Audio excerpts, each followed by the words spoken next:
Hey truckers, today we're seeing Villainous Queen Can Hear My Thought. Let's dive into the video.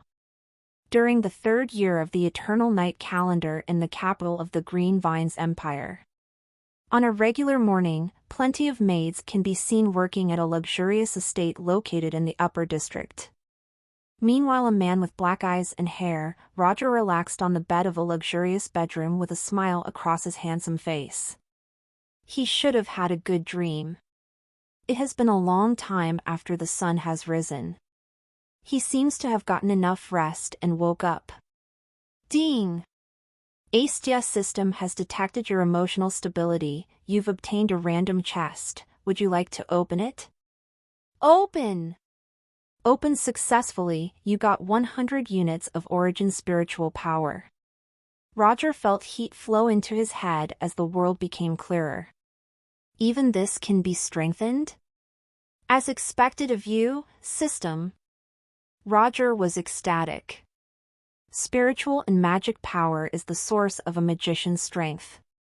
Magic power decides the amount of spells you can cast and spell's strength.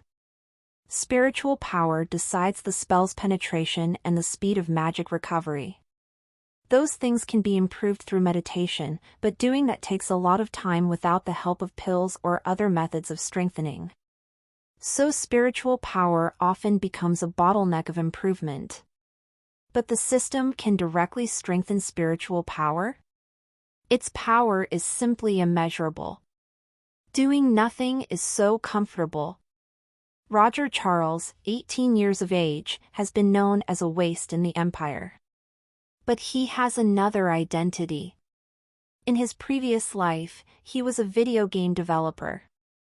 Eternal Night, a game which took 5 years to develop before it was finally released. Gamers worked hard to take advantage of the game's extremely high degree of freedom and have developed many strategies for many prominent game roles. As a veteran of the game, Roger had already experienced what the game had to offer, including the horrors and malice of the gods. And the truth hidden behind the main storyline of the game. That night, he had prepared to have a rest, and make some videos to earn money and shock the netizens. But when he woke up, Roger was surprised. He transmigrated into the game world, 10 years before the main story. He wasn't the main character. Nor the ultimate villain. He was the brother of the right Prime Minister, Duchess Angelina, under the leadership of the ultimate villain Eternal Night Queen. He couldn't even live until the game started, just appearing as an extra. Just a small mob by the roadside. Fortunately, after he crossed into the game, he received the ASTIA system. Just by living a comfortable life and pretending to be a waste, the system will award him a chest with random rewards every day. The first day when his spiritual power strengthened, he thought that just by lazing about and opening chests, he could get much more powerful equipment and so on. Since he had the system, he felt secure and decided not to wander outside. He was ready to lie in the ducal palace for 10 years, and then check the situation to see whether he would go out or not. First, his empire was a villain camp. Depending on the direction of the game, they will lose. And Roger did not even live until the game started. This means that in the next 10 years he had a deadly crisis, so he should be careful. This game's task was to kill the queen and overthrow the tyranny of the empire. To Roger, who knows every game plot, blending in with the protagonist's group is simple. If he had the protagonist's halo and a god's help, and opening a system plugin, achieving a perfect ending would be easy. But as he knew the secrets of the world, he admired the queen who went against the gods with her sword. Because the gods were bastards, the protagonist's group was robbed. Despite knowing this, he had been given chance to live again. The destiny of the empire was not easy to change, and he didn't want to give his life to the gods. So he just laid in this place, reducing his presence, not letting the protagonists and the gods notice him. If the main story starts, if he had a chance, he would help the empire. If he had no other choice, he would bring his sister to another place and rely on the ASTIA system. Squeak. His bedroom door was pushed open. A blue-haired girl walked into his room. She was 165 centimeters tall, and her blue eyes were crystal clear. Her bright and beautiful face could even make the coldest land blow spring breeze. Angelina Charles, the Prime Minister of Green Vine's empire, Roger's sister. At the side of the Queen of Eternal Night, the only great maid who could suppress her murderous spirit. Many people had been saved due to her efforts countless times, including the protagonist's party. So the players called her Saint Angelina. The image of the blue-haired maid is also very flattering. Now Angelina was pouting. She went near the bed, and said, "Roger, why are you still asleep? Sister, why did you suddenly barge in?" Roger hurriedly pulled his blanket over himself, covering his body that was only wearing underwear. "The Queen is coming to our home, you better hurry up and put some clothes on." "I won't go outside when she's here, is that okay? Her Majesty wants to see you and wants to name you as her knight, will you come?" "Of course, I will go." Roger then gets up and gets dressed. The Queen of Eternal Nights is ruthless and is strict with her subordinates. Betray her orders, and the best ending would be death. Angelina went to help him. Roger was an otaku, so how could he get close to such a beautiful girl like her in his previous life?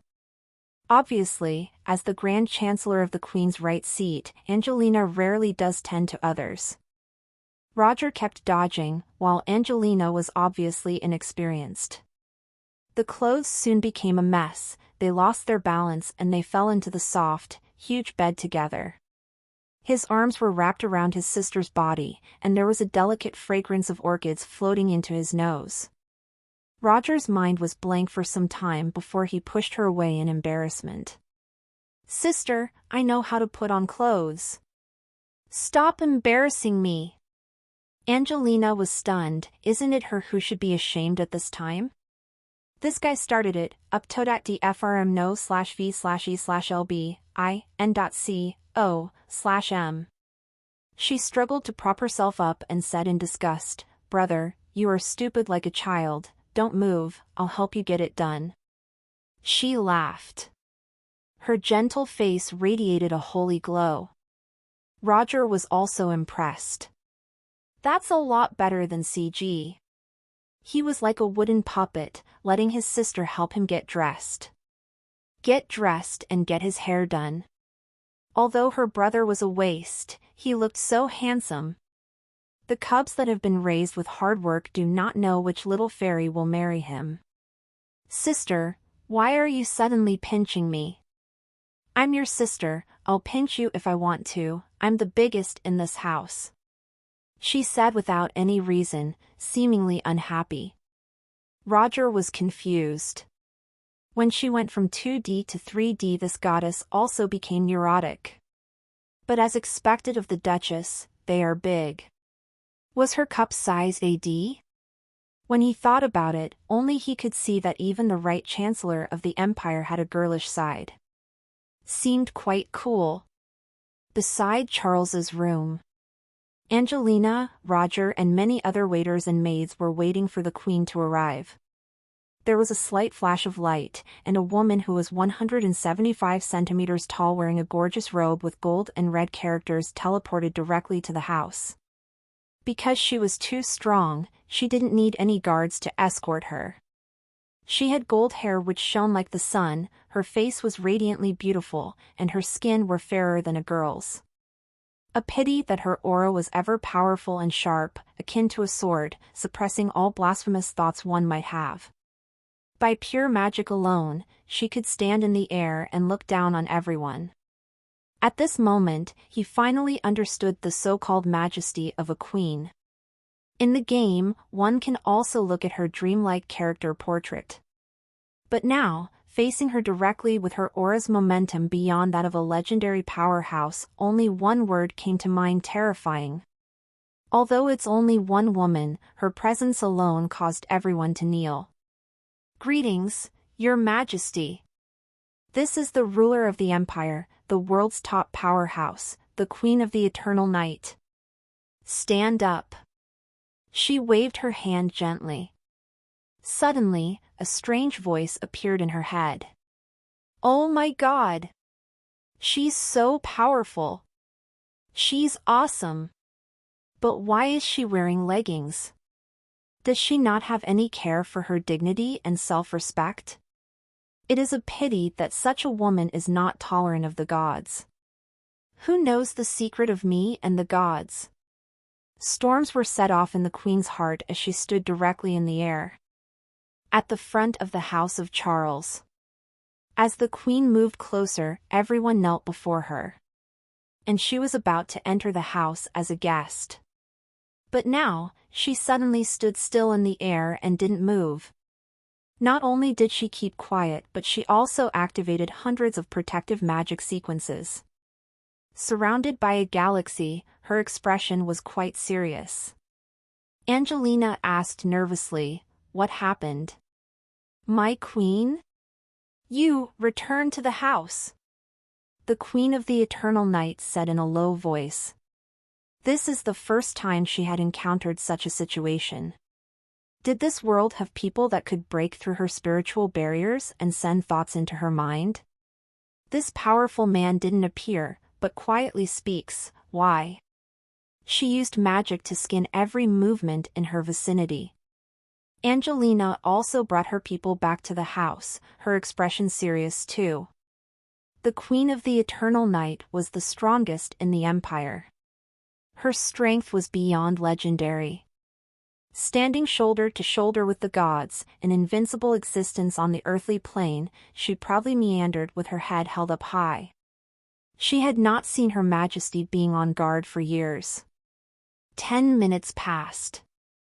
She lowered her guard, yet the enemy still hadn't appeared. She didn't catch any traces.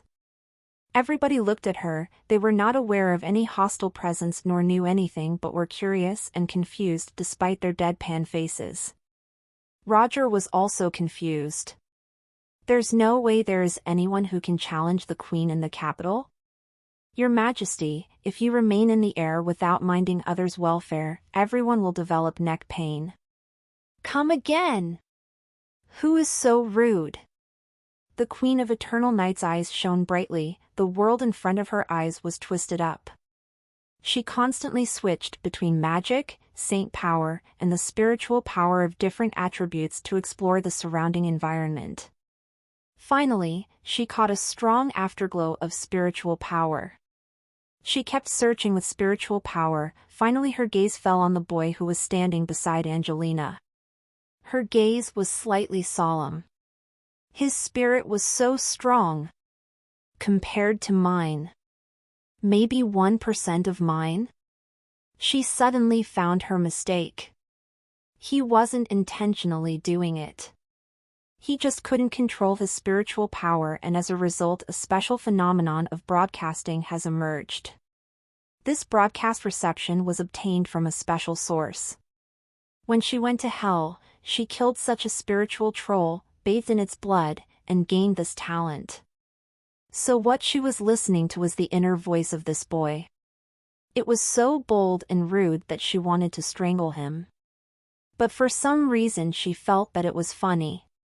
More importantly, he even knew the secret about her and the gods. Even Angelina didn't know about these things, how can her brother know? This person has some secrets that she needs to probe. The Queen thought and scattered all protection, descending to the ground. She recovered her elegance and calm, with a smile she went into Charles's house. After all, he was just a waste, he shouldn't be able to harm the Queen. Angelina saw the Queen looking at her brother and she said, "Your Majesty, this is my brother Roger, whose qualifications are mediocre." Qualifications are mediocre? She laughed as she thought this. His spiritual powers are comparable to that of a legendary mage. Is that considered to be mediocre in qualifications? This person has hidden it so deep and hasn't even told his sister. But spiritual power isn't obvious like magic. If she was not such a genius, she would not have found out.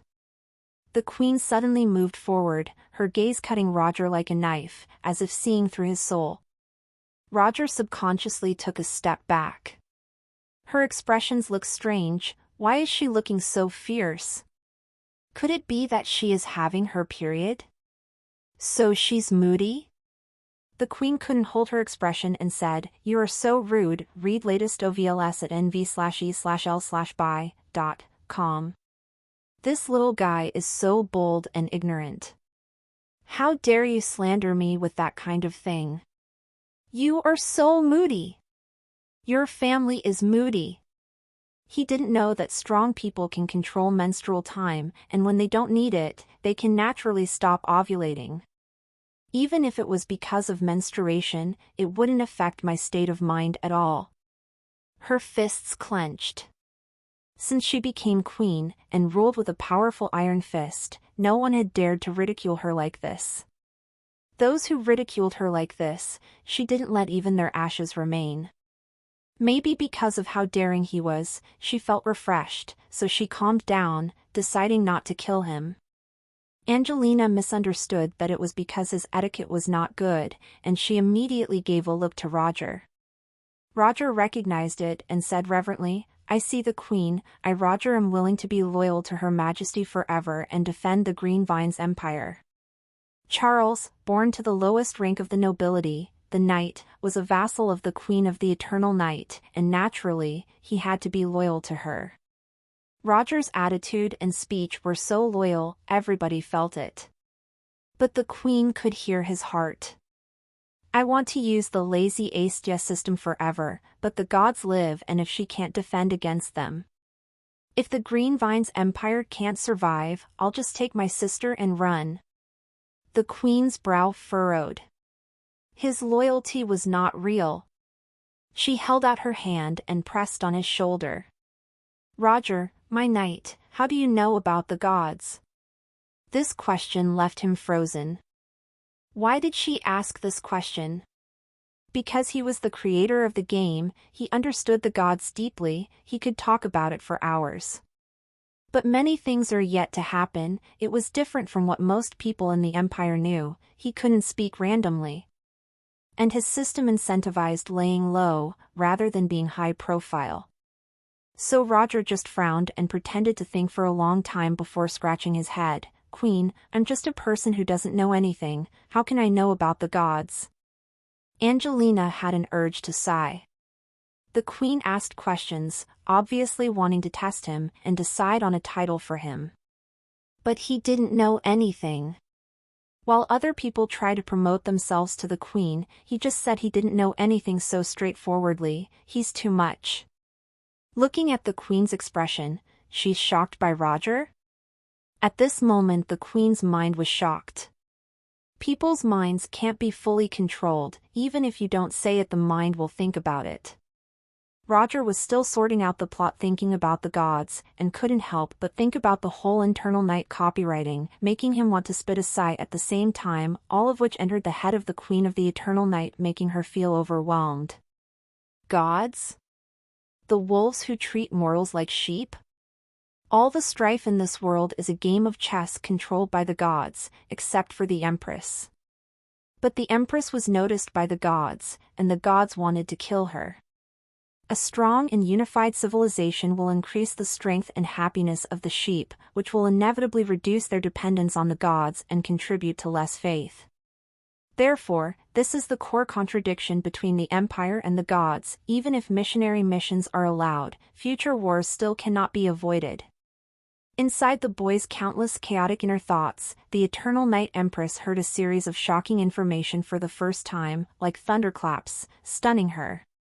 Even if missionary missions are allowed, future wars cannot be avoided? Such deep insights, coinciding with the recent discoveries of the Arcane Society, he even cleared many unsolved points.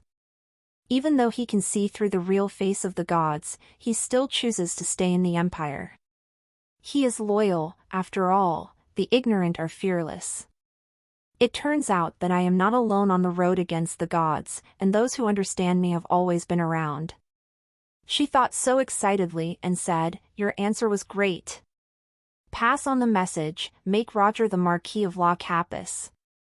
Roger trembled and said, "Thank you, Empress." "Why is she so vigorous?" I said I don't know anything. Why did she say my answer was so great? I just wanted to be lazy. You gave me a marquis title. I'm afraid this is going to become big news. The most surprised was not Roger but his sister, Angelina. She knew her brother the best. Hearing that he became a marquis was unbelievable. She was very surprised. Angelina wanted to feel happy for her brother, but it was simply too shocking. He answered like that and Her Majesty said it was great? Give my Charles family some face, give face to my dead father, and give me face. The title of Marquis, she must think about the motive behind this. No matter how he answered, he would get that title. She thought Her Majesty is treating our family too kindly. Your Majesty, I will be forever loyal to your empire. She kneeled as she watches the queen and lower her head so low that her beautiful forehead touches the ground heavily with her eyes turning red. Her brother couldn't repay the queen, so she will do what he should do and repay the queen. The queen came back from her thoughts and found Roger's expression subtly pained and his gratitude is not sincere at all. On the contrary, it was Angelina who kneeled gratefully, seemingly on the verge of tears. Is there something wrong? Did I instead of Roger addressed my words wrong, towards your name Angelina? No, I didn't make a mistake. I'm talking about making Roger a marquis. Angelina, you scared me. She gave her a disgruntled look. Visit no, v, 3lb/n, cm for new OVL. She also knew what happened. Because only she can listen to Roger's heart, others can't listen to the explanation of the relationship between the gods and the empire. Smart people like Angelina also don't know about this. Naturally, the queen didn't mean to chastise him, but to reward the Charles family. She hopes to reveal his talent, train him carefully and then entrust him with important tasks. Maybe in a few years, the head of her secret agency meeting will be replaced. But when she saw that the people were surprised, she had an idea. Roger was so clever, but he'd rather be ridiculed as a rubbish brother. He had hidden his strength, so he probably had his reasons. Maybe his strong spiritual power, not his talent, has another reason? Maybe he held a secret that would bring him so much trouble? Maybe he was nurtured by other strong people and was kept low-key on purpose? She faced so much trouble, from weak to strong, every step walked was so difficult. As she thought, she had come to realize many reasons why he hid. That's not disloyalty to the empire, he just has his troubles. If that was simple trouble, she would solve it. But now, their enemies were gods. The queen was the strongest on earth, but facing the gods, she still found it difficult to breathe. Thinking about it more, she decided not to expose his identity. Because she has to face the gods, she needed to be firm. The empire was very powerful and had swept away many countries. She was the queen for 3 years, but even under her strength, there were many dangers. There are gods outside, strong clans around, and the legacy groups of 17 countries inside. These are the worries that kept her up at night. Maybe one day she will die at the hands of the gods. But if she kept Roger alive, he would be the last hope of the empire. Did he come to the same conclusion as me? This guy was so clever. So at last, she didn't explain, letting the misunderstanding be. Keeping the tacit agreement between them, one of light and one of dark, as the empire's twin stars, they would solve the troubles of the empire. Roger didn't know that he had become the hope of the empire. He only saw that the extremely beautiful queen suddenly winked her eyes with deep meaning. Her eyes seemed to say, "Deal with it." A woman who has always been high above suddenly has such a playful expression. Roger couldn't help but feel surprised. The pervert was elated. He also winked his eyes. But after that, he was so confused. Wait, you look like you understand me, but I don't. What's the deal? I know nothing and yet, you just give me some tips, this makes me feel unsafe. She suddenly laughed. It turned out that there was another benefit for not breaking his secret. It is to be able to secretly appreciate his voice with peace of mind. He knew the strife between the Empire and the gods which only she knew, but he didn't necessarily know that she knew, his sister also didn't know what she knew. This kind of complicated situation made her dance in joy, bringing a little bit of color into her life. She thought, I have to play with him for a while. The Queen enjoyed tea for an afternoon in Charles's house. She didn't talk about politics but talked about a lot of what happened in the past. At that time she was still an immature little princess and Angelina was the eldest daughter of Duke Charles. They lived so comfortably. But the invasion of a neighboring country brought disaster to the Green Vines Empire. Many people died. She was forced to succeed from then on and then turned the tide to sweep 17 countries. Now, they had the empire. But they couldn't turn back time. Roger accompanied them. The Queen had no other target, just wanted to listen to his heart. As a result, he yawned. Can I, as a scholar, not already know about these old things? Can't we talk about something new? What he thought made her angry. The ups and downs of my life, just old things? What do you want to know? What my room looks like? But she was also confused. What was a scholar? A scholar specializing in the Eternal Night dynasty? Maybe because he was a scholar, he had talent and knew the gods? Satisfied after talking to Angelina, she went back. After that, she ordered. Explore the possibility of banning the Church of the Gods from preaching. In addition, all the members of the Secret Law Society will stop their current work and investigate the relevant information of the scholar. Roger, who was a waste, had become the Marquis of Les Capas. Many people could not believe it. The Queen's name is Eternal Night, she who is like the night and the stars in the sky. Therefore, in the Eternal Night dynasty, the title of the Queen's favorite subjects would be crowned with stars instead of territories. For example, Angelina, the right minister, the Duke of Faradon. The left minister, Margaret, the Marquis of Germati. The chief of the Secret Law Society, Delia the Viscount of Maharto. All of which are bright stars in the sky. Les Capas are the two main stars of the South Banner. Bright, beautiful, and everlasting, it was referred to as the Pearl of Summer Nights.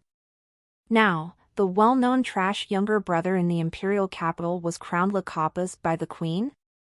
Did he deserve the name Les Capas? Pigs would be better suited. There are lemon fruits on the lemon tree, and there are people under the lemon tree. What, Her Majesty went to Charles's house to see Sister Angelina? The right minister of the empire is already under one person and stands over 10,000 people, this time her younger brother will also rise. A trash younger brother can also be a marquis? Then can my demented son be named an earl? I burst into tears. I have made countless contributions, and yet I am only an earl. In the end, that guy is named a marquis because of his sister? Why wasn't I born as Charles? Why wasn't my sister Angelina? It's a showdown, and I want to rely on my sister too. Sister, you have to stand up, your own brother depends on you for a title. And the center of the storm, Charles' house. Roger tossed and turned on his bed, he was distracted, and couldn't sleep. Staying awake until midnight, a new day began. System, my reward. He just wanted to know if he was still successful in loafing around yesterday. My random treasure chest will not be gone because of the Queen of Eternal Night, right? Ding, the ASTA system detected that the host's words and actions did not meet the reward conditions yesterday. Please arrange the host's work and life reasonably.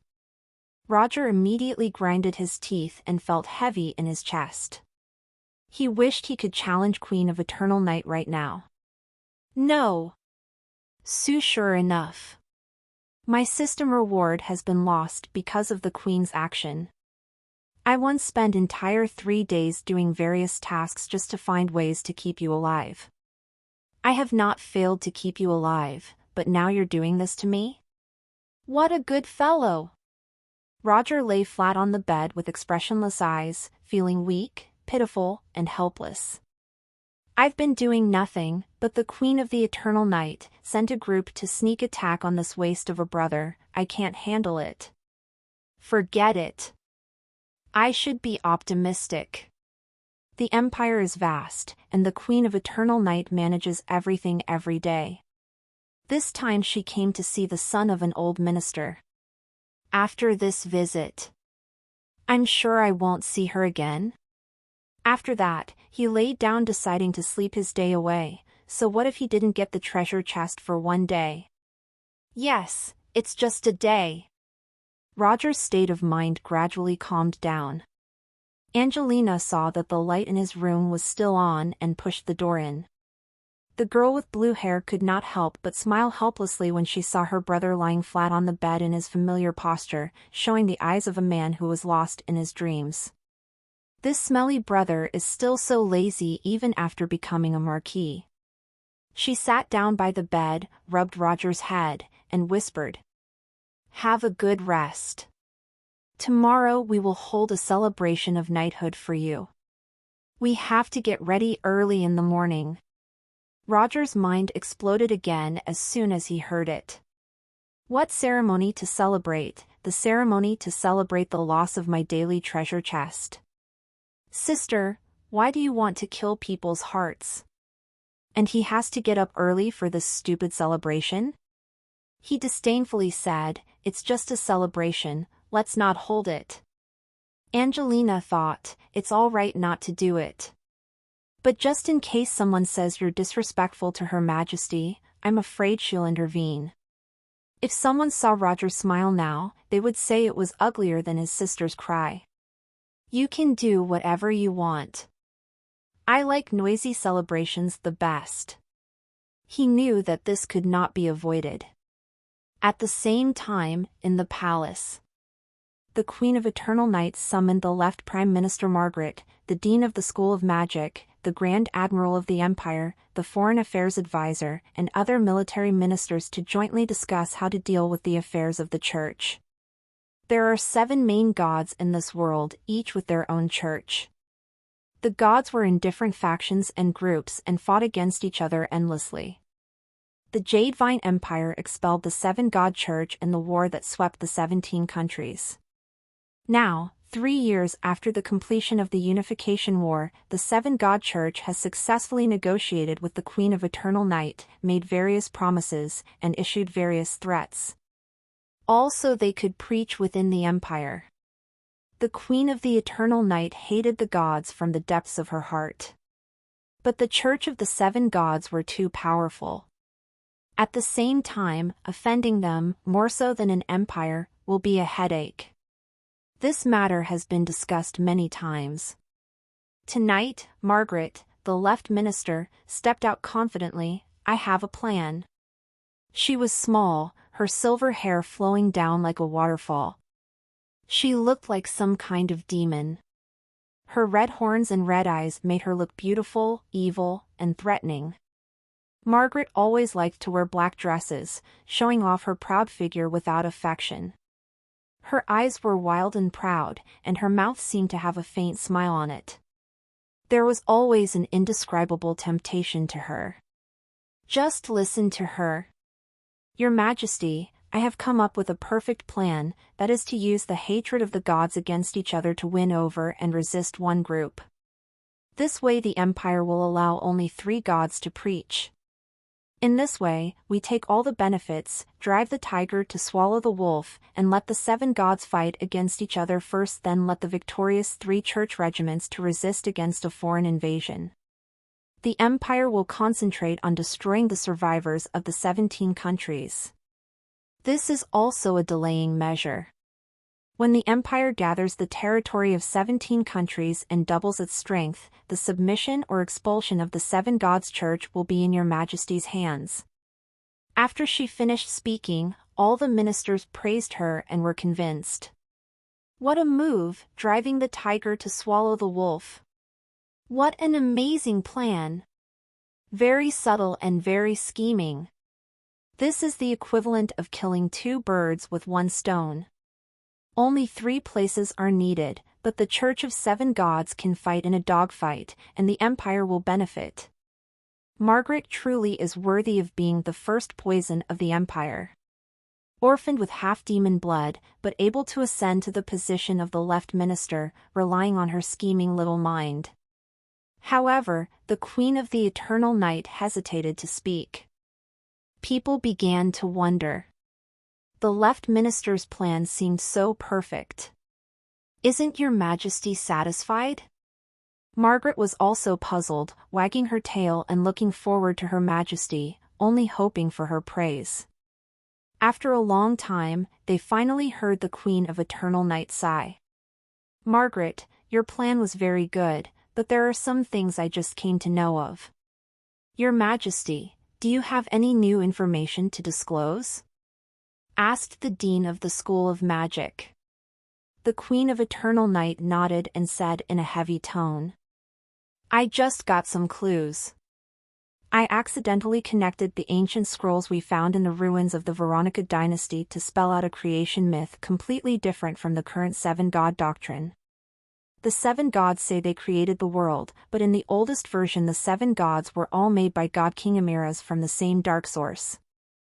The Divine King is a guest from the ectopic side, not an indigenous god born from our world. The secret Dharma Association had found the birthplace of the God King, which was a dead world turned into ruins. We have collected some debris, which reacted to the sacred emblem of the 7 gods. This is enough to show that the gods are indeed united, and their struggle is just a play in order to make our world into a dead ruin. The Dean of the School of Magic suddenly realized, the true goal among the gods is that they are acting to facilitate a harvest of faith? Margaret was also shocked. Shit, the gods deliberately let us play driving the tigers to swallow the wolves. They calculated on a whole different level. Damn it, damn it, damn it. The Grand Admiral of the Empire, the Foreign Minister, and others were also shocked. All west ch.rs on n.o/vli/n/.cm. If these gods were cunning snakes, treating all the nations of the world as the source of their faith, feeding on that faith and siphoning the life out of the world, what should the Empire do? Everyone looked at the Queen of Eternal Night. Such a big event, only the Queen can make a decision. The Queen of Eternal Night's eyes was very firm. Now, there is only one path the Empire can take. That is to fight the 7 gods' church to the end and not allowing any church to preach, to avoid us providing nourishment for the enemy. Her eyes were shining and burning with hatred. If the gods wanted her country to do whatever they want, they would have to go through to her. All the ministers said in unison, Your Majesty is holy and bright. I am willing to follow Your Majesty to the end. Dean Hall sighed, Fortunately, Your Majesty is superior in strategy, otherwise we would all have fallen into the evil scheme of the gods. Unexpectedly, the Queen of Eternal Night shook her head. This time, it wasn't me who saw through them. Although she is harsh, she is clear about the rewards and punishments. She will not be greedy for the credit of her officials and claim that she did it herself. The ministers immediately became curious. Your Majesty, who is it that has such a great talent? He should be taken in as a strategist. The Queen of the Eternal Night couldn't help laughing when she saw each person's expressions. She subconsciously wanted to show off her unique talent. I went to Charles's house this afternoon. Margaret immediately cried out in horror, "It's impossible. That virgin with blue hair can't even use magic. How can she see through the real relationship between the gods?" 100,000 warning signs rose in her heart. On the right, Angelina is in charge of internal affairs, finance, and agriculture, and on the left, Margaret is in charge of military intelligence. The two people would never cross the river and betray the Empress. But the tacit cooperation is only superficial, and they often compete secretly. Angelina intends to study the relationship between the gods. Margaret was like a little tiger whose territory had been invaded and roared in her heart. "Okay, Angelina, I thought you were a virgin. Now I find that you are not only a virgin, but also a bitch. Did I tell you anything about the gods earlier? You know the relationship between the gods, but you don't remind me. Oh, just to see me make a fool of myself in front of your majesty, right? Haha, knowing the face without knowing the heart. Angelina, Angelina, you pretended to be gentle and kind, but you had a snake and scorpion of a heart inside? Angry. Very angry. Hateful. Especially hateful. I lost to the lady with blue hair. Sooner or later, I will expose your hypocrisy with my own hands." The next day. Angelina didn't know she was considered a hypocrite. But even if she knew, she wouldn't care about it. She has a good relationship with everyone, except Margaret, who can start to quarrel in less than 3 words. Up till now, even if she has a good temper, she has completely given up on repairing her relationship with this little devil. Now, she is busy with her brother's knighthood celebration. In the Charles house, the nobles of the entire imperial capital can come. Angelina is a righteous minister, but now her younger brother has been named the Marquis of La Capis before he even made any achievements. What does this mean? This shows that the current queen has no boundary for doting on the Charles siblings. The Charles family is now the second leg of the imperial capital. Who is the first, you ask? Of course, that's the queen. Boot-licking is a must-have skill for nobles. The Charles house rarely feels crowded. The guests who come and go are either rich people or nobles. Countless eldest young ladies of proper marriageable age, dressed in fancy dresses in a variety of styles, hoping to have an unexpected encounter with Lord Roger. But why would Roger still have the slightest mood to pick up girls now? Looking at this crowded scene, he knew that his system reward today was going to waste again. Isn't there too many people? Being the center of attention, there is no feeling of laziness, and there is no definite reward. Yesterday was the queen, today is his sister. He had only went along the flow previous 3 days, and he has already lost 2 treasure chests. Roger had a heavy heart, but he had to always greet the guests with a smile from the heart and look extremely happy. Everyone in the imperial capital is a fan of the Eternal Night Queen. If someone who adored the Empress knew he had a heavy heart, they would think that he was greedy for more and that he is not satisfied that Her Majesty has only named him a small marquis. Alas, life can be difficult. Just in time for the popularity of the Queen of Eternal Night, she was also involved with him.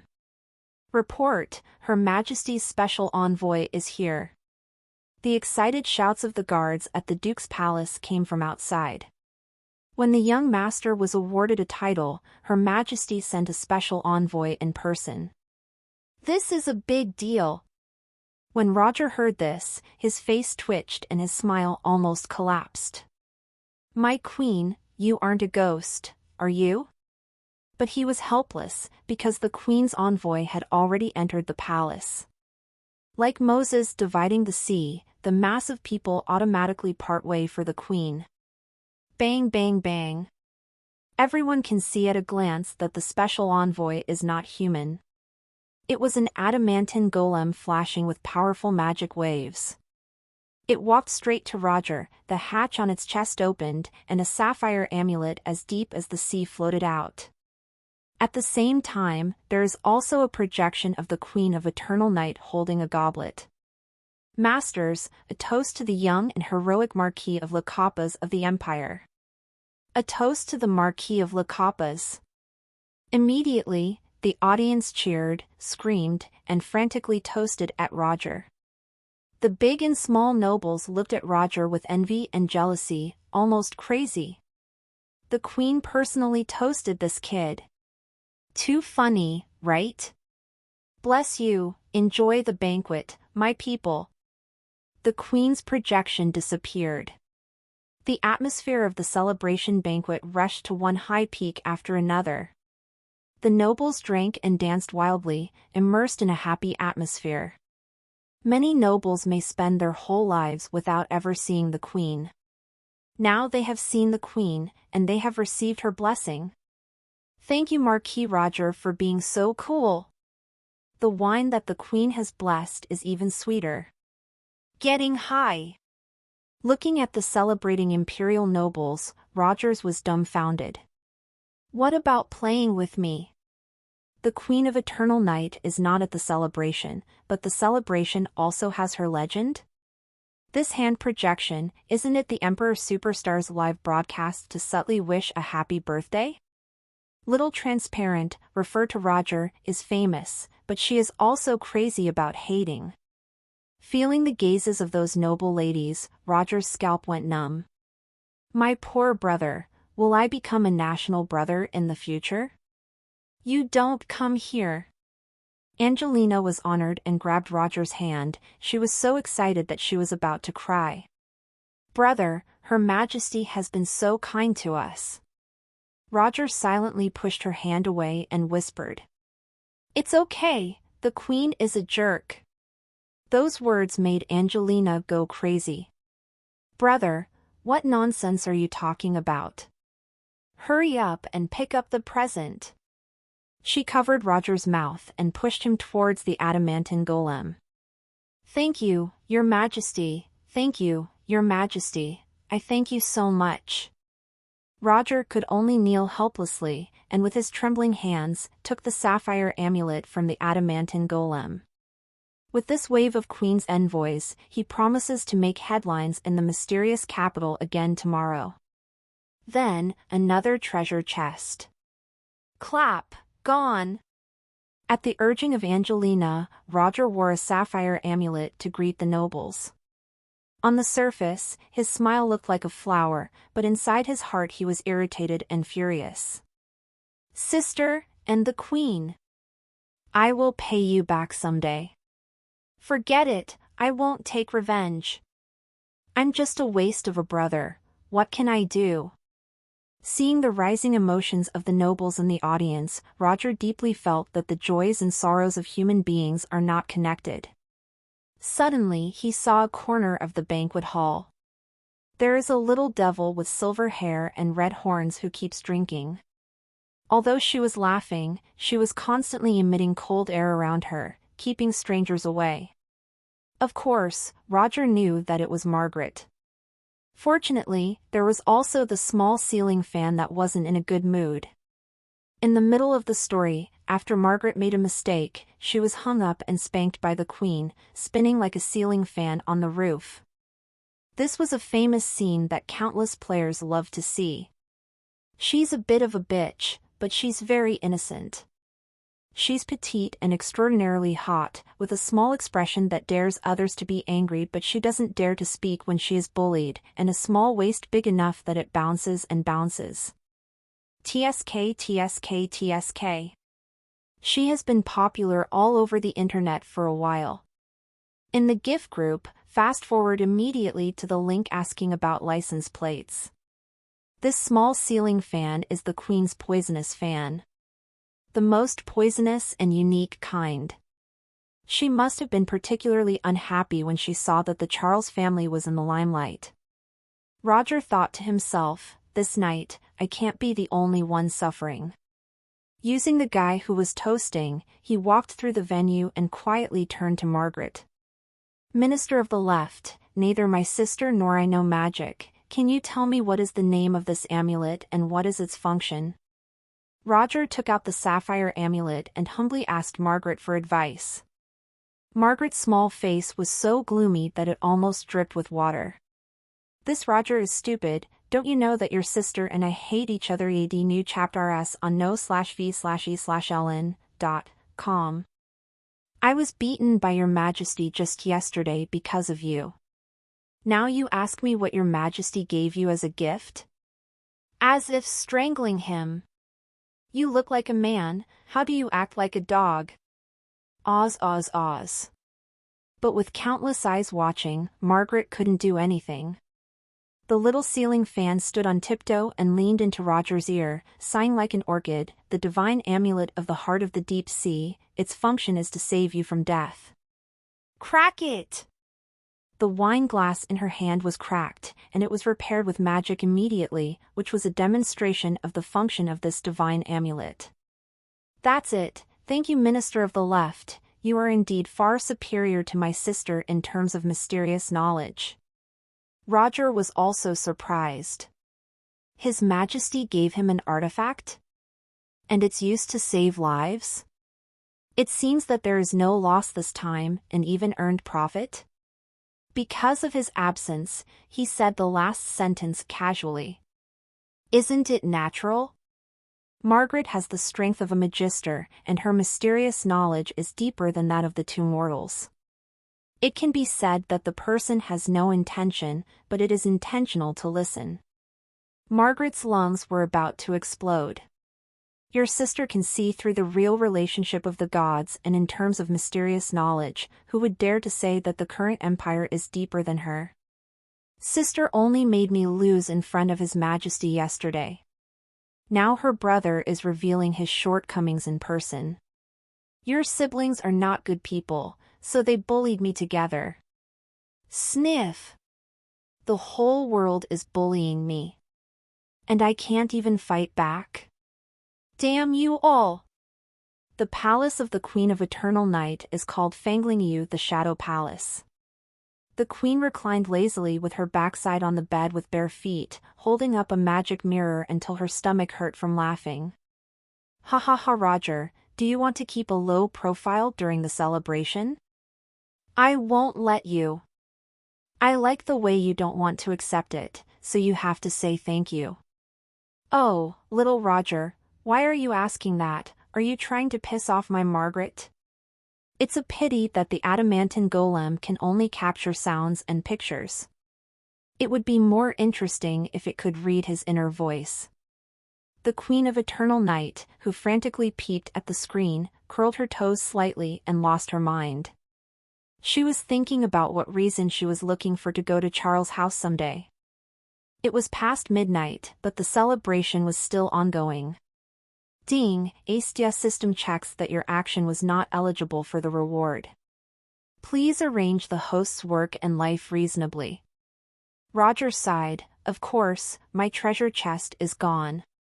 In the cold winter, only the breath of the divine artifact Deep Sea Heart Talisman gave him a little comfort. Whatever, it's not like there was any loss. This artifact is really good. Roger suddenly laughed. He concluded that items with fewer functions are more powerful. This Deep Sea Heart Talisman only had one effect, increasing health and mana regeneration. Basically, if you couldn't kill him fast enough, he would recover. So Margaret will curse Roger. If he is caught by the enemy, he will not die with this thing.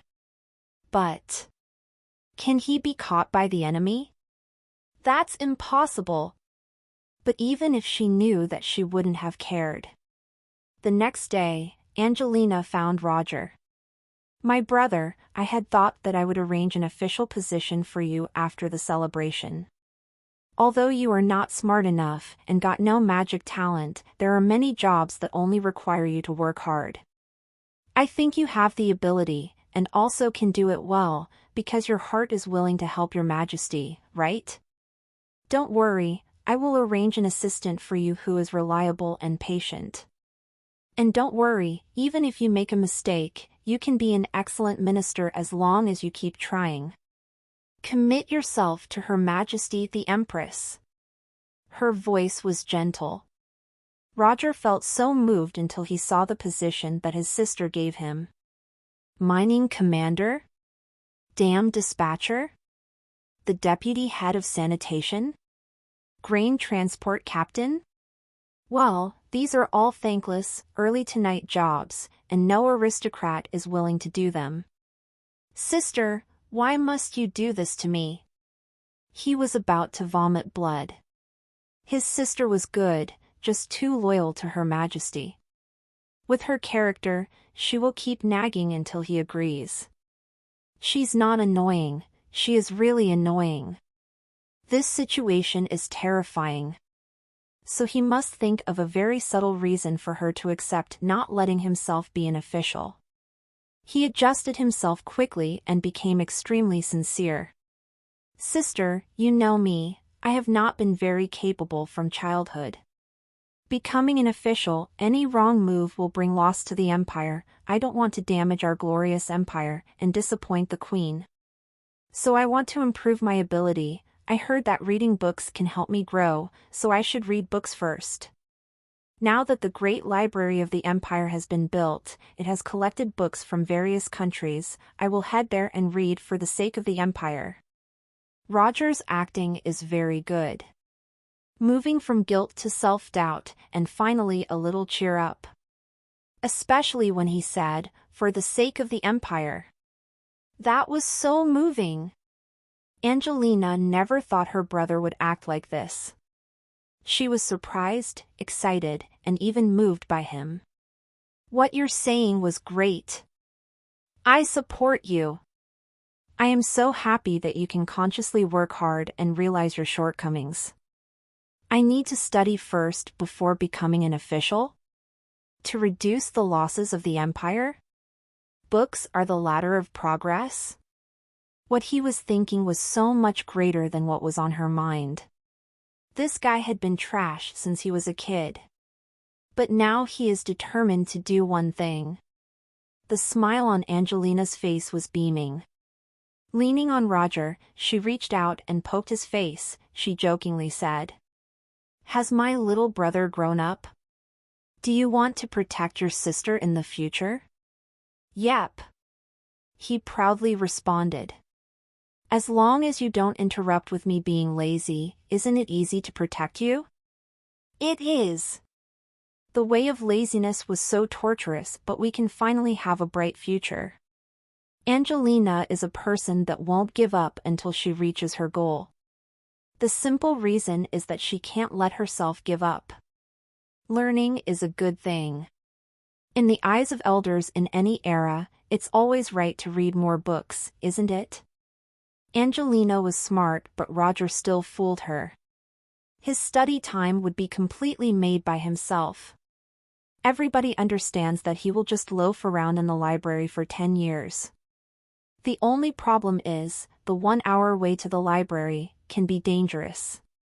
But he already had a plan about that. Build a transmission array in the bedroom and then he can get to the library in an instant.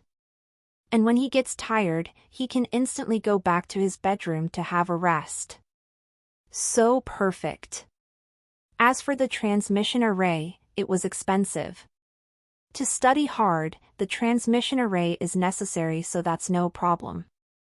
Roger thought about it many times and arranged it perfectly. Well, Astia is a flexible thing. There is the queen and his sister. He was uncomfortable in the middle of them. 3 days later. The hot topic every noble in the capital was talking about, they were talking about the Marquis of La Capis, Roger Charles. He was trusted by the queen. He obtained a life-saving artifact. And he had a talent nobody could see. The man at the center of this discussion was still lamenting about the loss of his daily reward. The 4th day. As Roger was finished lamenting over his lost daily reward, suddenly the Empress announced that the 7 gods were banned from preaching in the empire. There is a rumor that the Queen's decision is related to Angelina. Everyone had their own guesses. Many of them thought that the recent celebration with Roger Charles was related to it. Nonsense, sister, What do you know about the gods? What does this have to do with us? But what he was thinking also gave him a lot of stress. The citizens of the empire love listening to rumors, what can he say? So Roger's treasure chest was gone. In the morning, at the political hall in the palace, the queen called all the ministers to discuss an important matter.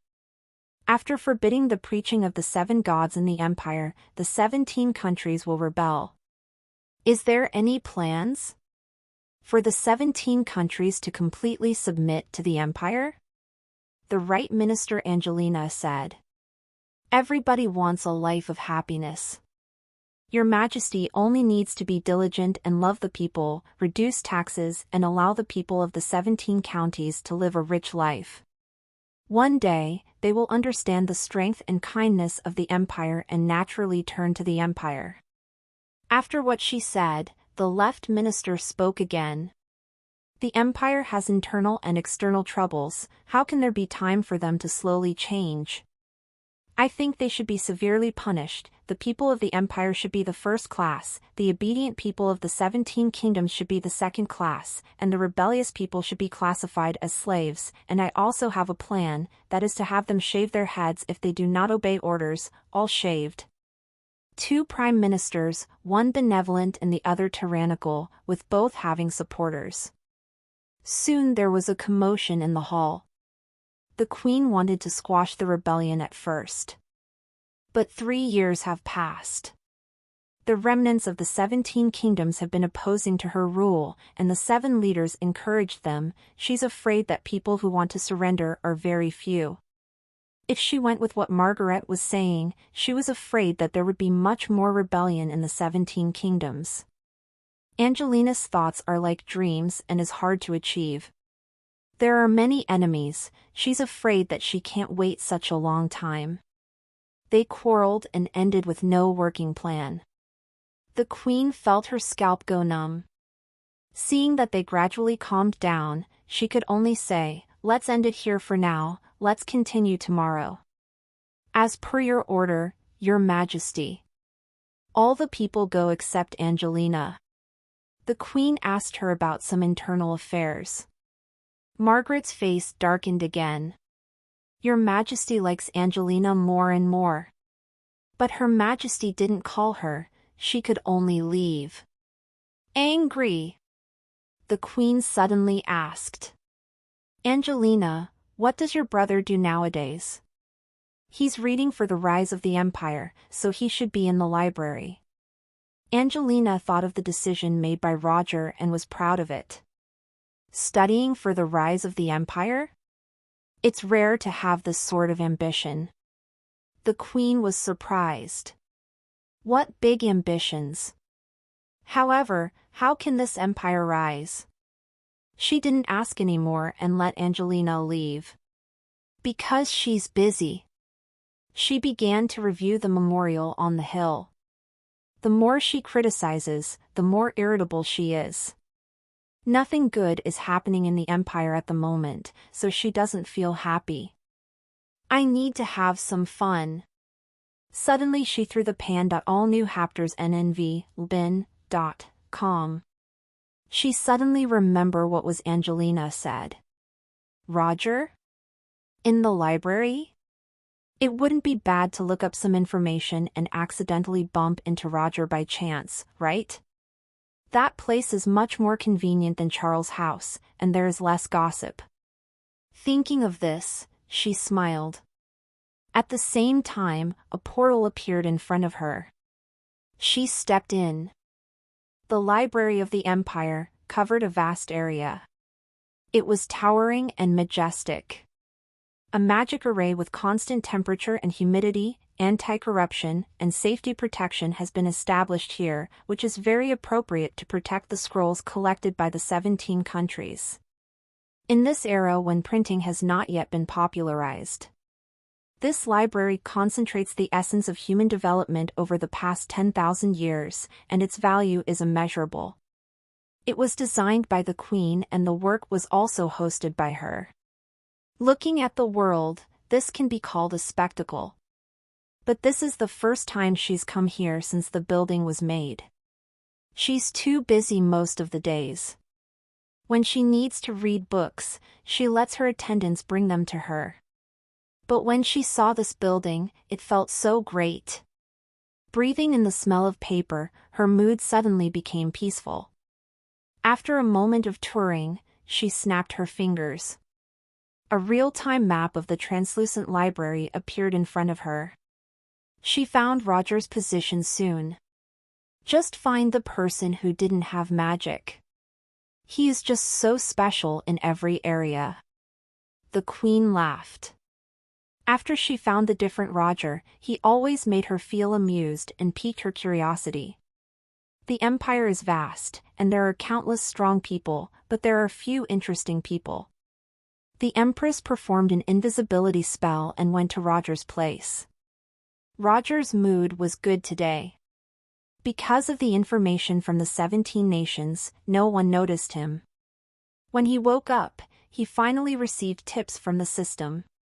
Ding, Astia checked your mood is steady, you got a random treasure chest, do you want to open it? Open! Congratulations, you have achieved god-level baking skills. What? He was stunned. You just gave me a life skill? But soon, he found that this skill was from Earth. A bunch of this era didn't get to cake dessert recipes and crafting techniques. Maybe it's not bad. I can teach the chef and make something delicious for my sister. At this time there were already creams, cheeses, ovens, etc., but because productivity was limited, no rich cuisine was invented. Roger was glad. His work at loafing around is now back on track. He is a person who pursues long-term interests. Missing 2 treasure chests, and only getting a life skill is nothing. To draw a treasure chest, you have to endure loneliness and bad luck. Just keep doing it and keep drawing the treasure chest. I might still not be able to get what I want. It won't be like that this time. He shook his head frantically as if to drive some terrifying memory out of his mind. He got up to wash himself up, grabbed the seat cushion and the backrest, and also a large box of tea and snacks, stepped into the teleportation array, and went into the library. This place is huge, so quiet and empty. After all, under normal circumstances, you need to be high-level magician to enter here. Thanks to his sister, he could finally come in. Only with my sister can I have this privilege. These times when he reads books and reviews the history of this world, he cannot help but smile. High-level magician is not common. Magician is the most competitive profession in the world, and it is also the noblest and most powerful profession. Nothing can compare with it. Warriors, knights, thieves, and archers are all easily defeated by magicians and have no balance at all. All west ch.rs on n.o/vli/n/.cm. According to the level of magic mastered by the magicians, levels 1 to 3 are called primary magicians. Levels 4 to 6 are called intermediate magicians. Levels 7 to 9 are high-level magicians. A high-level magician is a talent that is 1 in 100 among magicians, making it impossible for countless people to reach it.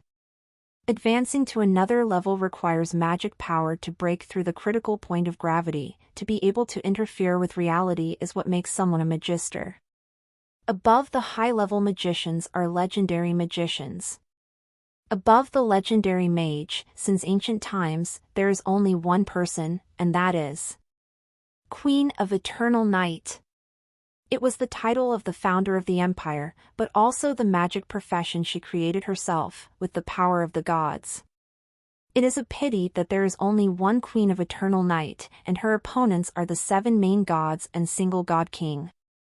It can be said that one person can only beat so many people. But she is also considered very strong because the gods have been planning to kill her for more than 10 years. The gods are the source of darkness in the world. In the last few playthrough, he tried to join the Eternal Night Queen's camp.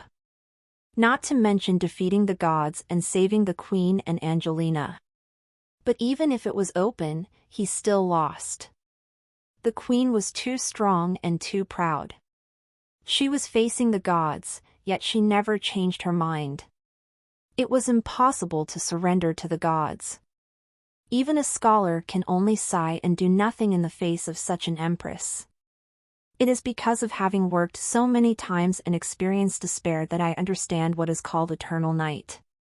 Roger always avoided confronting the gods head-on after crossing, and he didn't have much motivation to save the queen because his efforts were ineffective. This is probably the same as the reason why you never love again after your lover abandons you. Wouldn't it be better to open treasure chests happily and be happy than to fight against the gods? The universe was way too large. The mere god King Milas can't control everything. The chest came back today. He felt so glad and so comfortable. After reaching the library, he found books and accidentally found a picture book. Queen's Feast. Duke Remy once went on a mission to the Green Vines Kingdom, and when he saw the Queen of Eternal Night, who was still a little princess at that time, he was shocked. Poor Duke Remy failed to propose and returned to the territory disappointed and depressed, still unable to forget the beauty of the queen. So he spared no expense to find a beautiful woman who looked like the Queen of Eternal Night. Then he dressed them in various princesses and queens' costumes, scratched her head and made poses at herself, retouching images with magic images and adding special effects, and then finally selected them into the book The Queen's Feast. The Queen of Eternal Night teleported to Roger, and what she saw was him with legs crossed, eating snacks, and staring at the picture album with a mysterious smile. Some strange thoughts kept popping up in his mind. This Duke is an old two-dimensional, cosplaying queen, right? I have to say, that's awesome. This person's figure is comparable to the queen's, but the face is incomparable. Oh, I can appreciate this dress. Duke, she understands too well. No, this temperament is too bad. The unattainable taste of the queen is the most fascinating. If the queen dresses like this and poses like that, even the Pope will join Empire's side. It's a pity that the queen doesn't understand human hearts. The queen's eyes fell on the album, and she was suddenly furious. As the master, how could she not recognize those vulgar women who were imitating her makeup, hairstyle, and dress?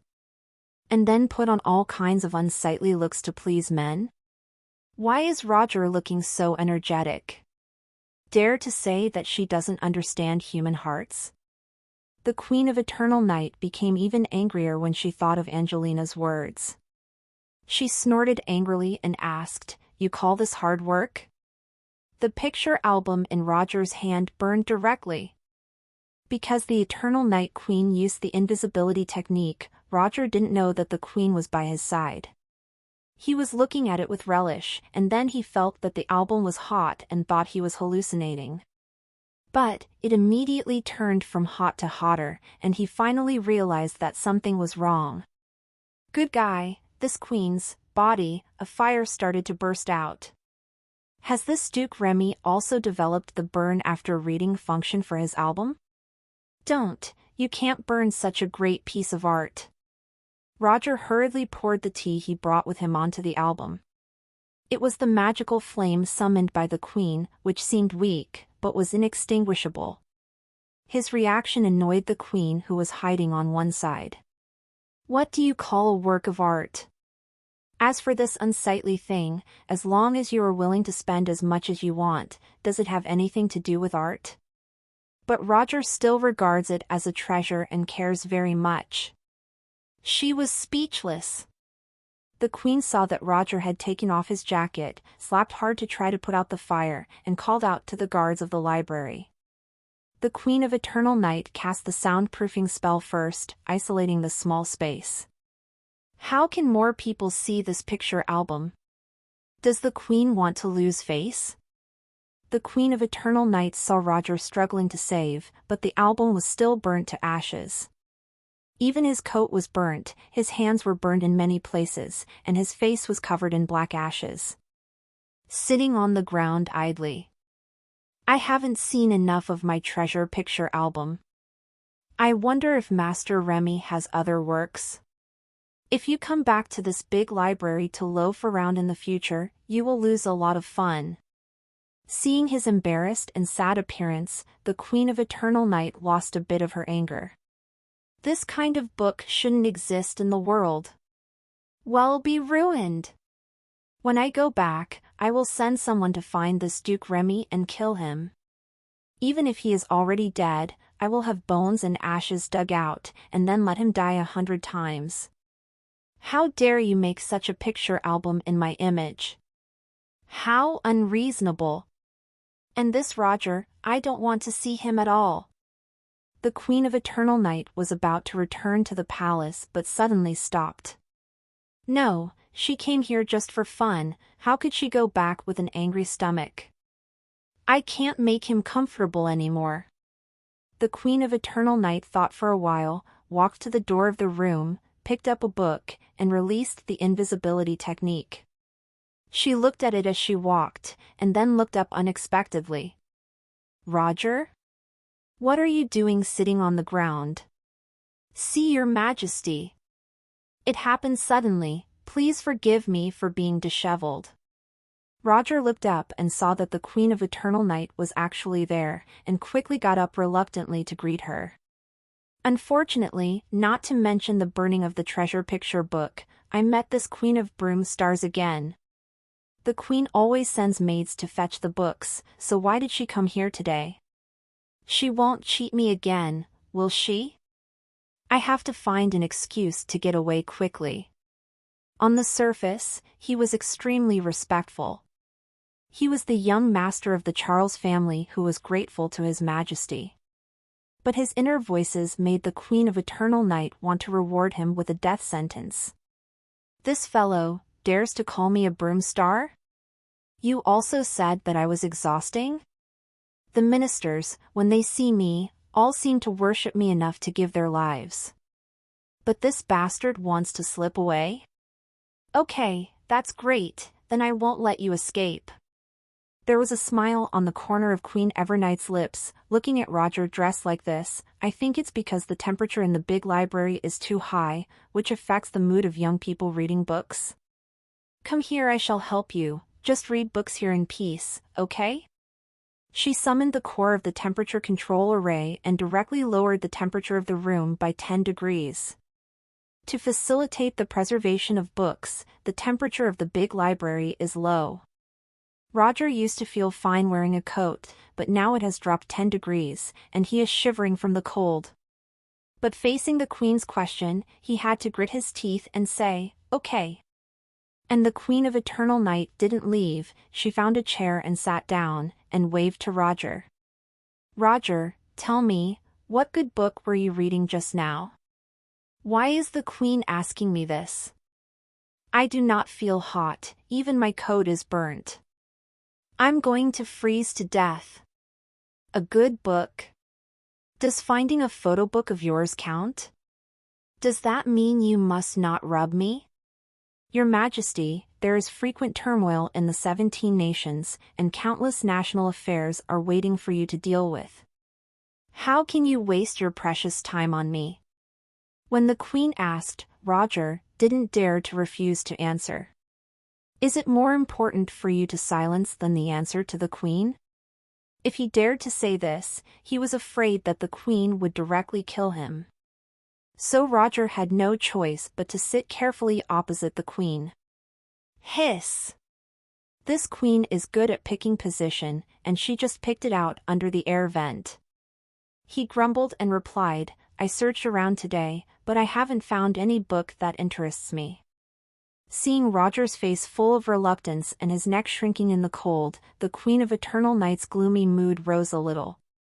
Yes, that's right, what I want to watch is this kind of inner drama. I'd just like to see how you can get away from me when you're freezing cold. Looking at that picture album of me, comparing my figure with that kind of shameless woman, that I am a broom star. Well deserved.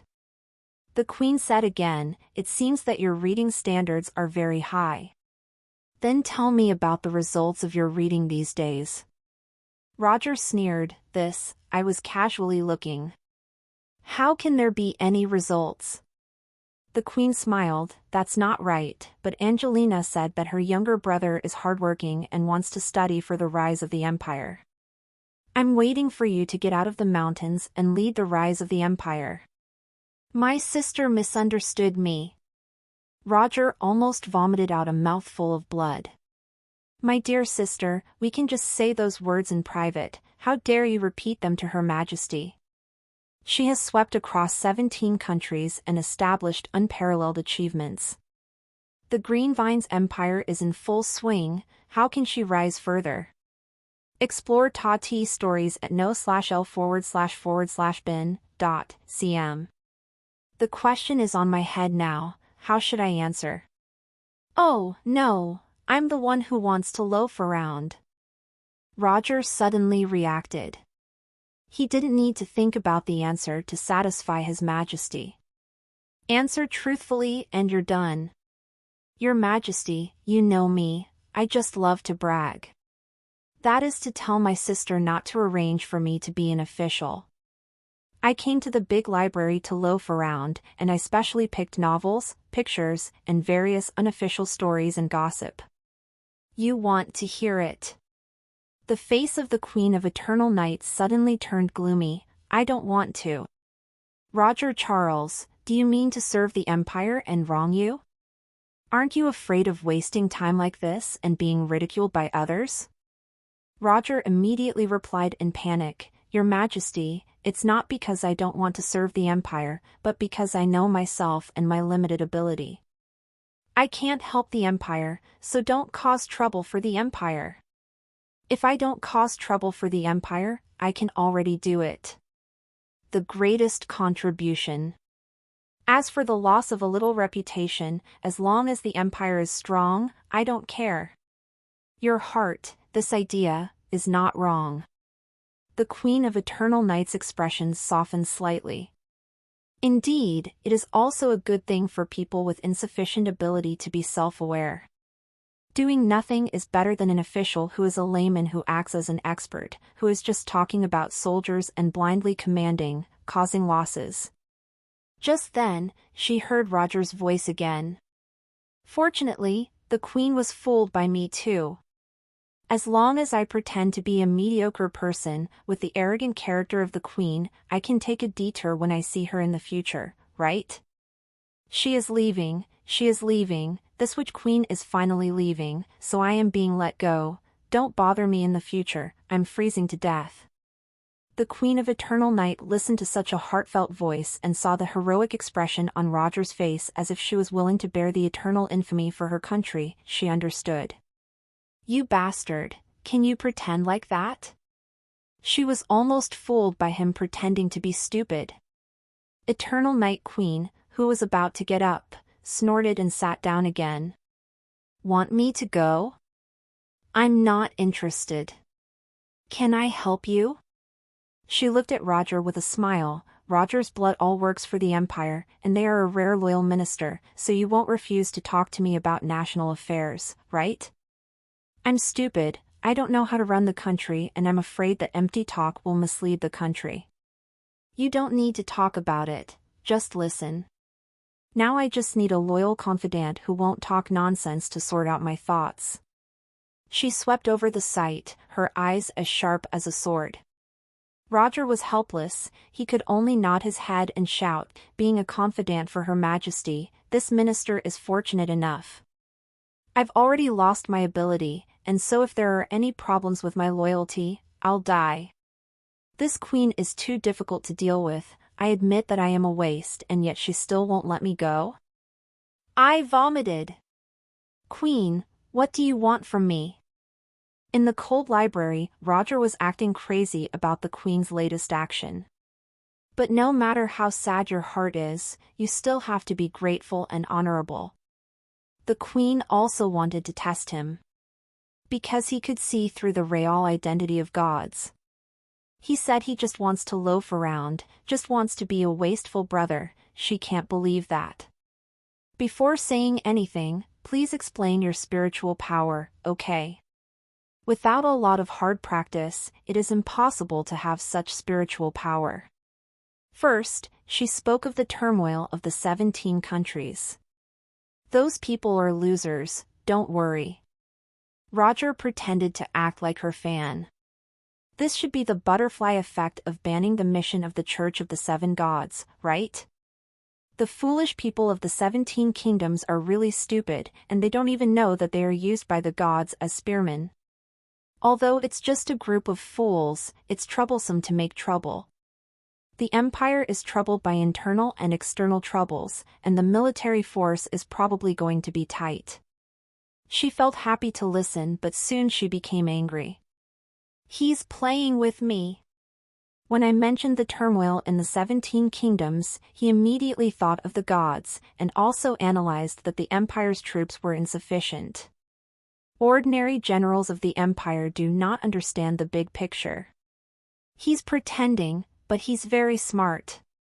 If you have a brain, you don't need it, you just have to do nothing, right? How did he say that word? Loaf around.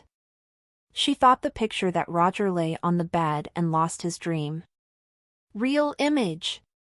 It's reasonable for an 18-year-old boy to loaf around?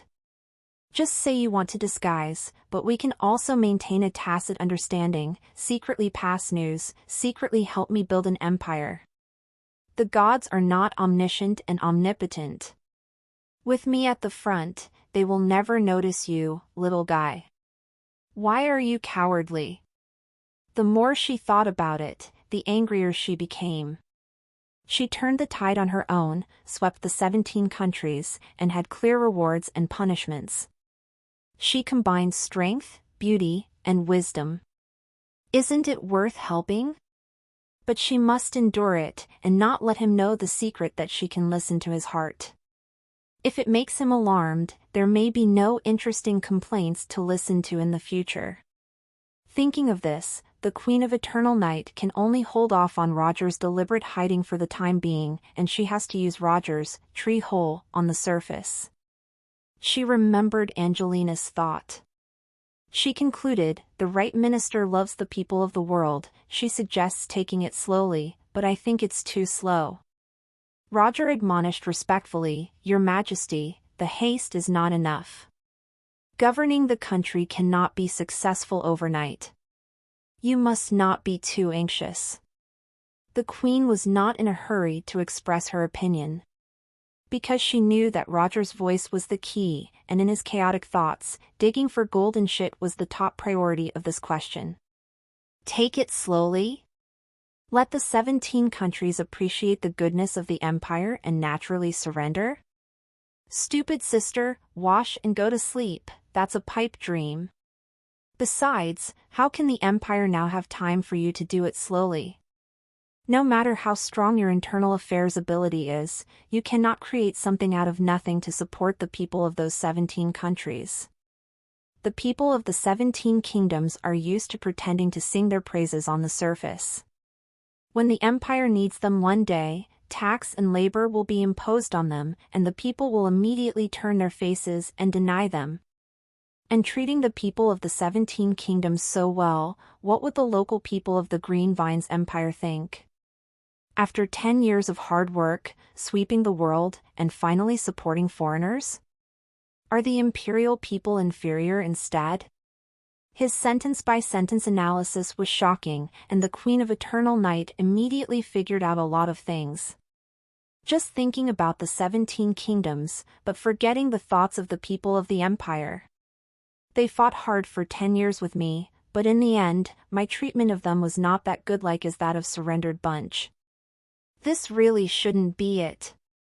No one can make trouble, and whoever can take advantage. With Roger's analysis, Angelina's certification policy was directly rejected by the Queen. And because Roger called Angelina a stupid sister, the Queen of Eternal Night showed a smile. Someone was being scolded aside from me, so comfortable. This kid's heart is bold and unscrupulous, even to his sister he is not polite. What Roger said is very true, I have already realized it. The queen was quite satisfied and was ready to return to the palace to announce the implementation of Margaret's tyranny policy. "Congratulations, Your Majesty, come as soon as you have time." Roger put on a reluctant look. It can be considered that the broom star was coaxed away. "Starting from tomorrow, I will never come to this room again." The Eternal Night Queen snorted. "It's just that this kid has one thing in his mouth and one thing in his heart. He has never said the truth. It's dishonest. However, he is also really smart, and he sees things quite comprehensively. Otherwise, ask him what he thinks of the policy proposed by Margaret." The Queen of Evernight had a lot of dissatisfaction and worry about this policy in her heart, otherwise, she would not be able to discuss the results. "But asking this bastard for advice on everything makes me seem incompetent? If I don't ask, I'll feel quite uneasy."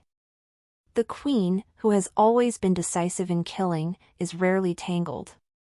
As soon as she looked up, she saw Roger shrinking into a ball. Her eyes suddenly lit up. "I didn't ask him. I'm just looking for an excuse to freeze him for a while to punish him for the crime of disrespecting me in his heart." "Yes, that's what it looks like." The Queen of Eternal Night praised her wit. "So I saw that when the Queen of Evernight stood up halfway, she sat down again, and said softly, 'Roger, what do you think of the practice of shaving hair, changing clothes, and dividing the people of the 17 countries into different classes?'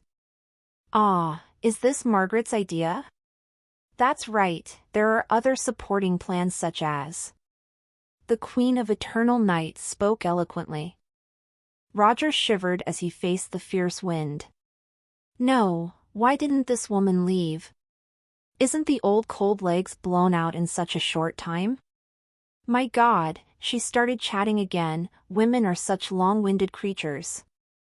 I don't want to hear what plans the little ceiling fan has. Shaving hair and changing clothes? Isn't that the sorcery that Margaret pulled out of nowhere? It's really simple and straightforward, but it's too late to implement it now. In the first 3 years of the Empire, the policy was inclined to relax, and the sudden execution of such a harsh tyranny would only make people feel that the public order has changed, and the relaxed policy lacked deterrence. Moreover, there are remnants from the 17 nations and the Church of the Seven Gods who are encouraging them to use this iron-fisted policy to escalate conflicts and promote turmoil throughout the 17 nations. The most important thing is that the Empire is currently lacking in troops and is in the stage of recuperation. As such, it is unable to forcefully subdue the 17 nations. Roger thought about a lot of things in his mind, and by the way, he also complained about Margaret's policy.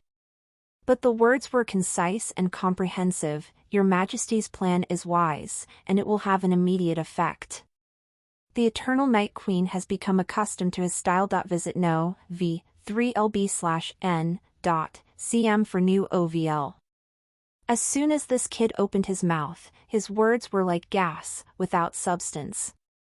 Just listening to his inner drama was enough. You see, Margaret's policy was also picked out by a lot of faults. In this way, both policies had serious drawbacks and could not be implemented. Next, how to solve the problem of the 17 countries. The Queen couldn't help but sigh. Isn't there a way in this world to make the 17 kingdoms submit to the Empire forever? I'm just mediocre. I don't know how to make the chaotic people of the 17 nations return to their hearts. But I believe that if you look for it slowly, there will always be. Roger spoke a few words, but keeps speaking in his heart unconsciously. The Queen's education level is not good. Even let the two wheels of all carriages be equally spaced, let all people use the same words when writing letters or articles, teach the same laws and handpick officials in charge of education in all provinces. In an instant, the Queen of Eternal Night got up, and her beautiful eyes fixed on Roger. Let the two wheels of all carriages be equally spaced, let all people use the same words when writing letters or articles, teach the same laws and handpick officials in charge of education in all provinces. Not many words, but they contain supreme philosophy. The Queen of Eternal Night is keenly grasping something, and she refuses to miss a word. Hurry, hurry up and think about it. What are you doing, Roger? Don't stop. Let me listen to what good ideas you have. In that little face. What's more fatal is that the Queen's dress is designed with a low chest. The action of bending over just brought the chest to Roger's eyes. Your Majesty's chest is so white. What are those covers? They can't even compare with the Queen's little finger. Oh, no, my penis, please hold back. I want to press the penis. Shit, I can't hold it down. It's over, I'm so rude that I'm going to be erased by the click. The Queen of the Eternal Night heard Roger's explosive voice and tried to change her sitting posture in panic, but she didn't get angry. She just looked at Roger. At this glance, he didn't know whether it was heaven or earth. Suddenly, she smiled proudly and stood up gracefully. The wide sleeves blocked Roger's sight. When his sight recovered, Roger left only the faint light of the transmission array. The Queen has disappeared. Roger couldn't help thinking. Could it be that Your Majesty suddenly praised me for being a good tree hole, means refuge or somewhere you can lose your worries at? Is this the Queen or the Banshee? Margaret is a succubus, yet, she isn't so tempting after all, is she? Roger's heartbeat took a long time to calm down. It's too irresponsible for the Queen to run after lifting her hand. And what rubbish is the Queen's feast? What are those mediocre fat and vulgar powders? The Queen is gorgeous. But Roger had a hunch that he would never forget the scenery in his life. He must admit, the Queen, she understands him. In the palace. The Queen of Eternal Night, who teleported back to her room, is still proud and strong, and her gestures are domineering. She was very happy and finally found a way forward for the Empire. But if you look closely, you will find a trace of panic in the Queen's eyes.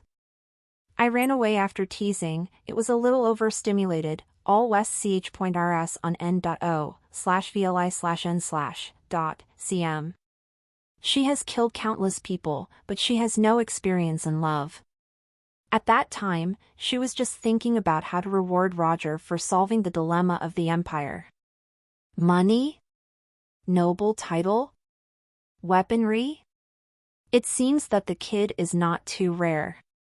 She gave him an artifact, but in the end, he scolded her as a broomstar?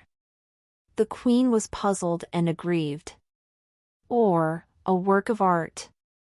When thinking of this word, the Queen inexplicably thought of the book The Queen's Feast that Roger had read before. Such a vulgar thing, but it is necessary to save it even if it burns one hand. He also said that those women were similar to her. So Empress Eternal Night suddenly had a flash of inspiration, why not let him witness the real one in world? The Queen of Eternal Night remembered a drama she had seen when she was a little girl. The first time they met for dinner when parting, the heroine leaned over to wipe the coffee stains from the corner of the hero's mouth. It was a very ordinary action, but it became an indelible glimpse in the memory of the hero. The Queen thought that the story was so ordinary that she even forgot the plot. But this scenery made her remember it.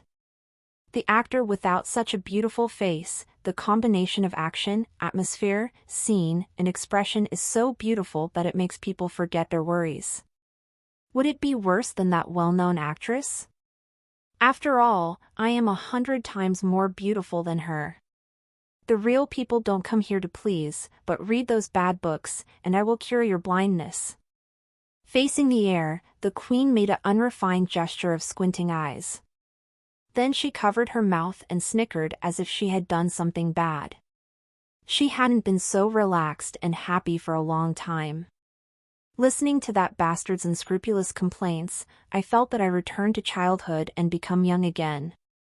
She is no longer a high-ranking queen who has killed countless people, but a carefree little princess of the Green Vines Empire who would talk about state affairs with her classmates in the academy. Those are good old times. A glint flashed in the queen's eyes, and she restrained her smile. When the mood is good one day, I will help that kid to improve his aesthetics. Now, I have to work. The queen rested for a while, then changed into a more comfortable uniform. The Queen of Eternal Night ordered Margaret to discuss matters. The unification policy can be launched later, and the operation of pretending to be the nationalist army will be secretly arranged first. Margaret has many crazy ideas and is best suited for this role. Left Prime Minister's house. Margaret was thinking hard about the map and the military newspaper, trying to find a way to resolve the turmoil in the 17 kingdoms. To be honest, she doesn't have deep feelings for the Empire. But she was reluctant to see the Queen of Eternal Night sad. And Angelina is so proud of herself these days, she feels that she has to find her way back. At this moment, she got the news that the Queen of Eternal Night announced her entry into the palace. "Is anyone left to arrive at the meeting?" she asked the Queen's maid. "Only you." "Great." She knows her brother the most. Hearing that he became a marquis, she felt very surprised, moved, and it was very shocking. Margaret was happy. She quickly changed into a cute Lolita-style outfit and jumped into the palace. "Sure enough, Your Majesty still has me in her heart. The most annoying thing, the most difficult problem to deal with, still think of me, Margaret, first." Soon, in the palace. "Your Majesty, your Margaret is here." "Well, sit down, I said, you remember." In front of the Queen of Eternal Night, the entire Empire's territory is projected, with dense markings on it. She reconsidered herself and changed it into a serial plan of pretending to be the Restoration Army and told Margaret. Margaret was stunned.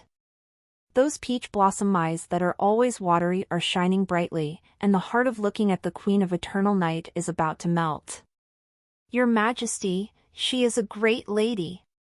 In one afternoon, she came up with such an exquisite chain plan. Pretending to be the rebel army to collect money from the 17 kingdoms. To dig out those leftovers and catch them all. She also received benefits from the Church of the Seven Gods.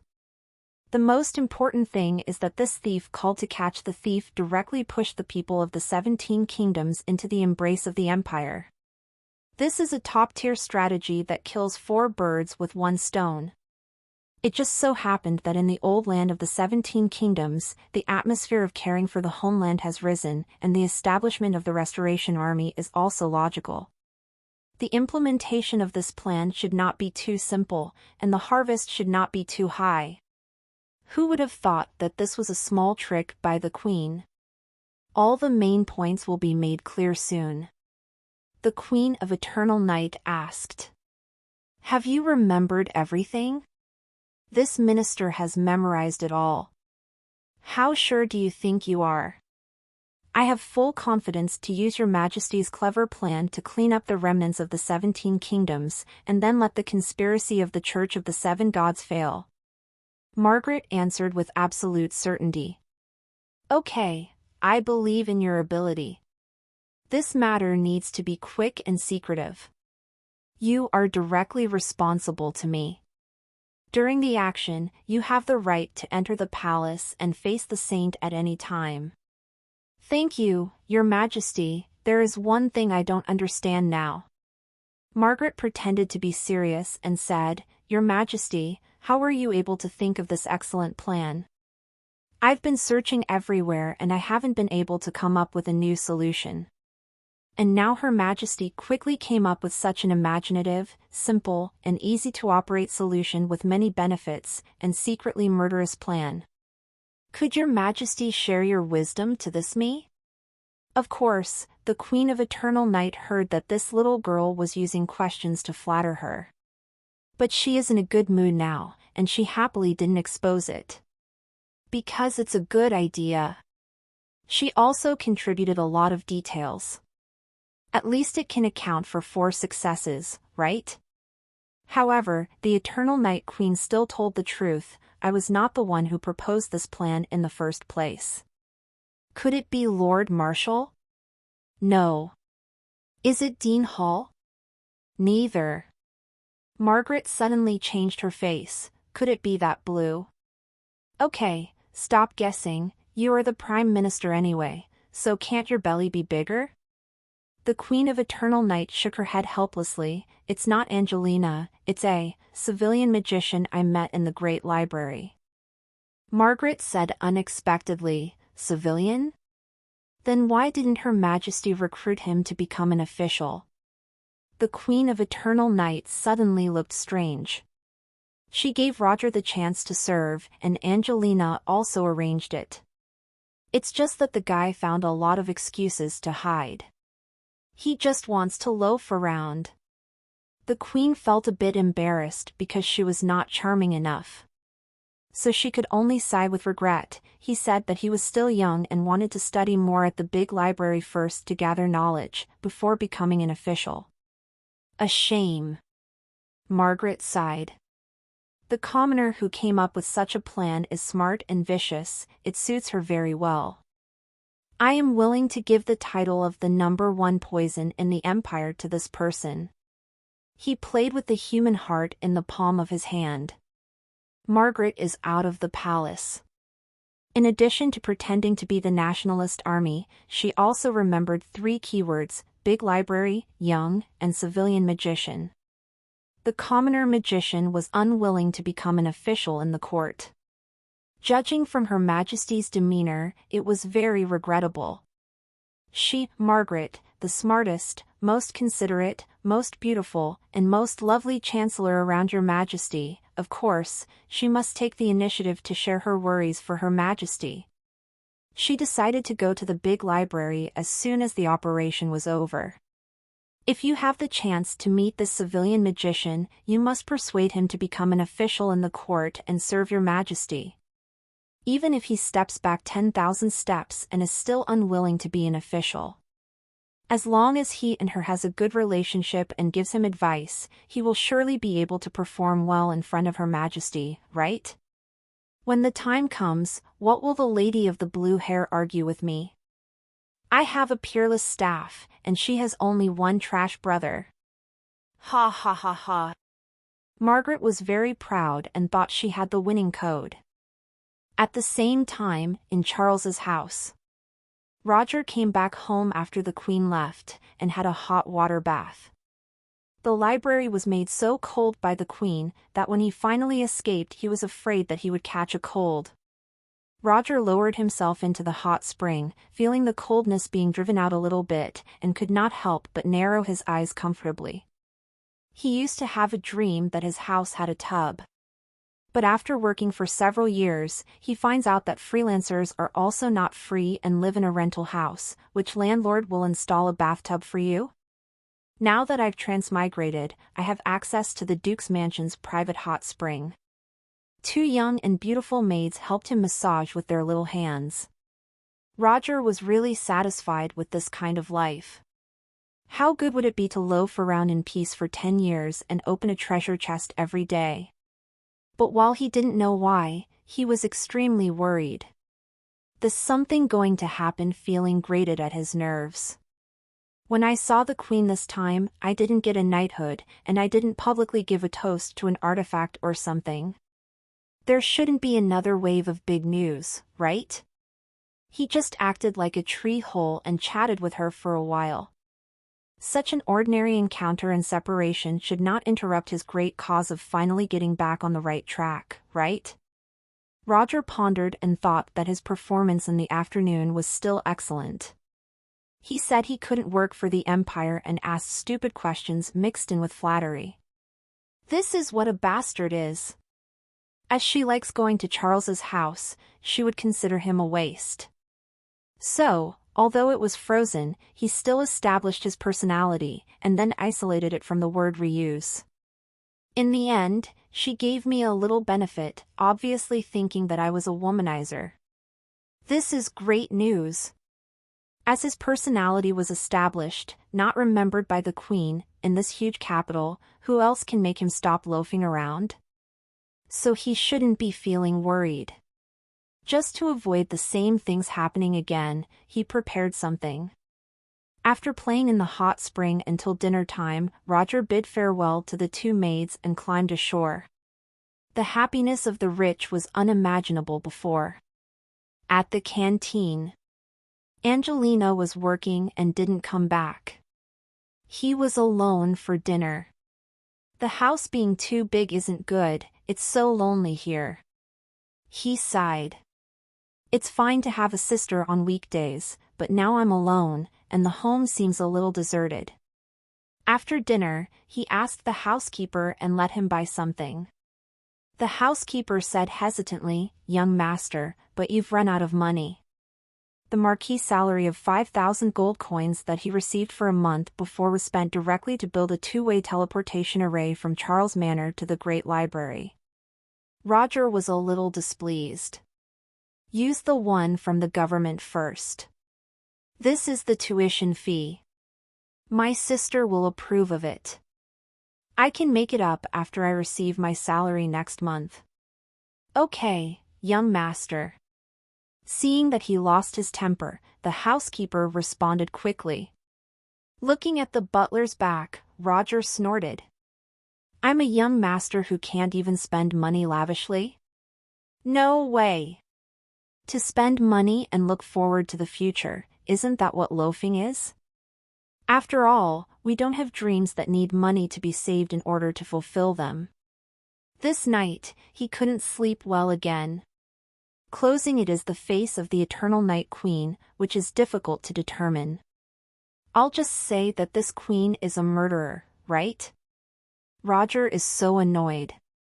He also never imagined that the Great Queen would make such a move to wipe the dust on his face.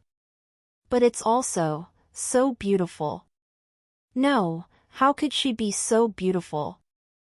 Her beauty is cheating. Why do some people have such a top-notch figure while their looks are so good? Humans are creatures that the more they know they can't get it, the more they feel itchy. The more I tell myself not to think, the more I can't stop thinking. The relationship between Roger and the Queen of Eternal Night was, after all, a crossover relationship. Now that the virtual characters came to his side, he became a real person with flesh and blood, and he also showed the side of a little switch under the mask of domineering and ruthlessness, and he couldn't bear it more and more. With such a chaotic head, tossing and turning, the time reached 0. Ding, the Aestia system has detected that the host's words and deeds did not meet the reward conditions. Please arrange the work and life reasonably.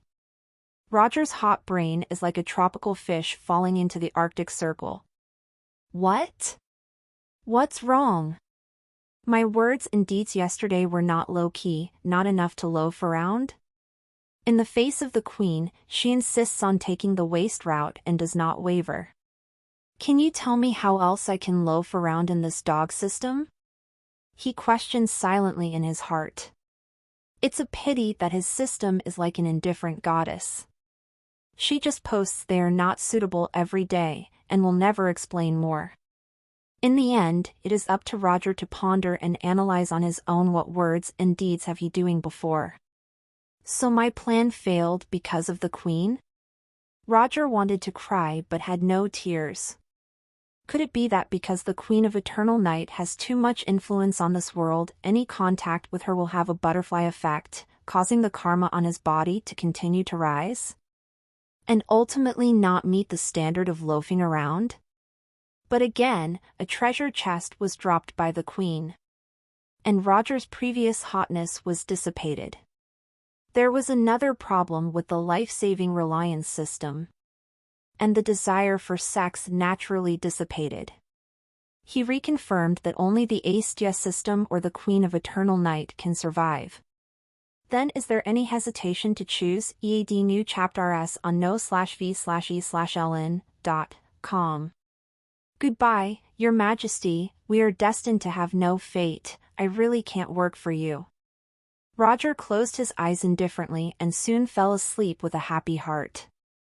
But the good thing is that he has already responded to this situation.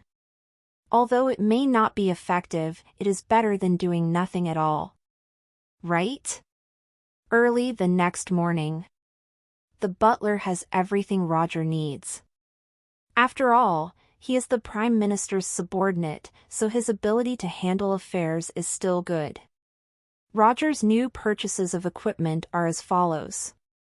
Phantom Treasure Box, a disguised human skin mask can be randomly generated every month, which perfectly fits the user's face without magical fluctuations. Super Mana Crystal, the additional increase is equal to the maximum mana of the high-level magician. In addition, it is the most popular magician's robe in the Imperial capital, with a medium to high staff. In addition, there is some equipment commonly used by adventure groups. The above piles of things cost 2,000 gold coins. It can be seen that the teleportation array is a very expensive stationery. It's probably similar to building a subway so that you won't be late for school. When the housekeeper retired, Roger immediately used the phantom treasure chest to create a human skin mask. Roger looked at himself in the mirror and nodded in satisfaction. Except this random mask is a bit too handsome and not ordinary enough, the others are perfect. Now, he is no longer the famous aristocratic waste master in the imperial capital, but a little talented civilian magician. While working hard in the mercenary group and practicing hard, I finally broke through to a high-level magician. Now I'm going to study in the big library. No matter how smart the queen is, she would never have imagined that someone would pretend to be a commoner and go fishing in a low-key manner, right? This time, I see who can interrupt my loafing around. In the big library. The pretty front desk lady blushed slightly and handed a delicate hard card to the handsome young magician in front of her. Mr. Brando, this is your library card. Thank you. The young magician couldn't help showing a smile when he looked at the name Dio Brando on the card. The super-large mana crystal, coupled with the spiritual power rewarded by the system, helped him easily pass the strength verification of the senior magician. Then he obtained the qualification to enter the Great Library through official channels. As for who is Roger? Who knows? Now I'm Dio. Roger used his fake handsome face and stepped into the library. No one would notice a strange commoner magician. Although a magician is strong, he uses a lot of money. Meditation, transcribing spells, purchasing equipment, conducting various experiments, and so on, are all things that consume a lot of money. The nobles dislike the commoner magicians, and no amount of effort can overcome this prejudice. Compared to the attention that Master Charles receives, Roger is quite happy with the experience of an unassuming person. This is loafing around. He found a little dynasty's history and studied the intricate relationship between men and women in the nobility. At this time, history books are better than some forums. That's good. Time had gone by and no one found Roger strange. His plan was somewhat successful. More than half of the remaining, but also to see if they can escape the eyes of the queen. In the main line of the game, the Phantom Treasure Box is the key prop for the protagonist to infiltrate the palace, and it can indeed hide you from the Queen of Eternal Night for a short period. It just so happened that the clue to this item was in the city of the capital. Roger arranged for the housekeeper to try his luck, and he bought this key item. But from the second dimension becomes the third dimension, and many things will be different. He didn't believe this thing could also be efficient on this queen. He must admit, he was better. But he could not choose. Although the system-specific criteria for loafing around could not be summed up, Roger determined the queen had treasure chest disappearance technique. As long as you meet that broom star, it's not a good thing. And people are social animals, and naturally, they have the desire to talk. In this situation, too many troubles appeared and many things had to be decided by the queen, placing her under a lot of pressure.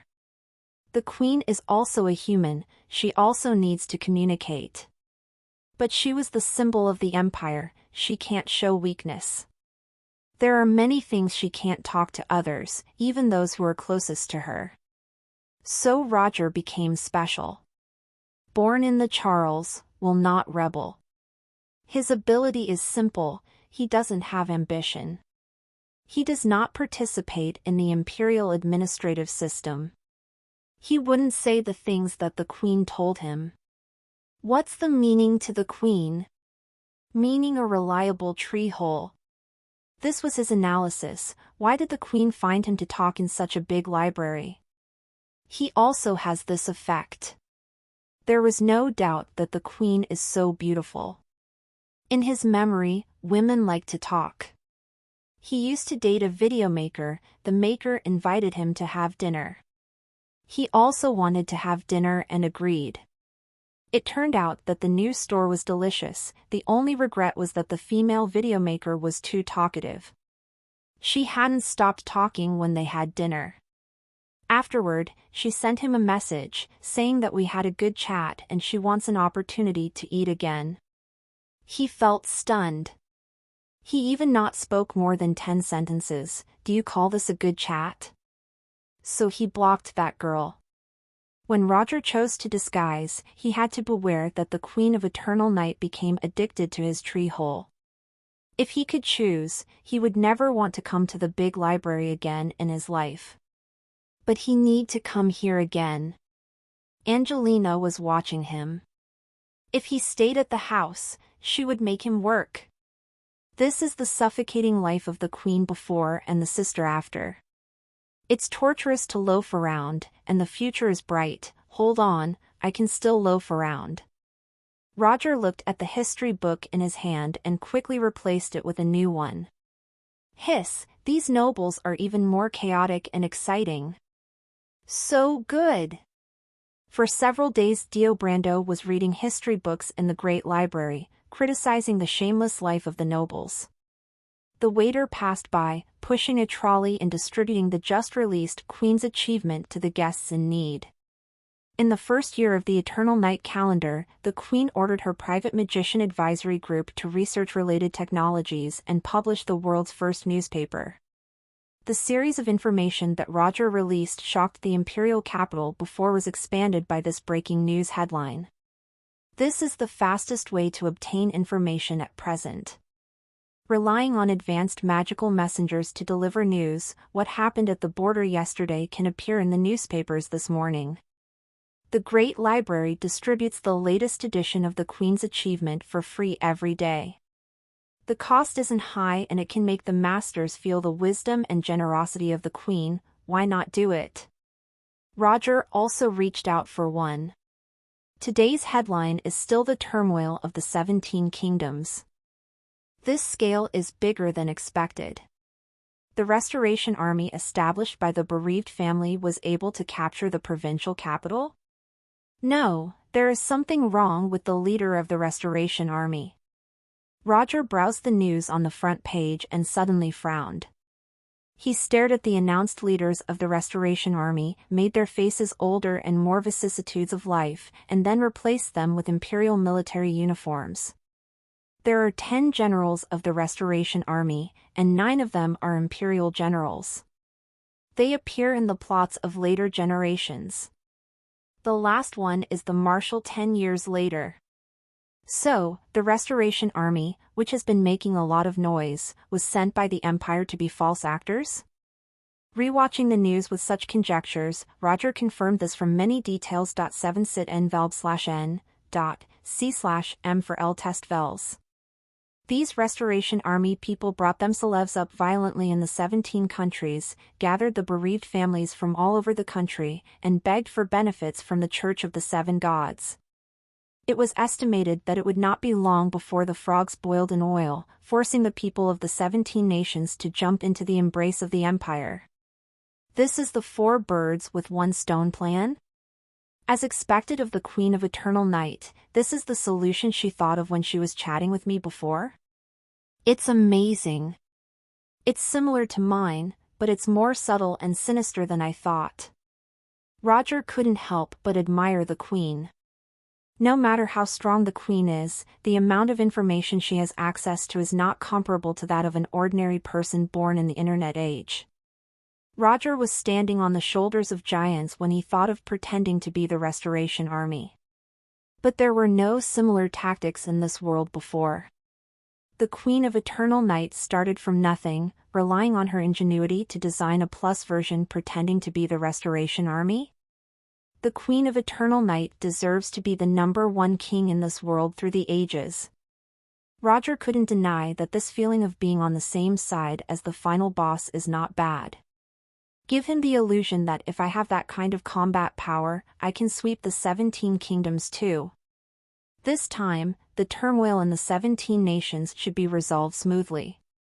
But the other magicians who saw the newspaper were not as optimistic as him, and they all looked worried. They were frightened by the mighty offense of the Restoration Army. Roger pouted. Worry? Even 10 years later, the 17 kingdoms have not turned upside down, so what are you worrying about now? Lie down, this time the queen will show off. At that moment, someone suddenly exclaimed, "Hail your majesty!" Someone shouted, and then all the magicians in the hall stood up and looked excitedly at the beautiful figure walking not far away. Eternal Night Queen. Did she come to the library in person? Hail your majesty!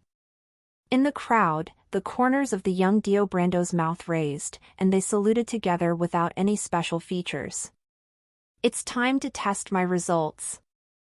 The Queen of Eternal Night waved her hand to greet these pillars of the Empire, and then suddenly raised her eyebrows. A familiar voice sounded in her heart. Broomstar came to the library again? Fortunately, I changed my face, she may not know I am here. The Queen saw a strange magician in the crowd. She was outraged and happy. There is nothing wrong with your disguise, but your voice is a bit loud. The Queen came to the library not to find Roger. She came here to find some old magicians who were familiar with the culture of the 17 kingdoms to discuss the compilation of Enlightenment textbooks. She was interested in several guidelines for the invasion of a unified culture.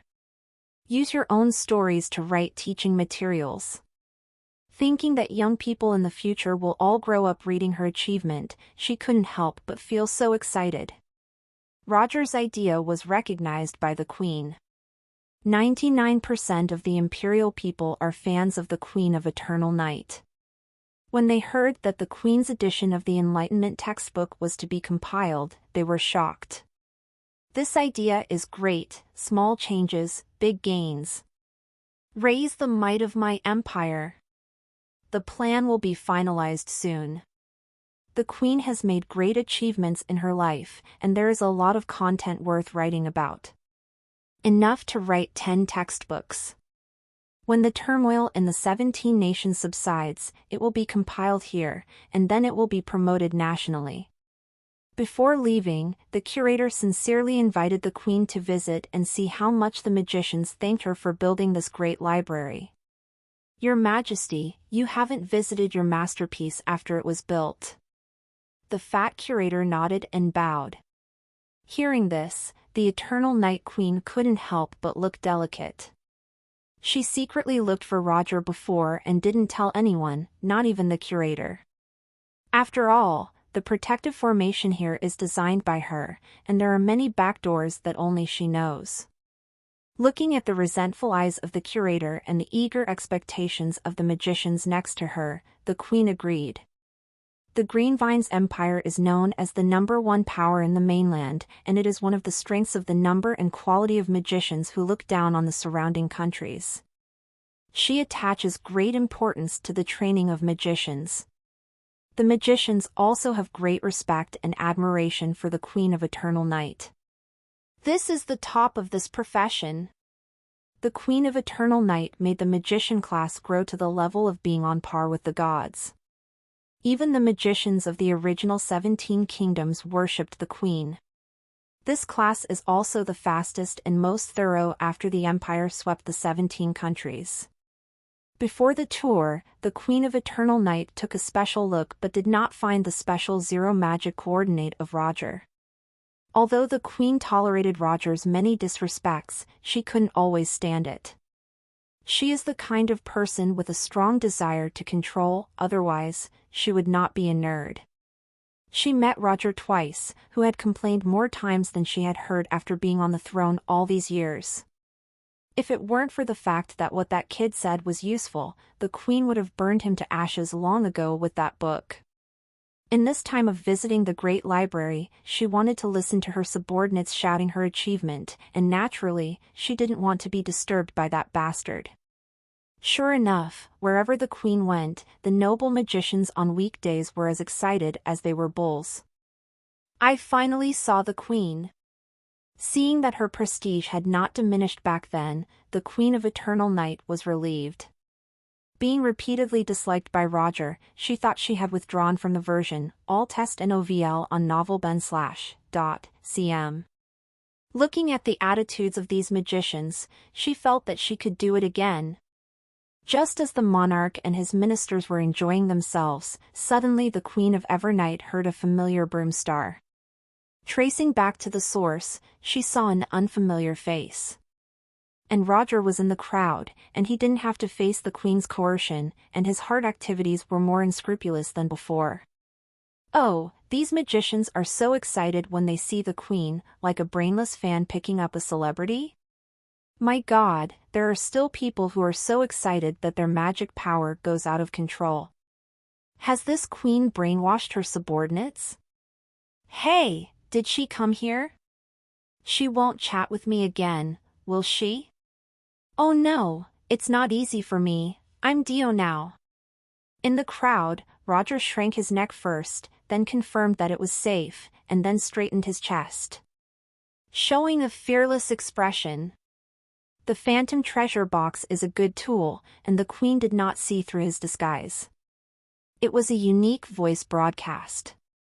It was simply shouting "I'm Roger" here with a loudspeaker, for fear that the Queen would ignore him.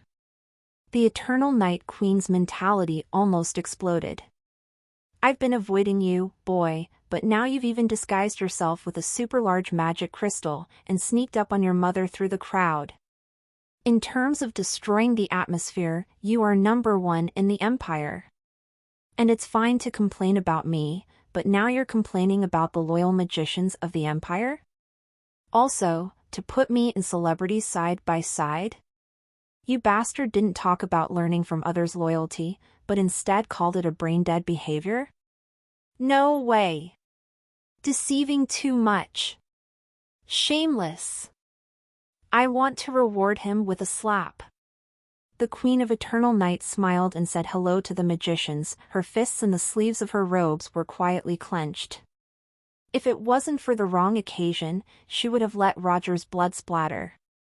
The curator continued to introduce as usual. The big library provides an elegant environment, thoughtful service, and strives to collect all the books in the world. It is very popular among magicians, not only all kinds of magic notes, historical books, social sciences, poetry and novels, and other works. And is becoming more and more popular. In this era, magicians are the main battle professions, and everyone focuses on hard work. The Empire released the magic notes that the great magicians cherished in the past, and it was naturally very popular, accounting for more than 90% of the total borrowing. However, reading obscure and incomprehensible things every day is also a big problem. Occasionally, some people will borrow some extracurricular readings such as history books and poems to change their mood. And the number has risen a lot recently. The curator felt that the behavior of the magicians represented an improvement in the quality of life. When the pressure is reduced, I will think of leisure and entertainment. So he felt that this was a good achievement for the Queen to govern the country. Indeed, magicians should not only serve in the war, but their wisdom should also shine in more places. The Queen of Eternal Night got to the point, she nodded lightly with satisfaction, and then her eyes lit up. According to Roger's pseudonym Dio, she used her backdoor access to spiritual database to find out that he has borrowed a lot of history books these days. Although it is not a serious history book. But enough is enough. Roger was a piece of waste before, and it was difficult for the Queen to arrange a job for him. Now he has become a high-level magician, and thanks to this strength he has been able to perform many errands in the Empire. Such comfort net, and he still is loafing around, and there is still time to complain about me? Do you still have time to look down on the loyal magicians of the Empire? Humph, I'll let you know what power is, and I'll be full of work pressure. The Queen of Eternal Night continued the topic of the curator just now and smiled. Just right, I need an excellent young man who is familiar with history books to help compile the history of the Empire. Then Mr. Curator, help me check, which magician these days has read the most history books? Of course, there is no problem, Your Majesty, wait a moment. The curator immediately opened the management background and then sorted the magicians who borrowed history books in descending order. The first place is, impressively, Dio Brando. And at only 19 years old, it meets the criteria of being young. A magician is equivalent to a science student in this world. Reading history books is to relieve boredom, so there is no time to read more. So Roger successfully stood out and became the person who read the most history books in the whole library for nearly a month. Look at this, Your Majesty, Mr. Dio Brando is very much in line with your requirements. The only problem is that he is a commoner.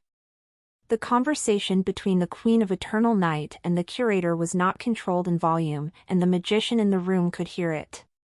Of course, Roger heard it too. Hearing Dio's name appearing in the curator's mouth, he gloated over the misfortune. This is the unfortunate boy that the Queen took a fancy to. But the next second, he felt a thump in his heart, and he reacted. The clown is me? Old man, don't hurt me, I'm just here to loaf around, so I don't want to study history. Yes, I am a civilian now, and the identity of a civilian is a big problem. The Empire did not need civilians as officials before. Unexpectedly, the Queen of Eternal Night waved her hand and said boldly, "Civilians? What kind of problem is that? I have never asked people about their backgrounds, and the capable ones will be the new historians of the Empire. Don't ask about your origin?"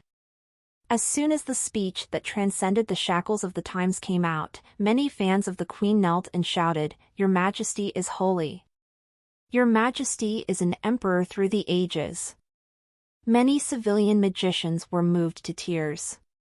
Does His Majesty's remark mean that they have a bright future? Only Roger stood blankly where he was. After finally getting a vest and reading a few more history books, I already got caught by the Queen? Does this empire have privacy protection? I'm going to take it to Parliament. I just want to loaf around quietly. Why is it so difficult? All the people in the library were excited when they heard the Queen needed someone to help her. Work for the Queen and spread the glory of the Empire, we should do it. But when they heard it was to edit history, they suddenly had no interest. In this day and age, fighting is a magician's main duty. The Queen of Eternal Night swept across the 17 countries and completed the greatest expansion in the history of the Green Vines Empire. Her fans naturally want to fight for the Queen, instead of wasting their life. So they thought, let us see who was the unlucky person who made the Queen fancy. Oh, it's Dio! However, some people were unhappy. The Queen said, no matter where you are from, you will live in those who are able, which made a few radical nobles uncomfortable. In this era, there is an unbridgeable gap between the commoners and the nobles. Whether it's an official of the Empire, big or small, or an ant's family that doesn't want to work hard, first of all, you have to be a noble. Even if a commoner has cultivated into a high-level magician, he must either join the army to fight for a title or he can only hang out in the adventure group, and it is impossible to enter the political arena of the empire. But today, the Queen of Eternal Night wants to appoint a commoner magician as an official. Although it is a trivial historian who is not valued by the imperial people, this is also an unprecedented initiative. In everyone's opinion, Dio Brando himself is not important, but the symbolic meaning of this move is important. Could it be that the Queen of Eternal Night wanted to use this person's identity to test the bottom line of the traditional aristocracy, and to let the commoners enter the dynasty in large numbers? But what they didn't know was that the Queen of Eternal Night just wanted to punish Roger for his indecent rudeness. Roger stood up at a loss while the Queen stared at Roger, who couldn't get back to the god in time, and with a smile said, "Could it be that this is our young and promising Mr. Dio Brando? Are you willing to be our historian?" "I am not talented." Roger was about to decline. However, before he finished speaking, he felt the gazes of the surrounding magicians had suddenly sharpened. As a mere commoner, it is the Queen's mercy to give you an official or half a post, so why do you have to refuse? If you dare not to give the Queen's face, don't blame us for not giving you face. There was someone who was quick-tempered and took out the white gloves, ready to throw down at any time. "Damn it, bro, isn't it? If I dare to say no, aren't you going to duel with me right away? Is the Queen's prestige so terrifying? What should I do? I don't seem to have a chance to refuse this kind of public assignment. I really can't, but the Queen said I can do it, so I have to do it." The Queen of Eternal Night was not impatient at all, and stood there quietly, like a great monarch with a broad heart, waiting for the answer from the person she wanted to subdue with tolerant eyes. "Recognize the reality. No need for me to take action. There are countless good men in the Empire, and they will tell you how to choose.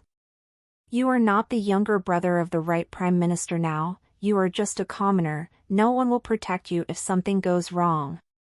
Facing the countless hostile gazes around him, Roger had no choice but to change his words. It's really surprising that your Majesty trusts me so much, and I will do everything in my power to repair the history of the Empire for His Majesty." Discover NW Chapter SNN0EL by.com.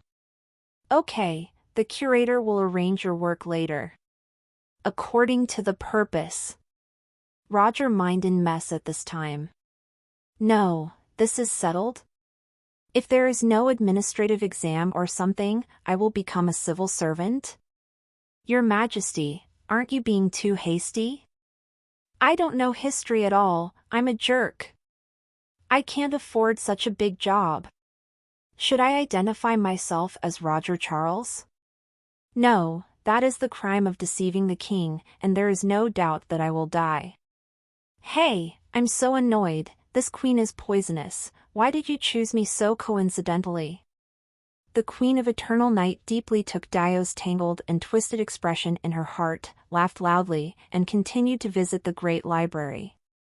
"Do you think you can pull out the palm of my hand just by making a face? Young man, you're still too young." Soon, the Queen returned to the palace. Roger thought about running away. But he did not have any chance at all. Imperial talents don't care who is the historian. After all, of a historical recorder, who was selected by the Queen herself on the first day, run away, wouldn't it make the Queen very embarrassed? Therefore, whether it is the guards of the big library or the magicians who read books together, they are guarding this Dior consciously or not. It was like this until the curator's assistant came to invite him. Roger was helpless and followed him to a large office. Inside there are more than a dozen historical consultants who are poor and illustrious, as well as piles of materials and messy drafts. The director of the great library called Finn Rodney, waiting for Roger at the door. This is a fat middle-aged man, with the strength of a magician, who is always smiling, and doesn't seem to be in a hurry to do anything.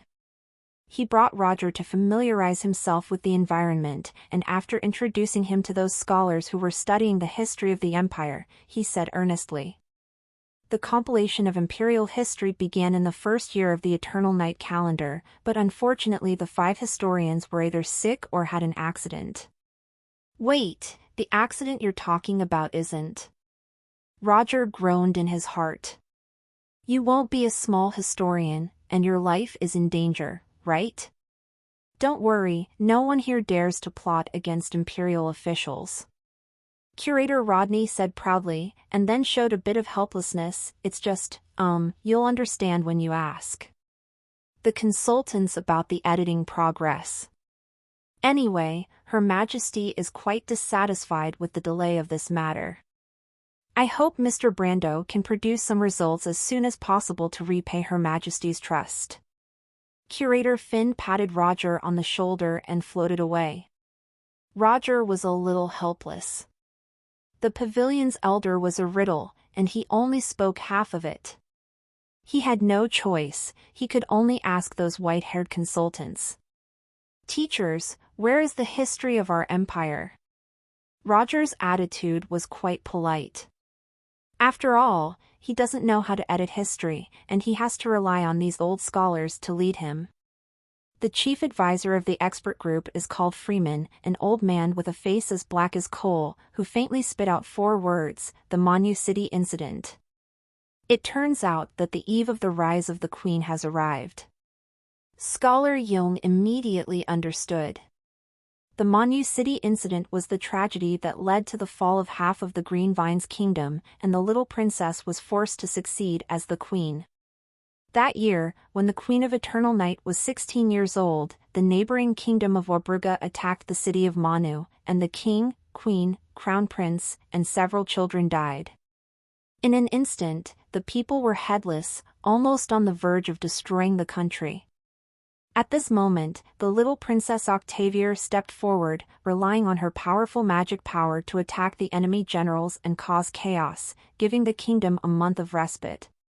Then she succeeded the queen and spent that month consolidating the remaining power of the Ivy Kingdom and destroying the Wabruga Kingdom with silk blood. This is the background information of the game. It has already arrived at the Monu City incident. It is said that the compilation of imperial history is almost complete, and only the relevant deeds of the queen can be written in the history books. But this job is stuck here, even changing the historian. It shows that the Manuel City incident is tricky. Roger immediately communicated with his historical advisors. And check the secret letters, military information, news records, etc. they have sorted out, and dug up the dark history of many queens. The queen was suspected of murdering her brother or uncle, and then got the throne? Roger's eyes gleamed. No wonder his 5 predecessors, to keep their official titles and titles, found various reasons to stop here and did not dare to advance. Some things simply cannot be avoided. Wanting to decorate this piece of history to the satisfaction of the Queen of Eternal Night is as difficult as going to the sky. You can think in a different direction and use this history to anger the Queen. I'm afraid it's easy, right? Does Roger want to be the historian? He doesn't want to. As long as I capitalize on the Monu incident and dig up black material, can I be dismissed immediately and return to my life as a fisherman? Roger, who had been depressed all the time, suddenly came to his senses.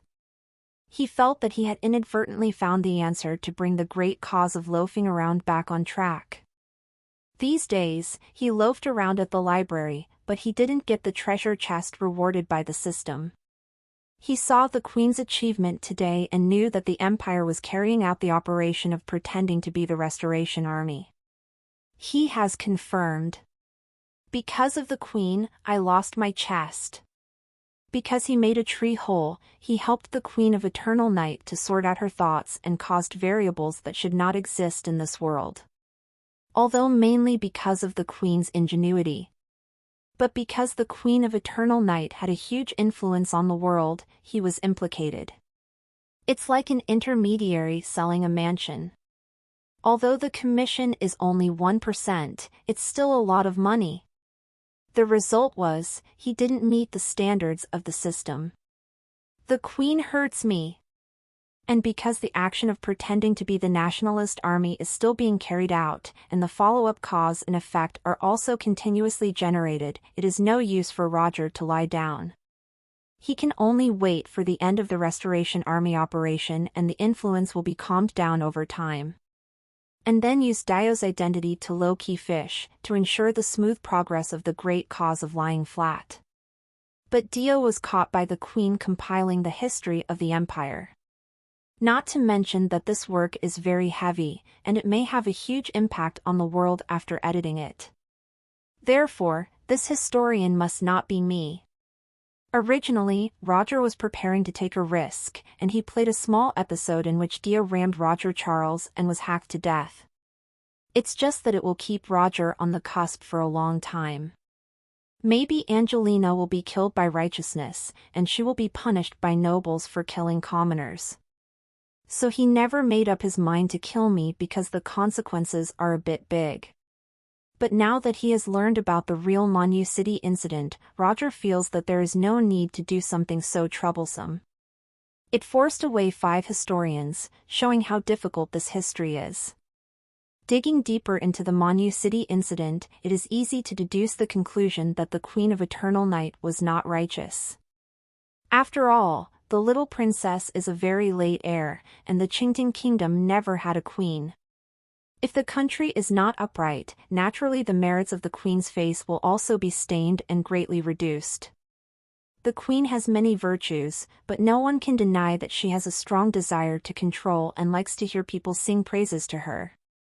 Otherwise, she wouldn't be so focused on compiling textbooks. For this matter, she hired no less than 100 shadow magic photographers to record her charming figure, choose the most beautiful cover, and help young people establish a flawless aesthetic sense.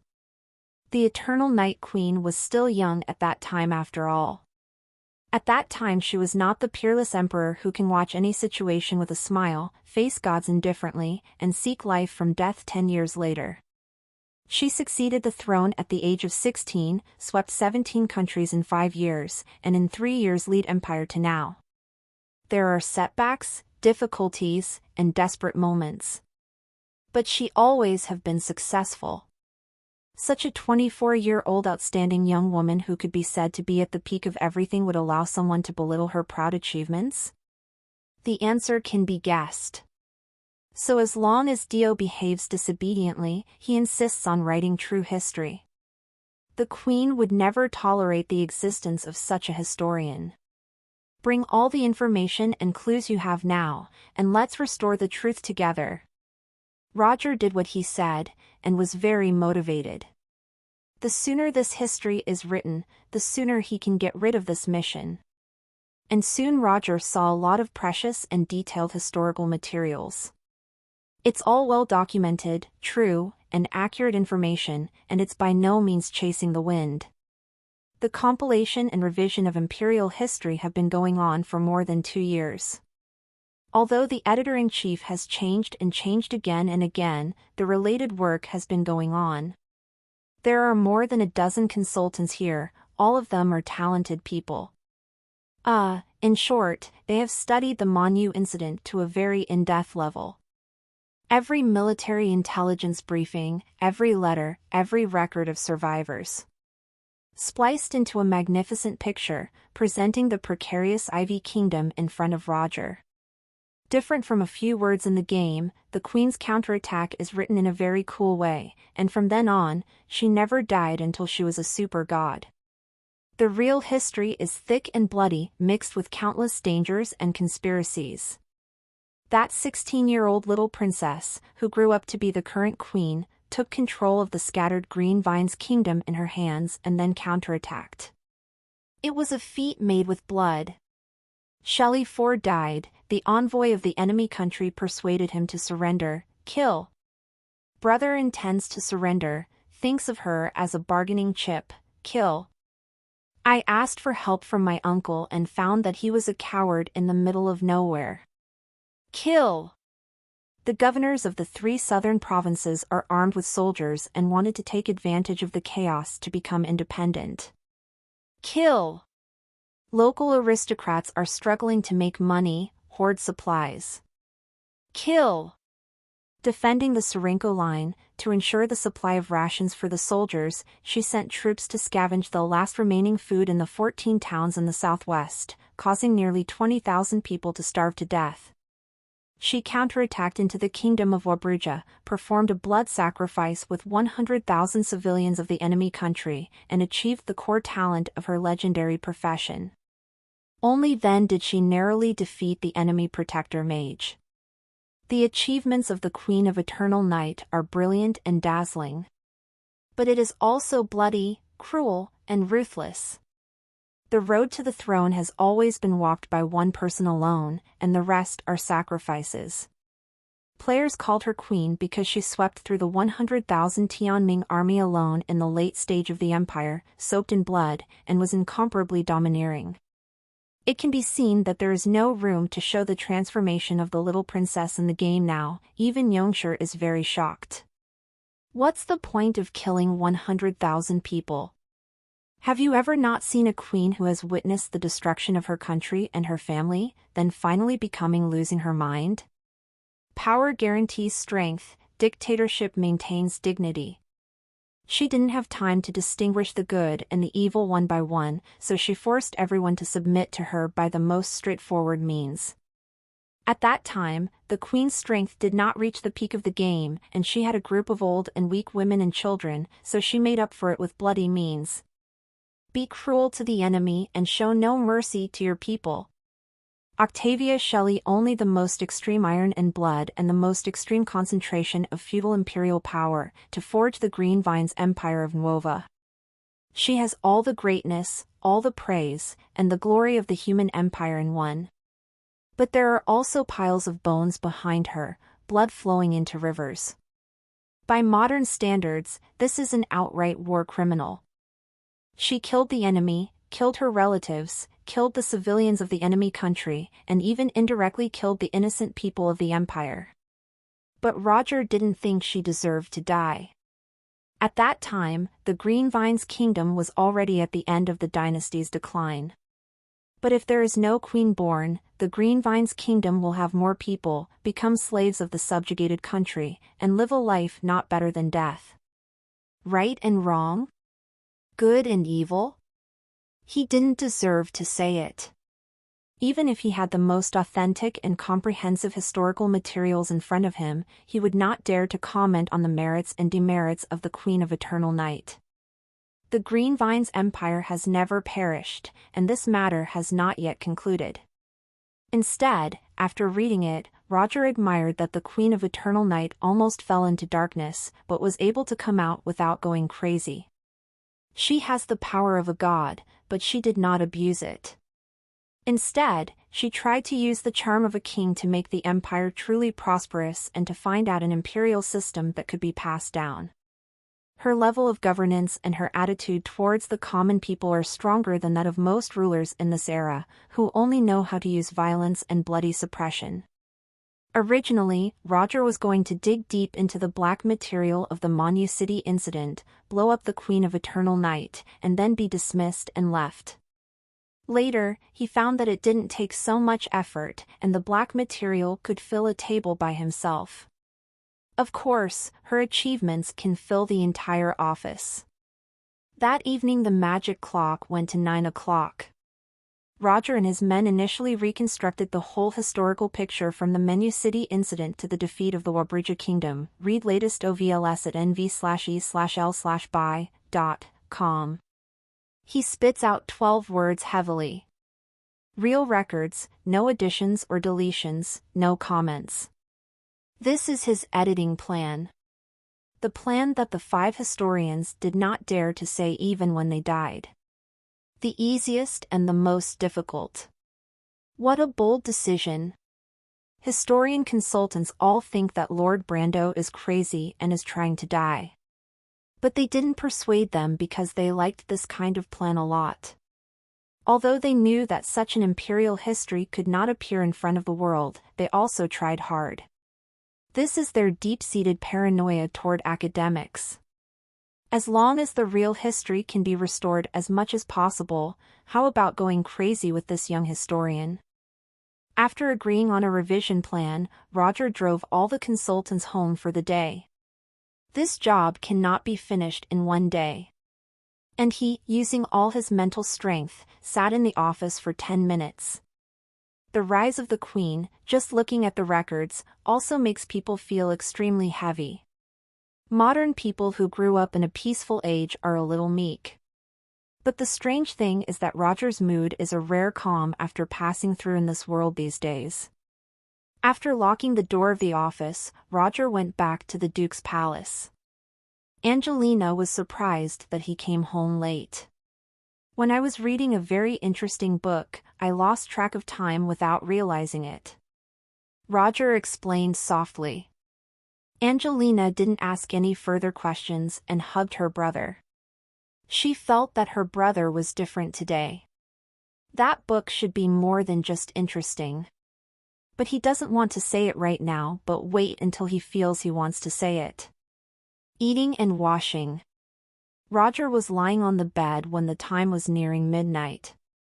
He couldn't fall asleep for a long time. He was constantly thinking about how to show the real history of that period. Midnight. Ding, the ASTIA system detected that the host was emotionally stable yesterday and obtained a random treasure chest. Do you want to open it? Ding, the ASTIA system detects that the host has entered the flow state for the first time and an additional random treasure box will be rewarded. Open it? Roger suddenly opened his eyes and sat up in surprise. Yesterday was so busy that it met the standard of loafing around? This system. It seemed to be more interesting than his previous understanding. Open. Congratulations to the host for acquiring advanced architectural design skills. Congratulations to the host for acquiring the talent for multicasting. A single cast of a spell has a 20% chance of being casted 2 times, 10% chance of casting 3 times, and a 1% chance of being casted 5 times. Roger looked at the 2 powerful rewards and fell into thought. He found that he had a shallow understanding of loafing around before. The first meaning of loafing around is, of course, that I don't try my best, I accept the status quo. But is accepting the status the same as doing nothing and living in emptiness? While he was loafing around, he met the system criteria and got a treasure chest. But yesterday, he worked overtime to compile the history of the empire, and he was exhausted. He even thought about his work before going to bed. But he also got a treasure chest? There are also keywords prompted by the system. The state of flow works. Put the flow aside for now, and you can still work. When are you loafing around? Something's wrong with the system. Roger originally thought that he had already grasped the system's mechanics, but it seems like his understanding is still inadequate. He is very like calling the system out, translating what is the special loafing around. But the system is the goddess of coldness, ignoring him. Roger could only try to translate. The word loafing around appears in modern society. The hell-level survival difficulty of the metropolis, the overloaded work pressure, the impossible dream of buying a house and getting married, being surrounded by madness and struggling with no way to ascend. As a result, a family of loafing around emerged, similar to the low-desire life of the Sakura country, the knit family of the great country, the homing family of the beautiful country. However, some people are passively loafing around, and some people are actively choosing. The big city can't keep going back to his hometown, looking for an easy job, too lazy to think about love and marriage, just do what he likes, and maintain a life that is good for living. Sanhe, the great god, is loafing around. Sanhe refers to a Chinese people. Civil servants in small towns may also be loafing around. F0 low new hapters at nov/el/bin/.com. Living a day is to loaf around. Relaxed. It is true that drinking and singing wildly is a kind of loafing around. But thinking more deeply, the key to loafing around is not to be coerced by worldly success and to only do things that you agree with. In such a matter, no matter how much effort you put into it, you still loaf around. Roger suddenly felt that the system was becoming philosophical. It turns out that my heart likes to dig up the Queen's dark history? Roger laughed to himself. Of course, this is just a joke. He knows that what he likes to do is to discover the truth, express, and share. Then I was shocked by the melon eaters, secretly hiding some private work for export and gaining recognition. Isn't it because you have a clear understanding of the game events that others don't and now you intend to use it for fame? Later, I found out that my videos were popular and I could support myself. Although full of uncertainty, he still gave up his work in the system and chose this difficult path to express himself. It is difficult. Income is also not satisfactory. During the bottleneck period, I wanted to give up countless times. There have been many failed attempts. Family and friends don't understand him either. But he still persevered. Do you plan to just play around? Heh, playing games for work, taking notes while playing through the plot, I almost vomited. How could there be so much happiness left? Editing the history of the Empire is not like making a video, but there are bound to be similarities. Isn't it also a form of self-expression to show the real face of the Queen after the Monu City incident that few people know about? That is the embodiment of Roger's view of history. As for the original intention of offending the Queen of Eternal Night and dismissing her from office, he forgot about it when he got to work. As long as you are being a happy and true self and satisfying this point, is hard work also in line with the system's reward standards? Roger tried to deduce the original intention of the system. As for whether this inference is correct, let's use tomorrow's work to verify it. No, it's today. He showed an expectant smile and soon entered the dream.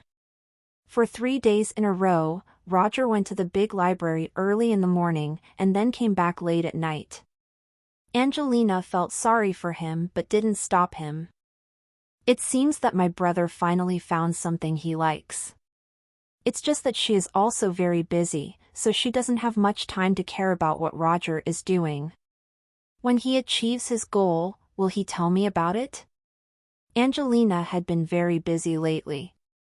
The Recovery Army had brought massive wealth and was collecting money for the Imperial Treasury through secret channels. Although Angelina did not know the details of her actions, she had already guessed some things and maintained tacit cooperation with Her Majesty and Margaret. With such a large amount of financial support, many of the Empire's previous plans that only existed on paper can now be implemented. Roger, on the other hand, devoted himself entirely to the editing of the Manuel incident. I have mastered the truth, but expressing this thrilling history in the simplest of words without any hints whatsoever is an extremely difficult task. After all, the overall history of the Empire is not a personal biography of the Queen. It would be too obvious if he used that to fill a period. He has to consider the overall proportions. With so many opinions to choose from, Roger repeatedly discussed them with his expert advisors. Curator Rodney was also curious to see the results of Roger's editing. But after only reading the first 3 pages, he was too frightened to approach this office. Is this Dio too bold? He looks very smart, but there is a madman under his beautiful skin? After meeting Roger again, Curator Rodney's eyes were extremely complicated. There is admiration and appreciation, as well as sympathy and regret. He's a talent, but I'm afraid he won't live long. So these days, Curator Rodney ordered people to prepare meals for Recorder's office according to some extremely high standards. I'm afraid he won't live long. Might as well give the guy some good food while it lasts. What kind of information Roger needed, and if he needed additional funds to visit the witnesses of that time, he readily approved it. Curator Rodney did not dare to share the responsibility with Roger, so he could only express his appreciation for this young man with silent support. There aren't many young people in the Empire who dares to defy the Queen. But such characters are needed in the Empire if it wants to exist for a long time. This is a gesture of giving up, repaying Her Majesty. I'm just afraid that Her Majesty won't like it. What he didn't know was that Roger was also testing the system. Through hard work, he successfully obtained 3 system treasure chests. Although he didn't offer anything priceless, he didn't give any additional rewards. But it was enough for Roger to confirm that his latest judgment on the reclining system was correct. Aestia is not limited to loafing around, but can also mean focusing and devoting yourself to an enjoyable task. As long as it is what you think is right and happy. And so, another week has passed. The historian Dio Brando and his advisors compiled the main text of the history book from the completion of the Manuel incident to the defeat of the Kingdom of Vanbrugh. According to the work schedule, this is the 6th edition. The 6th edition adds up to the length of the first 5 editions. There was no way, after all, the previous 5 historians had not finished writing at all when they smelled the danger and ran away. They tried to cover up. The attempt failed and it ran away again. The official historian's office was not relaxed even when work came to an end, on the contrary, the atmosphere was dignified. Lord Brando, we can help to embellish it, and some parts can be made vaguer. Chief Historian Freeman said tentatively. The other historians also looked at Roger expectantly. They had fallen in love with the new historian. Although his historical foundation was not so good. But he always had a lot of whims and brought new forms to the historical record. Give them the greatest degree of freedom and let them restore the truth to the greatest extent possible. It's just the restored truth that motivates these dull and fearless scholars who only focus on history to the point of it being a little creepy. You updates tnvel/by.com. They were intimidated by the results of their work. These kinds of things happen, and they may be killed for doing what they are ordered to do, but Lord Brando must not die. So everyone suggested to Roger they should try to make the 7th version, and everyone thought of ways to beautify it. As a historian, there are many ways of writing in beautiful ways, so the Queen of Eternal Night cannot directly see the deep meaning behind these words. This should help Lord Brando continue to keep his seat. Because no one can guarantee what kind of person the 7th historian will be. If it's a flatterer, a slut, who just wants to lick the Queen, their work will become boring again. That would be pointless. Roger rejected the requests of the historians. Are these people too bad? Do you still think that he has been compiling history here? Since yesterday, he has been unable to obtain a new treasure chest. The most controversial part of history, from the Manuel incident to the defeat of the Warbridge Kingdom, was over. The following work became dull, boring, and repetitive, and Roger could feel his interest fading rapidly. After all, he doesn't really like history. It's just digging up the Queen's dark history, which triggered his muscle memory. After the dark history digging is over, the end is just Queen kills those people indiscriminately, and afterwards it becomes boring praise, and this all is also shown in the game. He suddenly couldn't get into the state of flow and turned into an ordinary punch-in to work. He is now waiting for the Queen to hurry up and review the results, then dismiss him as a historian in anger. After confirming the power of the system, he has many new Aestia postures, ready to try his length. At the same time, the Queen of Eternal Night was invited into the Great Library again to review the newly compiled textbooks. That's right, it's catchy, lively, and interesting, and you've packed the most words into a limited amount of space. You've worked hard. She was full of praise. The whole nation's efforts to compile Enlightenment textbooks are indeed fruitful. Fortunately not humiliated. Curator Rodney personally caught the matter and returned the ceremony with a gentlemanly restraint. The Queen of Eternal Night put down the new textbook, remembered one more thing, and asked our newly appointed historian, how is his work status recently? If that bastard Roger was still thinking about loafing around, she would be able to beat him logically. Unexpectedly, this question made Rodney look strange. Lord Brando works very hard. Oh. Curator Rodney has something to say, and he doesn't need to cover up for him. He worked hard, winning unanimous praise from the Historical Advisory Committee, but the current results are a little, bold. How to say? I dare not speak. You are forgiven, speak. Lord Brando's attitude towards the Menu City incident is very straightforward and too in-depth. Silence! The Empress of Eternal Night huffed angrily. Inside the slender body, an irresistible magical storm raged. The gorgeous conference room became instantly desolate as though robbed by bandits. The curator Rodney immediately opened the shield protecting the less powerful advisors. Blood dripped from the face of the veteran magus, his face was gray, and he couldn't stand. Her Majesty's strength improved again, but the vortex of magic bursting from her emotion almost killed them. I lost my way. For the maintenance funds and pensions, you shall visit to the palace accounts. The Queen of Eternal Night left a light sentence, and the figure has been teleported away. Alas, Dio is so pitiful. Rodney let out a long sigh.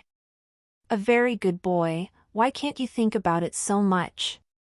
Although our Majesty's mind is like the sea, those words were her reverse scale. The previous historians tried to avoid it softly, but they were unsuccessful. Now, this idiot is using a big awl to stab the Queen's reverse scale repeatedly, trying to see what big treasure is hidden underneath. So strong, who can keep him? I'm afraid my poor library will suffer. Thinking of the Queen of Eternal Night's reaction just now, Roger couldn't help feeling chills in his chest. It was the recorder's office. The sudden appearance of turbulent energy fluctuations made everyone vigilant. It seems that an epic monster is about to raid the material plane. Then, everyone saw the splendid figure of the Eternal Night Queen. It's just that her face was frosty at the moment. Instead of looking at the historical consultants who were kneeling on the ground, she went straight to Roger. Dio, I heard that your editing work has achieved results. Roger's eyes suddenly lit up. He took out a thick stack of manuscript paper and handed it over respectfully. Report to your Majesty, I have presided over the editing and repair of the Menu City incident and the achievements of the defeated Warbridge Kingdom. Humph, wait for me to see. The Queen of Eternal Night took it and opened it. The historical consultants present were so nervous that they almost forgot to breathe. Merit? Lord Brando dares to say that we have written down everything that His Majesty has done. The word merit, I'm afraid, requires several layers of quotation marks, right? The higher your expectations for your Majesty, the more miserable you will be waiting for the ending. Different from the nervousness and worry of his subordinates, Roger was respectful on the surface but more joyful in his heart. She is in a hurry, she is in a hurry. In the past, she didn't have any energy spilling out of her teleportation, but now she has amazing momentum. I am afraid she has gotten wind of the curator. It seems that this time is very stable. I want to be released from this office. Thanks, Manuel City. Thanks to the Kingdom of Warbruga. The Queen of Eternal Night was too lazy to listen to Roger's thoughts and focused on the first draft of the 10th volume of the History of the Green Vines Empire in front of her. The more she looked, the more ugly her face became. Breathing is getting faster and faster. Those bloody nights that she had almost forgotten were brought back to memory by the gorgeous, smooth, and well-organized lines of text. The fourth brother who taught her to use bows and arrows led her to shoot her first rabbit. That same brother kidnapped her and tried to marry her to the crown prince of the Warbridge Kingdom to please him. The empire is in turmoil, the bones of my parents are not yet cold, the dinner party at my uncle's manor is still extravagant, the dancer is so beautiful, and I talk to my staff about the spices and tea that have come from the east. The yellow-faced and thin-skinned refugees looked at her, begging the little princess who had the name of kindness to give them even a little bit of food to survive this long summer. Before the civilians of the Valburga kingdom died, the eyes that were eager to live were no different from those of the empire. Scene after scene, there are countless blemishes that civil servants and military generals have worked hard to cover up for the queen, and now they have been dug up and written in a fair and ruthless tone. She raised her head sharply and glared at Roger. You don't understand what I've been through, you don't even know I didn't have a choice. Those foolish people don't understand either. The enemy will use these things to attack me. I have done so much for the empire, but I still have to bear the infamy. Boom! Boom! Boom! A terrifying magical storm filled the entire room, then exploded, affecting a wide area. 1/3 of the big library collapsed. Countless people have swept away, dazedly facing the apocalypse-like scene of natural disasters. Immediately, they saw the Eternal Night Queen floating in the air, her long golden hair flying without wind, and complex three-dimensional magic patterns appearing on her snow-white skin. The rank above the legend, the Queen of Eternal Night, is full of combat power. She looked down at Roger like a god. Dio Brando, how dare you write that? Aren't you afraid I'll kill you? Roger was only injured by the aftermath of her imposing manner, and the corner of his mouth was bleeding. But he just wiped it lightly, raised his head slightly, and met the queen's deep eyes, which were engulfed by the violent tsunami, and said calmly, "Your Majesty doesn't dare to kill me, you can't kill me, you will only dismiss me because of my incompetence." His image is embarrassing, compared to the bright moon. The queen is like a firefly that will be extinguished by an angry storm at any time. But it naturally revealed confidence that no one understood.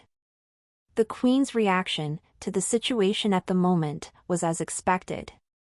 A cloud of fog enveloped the collapsed area of the Great Library. In the core area of the dense fog, the former historian's office, one could not hear the slightest sound or see any light. Everyone was curiously looking in the direction of the source of the magic storm, wanting to know what happened between the Queen of Eternal Night and the new historian Dio. But now everyone suddenly felt a sudden pain in their eyes. The eye circles were red and swollen like being sprayed with chilly water, and the tears were rolling. The magician also has healing powers. But the Queen of Eternal Night was even better, using continuous effects to suppress their spells. Curator Rodney was not spared either, crying and annoyed at the same time. Curiosity killed the cat. I knew the queen didn't want people to know, but I couldn't help but talk. Naturally, the more things that are hidden, the more people can't help but be curious. The historian wrote something to make His Majesty so angry. So, what exactly did he write? I want to know. Damn! It is estimated that there will be no chance to see it in the future. In the middle of the thick fog. The historical consultants had all fainted. The Queen of Eternal Night took a deep breath and looked at Roger mockingly. You said, why didn't I dare to kill you? Can't kill you? She thinks that Roger wants to reveal his past achievements, to show off that he is Angelina's younger brother, or to reveal that there is a hidden organization behind him. But the queen has already decided that no matter who is behind Roger, she will kill this bastard who wrote history books to relieve her hatred. But Roger's answer was not what the Queen of Eternal Night expected. He calmly responded with a bit of a smile. I'm no one, I'm just a commoner, a little commoner who buys the bones of His Majesty's money. His Majesty used me to set a precedent for a commoner to be an official, and I was killed in 10 days. What would the commoners who were extremely grateful and looking forward to Her Majesty think?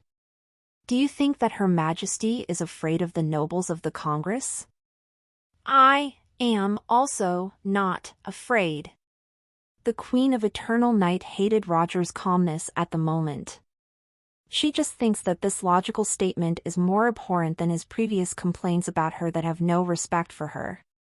She was so angry that her eyes were on fire, her hands lit up with terrifying magic energy, and she could turn into a human-shaped fort in the next second, blasting Roger into a scumbag.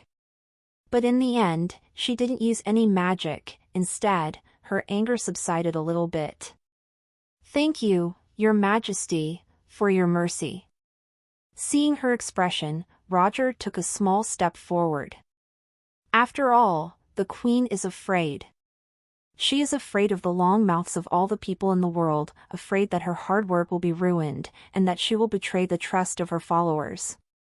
The Queen of Eternal Night speaks the truth in the Empire and can force anything.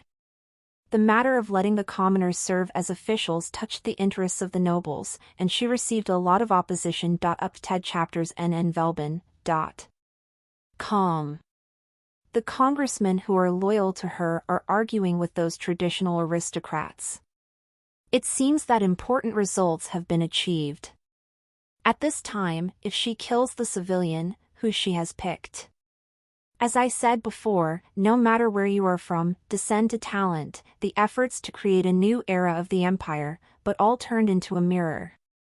The commoners will only be farther away from her. Are you kidding us, Your Majesty? So this Dio Brando really can't be killed. Not only can she not kill him, but she also wants to protect him from being killed by others.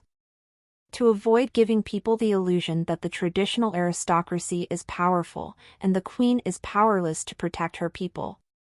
Otherwise, how could there be civilians who would dare to serve in the Empire? Wanting to kill a person but unable to kill, this is the first time since the Queen felt a stale after ascended to the throne. The Queen of the Eternal Night stared at Roger. She spoke every word that squeezed out of her teeth, which were carrying the bone-piercing icy wind from the frozen north. "Dio Brando, do you hate me?" "No. I don't hate you, and I'm proud of Your Majesty's achievements." "Then why did you write about my dark history? Were you planning to smear my image?" "I didn't mean to discredit it, but..." Roger held out his chest and said proudly, "I love Your Majesty, but I love the truth even more." You actually." The Queen of Evernight looked at the historian standing proudly in front of her with clear eyes and suddenly became confused. This time, he turned out to be the same as never before. "What you say is what you think. He cares about those truths, and even risks his life to make them public? Isn't this the lazy and inconsistent bastard she knew? Why did you change your identity, and you are so rigid as if you have a bit of a famous official? Knowing that it can't be done and doing it, everything I do and say is my wish." The Queen seemed to see the hero's flash on Roger. This shocked the Queen. She suddenly stopped being angry. Even a little gratified. Although such a person is not suitable to serve as her historian, he may be entrusted with greater responsibilities. The Queen of Eternal Night decided to suspend Roger as a historian, and then restart it when she thinks of a job that suits him. Just at this moment, the familiar voice echoed in the heart of the Queen of Eternal Night. "I was almost scared to death. I thought that the Queen would kill me if she couldn't control her emotions. Finally, I was better than myself, and fooled me. It is important to spread the truth, but it is more important to say goodbye to this boring post of historian and unlock my new position of loafing around." It's really hard not to laugh. The Queen cares so much about a history book, about her reputation. This is a bit naive and cute. The Queen of Eternal Night just calmed down, and she immediately appeared in the stormy seas. Cute? She has been crowned with countless negative comments, such as cruelty, murderousness, evil, depravity, madness, and debauchery. But this was the first time that someone called her cute. In these two words, the effect is outstanding. In an instant, the Queen's sense of turmoil disappeared. How dare this bastard call me cute? She couldn't help but sneer. Dio, do you know how many people in this world regard me as an idol? You announce the truth, but have you considered the impact of this on them, causing their faith to collapse? Bringing shame to the empire? This is to say, you are the most naive, you are the cutest. Roger replied in a deep voice, of course, I know, but I still believe that everyone in the world has the right to know the truth. Your Majesty's attempt to cover up the truth isn't what the monarch do, but a thief with a guilty conscience. No, isn't this queen angry enough? Get rid of me now. Look at me continuing to hold fire. Scold her face to face. Those who have won the country's wrongdoing are most afraid of being called thieves of the country, right? Women like to think too much.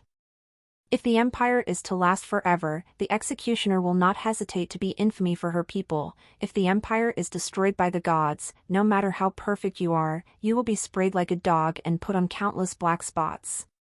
Because victory in this world is justice, and the loser is not qualified to make history. The queen I admire the most dares to set up a wordless monument in the world and let the world comment on her achievements. That is called a truly stalwart mind. You little girl, don't dare, just let me go back quickly and don't delay the great cause of the young master's time here. The Queen of Eternal Night was indeed provoked by Roger again, but after listening to his voice, she miraculously calmed down. Victory is justice? The queen who erected the wordless monument? Let the world comment on achievements? The Queen of Eternal Night suddenly felt heroic. She may dare, but I dare not. Let's compare, who is the greatest queen? She said in a longing voice, what Dio said is very true. This history of the empire will continue to be edited as you wish, and all the truths that you think the people of the empire should know. You can write, I will not change a word. Roger looked at the queen's extremely confident and radiant face, and he was dumbfounded. Today's victory or defeat, the queen accepted the history of the empire that she didn't like, and Roger continued to serve as the historian due to his talkativeness. They both lost. Wait, Your Majesty, isn't that history your inner demon? Don't force yourself. If I cultivate your black history like this and send it out, I will be scolded by a large number of unknown people from the empire, or even assassinated. You suddenly want to open your mind, and with a broad mind, you accidentally kill me. Those barbarians of the empire will not be as calm as you. Roger's voice trembled. Your Majesty, what do you mean, I can continue being a historian? Not only that, you will be my historical advisor and minister in the future, you will truthfully record my words and deeds when you enter the palace, and you will compile history books in the future. She waved her sleeves boldly, showing an expression that was no longer confused. I, with a clear conscience, let the world comment. Not only did the queen speak, but she also scattered the concealed weapon. She began to have the spirit of a king who was tolerant and fearless and faced all the eyes of the world calmly. At this moment, the realm and strength of the Eternal Night Queen broke through by a small margin. But Roger only heard her say that not only would he continue to be a historian, but also he would join the Queen's cabinet, and he was in a hurry. He disguised this identity to stay away from the Queen, to avoid being trapped by her treasure chest. As a result, he suddenly became a cabinet minister who was always by her side. Isn't this the opposite? Roger quickly persuaded, Your Majesty, the Empire is in troubled times, publishing these histories may be used by the Church of the Seven Gods. It doesn't matter for them to slander me. Sooner or later, if we kill them all one by one, the Empire will be safe. She took the oath domineeringly. Roger still wanted to persuade her to say something but found that the fog around him had dissipated. The magicians and guards of the Great Library, as well as the Imperial Guards who came over from Wensun, looked over with shocking, curious, and inquiring eyes. The Queen of Eternal Night blew up a third of the Great Library in anger. This is something that a lot of people have seen, and it is impossible to hide it anymore. At that time, she seemed to be talking to the historian Dio Brando. Naturally, many people attributed the Queen's anger to this young man. Could it be that he did something wrong? Or was there a problem in editing the history of the empire, which caused His Majesty to lose their temper? The exploratory gaze contained hostility. At the Queen's order, each and every one of us is ready to release our spite and drown this kid. This fog's dissipation was by no means a coincidence. Did the Empress who was stunned manipulate public opinion to cover me? Oh! Insidious! Cunning! That's right, she's a fierce person who can think of some conspiracies, and she understands people's hearts very well. Roger's full stomach of excuses and reasons turned into grievances, so he didn't dare to say any more. In desperation, the actor put on his upper body, showing his respect and excitement to the surrounding people. I give my gratitude to Your Majesty for your trust, and I will do my best to compile the history of the Empire for you. Just let it go, Mr. Dio, don't worry about it. Even if the Goddess of War comes in person, it won't stop you from revealing the truth to the public. The Queen of Eternal Night is also an accomplished actor, with a small hand on Roger's shoulder. A precious picture of the ruler and his ministers uniting against the Church of the Seven Gods moved countless people. The Queen also gave a reasonable explanation for the explosion of a third of the Great Library and her previous anger. It's because the Goddess of War sent her apostles to sneak into the mysterious capital, destroying the compilation of the history of the Empire. The Queen of Eternal Night was keenly aware that the apostles of the Goddess of War are stubbornly resisting. Although the Queen of Eternal Night won in the end, the two sides in the battle could not control their strength, and the aftermath caused part of the Great Library to collapse. Dio Brando and the Historical Advisory Group who were present were all witnesses to the battle. The headline of the next day's The Queen's Achievement. Your Majesty personally broke the Goddess of War conspiracy, and the Great Library bombed and killed the apostles. Imperial Noble, damn Goddess of War, we want war. People of the Empire, Her Majesty is the best in the world. Church of the Goddess of War, if I said I didn't do anything, would you believe me? Roger, the more beautiful a woman is, the more likely she is to lie. I was there and saw with my own eyes that the Queen made up this lie out of nothing, without even blinking an eye. Despite the testimony of many magicians and guards in the mysterious capital, Dio Brando continued to serve as the historian.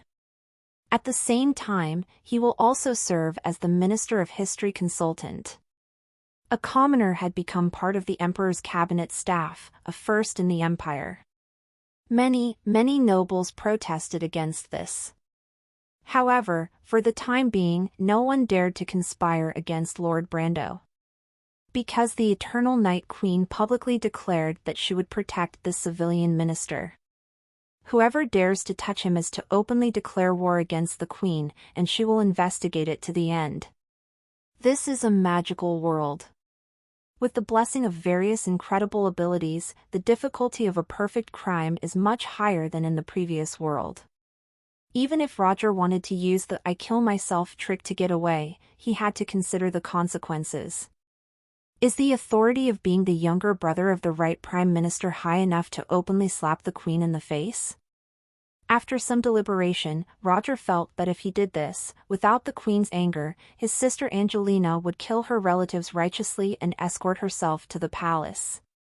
Therefore, he is going to continue as a historian for the time being, and there is a high probability that the Minister of History consultant will not be able to escape.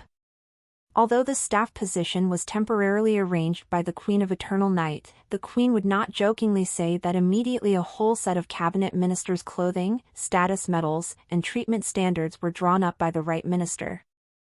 To make a full play, Roger hurriedly found a small apartment in the wealthy area of the mysterious capital to use as Dio Brando's residence. He gave the landlord an extra 6 months' rent and asked her to prove that he lived here 6 months ago. A huge amount of money fell from the sky, and the landlord would naturally not refuse. Afterward, Roger, as Dio, met Angelina at his residence and received from her the employment documents personally sent by the Prime Minister. This is also a performance for the nobles. In addition to being the right minister of the empire, Angelina is also the head of the Charles family, the Duke of the Empire, and the top nobleman. Her willingness to accept a civilian staff member into the Queen's cabinet will affect the attitude of a considerable number of nobles. This is also a signal that the Queen wants to promote more civilian officials. The empire is now too big, and it needs many officials. Only relying on the nobles of the Green Vines Empire, in the end, I am afraid that they can be the governor without knowing any bad person. The Queen did not want to see such a scene. Therefore, we can only add fresh blood from the commoners to establish a more sound and professional administrative system. Especially now that the recovery army is in full swing, and the problem of insufficient number and capacity of local officials in the empire is becoming more and more prominent. This became an excuse for the Queen's faction to strictly select officials and improve the overall level. A cabinet minister, the hatred is firmly drawn. After 3 or 4 days of tossing and turning, Roger finally solved the many loopholes in Dio's identity. In the short term, he can only be Dio during the day, and he can be the young master of Charles's family at night. There is no joy in this life, which is completely contrary to what he originally envisioned. Naturally, his Aestia Systems treasure chest disappeared again. What's even more serious is that even Roger, who thought of himself as a little clever, couldn't think of a way to break the game for a while. He was tied to death by the identity of Dio. I can only work as a historian for 1 day, and under the pressure of the Queen's urging, I will finish the work at hand first and then think about other things. And so, 10 days passed. The action of the recovery army reached its peak. In the homeland of the 17 kingdoms, the empire's rule felt precarious. In the imperial capital, the nobles also want to allow civilians to be officials undercurrents. At this time, the 10th volumes of History of the Green Vines Empire were completed and published to the whole empire. The 10th volume of History of the Green Vines Empire can be called a masterpiece of the emperor in this era. In this era, paper was quite expensive, and printing press was an extremely sophisticated alchemical device. However, there are many magicians in the empire, and the Queen of Eternal Night also intends to show her national strength and instructs the publication of 10,000 copies of History of the Green Vines Empire. In addition to the collection of the big and small libraries in the mysterious capital, other provincial capitals and important cities in the hometown of the 17 countries should all collect this set of books. The part that the people of the empire care about most is of course the 10th volume that records the Queen of Eternal Night. That's a history that many people have personally experienced. Everyone is very curious about what their real life in the past looks like in the history books. For a while, History of the Green Vines Empire became a popular read. 10,000 sets seemed to be too many, but it was a drop in the bucket in the whole empire. Is that the literacy rate of the civilian population in this era is not high, and there are also bards similar to Oriental storytellers. Now, the bards of the empire have found that no one listens to other tales, and the people are only interested in stories related to the Queen. And History of the Green Vines Empire really revealed a lot of things that people didn't know about in the past. For example, the specific details of the Monu City incident. How did Your Majesty grow from a little princess to the first queen of the kingdom, and she never died until she became a superhero? Roger is not interested in the second half of the book, which swept the 17 countries, but the people liked to hear about very much. So refreshing, kill, kill, kill. But in the eyes of more caring people, the growth of the Queen in the first half of this volume is the essence of this 10th volume. The nobles probably haven't felt much yet. More or less, they have also heard the elders mention some things from the past. But the civilians were shocked. It turns out that it was not all smooth sailing for Her Majesty to become the Queen. It turns out that Her Majesty has gone through so many risks and hardships. If the path she'd taken was wrong, there may have been no Green Vines Empire. It turns out that Her Majesty is not invincible. She had also been confused and hesitant, and she doesn't know where the road ahead leads. After the publication of the book History of the Green Vines Empire, many people felt disillusioned with their idol. The Queen of Eternal Night was pulled down from the pedestal in their minds into the mortal world. She was a cute little princess before, not a queen. How can it be repaired? But there are more people of the Empire who love their Majesty even crazier. Your Majesty, she has sacrificed too much for the Green Vines Empire, and she had to resort to extraordinary measures at a very momentary time. If you change to a cowardly one, we will all be gone. The fourth prince is not a good person. He stole my family's fields, and His Majesty is the eternal God. Your Majesty is too hard, but the body of a woman bears the weight of a country. Always support our great Majesty. She was originally an ordinary royal princess, and she became omnipotent only to protect the empire. My father died in the famine of the 14 towns, but I can't hate the Queen. What if she didn't do that? She was just cleaning up the mess for those ignorant rulers, and those corrupt officials who ran out of granaries. Lord Brando, who dares to write such a history book, is also a good person. In the end, the history of the Empire's 10th volume, which was thought to be controversial, actually received unanimous praise. Many people said that the 10th volume may be expanded into a monograph in the future so that everyone can have a deeper understanding of the past and present life of the Queen of Eternal Night. The bards complimented it. Roger pretended not to see them cry. If you say it, just make it up, isn't it that I have no face? Such a response was also far beyond the Queen of Eternal Night's expectations. She thought that once these things were deciphered, there would be people marching against her rule. It turns out that she thought too much. The people of the Empire are more open-minded and understand her better than she imagined. Of course, it is also possible that it is because even fools understand what power lies above the legend, and no one thinks that life is too long to provoke the people to destroy the Queen's tyranny. Perhaps as Roger said, victory is justice. As long as I lead the Empire to become stronger, the people will always love me. The Queen of Eternal Night stood on the terrace of the palace, listening to the ministers reporting the feedback from all parties, and drank the ruby-like wine in the goblet. Some things, for the 16-year-old little princess, were nightmares from the bottom of her heart, and every time she dreamed, she was covered in sweat. She was very afraid that the world would know what the Queen they regarded as hope was like. But now, the dark side that she didn't want the world to know was revealed to the public, and the green years that no one cared about were also revealed to the public. History books have no position or bias, but those truths are revealed, and the most conclusive evidence chain is used to restore the past, and there is a powerful force that cannot be shaken. The Queen did not receive the nationwide scolding she expected. Instead, in a recent random street survey, it was confirmed that the public support for her had increased by more than 20%. Everyone felt that the Queen was more like a human, more real, and more approachable, rather than the false idols of the past. According to future generations, this is idol cultivation. Everyone has more joy watching the little princess grow up. Empress, that is the daughter of the people of the Empire, she doesn't need to be flawless, isn't it better to have flesh and blood? In short, the history of the Green Vines Empire was published, and the response was very good. Many things that the Queen had been worried about did not happen.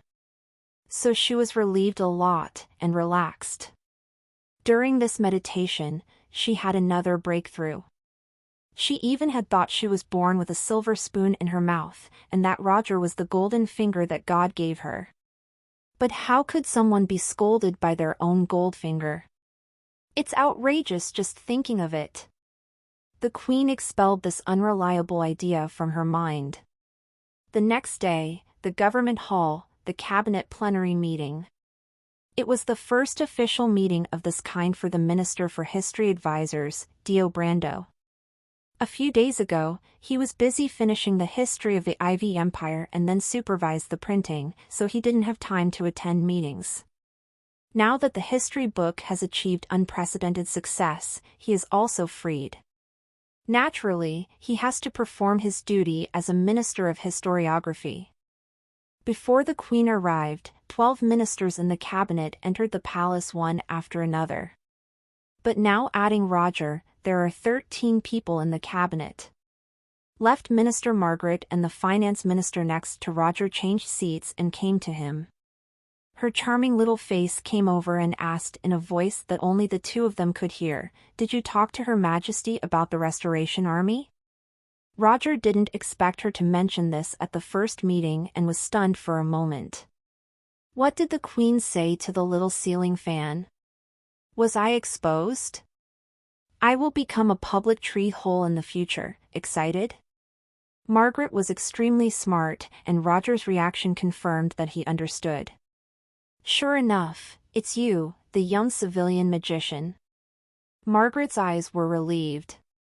This was the aide who gave the Queen such a poisonous plan. He still did not escape the Queen's kingly charm and joined the cabinet to work. But she's also a little disappointed. Originally, I wanted to share my worries for Her Majesty and lure him over. In the end, Her Majesty took a step faster. Roger didn't know how much Margaret knew, so he didn't dare to talk nonsense. But rashly offending the left minister won't have any good result. So he responds to all changes in the same way, holding a polite but embarrassed smile. Did you guess? Margaret took it as his agreement and said eagerly, "Lord Brando, if you can help me teach that blue-haired virgin a lesson, I will give you a satisfactory reward." Roger raised his eyebrows slightly and continued to smile. "I'll help you as a future undercover agent to deal with my relatives and sister? Even with 10 years of cerebral thrombosis, I won't make that kind of decision." At this time, Angelina, the right minister, also arrived. Seeing that everyone had arrived, she smiled lightly at Roger and said warmly, "The compilation of the history of the Empire has been delayed until now, and the historian has been replaced for 6 consecutive terms. It has finally been completed, and it has been well received. Let us thank Dio Brando. Thank you for your sacrifice." She took the lead, and everyone applauded. Even the most old-fashioned military minister put down his contempt for civilians and complimented Roger. Roger was not moved and even felt bitter in his heart, feeling the urge to cry. Up to TED chapters nnvelben.com. The guard outside the hall said loudly, "The Queen has arrived. This isn't right. Why have these nobles accepted me so easily? It is said that the imperial people are paranoid and barbaric and that the nobles and commoners are worlds apart. I am still waiting for someone to jump out and slap me in the face, and then create some trouble. That way I will be expelled from the cabinet for being young and frivolous." Doesn't this mean that Dio wants to leave this cabinet minister all the time? Although the Minister of History does not have any specific tasks to be responsible for, the Queen has always been poisonous. Maybe she will have some strange ideas to trick me. The Queen of Eternal Night, dressed in a black dress and long skirt, walked slowly into the political hall and immediately saw tens of thousands of grass-mud horses running in Roger's heart. She couldn't help raising the corners of her mouth. To this day, does this bastard still want to get away from the palm of my hand? This is my cabinet. Every member is loyal. I personally recruited you. Even if they don't like commoners, they have no choice but to accept you and cooperate with you. Here, I shall prevail. Conflicts and differences from outside cannot spread in here. We greet your Majesty." All members of the cabinet stood up and saluted the Queen of Eternal Night. "Everybody, please take a seat." The Queen of Eternal Night waved her hand and sat down at the throne of stars at the end of the hall. This was made by the most outstanding alchemist of the Green Vines Empire. They collected countless meteorites and melted them with special techniques to create a meteorite iron throne. Thick, deep, shining with the light of stars, noble and gorgeous. The queen is not someone who likes nonsense, she directly announced to discuss the current emergency.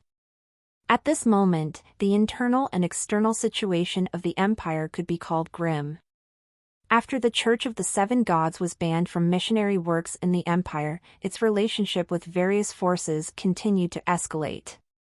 Internally, the Recovery Army is mighty, and it seems to have a trend of sweeping the homeland of the 17 kingdoms. However, as the development of the Recovery Army reached its peak, the cabinet ministers knew that it was the Queen's plan, and they suddenly lost a big worry. Today they are mainly discussing the issue of governing the vast territory of the empire after the pacification of the Restoration Army. The Green Vines Empire originally consisted of 5 provinces. After sweeping through the 17 countries, the empire now has 97 provinces. Managing such a huge territory is an unprecedented challenge for the Green Vines Empire based on the medieval European feudal system. Even with the help of magic, it's not easy. The existence of extraordinary power continued the stubbornness of feudalism, making the evolution of the system more difficult. Traditional forces have advantages in resources and blood. Magicians are human-shaped breech guns. It is extremely difficult to overthrow the dynastic rule from the bottom up. Naturally, the political foresight and way of thinking of the emperor's subjects are more limited than in the past. If you don't agree, kill them all and you're done. You don't need to pay attention to any tricks. The Queen of Eternal Night swept the kingdoms with force, but she didn't want to use her strength again, she wanted to conquer people's hearts more softly. Facts have proved that the effect is not satisfactory. After 3 years of hard work, the empire only added 17 provinces bordering the 5 major provinces into the empire's borders. 4 times the size of the country has brought 40 times as many administrative problems.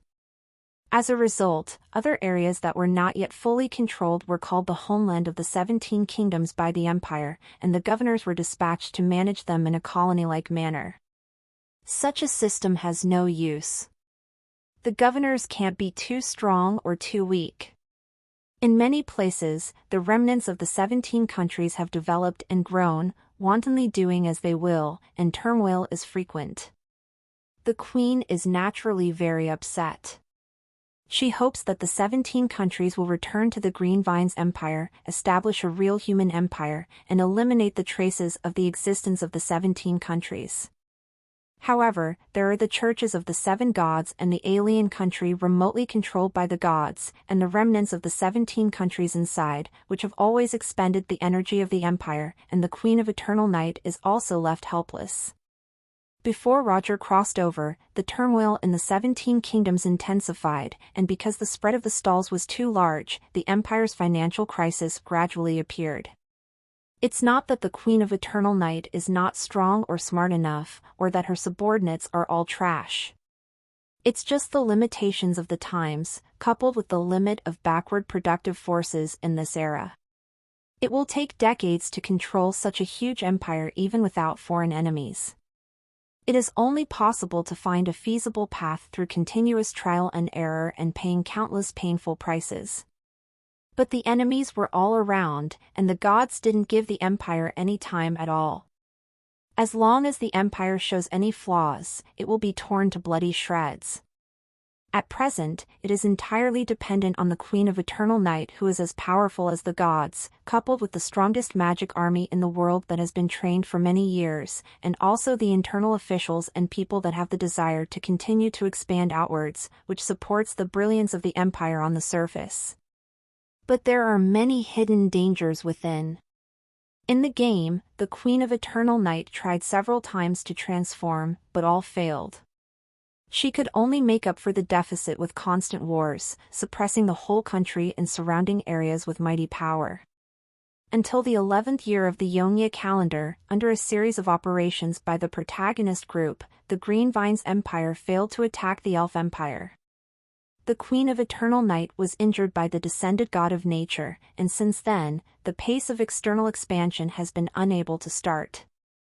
So the problem of the Empire's backlog broke out quickly until the Queen fell and quickly fell apart. Those causes and effects were planted long ago and revealed today. These did not surprise Roger. The Green Vine's empire has stubborn ailments similar to the three virtues referred to a Chinese old country, and the scholars of the game of course know it.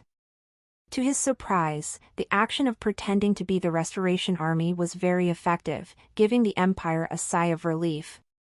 The Restoration Army solved a lot of the remnants of the 17 nations, plundered a lot of wealth, and increased the loyalty of the 17 nations by a lot. It directly solved the financial crisis within the empire and saved several battles. And to give the Queen of Eternal Night and the army more time to recuperate, Angelina's many methods can also be employed. Under the butterfly effect, he's afraid that the game difficulty for the protagonist group will increase a lot in the future. The world line has changed? I'm just a silent confidant. How can the Queen come up with so many tricks? She is too strong.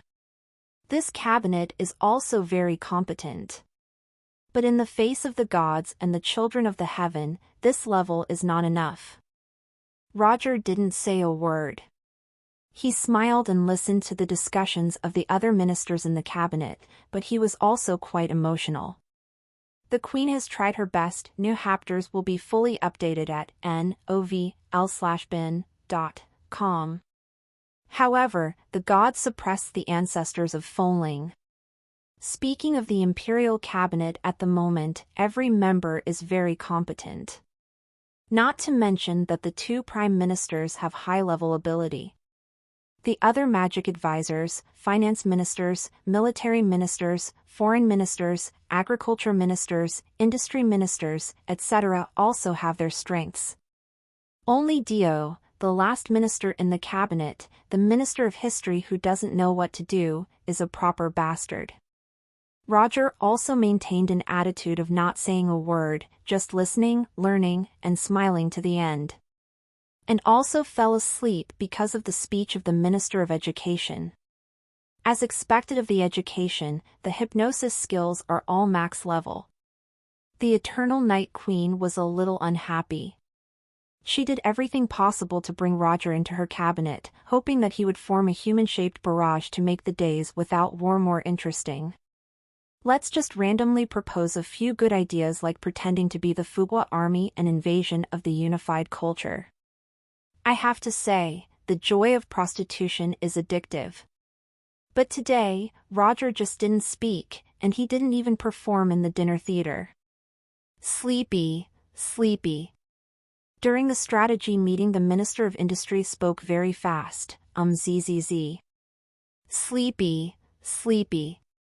Why are you stepping on me, little ceiling fan? How could I object to my sister's proposal? Sleepy, sleepy. Sleepy, sleepy, are you a sleepy insect? The Queen also had the urge to yawn. Your Majesty, what do you think of this matter? Angelina asked the Queen for instructions, and there was a hint of curiosity and inquiry in her eyes. Today the Queen was distracted during the cabinet meeting. The reason is...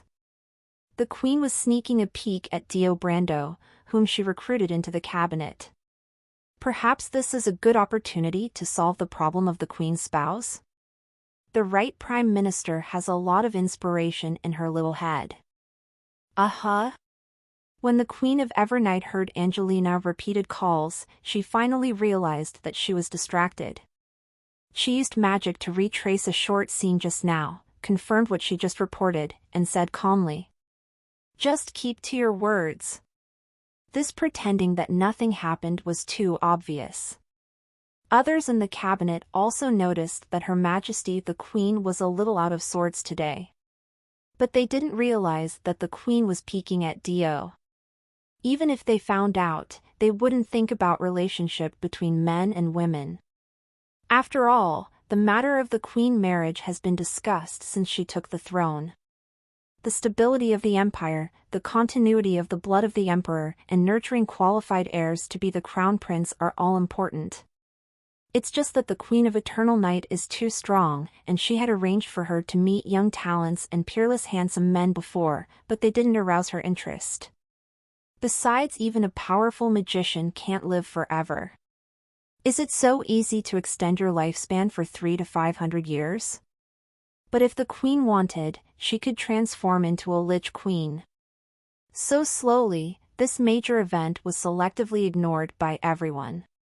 In the agenda at the beginning of each year, the Secretary General would prepare a marriage for the queen, and then the queen would veto it. This has become a regular occurrence. Everyone believed that the queen had no interest in relationship between men and women, and only liked wars and magic. But Angelina is the queen's best friend. After all, they grew up together. She knew that the queen once had a longing for a beautiful love. It's just that her strength is getting stronger and stronger. Looking at the mainland, there is no one of the opposite sex that she likes. Although this Dio Brando is only a high-level magician, he is appreciated by the queen. It can be seen that the relationship between the two people is not ordinary. It is admirable for Dio to be able to write the 10th volume of the history of the empire under pressure and make the historical truth public. When the goddess of war Apostle said, "It is only a publicity caliber to the outside world."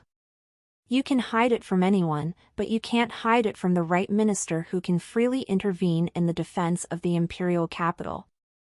The queen had become hard-headed. But in the end, it was Dio who persuaded the queen. This is unprecedented. Angelina believes that by reasoning alone, it is impossible to convince the Queen of Eternal Night, who believes that a biggest fist is the truth. So there must be some element of beauty in this. Angelina writes it down on the memo. As long as there is a glimmer of hope, she hopes that Dio will become the Empire's prince.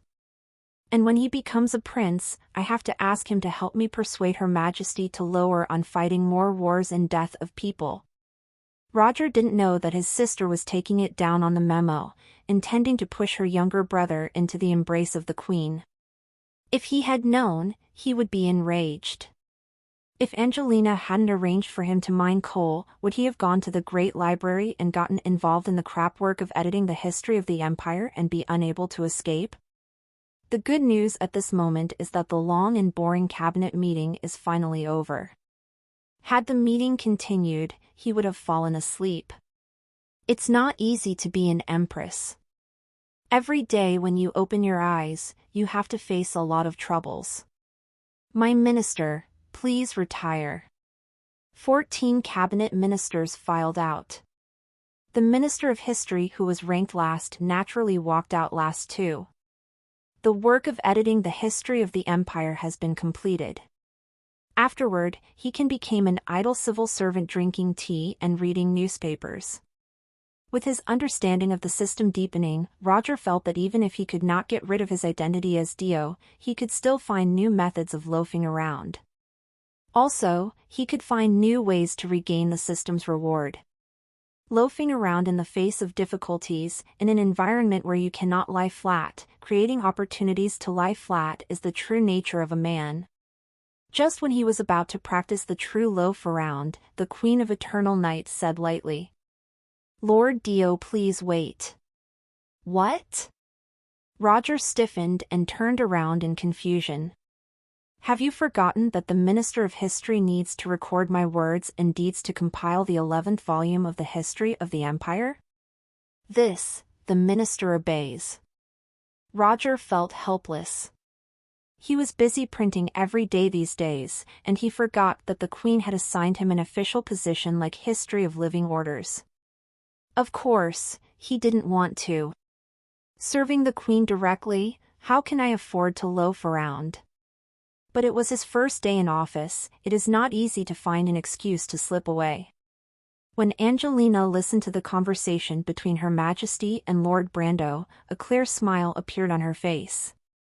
Sure enough, Her Majesty's treatment of this Lord Brando is out of the ordinary. Although it's a bit stupid to use this kind of trick to forcibly hold a person of the opposite sex by your side. She could hear Lord Brando's resistance, and he was reluctant to stay in the palace like this. It's said that accompanying is the confession of love. Her Majesty is so active, maybe she will be able to see Prince Dio Shelley soon? Well, Angelina unknowingly changed Dio's last name. Women chase men so easily, do you understand? I must find the right opportunity to play assistant and get Prince Dio a good deal.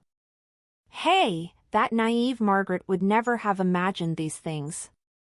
With my help, Dio is such a lucky guy. And when he becomes a prince, I have to ask him to help me persuade Her Majesty to lower on fighting more wars and death of people. On this day, the Minister of History, Dio Brando, accompanied the Queen of Eternal Night for the first time, recording the busy day of the Queen of the Empire up close. In the morning there's a cabinet meeting. Afterward, the Queen received a governor who had entered the palace to report his duties and had a banquet in the palace. In the afternoon, the Queen went to the outskirts of the capital to visit a newly opened highway and reward the construction workers. Then the Queen went to the Mage Tower of the Secret Law Society to review the progress of several magic experiments. The Queen took the time to meet with several members of Parliament and dismissed their rude demands on behalf of his family. Dinner was at the house of a long-standing Marquis. The eldest son of the Marquis admired the Queen, and Roger listened to the speech for 2 hours. Compared to her, someone like him is just a lowly worm. The Queen lost her appetite when she heard it. After returning to the palace, the Eternal Night Empress did a little refreshment and then began to review the memorial. Roger was allowed to read the memorials for himself. The Queen's abacus fiddled with crackles. She was going to pay for Roger's stand-up comedy while he was reading the memorial. No, it's a good policy to govern the country. But she was disappointed. She took Roger by her side all day and was not very satisfied with his performance. In her impression, Roger was madly complaining, laughing without fear, not afraid of everybody, and couldn't come up with a lot of crazy ideas. But today, apart from some routine lines such as "the Queen is very strong," "the Queen is very busy," and "the Queen's back is beautiful," there is nothing that makes her stand out. Most of the time, his head is empty, and his only thought is, "So sleepy." At noon, she asked the royal chef to carefully prepare a big meal, and the response she got was, "I miss the chef in the house." Roger's inner reaction was, "Is this it?" In the evening, when I went to visit the Marquis's luxurious banquet, Roger kept sneering at, "This man was so bad." Now holding the memorial, thinking that he is looking at the memorial seriously, he is even more unscrupulous, "So sleepy." It's like yawning is contagious. The Queen is so sleepy because of Roger's appearance. She was very angry and very upset. "When following me, you're either sleepy or tired. Shouldn't you be strong and perform well?" This bastard used to fool around, and something useful always popped up in your heart. Discover dated novels on NOV/E/Lbin.co. Why is it that the style is different now that you have finished the history book? Wait, revise the history book. Empress Eternal Night's expression suddenly softened a lot. From the beginning of his tenure as a historian, Roger has been working hard for nearly a month. The history of the Empire is indeed very effective, especially the 10th volume, which is very good. As a result, the energy consumption was too great, so he was squeezed? The Queen showed a disdainful smile. That's it? At such a young age, is your physical strength so weak? I accidentally broke the game. She chuckled lightly, and in the candlelight, her voice was as seductive and alluring as a demon's. "Lord Dio, do you want to take a vacation?" Although he was sleepy, Roger didn't dare close his eyes. He still kept a little bit of vigilance, always prepared for a sneak attack from the Queen of Eternal Night. Of course, the reason goes without saying. He got up immediately and replied with sincerity. I dare not have such delusional thoughts. Holiday, what a beautiful word. But the empire doesn't have weekends or golden weeks. I grant you a 7-day vacation. Ah, this holiday is a bit unfortunate, the salary hasn't been released yet. You have done a good job in history, and you will be rewarded with 50,000 gold coins. Roger looked at the Queen unexpectedly, blinking his eyes. Ah, are you still sending money? This Queen is too generous, will she send me a few more maids and concubines? Get out! The Queen suddenly flicked her finger. The strong wind blew Roger like a cannonball and swept across the palace. It's fine if you want vacation and money, but how dare you openly ask me for women? Very angry. The Evernight Queen herself doesn't quite understand why she is so angry. Giving money and women is a standard method to win people's hearts. With the wealth of the empire, you can request any type of woman and it can be fulfilled. But she just didn't want to give it to Roger. Yes, because he is too far ahead. You have to take what I give. But if I don't want to give it, who are you to ask me for it? Not even if you think about it in your heart. I am an emperor through the ages, a domineering queen, and I won't bow to anyone. Do you think that you will get what you want, just by thinking about it? Did this bastard think that the empire can't change without him? Didn't I give you a rest? After you recover, I'll continue to play with you and squeeze you dry. Humph. The Queen of Eternal Night thought of a plan in her heart, and the depressing feeling from being harassed by, so sleepy, for the whole day all had vanished. She happily approved the memorial. 7 days later, the second round. Let's wait and see. The full name of the Green Vine's imperial palace was Xinghan Palace, which was looted and burned in the invasion war of the Waburga Kingdom. After the Eternal Night Queen destroyed the Waburga Kingdom, she rebuilt the Xinghan Palace. Then after the empire was established, it was rebuilt again. Today, this place seems to be one of the most magnificent palaces on the mainland. The 3-layered palace walls each taller and stronger than the other. Roger was blown by the strong wind and fell directly to the main entrance of Xinghan Palace. The 2 rows of guards heard the whistling wind and nervously shouted, "There are assassins," and formed a circle to prepare for battle. They saw Lord Dio Brando landing on the flat sand. Although he was embarrassed, he wore the luxurious costumes of cabinet ministers, the medals bestowed by the Queen, and had a young and handsome face. The guards withdrew their half-drawn weapons while the captain stepped forward and asked with concern. "Sir Brando, are you all right?" "It's all right, it's just that the flying magic suddenly got out of control." Roger pretended to answer lightly, combing his hair that was out of shape. He didn't dare to say that the Queen chased him out. 1 second he was smiling and looking forward to get a holiday and money, the next second he was spiraling through the air. The moody Queen. However, considering that the Queen gave him a holiday and money, Roger decided to refrain from spreading gossip. The captain of the guards was suspicious, and said with a concerned face, "Then Lord Dio, be more careful." "Yes, I won't fly anymore." Roger walked towards the main road feeling optimistic. While he fooled the guards, his magic power is deceptive. He can't release single magic as a magician. Naturally, there is no rental carriage at the gate of the palace, so he has to walk a short distance forward before he can sit on the carriage. Charles' house. Angelina is in the study room counting the expenses of the house's accounts. Next to it is a stack of dessert puffs that my brother taught me how to make.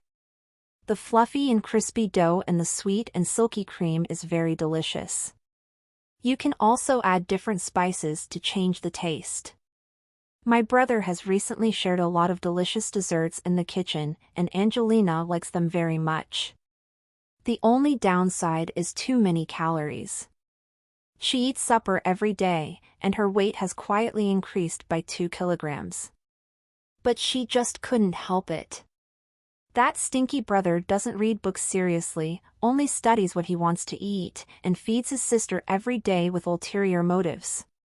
At this moment, a shadow suddenly turned into a black-clothed woman, knelt, and reported. Master Right Prime Minister, Master Dio has left the palace. He stayed until this late? That's great.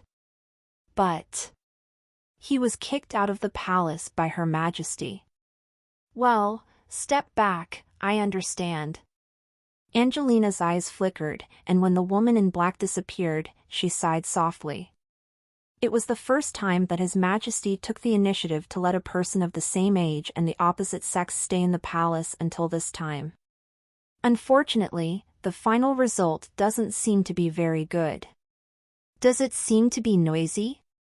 Sure enough, talented men are not able to accept powerful women. Although she is known as a strong woman, compared to Her Majesty. Heh, who doesn't know that the right minister is praised for being gentle, kind, and considerate? On the first day of entering the palace, Prince Dio broke out into a quarrel with Her Majesty to the point of fighting. His temper is also strong. As expected of a person who can cultivate the history of the empire to such a degree. Angelina feels that she has a great responsibility for Her Majesty's romantic relationship and the continuation of the empire.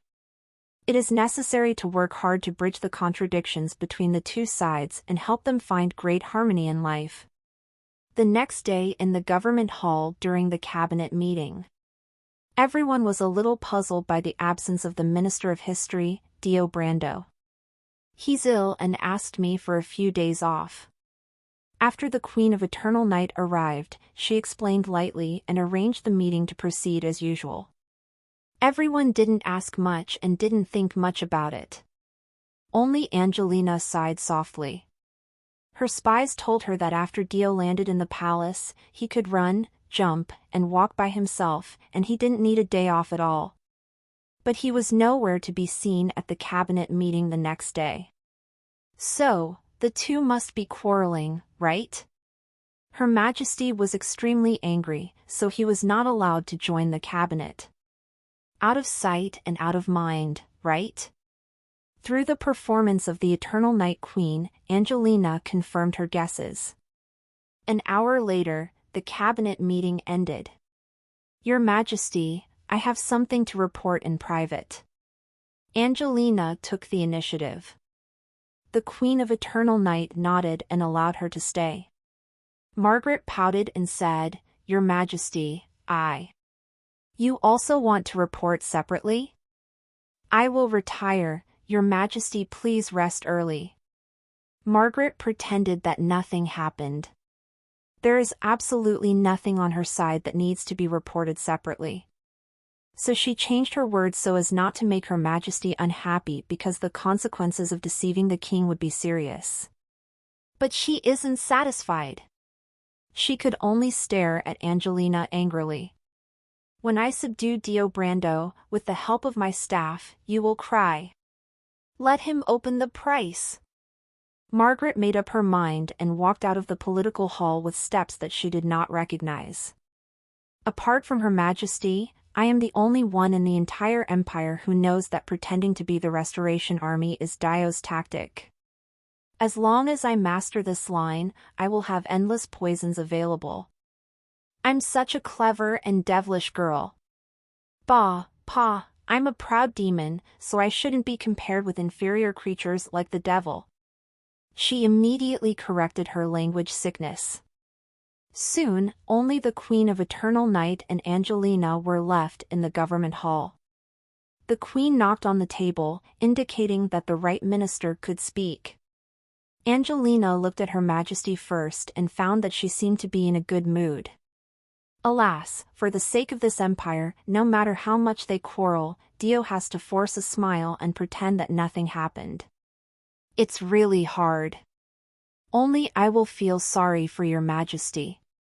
Angelina sighed softly and said earnestly, Your Majesty, I want to talk to you about Dio Brando. Oh. The Eternal Night Queen was both surprised and curious. Do you want to say that you are worthy of being brother and sister, and you have not seen through your own? Do you want me to take special care of your stinky brother in private? Angelina leaned over slightly, maintaining the perfect noble etiquette, but her voice was much softer than usual.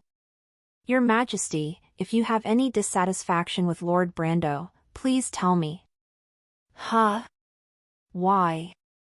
The Queen changed from curiosity to doubt. She wanted to tell Angeline her grievance. He scolded me for wanting to loaf around, with mixed feelings and poor stamina. I am so dissatisfied with him. But these things seem inappropriate to tell you. Angelina didn't explain impatiently. Your Majesty can tell me any complaint, so that if you lose your temper, you won't get angry with him again. This is conducive to the healthy development of your relationship. The Queen was thinking, and then turned her face away. I'm not angry with him. Your Majesty, don't pretend. We grew up together. I know Your Majesty chased him out of the palace yesterday, right? The Queen remembered that the guy was looking for a concubine and a maid. Her face flushed, and she said softly, It's not that, he just made some outrageous requests last night. It's normal for a man and a woman to have those thoughts. Your Majesty, you have to tolerate men of this age. Question mark. With your appearance and temperament, as long as you give a little sweetness, you can control the progress, and ensure that he cannot escape from your palm. Wait, Angelina, I don't understand what you're talking about. Your Majesty, why don't you understand? Please tell me first. What do you think the outrageous requests is? Don't be fooled by Angelina's attitude of understanding the king. She has never experienced it too, and her voice suddenly became smaller. It's just holding hands, hugging, kissing, these things. Why do I have to do those kinds of things with that bastard? Oh! The Queen suddenly spread her hands. Angelina, you have misunderstood. I and Ro and Dio are not in the kind of relationship you imagined. That's what she said. But thinking that Angelina is that bastard's sister, the Queen of Eternal Night inexplicably feel a little guilty. Because of that, she almost said the wrong name. Fortunately, Angelina didn't notice this detail. She was even more surprised by the Queen of Eternal Night. Is my guess wrong? Angelina said earnestly, Your Majesty, you were clearly distracted during the meeting, busy watching him, and you stayed with him in the palace until so late. According to the book, these are all signs of love. That's because he has something special for me. For example? Well, you won't understand it. Anyway, even if all the men in the Empire are dead, it's impossible for me to like that kind of bastard. The Queen of Eternal Night couldn't explain it, nor could she lose her temper. That guy was a kind of a bad person, and I got angry after staying with him for a long time. I was so angry that I blew up the big library. You see that I did such an outrageous thing, it shows that I hate him very much. There is no love. Not at all. My judgment cannot be wrong. Please take me as a role model. Angelina watched the Queen of Eternal Night's expression change several times. Although the change was minimal, she was sure that the Queen had something to hide from her. Angelina said suspiciously, Your Majesty, you can tell me what you have in mind. Lord Brando's talent and character are mediocre. It is the identity of a civilian. As long as you insist, the imperial people will support him to do it. The princes. Him? The prince? Does he deserve it? The Queen of Evernight sneered and said helplessly, Angelina, you only know what you yourself know, but if you could discern my difficulties, you would understand why I'm like this. Why not today? No matter how good-tempered Angelina was, she was still a little angry. Your Majesty, why have you become a middleman? This is half the story, very annoying. The Queen of Eternal Night can't say that she has been eavesdropping on your brother's thoughts, and he often scolds us both. She changed the topic. Angelina, as far as I know, you don't have a favorite man, do you? The minister is dedicated to the country, and will not consider those things until the Green Vines Empire has been completely stabilized. The Queen of Eternal Night suddenly no longer felt guilty, looked at Angelina, and said quietly, "So, you don't understand feelings like love, right? So why are you advising me in this matter?" Angelina let out a scream, feeling that she had been stabbed deeply in her heart. Her Majesty is basically asking, "Why are you trying to embarrass me? Everyone is at the same level, so don't hurt each other here, okay?" At the same time, deep in the desert west of the Green Vines Empire, in a remote valley, a grand sacrifice is being held. The sacrifice is complete with the defeat of the Little Orc tribe. 50,000 men, women, and children, tied tightly to wooden stakes, formed an altar of flesh and blood that kept crying, "Sir, the sacrifices are ready." On time. A middle-aged orc with short black hair, wearing a purple tight-fitting sacrificial uniform and all over his body, showed a satisfied smile. He is the war priest Joestar from the Orc King. He then threw a torch, cut his wrist with a silver knife, and poured red blood into the magic circle. "Goddess, your follower Joestar have sent you a loyal sacrifice." The flames burned, and the blood shone into the sky. Evil sacrifice, but the holiest light was born. The most up-to-date NVELs are published on n0velgen.co/m. The beautiful and majestic goddess of war Tibra in golden armor, holding a spear in one hand and a shield in the other, cast a phantom in the air. "Joestar, I have felt your loyalty, it is worth commending." A ray of light fell on Joestar. In this world, priests are also considered a type of magician who can cast powerful magic. But priests are cheating. As long as they get the approval and help of the gods, their strength can quickly increase. On the other hand, if they one day abandon their belief, their end will be very miserable. The war priest Joestar was originally equivalent to the strength of a magister, but after receiving the praise of the goddess, he quickly reached the legendary level. "Goddess, your lamb has important news to report about the evil empire in the east." "Speak." Hearing about the empire brought a look of anger on the goddess of war's face. The evil queen is getting more and more arrogant. She rejected the missionary request of the 7 gods. However, they are all foreign gods out of this world, and so they also have enemies to fight against. Every time they make a move in this world, they paid a huge price. Currently they can only rely on the believers, but none of them are qualified to be the evil queen's opponents. She also needs to cultivate a child of luck specifically for her to solve this trouble forever. The good news is that there is no unity within the human race, and even a peerless king does not know how to cherish it. The 17 nations were left behind, all trying to shake the foundation of the Empress of Eternal Night's rule. The gods are very satisfied with the scale of chaos recently. The Empress of the Empire slandered you for creating an explosion in the mysterious capital and smearing the reputation of the church. It's okay. While investigating this matter, my children accidentally discovered that there were Imperial spies in the Empire's growing Restoration Army, and they were in high positions. Oh. I'm going to take advantage of the fact that they come back to ask the church for supplies. Joestar made a throat slit. It's strange.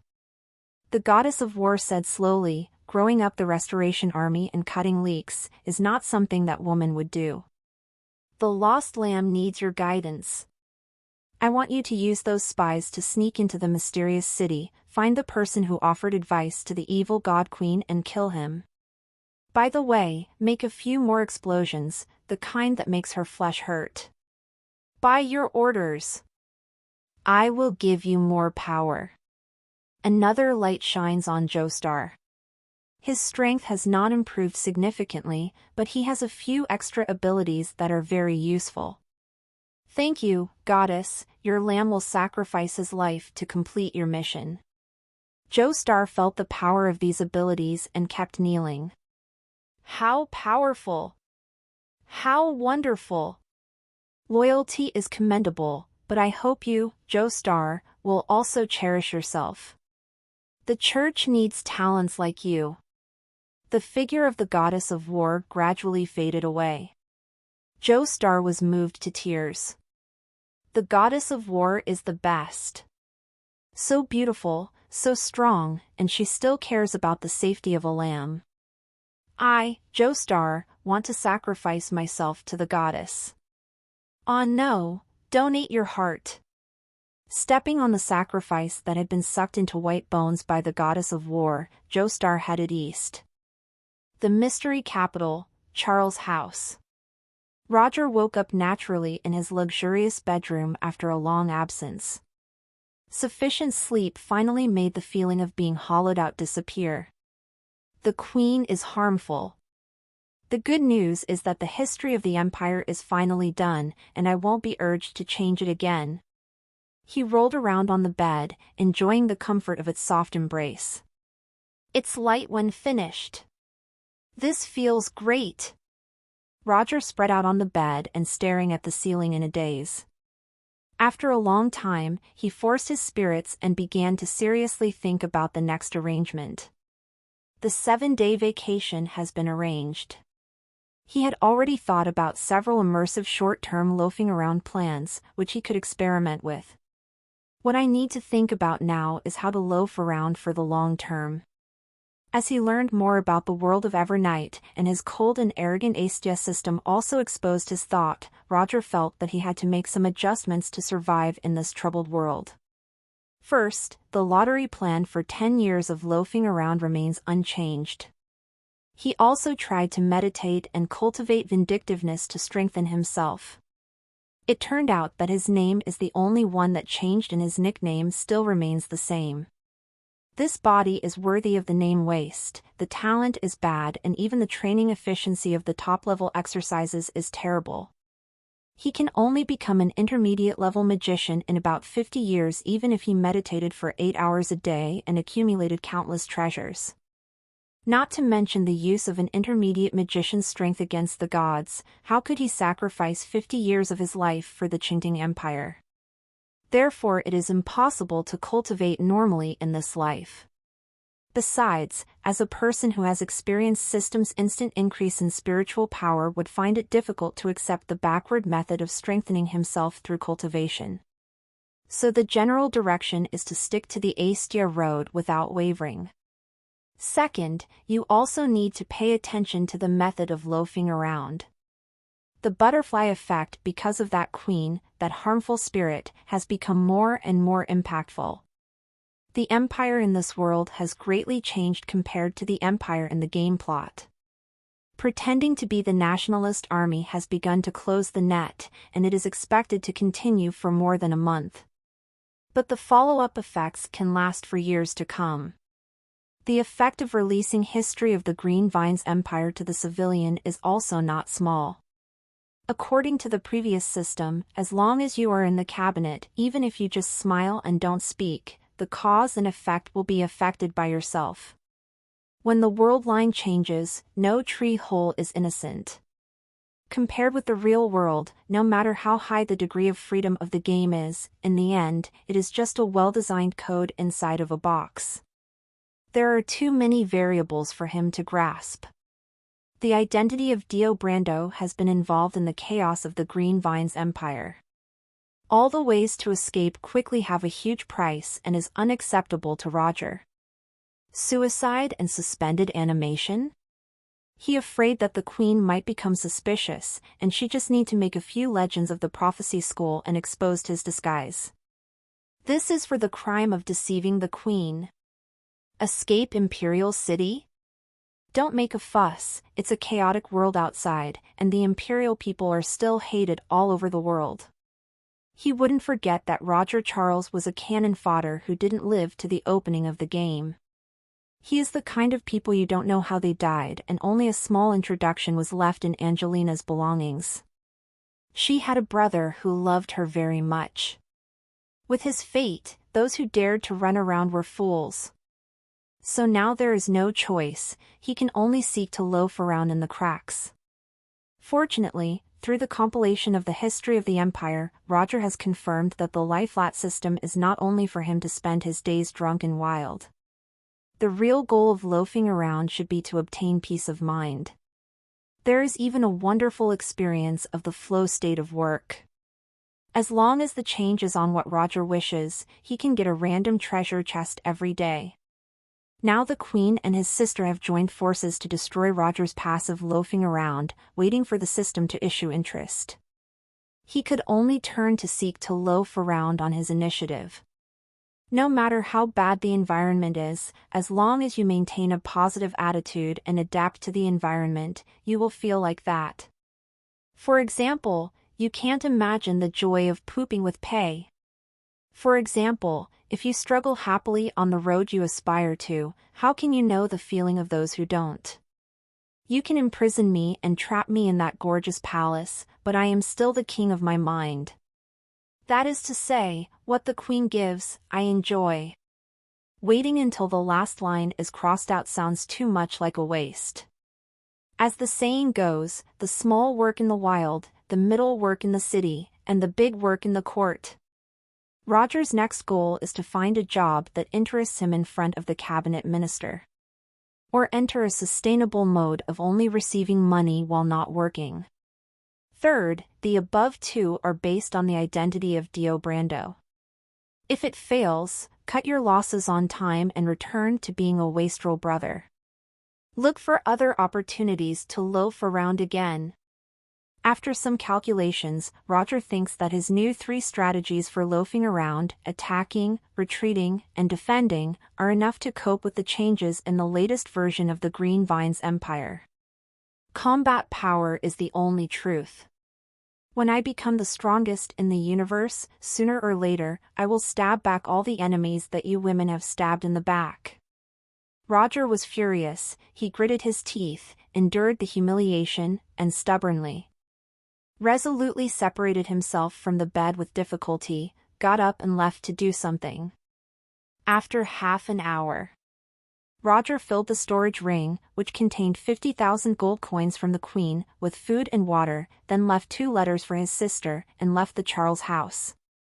He was about to start his first active loafing around experiment. One of the most important points is not to be disturbed by his sister. Every day she asks about my score of studying, which affects my mood.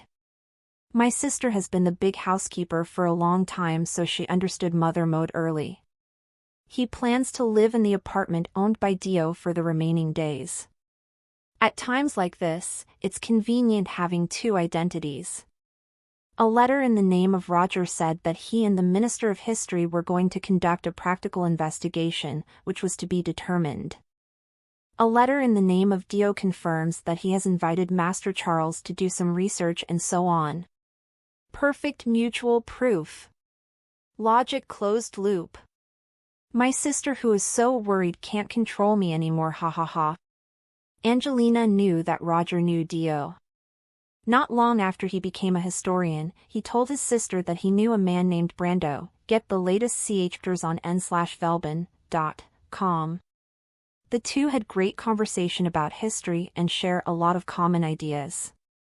Occasionally, when he returned late, he said that he was going to be an assistant to Dio's advisory group. Angelina was quite relieved after hearing about it and sent someone to give Dio a generous gift. She thought that the historian selected by His Majesty must be a very talented person. Her brother is lucky to learn from such a character. Roger also shared some of his research results with Angelina from time to time, which naturally made Angelina even more gratified.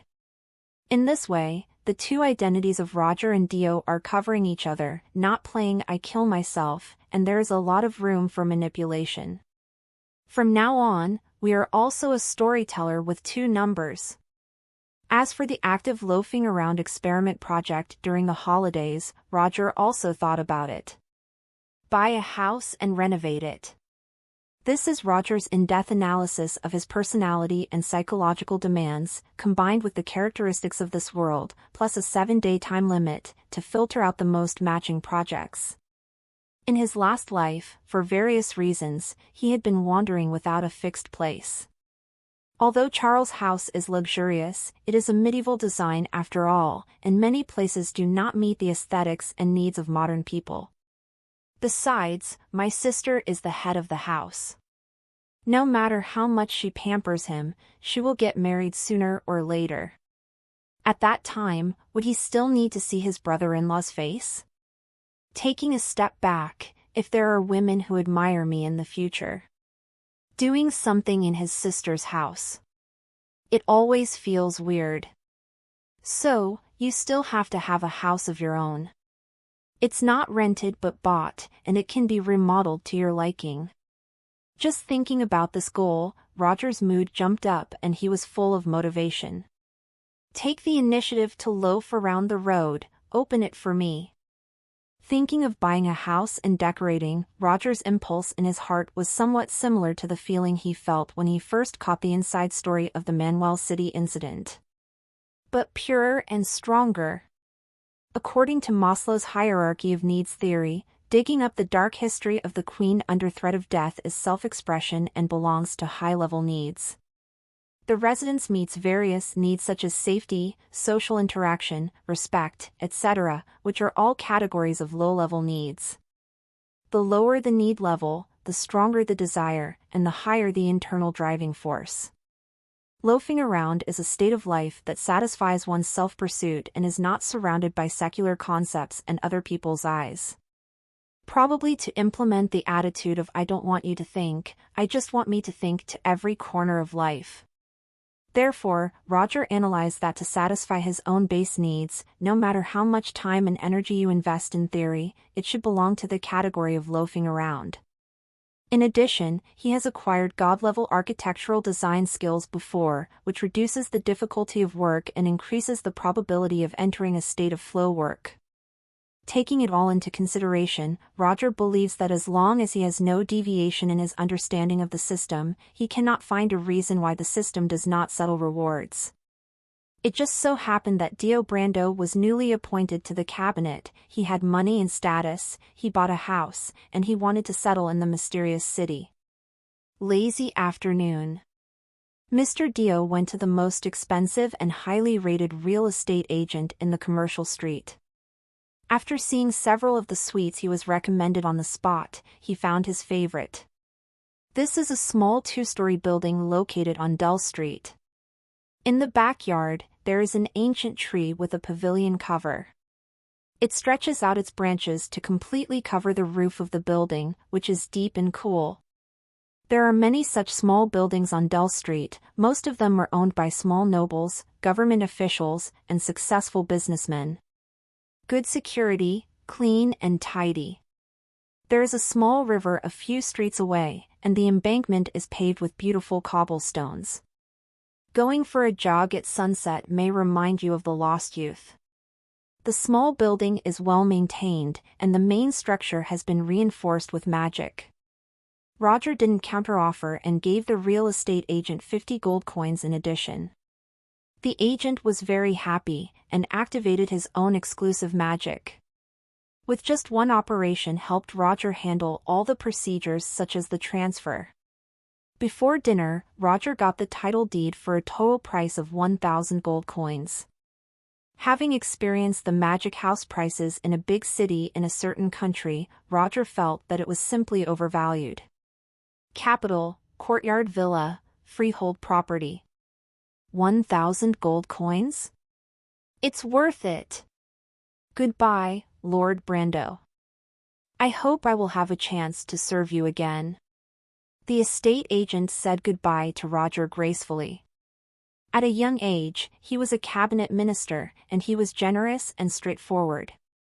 He felt that with such high-quality customers it would not be long before they would need to replace the manor. Roger nodded and took his business card. The service efficiency and quality of the intermediary cannot be underestimated, and the small premium is worth the money. The former owner of the small building was a baron. He was going to return to the fief because of a failed investment. But it was someone else's house, so he couldn't help it. Although it sold for a much higher price than expected, it was not bad at all. If possible, he is still willing to stay in the prosperous imperial capital. Roger was quite envious of this baron. The baron was able to loaf around successfully, but he couldn't. This is life, this is the siege. Roger shook his head, forgetting his little confusion, and started working on a decoration plan. When he saw this small building, a lot of inspiration burst out in his mind. With the help of God-level architectural design skills, he wants to make this place more beautiful, more comfortable, and more convenient. Of course, safety also needs to be considered. The God-level skills rewarded by the system is very great. His current architectural design ability can perfectly integrate the magic of the Eternal Night world into the modern design concept of the Earth. He returned to his small apartment, ordered a simple takeout, and started drawings while eating. Modifications and revisions, there are always new inspirations, allowing him to overturn the previous design. Even after several editions of drawings were finished, Roger did not feel tired and was still feeling excited. This is the first property under his name. While it's not that big, the house entirely belongs to him. It can become whatever you like, it can be your exclusive domain, and there will most definitely be many wonderful days and nights spent there in the future. This feeling is wonderful. The night is quiet. Ding, the Astia system detected that the host was emotionally stable yesterday, and obtained a random treasure chest. Do you want to open it? F0 low new hapters at nov/el/bin/.com. Without noticing it, it was already past 12 o'clock. In fully devoted work, time passes no slower than playing games. Roger did not rush to open the treasure chest, but continued to draw. After confirming that the system reward had arrived, he let go of the last trace of anxiety in his heart.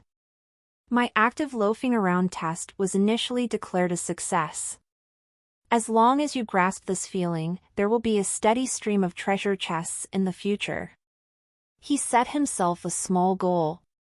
Save enough for getting chests 10 times in a row that you have crossed over, and then open the box. The first day was to get the drawings done. The second day was to hire a magician and construction personnel, agree on the project, and then buy the materials. On the third day, supervise the construction and solve the problems found on the site. On the fourth and fifth days, I will order furniture, buy home alchemy devices, and also buy various decorations and soft furnishings. Many jobs on Earth need to be delayed for a long time, but in this world, as long as you are willing to spend money to hire a magician, the speed can be increased dozens of times. The main structure of the original European medieval-style small building has not changed, but the feeling is different.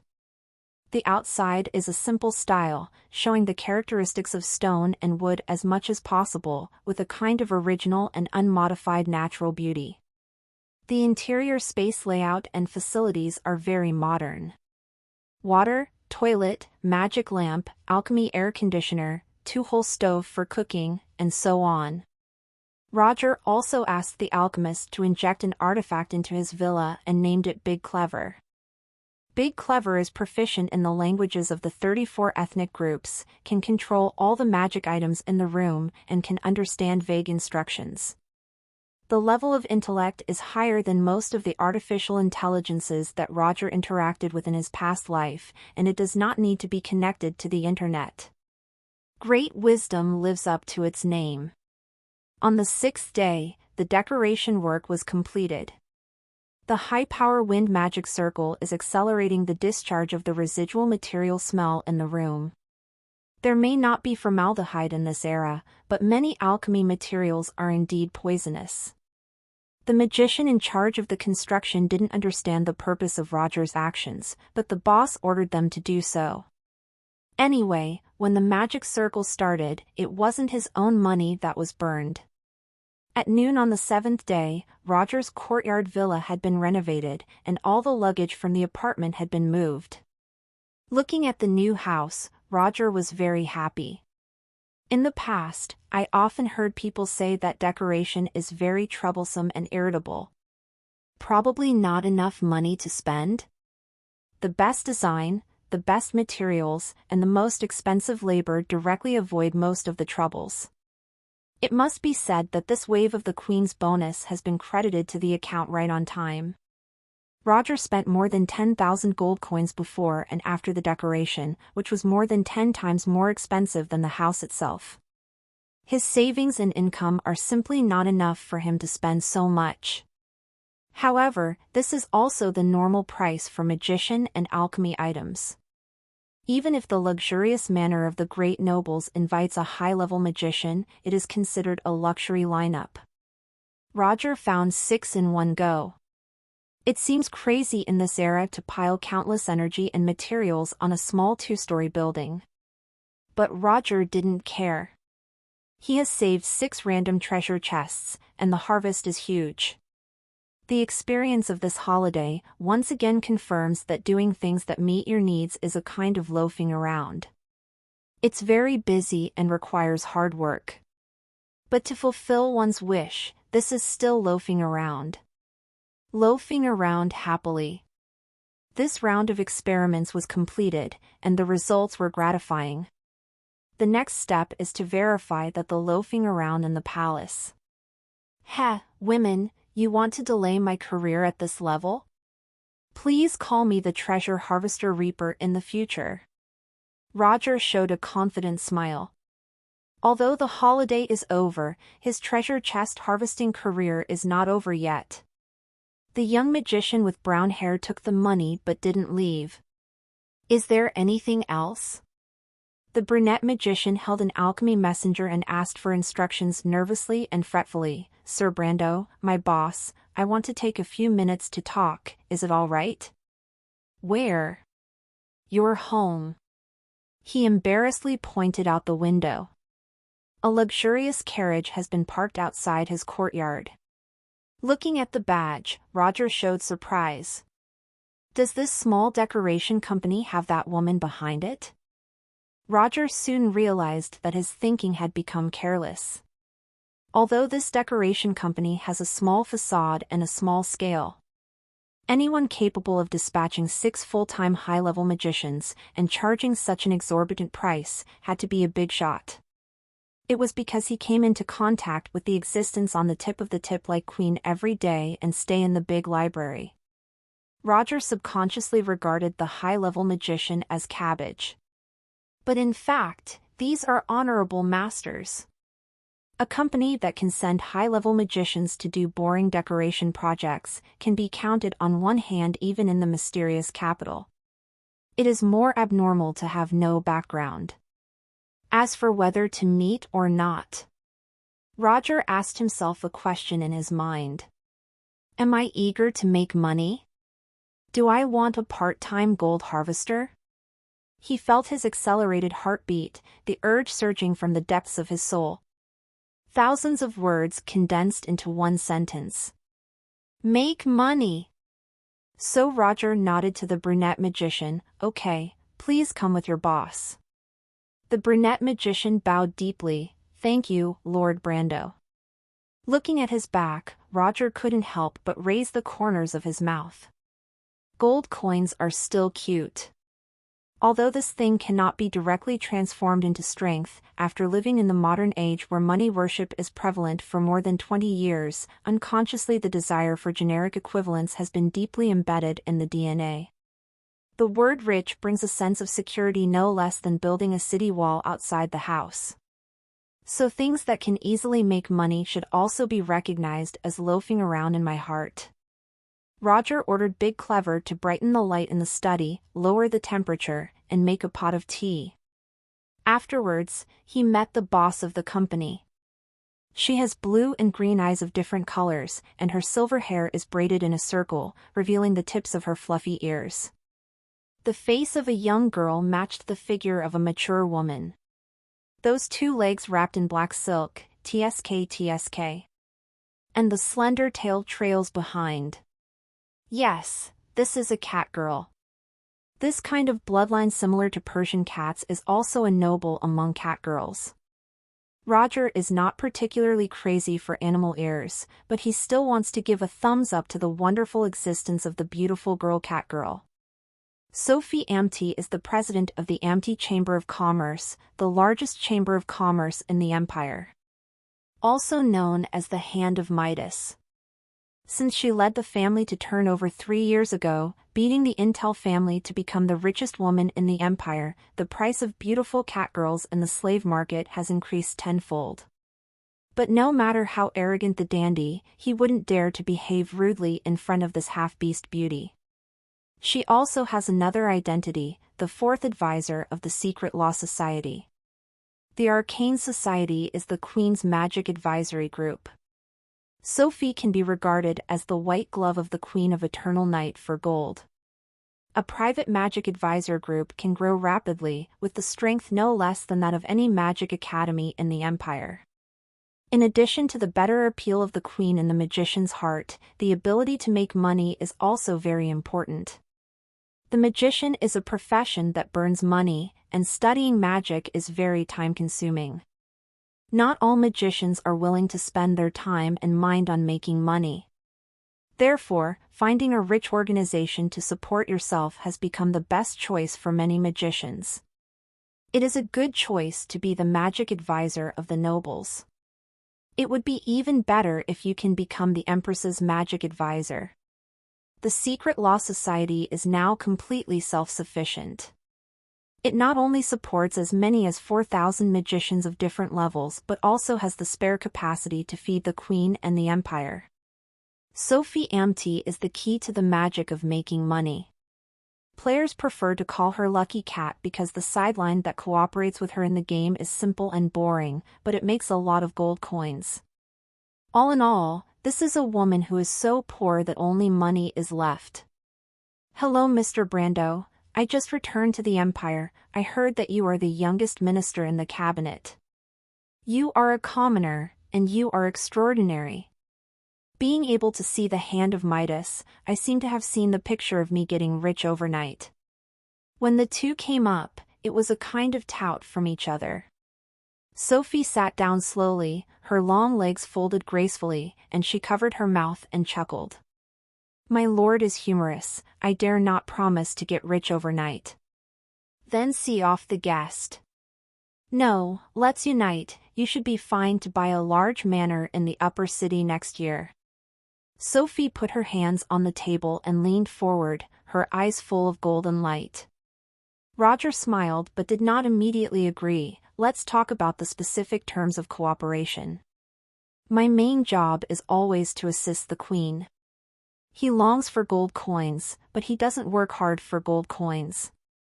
The important thing is to loaf around, not how much you earn. Enough to spend. So he sacrificed the Eternal Night Queen as a shield. It doesn't matter, you will soon like the beautiful sound of gold coins. Sophie smiled confidently. The two sides began to negotiate. Lucky Cat Sophie was attracted to the decoration style and concept created by Roger. There are also many designs and whimsy he showed during the decoration process. It was packaged and promoted by the Amte Chamber of Commerce. She believes that a new wave will soon blow up in the upper layers of the empire. What Roger has to do is very simple: register the patent for the design he used at this time, make several sets of overall drawings, and authorize it to Sophie. The income generated is then divided 50-50. President Sophie sure is generous. Roger said, surprised. He thought it would be good to have 3 achievements because of his technology investment. Sophie's eyes held deep meaning. I believe that reaching a long-term cooperation with young master is far better than short-term interests. Roger quickly understood. This girl wants to bribe him. Because he is now a cabinet minister. Even without these patents, the empty Chamber of Commerce was willing to give him a lot of money for nothing.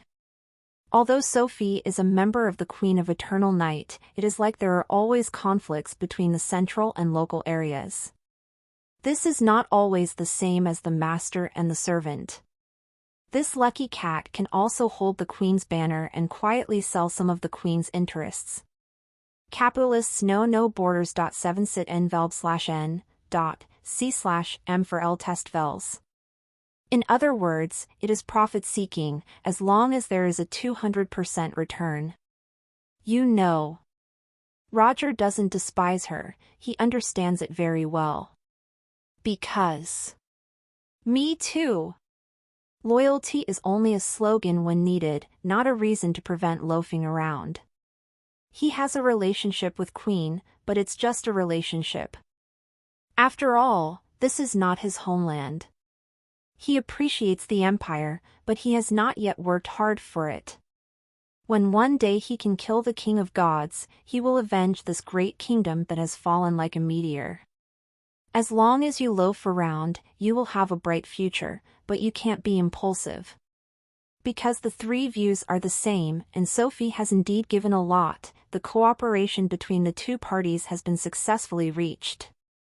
Sophie asked someone to take a photo of Roger's small second floor with a magic photo, ready to be used as a promotional advertisement.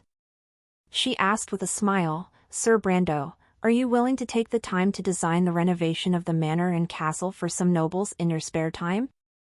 "Roger, I'll take a look at the project if it interests me." He didn't completely refuse. What if it's a fun design?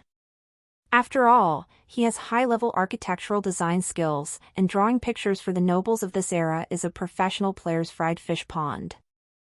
I came to this empire just to make money while loafing around. Then I will not bother Lord Dio any longer. Sophie said goodbye. Roger began to enjoy the first night of the renovation of the new house. Woke up early the next day, saw the treasure chest in hand, and walked to the palace. With the holidays over, it's time to unlock the new pose of loafing around under the eyes of the Queen. Xinghan Palace, the main hall of government affairs. A new round of cabinet meetings is underway. Everyone's expressions were a little serious. The campaign to pretend to be the Restoration Army has entered the final stage, but the situation is getting out of control. The army pulls hatred too hard. Now, although the people of the 17 kingdoms have opened the city gates to welcome the Imperial Army, they are crazy. Not only to kill the leader but also to kill ordinary soldiers of the Restoration Army. Both Roger and the Queen overestimated human nature. Although the soldiers of the Restoration Army were from 17 countries, after being indulged, they treated their compatriots no better than the foreigners. There are a lot of things that hurt others, and there are many more people who take the opportunity to vent their anger and avenge their grievances. The undercover leaders couldn't restrain themselves at all. And the disappointment of ordinary people after their hopes are dashed is indeed strong and lasting. The estates of the 17 kingdoms who had been jumping up and down before were constantly being attacked by the people. Some great nobles who have lasted for hundreds of years have been killed. Ordinary chaotic people didn't have this fighting power, and there is a shadow of the Church of the Seven Gods in the dark.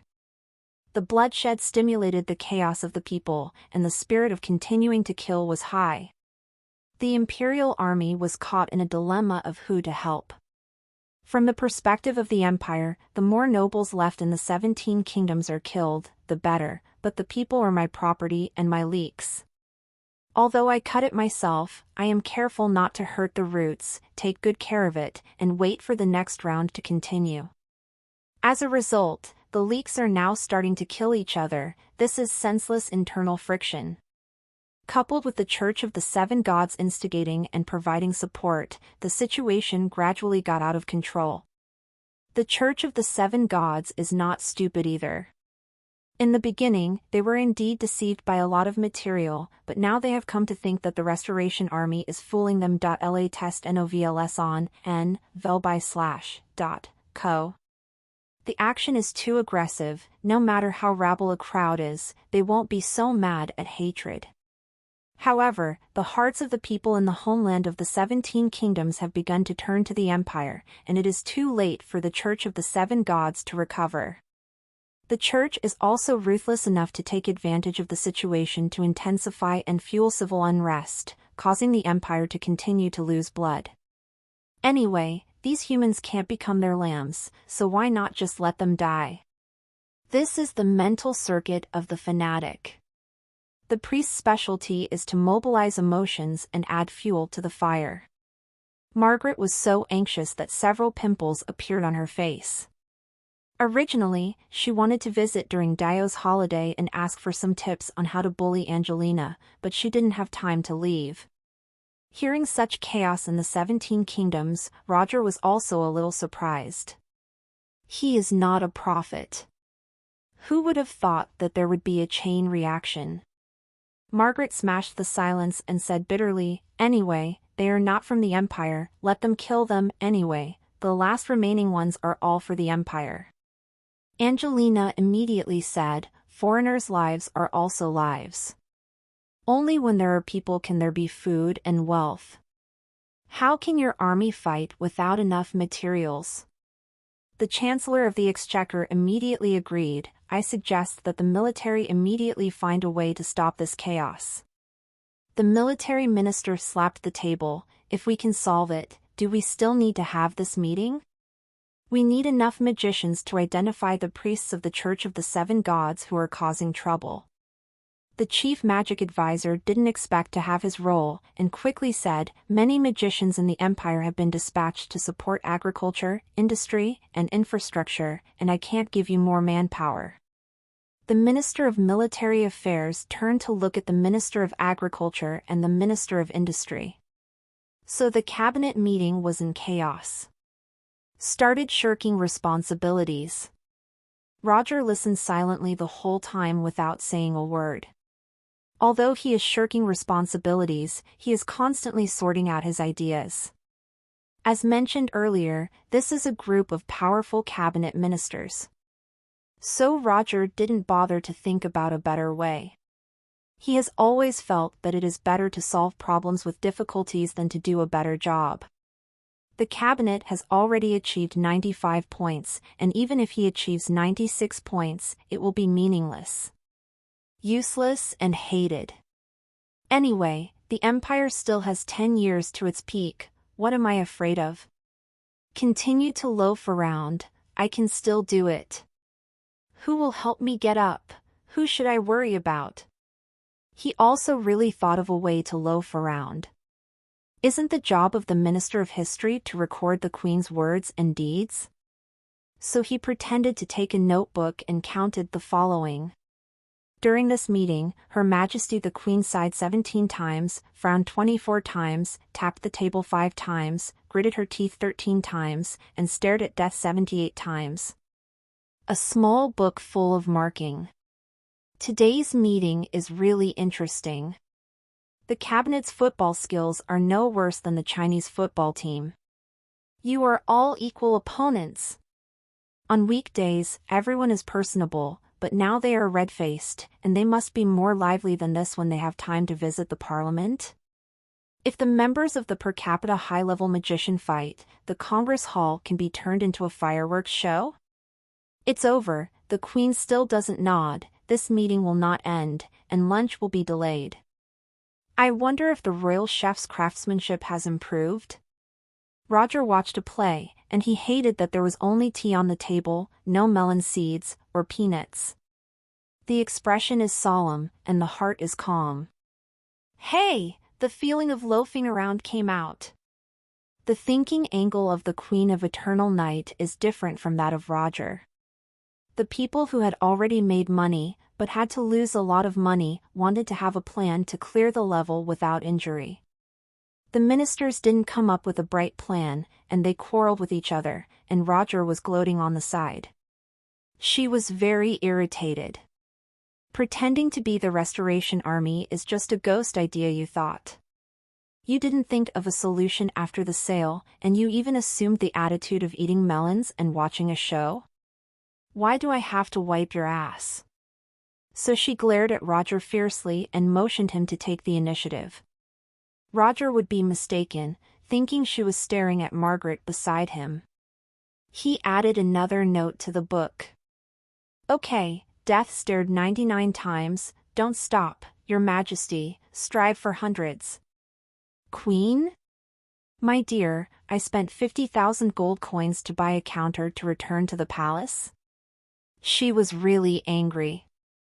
Recruiting Roger into the cabinet and giving him a holiday and money is an absolute top-level treatment. In the end, you didn't even make a squeak at the cabinet meeting. You want me to stretch out my legs to be ogled by you? Still, want melon seeds and peanuts?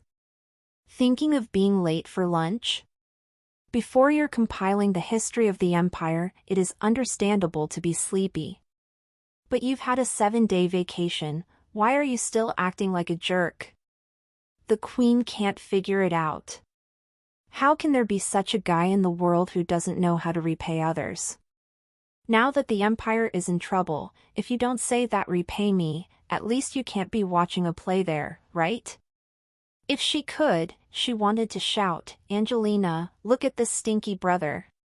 There is no second person in the entire Green Vines empire who can mix with him. But she can't. Roger's identity is now a secret that only she knows. Even Roger didn't know she knew. Angelina didn't even know. The people of the empire don't know either. Dio Brando is a typical example of a commoner entering the cabinet. If she exposes his identity and finds out that he is the young master of the Charles family, public opinion would explode on the spot. But the Eternal Night Queen wouldn't let Roger feel so relaxed. After waiting for the foreign minister to finish speaking, she took the initiative to ask, Dio, you have also listened to it for a long time, do you have any thoughts? Roger immediately got up and answered, I think the way you guys handle it is flawless and exquisite, far beyond what this minister can do, and this minister has gained a lot from this meeting. Everyone's non-stick skillet is worth learning, good oil. It's all in this situation, isn't it enough? Is this what you think?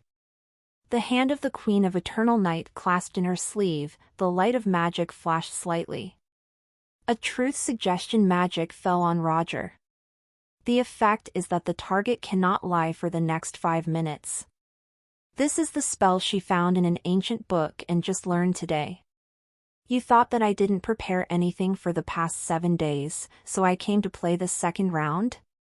Sorry, but if you are strong, you can do whatever you want. I have already predicted your prediction, and I am fully prepared to deal with your inconsistencies. Roger, go up and start a group. Go and complain to me about the rubbish strategies that the cabinets have come up with, and give them some motivation to work. Roger didn't know he was under magic. He just suddenly had a strong urge to express himself. He got up without hesitation, faced the Eternal Night Queen, and blurted out his true thoughts. Since your Majesty, you asked the question sincerely, then I will tell you mercifully. At this moment, my real thoughts are just one sentence. Don't be too greedy as a queen. Eternal Night Queen? On the contrary, how dare you openly oppose me? As soon as Roger said these words, everybody became silent in the Hall of Political Affairs. The Queen was shocked, and all the cabinet ministers were dumbfounded. Who would have thought a question from your Majesty, instead of being answered, she was scolded for being greedy for an answer? This couldn't be because he couldn't answer and became angry, right? Lord Brando, are you so brave? Is this kind of group also possible? Everyone subconsciously moved their chairs away from Roger to draw a clear line. The Queen of Eternal Night now seems open-minded and hardworking. But most of the people here have experienced the battle of the rise of the Green Vines Kingdom, and they can't forget the scene of her cutting people's heads. So everyone throws the blame and responsibilities on each other, and there are no taboos. But even a best friend like Angelina would not dare to easily accuse the Queen of Eternal Night of fault.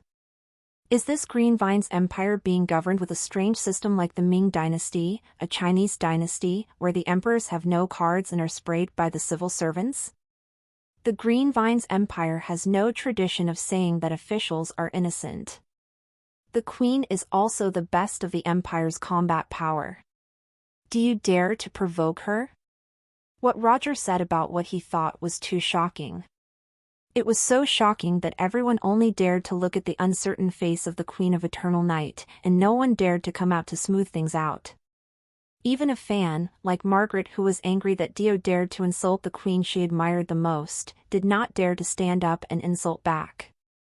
It would be very embarrassing if the Queen misunderstood that she was going down the steps for Dio and hung herself up and beat her together. Angelina was also very surprised at this moment. But after thinking about it carefully, it did make sense. She raised her head and looked at Dio Brando, who was standing proudly, with her beautiful eyes. No wonder Her Majesty has such complicated impressions of him. Lord Brando is full of courage and integrity, surpassing 99% of the men in this empire. She admired Dio now. According to Angelina's initial guess, the conflict between Dio and the Queen of Eternal Night was a little couple quarrel. So even being beaten out of the palace is considered flirting, and there is no danger to life. But later Her Majesty personally admitted that there is no such thing as like for Dio. Then Dio said so bluntly, he put his life and death aside. Thinking of how he dared to write directly about the early years of the Queen of the Eternal Night, what happened that night, and was kicked out of the palace by the Queen, to think he's now saying that the Queen is greedy. This person only does what is right, not kneeling. He's going to stand and make this minister of history. A real hero, a real hero, a real warrior. Angelina suddenly understood why Her Majesty was hesitant to say anything that day, saying that Dio was of special use, but refused to make it clear to herself. You just don't want to know that she was scolded by others, right? Angelina's eyes suddenly showed a sly smile that seemed to see through everything. Indeed, Our Majesty is not a masochist, on the contrary, she is a person with a strong desire for control and supreme love of face. She needs Dio's talent and his straightforward speech. But if you want to control such a talent, you have to risk losing face. Your Majesty, it's not easy for her. For the sake of this country, she has changed a lot and marched hard on the road to the Eternal Emperor. Angelina has always been kind. She will see the positive side of everything in the world. So she thought that the Queen took Dio as a test, and would never behead him just because of a rude confrontation or two, nor was she in a hurry to get up and smooth the game. Don't worry, let Her Majesty be angry for a while. The Queen of Eternal Night is indeed angry, so angry that she doubts her life. She used the truth suggestion technique and wanted to use Roger to achieve the catfish effect. Put out Roger's unbridled stand-up comedy, and complained about the rubbish tricks she came up with. Even if Roger can't come up with a better strategy, she can stimulate her cabinet ministers. Anyway, he is very courageous, he dares to think about anything, and he dares to complain about everything. It's okay to offend a few cabinet's ministers, right? However, the actual result is that Roger is more daring than the Queen of Eternal Night thought. He skipped the cabinet ministers, going straight to kick the Queen. This time of not taking positions is better than the gods taking positions. It was predicted that the Queen would prejudge him. After 1,000 layers of games, the Queen of Eternal Night was directly prepared for 7 days. Turned into a joke. At this moment, the Queen is aggrieved, like why are you messing with him, and like the clown is me. It's also very strange. I am for the country and the people, where can I be greedy? The Queen of Eternal Night asked in a cold voice. Minister Dio, explain the greed you said. Roger replied. Your Majesty is a master at pretending to be confused. How many people of the Empire would have to die to suppress the rebellion if there was no Reconstruction Army operation? How many people would have died in the homeland of the 17 kingdoms? Now there are some problems in the closing stage, but compared to the initial tone, it has been 100 times more profitable, and the cabinet's strategy can also successfully end the matter. But you are still forcing everyone to come up with a way to undo, to come up with a way to drive out all the undercover agents of the Church of the Seven Gods without the need to mobilize the magic army and the main force of the Empire. I would like to ask, were there no meteorites falling from the sky, would there still be a throne of stars for you to sit on? Roger made a generous speech, and the cabinet nodded slowly after hearing it. Indeed, they have already made a lot of money. If the rebellion is successfully suppressed through force, the Empire will not only lose many men, but the hatred the 17 nations had for it will also deepen. But now that they pretended to be the Restoration Army and operated it, the remnants of the 17 kingdoms could no longer jump up, and now the people of the 17 kingdoms also had their hearts on the Empire. Compared with the huge profits they made at the beginning, they quickly settled the settlement and used the profits in other areas. But in the last sentence, Lord Dio spat on the Queen again, and everyone didn't dare to nod their heads, and hurriedly held their faces. To prevent me from laughing. Good boy, you are really brave. Doesn't this mean that the Queen is waiting for the pie to fall from the sky? But everyone's reactions had been received in the eyes of the Eternal Night Queen. She snorted and asked. Strong words. Dio, as a courtier, earning your salary from me, you don't solve my worries, don't do the best thing, but rather you are here to make excuses for yourself. Your heart can be punished. Roger laughed. Best? Governing a country is inextricably linked, and there are endless troubles. This is a game, a rational allocation of resources and time, a card-drawing gamble on talents, and it must only be able to achieve a balance within a certain range. How can that beautiful country be the best at everything? Your Majesty, you are still so innocent and cute. Poof! Angelina couldn't help laughing. Your Majesty, cute? I thought that after she was 16 years old, she would be isolated from this world forever. Her smile was so bad. Several other cabinet ministers couldn't hold back either. The number of intelligent races directly and indirectly killed by the Queen exceeds 1 million. Such a woman was cute? It's outrageous! Who would have thought that the Cabinet Council, which has always possessed a strict atmosphere, would be so unscrupulous and frantically answer to the Queen of Eternal Night? Roger's uproar was not in vain, and the rhythm of his speech was very well controlled. With this kind of laughter, scolding, and pointing the country as if complaining that the game lines are too badly designed, the effect of the show is directly full. Dare these medieval people to see this? In such a tense state, some people are so full of firepower that they can't help it even if they have received professional training. However, although Dio's tone was a bit frivolous, what he said made sense. Using the word game to describe national governance, the more you think about it, the more mysterious it becomes. This is quite novel and has a sharp understanding. There is no perfect answer to running a country. It is through constant compromise and trial and error to find a route that can make the country long and peaceful. Dio was able to sum up such truths at a young age, and at the same time, he was daring enough to comment on them regardless of his safety. This talent and temperament are first class. Given time, this son might be the pillar of the country. Such talent is a little frivolous, and should be given a chance. Young man. Although the ministers in the cabinet are afraid of the authority of the Queen, they are also responsible people. Everyone looked at each other, headed by the two prime ministers, and stood up at the same time to say respectfully, "Your Majesty, please forgive Lord Brando for his rudeness, take it lightly, and give him a chance to prove his worth." The Queen of Eternal Night's face is like an ancient well without waves, her eyes are deep, and she doesn't show the slightest joy or anger. All new chapters nnv.com. My lungs are going to explode. Okay, someone scolds me, my cabinet all laughed. And then you'll go back to protect that person? Well, what about me? How about being loyal? That's it? That's it?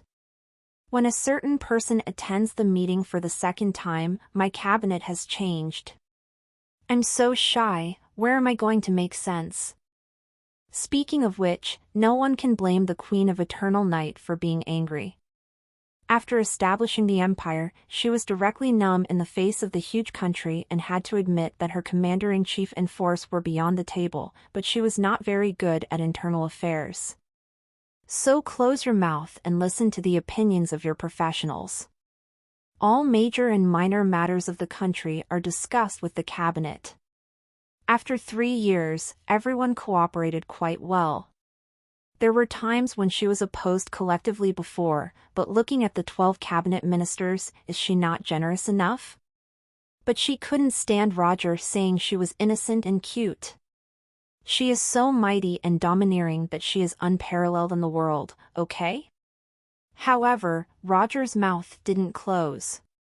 This time, what was especially scary was, in front of innocent and cute, there is also an again. Again! The Queen of Eternal Night's fists clenched loudly. This is all right, the whole cabinet knows that this is not the first time you have described me like this. All right, everyone laughed. What's more annoying? What's even more irritating is that this time, she still gave Roger a magic spell, so that he could speak the truth and tell the truth. The Eternal Night Queen took a deep breath. The Queen's purification technique was silent and instant, clearing the effect of the truth suggestion technique. Then she used the secret method to transmit the voice directly to Roger's heart. You have passed our test, showing you are truly sincere to the Empire. If you clean up this mess quickly and you will be rewarded with a 7-day vacation at your convenience. Roger's brain, which was in a state of excitement, suddenly froze. He immediately calmed down and began to recall what he had just said. Hiss. Test? A test that can only tell the truth? Queen, you are lazy. How can that thing of human nature stand the test? That is, my mouth is strict, and I didn't reveal anything that shouldn't be said. What is the relationship between the gods, the son of Oriental wisdom and luck? Queen, you are so beautiful, I didn't tell a single one who. The Eternal Night Queen kept a polite but embarrassing smile. You are so strict. You almost didn't report your ID number. Don't make fun of me, go to the rescue. But after being fired for a while, she now thinks it's no big deal to be complained about by Roger. It's like getting a slap in the face every day, and one day the slap suddenly stops, and that person will be grateful. Now that the Queen was complained to by Roger, she was a little used to it. Although Roger was hit by magic, his memory was still intact, so he quickly thought about the situation. The Queen's a mess. Should I describe her as cute? This woman is saving face. She's so cute, she even gave me rest for 7 days for this matter. However, the words have already been said, and it is indeed difficult to take back. In this case, it seems that only the teacher's trick can be used. The consequences are a bit serious, but after all, it was I who spoke incorrectly. Let's go. Roger's thoughts changed, and he gave the Queen a firm look of watch me play. Then he turned around, lowered his head, and sent an apologetic and helpless expression to the 12 cabinet ministers who risked their lives to ask for him. I am very grateful to all of you adults, and I have no intention of hurting you, but your Majesty has given too much. Immediately, Roger raised his head and started laughing wildly. Ha ha ha, what are your lords talking about? No one thinks that Her Majesty will be angry, right? Her Majesty's mind is so broad, she is a peerless king who swept the 17 countries, achieved the unprecedented unity of the human race, and resisted the gods. Although what I said is a bit rough, it still makes sense to ask yourself. Your Majesty will take the essence and remove the dross, and find out what she needs to have. As a result, you all pleaded for me because of this trivial matter?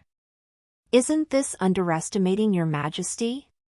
Looking at your expressions of admiration and nervousness, you don't think I'm not afraid of death, do you? Her Majesty and I are having fun. Everyone, sit down quickly. Let's continue the meeting to discuss the next topic. Sit down, you are interesting, ha ha ha ha ha. Roger seemed to have encountered something ridiculous and kept laughing. When he sat back in his seat, he also pulled Margaret next to him, wanting her to sit down with him. The little ceiling fan threw off her hand in annoyance and asked inexplicably, "Are you sick? Do you need any medicine?" Roger asked quickly. "As long as you pick up the slack, let's give everyone a crosstalk stance." Margaret grunted in anger and asked the Queen of Eternal Night for help. "Your Majesty, look at this lunatic." The Queen of Eternal Night cooperated and made a helpless statement, "Everyone, please sit down." When I invited Lord Dio into the cabinet, I assured him that he would not be punished for his words. When the cabinet ministers heard those words, their expressions turned ugly. "Looks like we're self-indulgent today." Margaret was the first, and the others sat down one by one. Everyone selectively ignored Roger's existence. Originally, everyone recognized him as the pillar of the country with both talent and courage. But a self-destructive speech directly caused everyone's perception of him to explode in turn. This is simply an arrogant madman, a madman who does not understand the world and has no gratitude. Everyone pleaded for him, but this man didn't say thank you. He mocked everyone for being eunuchs and finally said, "You guys are really interesting." As soon as those words came out, it didn't make any sense. This is a mad dog, no matter what it is, it bites. They deeply felt the pressure of the Eternal Night Queen before, and even more than that, Vistjen Velben, .cm for new updates. After all, they didn't give Dio the truth-telling technique. This wave was a pure disaster, and the kindness was not rewarded. Immediately, the ministers in the cabinet looked at the Queen again, and they were already sympathetic and admiring, and they gave a thumbs up in their hearts. Also, Our Majesty can tolerate this kind of lunatic. What kind of stalwart mind is this? She sacrificed too much for the Empire. After all, it was only the first time that everyone was beaten by a mad dog. Her Majesty knew him earlier, so it wasn't the first time she was tortured. Everyone has a balance in their hearts. Here, the impression of queens has skyrocketed, and Roger's evaluation has naturally fallen to the bottom. The holiday is ready. The Queen of Eternal Night spoke again in Roger's heart. It's just that her heart is quite complicated. Roger's speech did not care about his image at all. The simplicity and efficiency restored the Queen's tall image. But it is also equivalent to cutting off the future. After a few words, the goodwill that he had worked hard to accumulate before was reversed. This mouth is poisonous, his courage is really big, and this method is really cruel. Your Majesty is innocent and lovely, and the cabinet ministers are really interesting. Everyone Ways was the same, so don't laugh at anyone. Anyway, in Lord Brando's eyes, it's all a joke. All of a sudden, the relationship between the Queen of Eternal Night and the cabinet ministers was repaired, and only the world where Dio Brando was injured was completed. He was originally the only commoner among the nobles in this room, and having such a low EQ, who would want to associate with such a person? In the future, Dio will be unpopular in the cabinet, or will be isolated everywhere. Roger felt the eyes that the cabinet ministers gave him and almost broke his defense. Being hostile to so many people at the same time and being treated as a fool and as a lunatic is uncomfortable. Compared to madness, he is truly something that no one can compare to. Thanks to the teacher's demonstration, I've learned it. Forget it, I don't want it anymore. Anyway, I'm here to loaf around for the holidays. I just need to get off work on time. I don't care what others think of the young master. Hearing his pitiful voice that he could only comfort himself, the Queen of Eternal Night couldn't help being moved. Alas, how could you not care? Today's bastard is also like a man. She remembered the little history clerk in front of the big library who passed the truth to uphold straight books. Although this guy just wants to loaf around every day, in his bones, he hides a hero-like responsibility. He is so smart, how could he do something that would cut himself off just for a few days off? This is self-sacrifice in return for June's kindness. While presiding over the meeting, the Queen of Eternal Night couldn't stop thinking. This time, the image of Roger in her heart has grown taller. Even if she could see his heart, she couldn't help feeling that human nature is complicated and contradictory. At this moment, the Eternal Night Queen had the urge to learn more about this guy instead of simply having fun. In that dialect that seemed to be self-destructing, something was quietly planted in the heart of the Queen. A responsible man shines.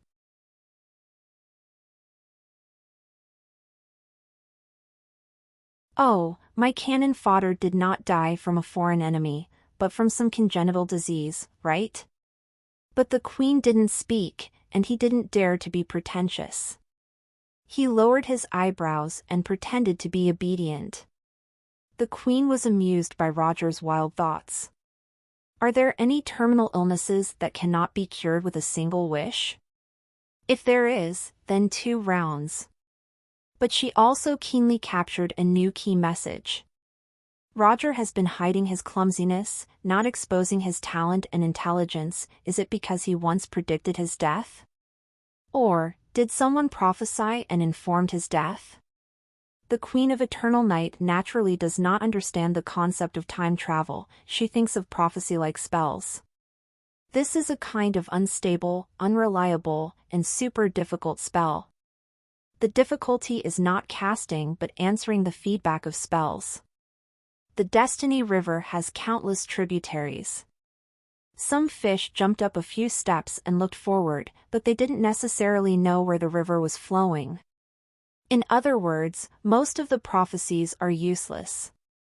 Any magician who is good at prophetic spells is more or less mentally abnormal. If the prophecy school is powerful enough, the Queen will directly rule the country with a crystal ball.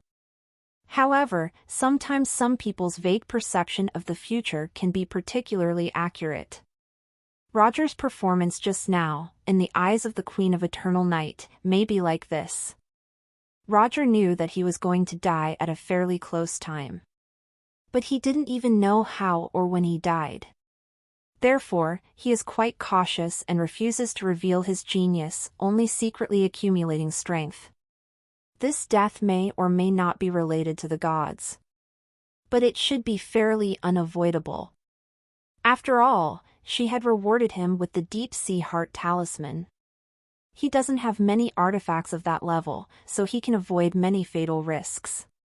But Roger is still insecure. But with the identity of Dio, he is much bolder, and can even be said to be unscrupulous. This is a new and interesting situation that the Queen had never met before. If you are so sure that you are at risk of death, but don't know the specific method, you will suspect that you have a terminal illness. The Queen of Eternal Night immediately cast a prophetic spell. Let me see your fate, Roger. Then she saw a vast white fog.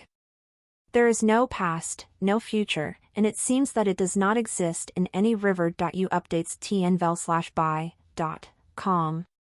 Huh? She cast some more powerful divination spell. It's still blank. The Queen of Eternal Night had no idea. She had limited information on the School of Prophecy and can only transfer this matter to the Secret Law Society later. But she was certain of one thing. Roger's performance today has won the Queen's Award and aroused her curiosity about Roger's strange fate, so I want to protect him. Even his death requires my permission first. At least, you have to go to the scene to see what's going on. The Queen didn't finish her words. After all, this situation is quite strange. Master Dio. The minister is here. Come forward. Yes. Come closer. Yes. Roger took another step and stepped on the last step, only 2 steps away from the throne of stars. At this distance, he and the Eternal Night Queen were only an arm's length away. It seemed that when he reached out his hand, he could touch her flawless face. Apart from her magical power, she seemed to be just a tall, slender, and pretty girl. Her eyes were shining, and the curves of her eyebrows were rarely softened as if she was thinking something. It doesn't seem to be so unattainable. At this moment, her terrifying magic power suddenly moved and condensed between her fingers. It was the first time since he had crossed over that he saw the Queen of Eternal Night spend time preparing a spell instead of instantly casting. The terrifying magic energy that made the hair stand on end gathered at her fingertips, slightly overflowing with flickering electric light. The magic power above the legend, even if it was mobilized in an orderly manner, made Roger's whole body tense, and he didn't dare to move too much. This was simply the difference between life forms. There was no wind, but the hem of Roger's robe was raised, and his trousers were torn open, revealing his left leg. The Queen's fingertips tapped slightly below the base of his thigh, and the magic energy poured into Roger's body, on his leg, leaving a golden symbol. A Chinese square word. Roger? The Queen of Eternal Night has unparalleled magical talent, is a natural commander, and has the ability to grasp opportunities in combat. Relying on her outstanding talent in this area, she established her country with martial arts and achieved unparalleled achievements. But no matter how smart she is, she can't recognize Chinese characters. Seeing Roger pretending to write and draw on the notebook, she deduced that it was a counting symbol. Is it Roger's creation, or is it common to the mysterious organization that cultivated him? The Queen of Eternal Night has not seen similar talismans anywhere else in the world. So when she left her magic beacon on Roger, she suddenly got naughty and left this Chinese word on Roger's leg. She didn't realize that this is what little girls like to play, a little secret and a tacit understanding that only we know. It seems that this way, I can have a special connection with a certain person. The Queen succeeded in doing this, and her mood was involuntarily rippling. If you encounter any danger in the future, just call my real name in your heart. The Queen of Eternal Night indifferently concealed a proud admonition. Thank you for your concern, Your Majesty. Roger was also very surprised. He found that the terrifying magic power on the Queen of Eternal Night, which seemed to be inexhaustible, showed signs of exhaustion at this moment.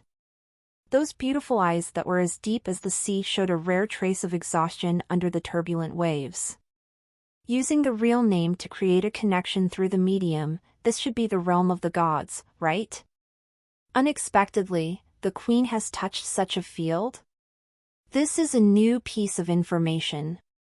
But looking at her state, to cast the spell, she has to pay a huge price. Is this a bonus for me to clean up the mess for her? Ordinarily, I should be moved, but writing the letter on my leg means that the Queen owes me? It should have been a very serious and shocking scene to see the Queen touching the divine realm. But Roger's mind was elsewhere as he looked at the golden and sparkling letters on his legs.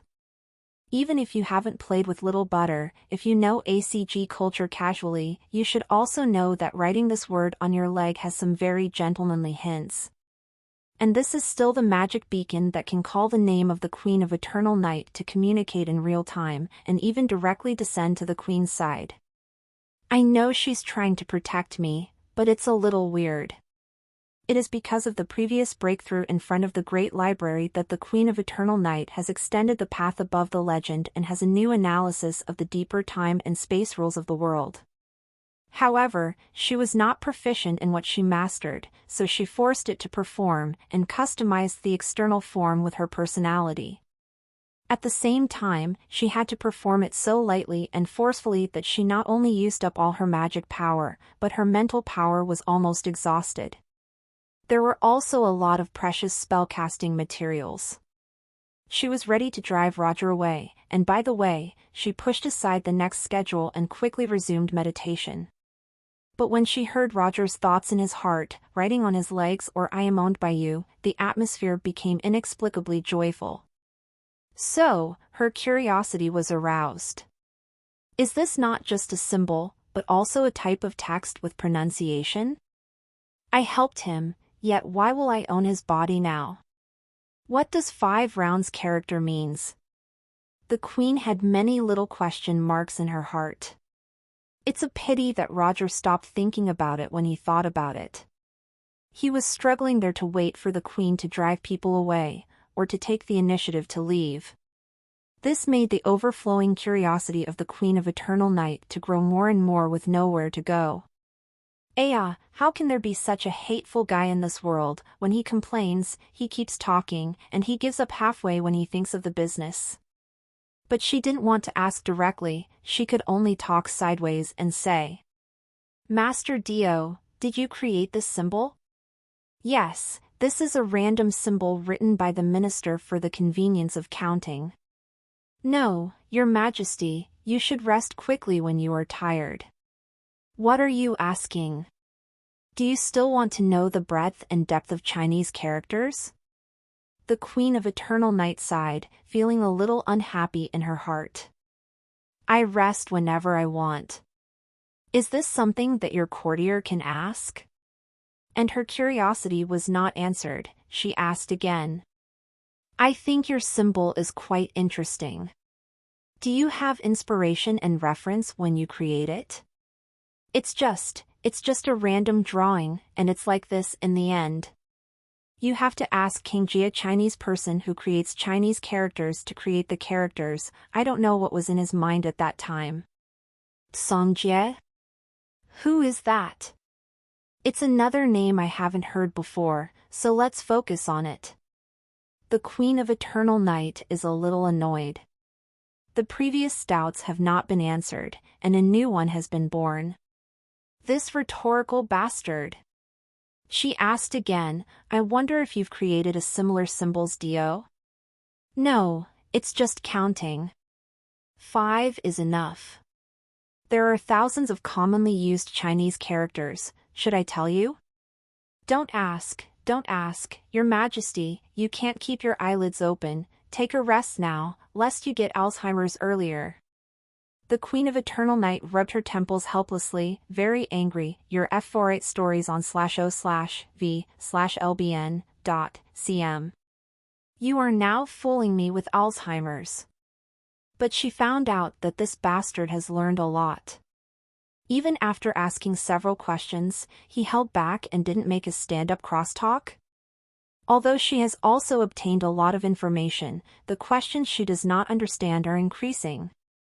Moreover, she is not good at chatting, so she thought about 3 questions, and if she was entangled in such trivial matters and kept asking, a fool would be able to detect the abnormality. But at this time, she was empty of the power, and it was a bit difficult to hang this kid up and torture him. Of course, you can ask the guards to interrogate him, what does the letter on the leg represent? But the Queen has an intuition. This matter is fake, and when she knows the truth, her mentality will explode. There is no such thing as social death in this era, but similar things have been staged countless times. So in the end, the Queen could only pretend to have nowhere to say. "Go back, Lord Dio, and let my head maid arrange the schedule for you and do some things for me. My curiosity is not satisfied, don't think comfortably, you bastard. Go to work, boy." Roger asked, "Your Majesty, that minister's 7-day vacation. Remember first, it's not appropriate to criticize today. Yes, Your Majesty, Roger replied. A strange color flashed in the eyes of the Queen of Eternal Night. No, why did you answer so happily? This is not the picture I want to see. What about that little grievance expression that you are reluctant and can only agree to? You should be so angry at this time, scolding me severely, but can't do anything? Soon, the Queen's doubts were answered. Your Majesty is so innocent. Do you think I'm still the young man in the past who could only loaf around passively and disrupt the rhythm with a single order from you? Now I am different. It is my pursuit to seek to loaf around in the cracks and to seize the fleeting opportunity to fish at work. My heart and my actions are as clear as a mirror, and everything I do is loaf around. Looking at the back figure who was leaving in a dashing manner, the Queen of Eternal Night couldn't help but look complicated. How do you feel when this useless brother suddenly became a little handsome? When a person is clear about his pursuit, even a very simple little thing will bloom with extraordinary charm. Of course, the Queen was still angry. Today, the Queen of Eternal Night did not break Roger's peace of mind in all 3 rounds of cabinet meeting trouble, and even gave away a magic spell. Only Roger won. At the Imperial Capital military camp in the north of the city, there are more than 100 school-level officers in brand-new uniforms here. The vigorous Restoration Army has been suppressed by the Empire. Those undercover agents who were sent by the military to pretend to be leaders, naturally faked their death to escape, returned to the mysterious capital to discuss their merits and rewards, and stood by for promotion. This operation was a great success.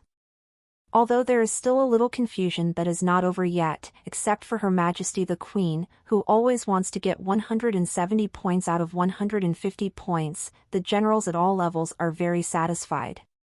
There will be a celebration feast tonight, and the Queen will personally reward these ministers with merit. However, there was news again at noon that the Queen was unable to come due to some physical reasons. At that time, the special envoy, the newly appointed cabinet minister Dio Brando, will honor them on their behalf. The officers were naturally disappointed. They fought hard and fought for thousands of miles, not to see a man. A young lieutenant colonel returned to his room. He bowed to an orc brother who was dressed up and gnawed on chicken legs while lying on the bed.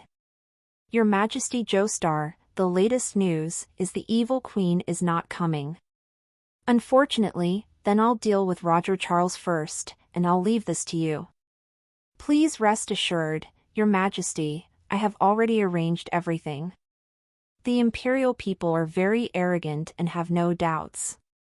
Brother Orc, the war priest Joestar made a complicated gesture on his chest, and then clicked between the lieutenant colonel's eyebrows.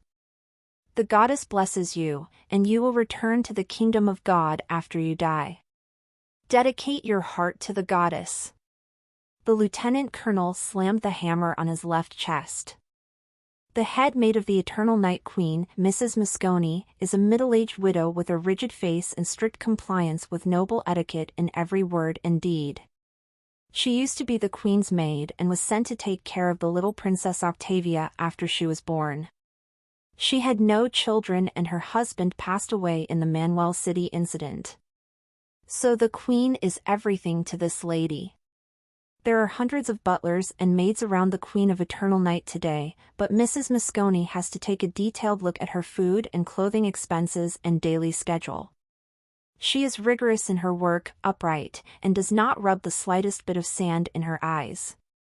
Mrs. Moscone quickly screened out a few items suitable for Roger from the Queen's packed schedule and made a list. In the afternoon, there is a project that needs to be checked and accepted, and then we will meet with representatives of Goblin merchants. In the evening, we will honor the outstanding officers who have emerged in the operation of the Restoration Army. There are also 3 or 4 small projects that don't take up much time, which can be interspersed in the schedule to complete. After Roger read it, he smiled and shook his head. Madam, such a trip cannot be completed. Mrs. Moscone said, "Lord Brando, please believe that I have received professional training and you are sufficient for all your schedules with the help of teleportation spells. But I'm going to rest at 6 o'clock. You see, this conflicts with the celebration banquet in recognition of the officers. I'm sorry I can't attend. Your Majesty ordered you to be her special envoy. It's your honor." Madame Moscone's delicate brows instantly wrinkled. "I heard that he wants to serve Her Majesty, so which courtier of the Empire dare not show 120% of his enthusiasm and to complete all the work without sleeping? What's more, at this kind of celebration banquet, I don't know how many officials will rush to go. The Restoration Army operation has achieved great success, and these military officers all have a bright future. A banquet may lead to a network of contacts in the future." But Roger replied firmly, "If you don't adjust the schedule, then I will do as much as I can before 6 o'clock. Is your rest more important than the Empire's national affairs? I don't care what others think, I do think so anyway. Lord Brando, I will turn these rude words to yours to Her Majesty and dismiss you from office." Mrs. Moscone's face turned cold with anger at his attitude. Roger was pleasantly surprised. "Then I would like to thank Mrs. Moscone. Please let the Queen remove me. This lady is a kind person." Although his current goal is to loaf around in the capital, he still has to try many things and fail many times before he can succeed. Loafing around under the eyes of the Queen is much more difficult than a grassroots position. Madame Moscone's expression suddenly stiffened. "Ma'am, why don't you leave? Dio Brando, don't be arrogant." Mrs. Moscone hated to be authentic. "Young man, I'm just threatening, don't force me to make it come true." "I really can't come. I'm just a head maid, how can I have any bad intentions? No matter how trusted, it is impossible to ask Your Majesty to dismiss a cabinet minister. According to Her Majesty's character, if Mrs. Moscone fails to arrange this trivial matter, she will be punished together." Roger looked at her innocently. "I sincerely thank you, how could you be so arrogant?" "Wronged." Mrs. Moscone calmed down from her rage. She stared at Roger and said word by word, "I heard that Mr. Brando's courage and behavior are very ordinary. I gained a lot of knowledge today. I'll help you reschedule your itinerary." "Roger? Strictly speaking? How about not needing the sand?" "That's it? Madam, you are so disappointing." Soon after, Mrs. Moscone prepared a new itinerary and coordinated with the relevant departments involved. She handed the newly written itinerary to Roger. "Please go on your way." Roger didn't answer. "Ma'am, it's lunch break now, I'm having a meal. We will meet in front of the palace at 1 o'clock and set off." Mrs. Moscone?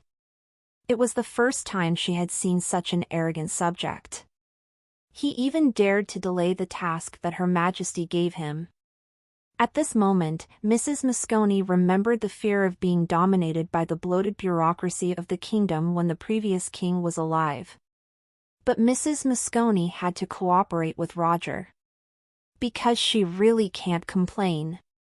With Madame Moscone's glare, the originally boring palace luncheon became delicious. After eating, he rested for a while, and when he reached a point, he walked up to the teleportation circle. Mrs. Moscone followed him. "What about you? You are doing business for Her Majesty, and I want to monitor whether you have lost the state. Relax." Roger shrugged indifferently. At that moment, he felt the feeling of loafing around as a public official. Loafing around in the capital, there is a play. "Thank you, Mrs. Moscone." Roger saw the representatives of the goblin merchants. The 7 gods fought endlessly on the surface, and secretly joined forces to target the Green Vines Empire. The major ethnic regimes they control naturally isolate the empire. But the empire is strong, the magic production is strong, and the human race is skilled craftsmen in an endless stream. After the blockade, many commodities have gone up in price. So the goblin merchants couldn't sit still. The belief of the human race in the eternal night world is the least firm, followed by the mercenary goblins. So they are going to quietly restart trade routes with the empire. The empire is naturally happy to see things that make money in vain. The negotiation went smoothly, and the professional affairs were drawn up by the officials of the Foreign Trade Department. Roger acted as an atmosphere group and was in charge of applauding and applauding. At 2 o'clock, the meeting was over, and Roger went to the North Camp. The officers here learned that Dio Brando was the historian who edited the history of the IV Empire and welcomed him quite a bit. The 10th volume wrote a lot of things they didn't know. It was real and moving. Everyone is very grateful to Roger for making the image of the Queen of Eternal Night plumper. Roger also has great respect for these heroes who risked their lives to go deep behind enemy lines. He recited the letter of commendation that the Queen had written before, and put a medal on every officer who had made meritorious service. Although it takes time to get off work, he is still very serious about his work. The 17 kingdoms are vast, so they need a lot of restoration army generals. At this moment, there are hundreds of people who have been awarded honors. Roger's expression was sincere and somewhat sacred, which made these young officers feel the utmost respect, waiting patiently in line for him to put the award medal on his chest. Not long after, it was 3 o'clock. The magic clock rang on Roger. He stopped what he was doing and looked apologetically at the long queue behind him. The lieutenant general who received him immediately said, very well aware of the current affairs, "Lord Brando, if you have something important to do, go to work first. Your Majesty and your brothers have already felt your thoughts." Mrs. Moscone, who was supervising Roger, frowned. "What the hell is this kid doing? The itinerary has been reduced again and again, and the awarding has only begun. Is he going to give up again?" The officer who was waiting behind was also puzzled and a little annoyed. Roger waved his hand. "It's not a big deal, I just need to interrupt the award ceremony first." "I don't know what you want?" the lieutenant general asked curiously. "It's 3 o'clock, let's drink tea first." Roger took out a full set of tea sets and snacks from the space ring, placed them calmly, and asked the lieutenant general, "Can the brothers also have afternoon tea together?" Everyone was stunned. All new chapters NNV.com. What is afternoon tea? Drinking tea? This subordinate will make arrangements, the lieutenant general said immediately. Roger said again, "The brothers who are standing guard outside are also working hard. Let's have tea together first. Can there still be a church in the inner core of the city to make trouble?" The lieutenant general shook his face and nodded. "You are the Queen's special envoy, you have the final say." At 3 o'clock, all the soldiers in the North City camp stopped working and had tea together. Although everyone doesn't understand what Mr. Brando is doing, it feels like stopping in the middle of busy work and taking a break. Inexplicably comfortable? It was not until the 17th century that afternoon tea became popular with the upper class of the country. Concerning the medieval game world, there was no such custom. But Roger invited everyone to drink tea and chat casually, and the officers were also very happy. Roger told the officers about the Queen's secret history that could not be written in the history of the country, and the officers told him about the real battles they had experienced on the front line, and everyone was very interested. After all, they are all young people, and the honoring ceremony is solemn and sacred, but it is quite boring. If you ignore it, it doesn't seem like it's unacceptable? Roger said half-jokingly, "The rest of the brothers will come and take away their medals. How about I tell you a few more paragraphs that are not allowed to be written in the book?" Everyone naturally applauded. Even the lieutenant general became interested. Only Mrs. Moscone had a dark face. This group of stinky bastards used the Queen's dark history as a pastime. Everyone came up to find their medals, and they were finished quickly, waiting eagerly for Roger to tell his story. Roger doesn't have stage fright either. In his opinion, isn't this just a live broadcast plot? I've done my job, no pressure. However, this formation has ended prematurely. Mrs. Moscone took a break and asked for instructions. Sir Brando, this is the matter, there is still some time left, we can add another itinerary. Oh, it's all done? Then ladies should sit down to drink tea, chat and spend an afternoon without performance pressure. Roger invited with a smile. Mrs. Moscone took a deep breath. You're young so your ears shouldn't be deaf yet, right? Didn't you hear the second part of my sentence? Forget it, I am an aristocrat, and I want elegance. He did it on purpose, what can I do? So tired. How did such a person get recruited into the cabinet by Her Majesty? Isn't this the type of jerk master that filled the kingdom in the past, causing the kingdom to deteriorate day by day? She saw Roger chatting with the officers again, and knowing that the Queen couldn't hold him back, what else could she do? Endure it! I'm just a head maid, I can't see, and I can't understand the matter between Lord Brando and the Queen. Mrs. Moscone sat down and poured herself a cup of tea. She took several more snacks from the plate in front of Roger. What? Isn't this snack unexpectedly delicious? She took yet another piece. Confirmed that it is indeed very, very delicious. In contrast, the cakes made by the imperial chef of the imperial palace are all at the level of feeding pigs. She couldn't help but wonder. Isn't Lord Brando a commoner? There is also such an excellent cook in the house.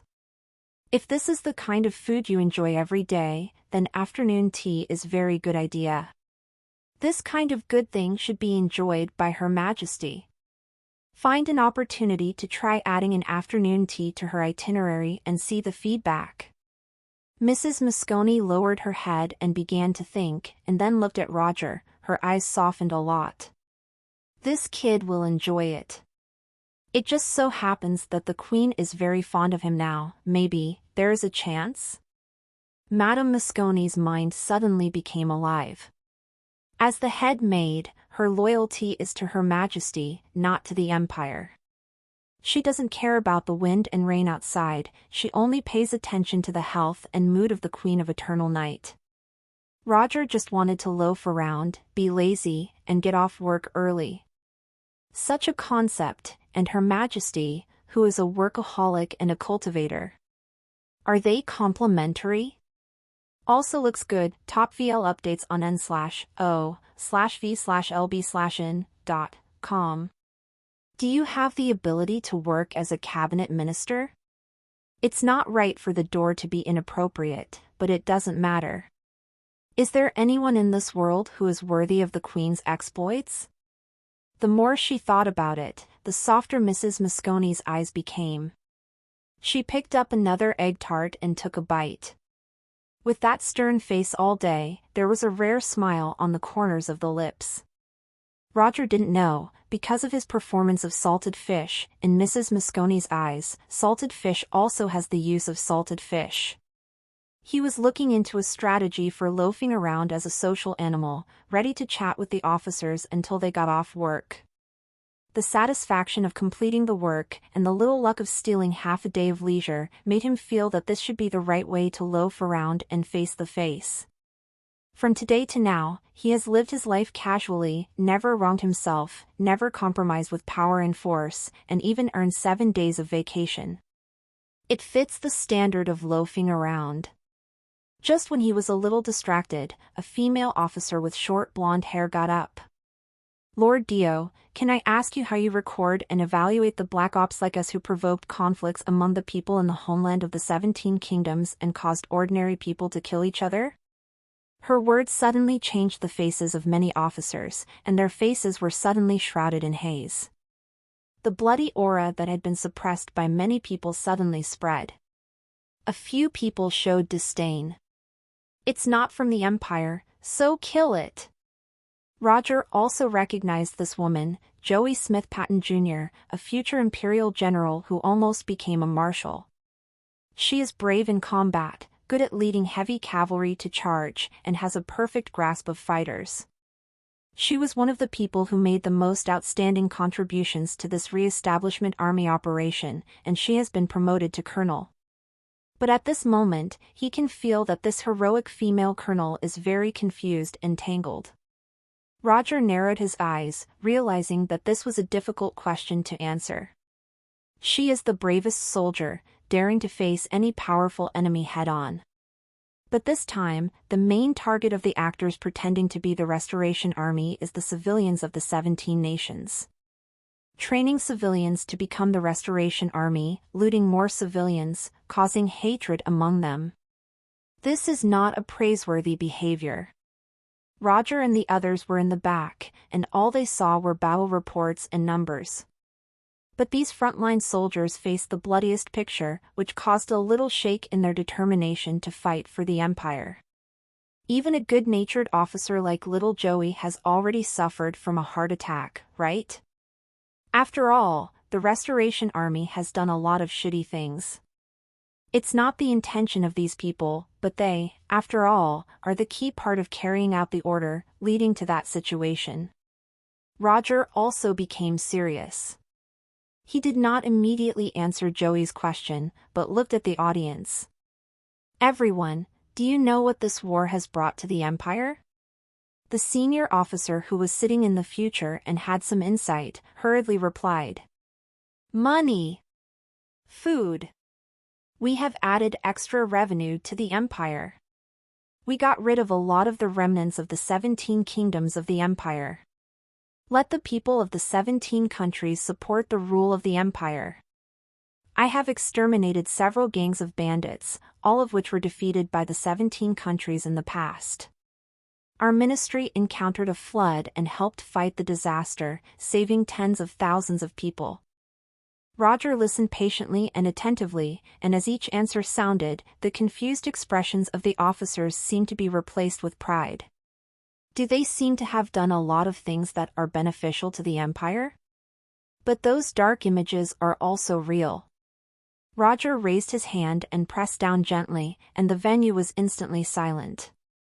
Now, let's use his points to resolve the confusion and even heartache of these officers.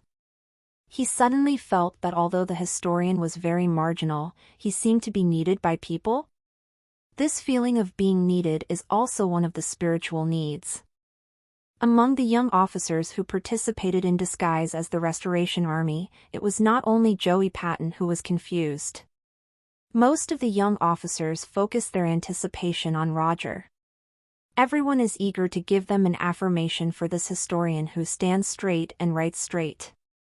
He even dared to write the Queen's dark history, so he certainly wouldn't lie to them about this trivial matter, right? So if he says this action is justice, it must be justice. Roger was not perfunctory either, he was a person who liked to express his own opinions. The confusion of these officers in front of him made him feel that he was needed. They trusted the historian and respected his character and talent. Although Roger knew that it was just a misunderstanding, he was only fearless because he didn't care about this official position at all. But this would not prevent him from using this misunderstanding to cause a wave of opinions. He first used questions to guide the officers to express their opinions, reminding them of the many benefits of pretending to be the Restoration Army, and that they had helped the people of the 17 kingdoms a lot. This takes their attention away from the negative, bloody, cruel things. When the speeches of the officers faded away, Roger slowly spoke. "Let me tell you the bad news first. Your actions and credits may not be made public until hundreds or thousands of years later.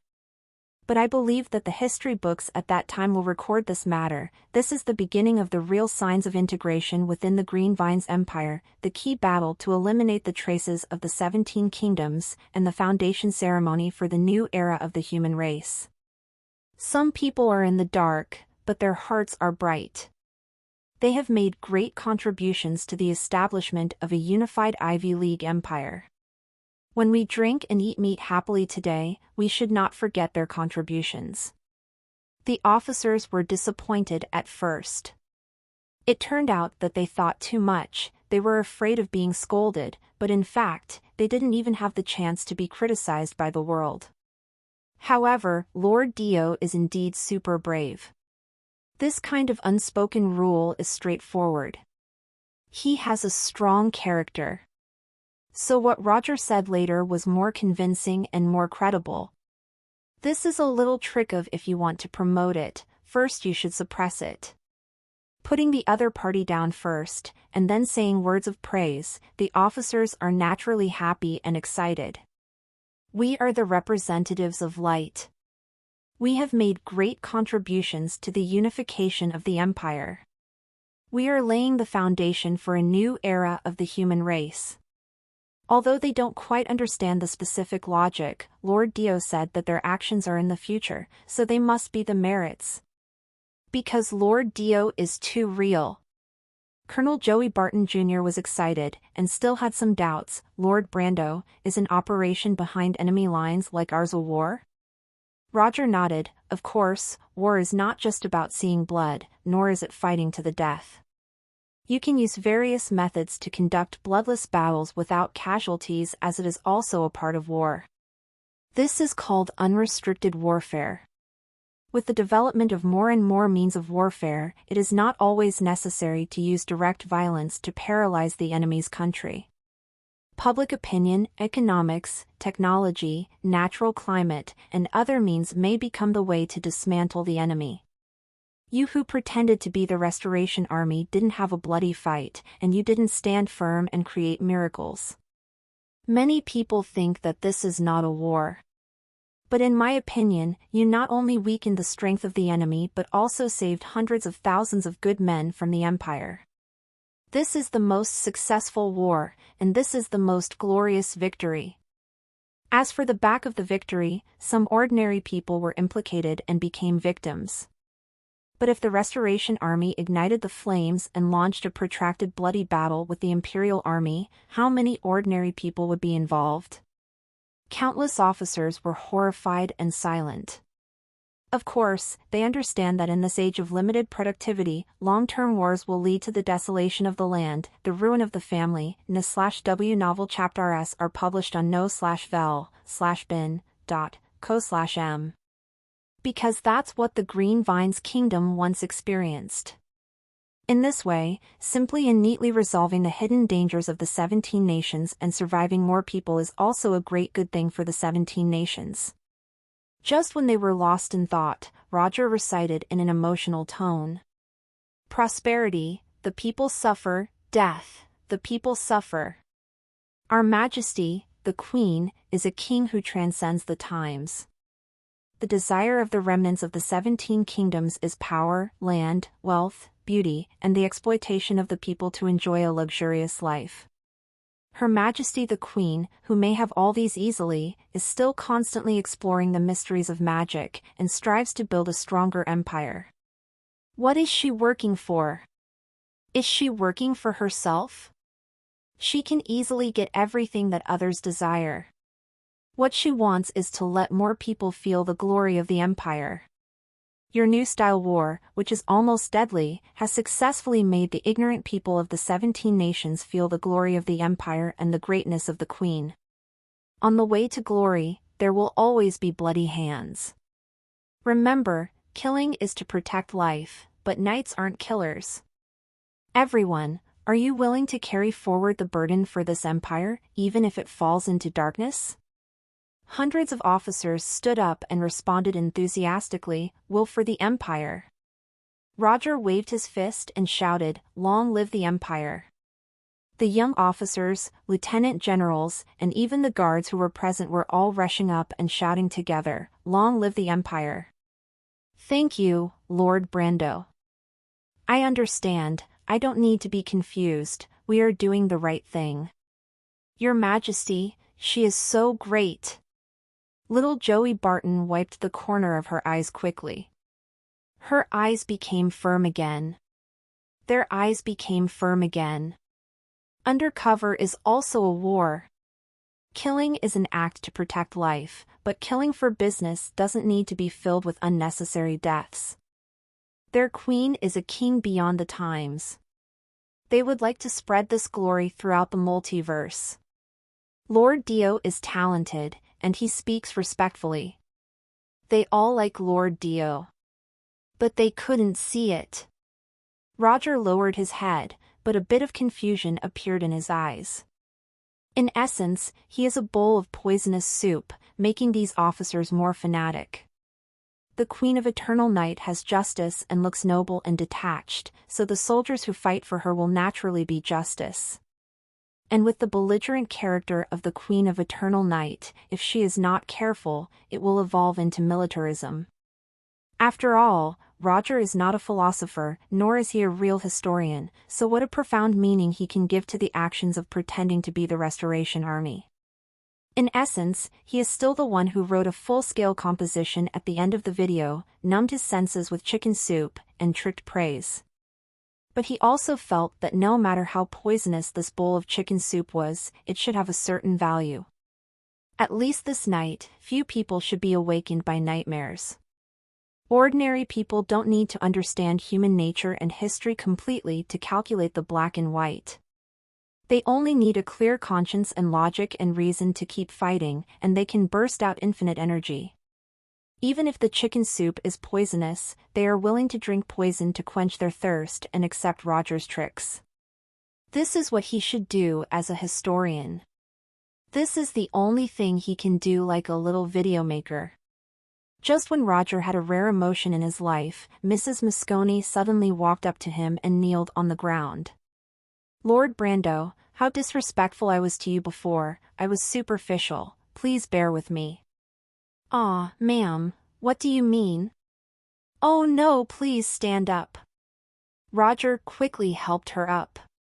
This is the Queen of Evernight's most trusted maid, although she is quite opinionated.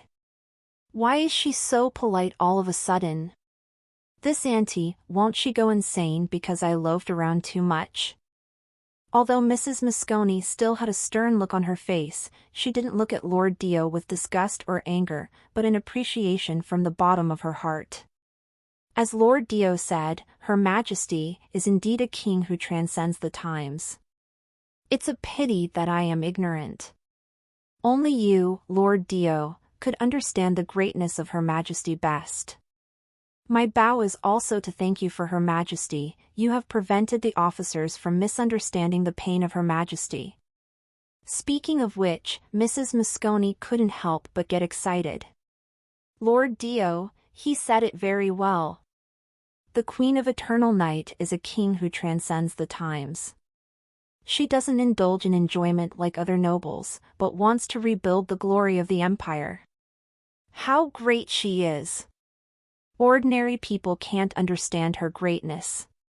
Fortunately, Mr. Dio Brando saw the radiance that illuminates the world on the Queen.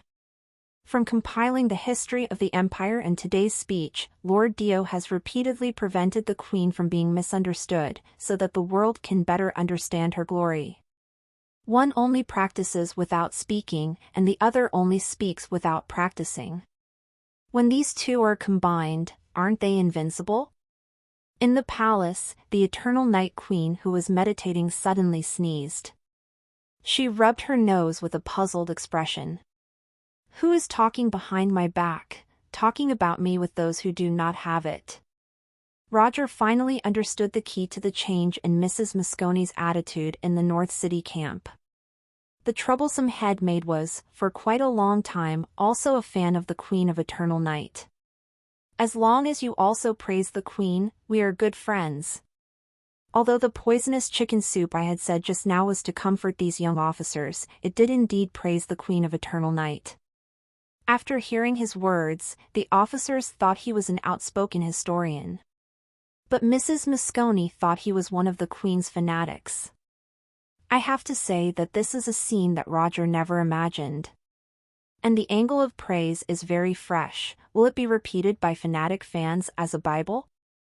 It can only be said that in the ears of 1,000 listeners, there are 1,000 Lord Dio. 6 o'clock.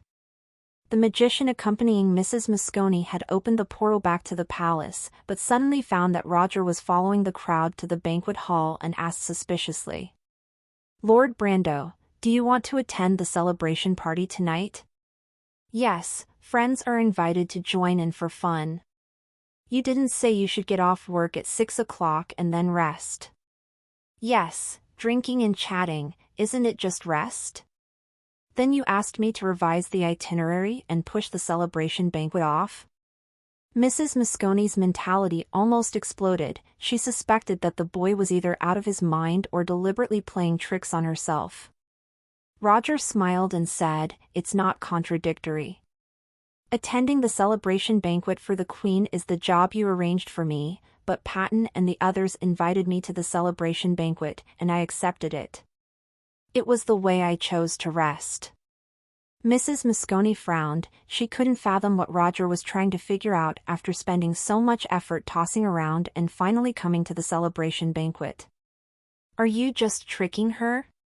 But the next second, she was relieved again, and gave Roger a light salute. "Lord Brando's knowledge and realm are unparalleled in the world, beyond the reach of my generation. I wish you a happy night." Roger confirmed that Mrs. Moscone's tone was sincere and not sarcastic, and could only reply, "Thank you, Mississippi, for taking care of me today. This is what I should do, and I hope that there will be more opportunities for cooperation in the future." Mrs. Moscone bowed slightly to him, spoke softly, and returned to the palace. Looking at her back, Roger felt that Mrs. Moscone must have misunderstood something, but she still didn't know how to explain it. "I just want to loaf around." This is a new interpretation of loafing around, testing the system standards, and finding the best posture for lying down and facing up. "This has nothing to do with knowledge and realm, madam." But since he said that the Queen of Eternal Night is a king beyond the times, Mrs. Moscone believes that he is one of the most learned people in the empire. It's completely normal for this kind of person to act, and she can't understand it. "After all, I'm just a little head maid." City of Mysteries, outside of the Great Library. Inside the humble restaurant, a big man with a hood looked like he was drinking cup after cup. It looks cool, but in fact, all attention is on the guests entering and leaving the big library opposite. This is not someone else, it is Joestar, priest of the goddess of war. The goddess of war, Tierra, used to have believers in the human race. After the Empire banned the spreading of the Church of the Seven Gods doctrine, these believers went underground, waiting for the gods to return to teach the arrogant and rude queen a lesson. Even without supernatural powers, faith can make people lose their minds and become puppets of the gods. What's more, the gods of this world exist. With the help of magic, it is easier to cultivate fanatical believers. A fanatic who has lost his conscience and bottom line is willing to do anything, even giving up his life, just to gain a place in the kingdom of God after death.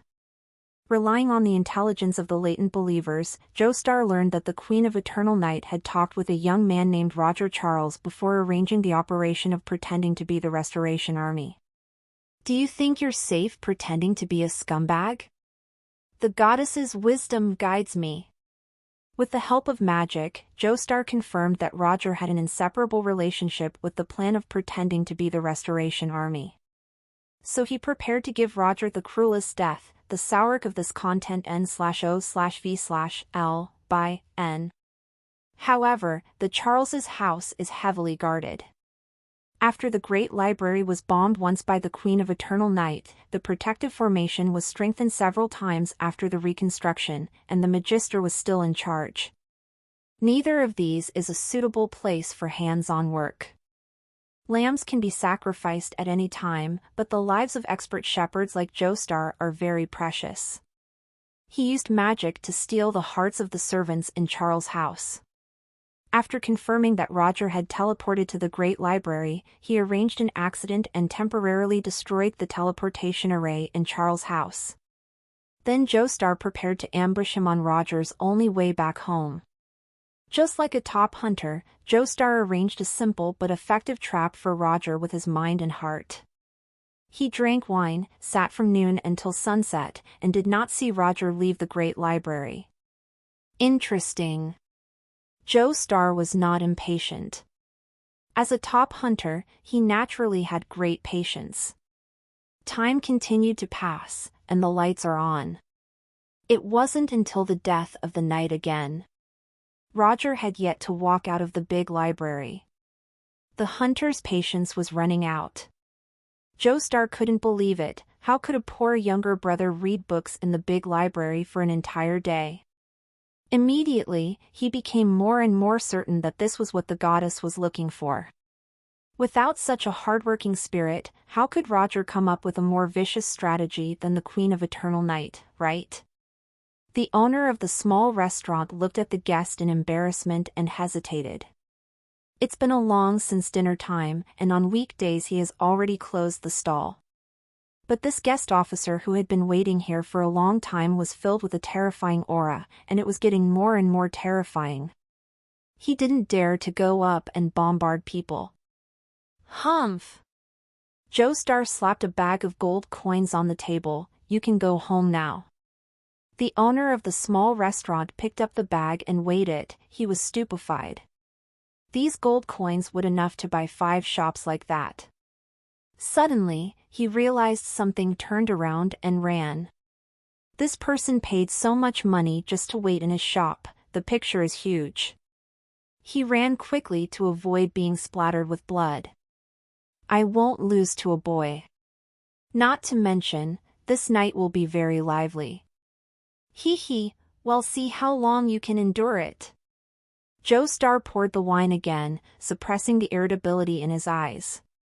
He had already made up his mind that he will be more patient with that Roger today. Fighting, wits and courage, he can't lose. After all, he was the top practitioner of the Hammond technique. Just when Joestar was waiting outside the big library. In the palace. Mrs. Moscone supervised the maids who arranged the dinner for the Queen of Eternal Night. During dinner, the Queen of Eternal Night curiously asked her head maid, "Madam, what do you think of Dio?" Mrs. Moscone bowed and replied, "A very good young man with unparalleled talent and a very interesting personality." Eternal Night Queen? I'm asking about Dio Brando. The Queen of Eternal Night emphasized again, for fear that her opening method was wrong. Unexpectedly, Mrs. Moscone's answer was also very firm, "Your Majesty, I am also talking about Lord Dio Brando." This made the Eternal Night Queen very puzzled. She knows Mrs. Moscone's character and that she hates lazy and slippery people the most. With Dio's character that only wanted to lie flat every day and try his best to loaf around, how could it be possible for him to gain the approval of Mrs. Moscone? Could it be that that kid is disdainful of me the queen, but has a special liking for my maid, and is very courteous? The queen knows that some nobles have unique tastes, preferring married wives and pretty widows. The most famous among them was a water transport official named Amon from an alien race. Therefore, such enthusiasts are also often dubbed thieves. Thieves suffer from the disease, regardless of age. When Mrs. Moscone was young, she was also a famous beauty, and now she still has her charm. Could it be that Roger? Thinking of this, the queen suddenly felt that the charcoal-grilled flying dragon legs in her hands were no longer fragrant. Her voice involuntarily brought out a hint of chill. "Mrs. Moscone, you tell me what Dio did in the afternoon. There is no need to hide anything." "Yes." Mrs. Moscone hurriedly knelt. She could hear that the queen was not happy. She also thought about it. Lord Dio had a straight temperament, and some words. Deeds could very well offend the Queen, which is very likely. So, the Queen doesn't want to hear herself compliment him? Alas, they were all excellent young people. It was difficult for each of them to get along with how they are. Mrs. Moscone thought Dio was an excellent young man who was only 100 million times worse than the Queen of Eternal Night because of his speech and those delicious snacks. It is just that Madame is worried about the relationship between the two, so she doesn't dare to show it on her face at the moment. She honestly asked Lord Dio to change the itinerary until he finally changed his mind and wanted to attend the military celebration banquet. Mrs. Moscone has an excellent memory, and while her eloquence is average, she also portrays the image of a lazy, procrastinating, and selfish bastard. Madam, do you call this interesting? The Queen of Eternal Night looked strange. This is Roger's normal behavior, almost stepping on Mrs. Moscone's former minefield. As a result, did she give Dio high marks today? In the heart of the Queen of Eternal Night, Mrs. Moscone was naturally more than just the head maid. After the death of her mother, she was the elder who accompanied her the longest and most faithfully. Although Mrs. Moscone did not have high talent and learning, she is admired by the Queen of Eternal Night. Therefore, her opinion of a person also had a lot of weight in the Queen's heart. Hearing her compliment Roger like this, the Queen was a little sour. In the past, the outstanding young man in your eyes was only right for me. Is there another Roger today? Simply, Roger is worthy of being by my side.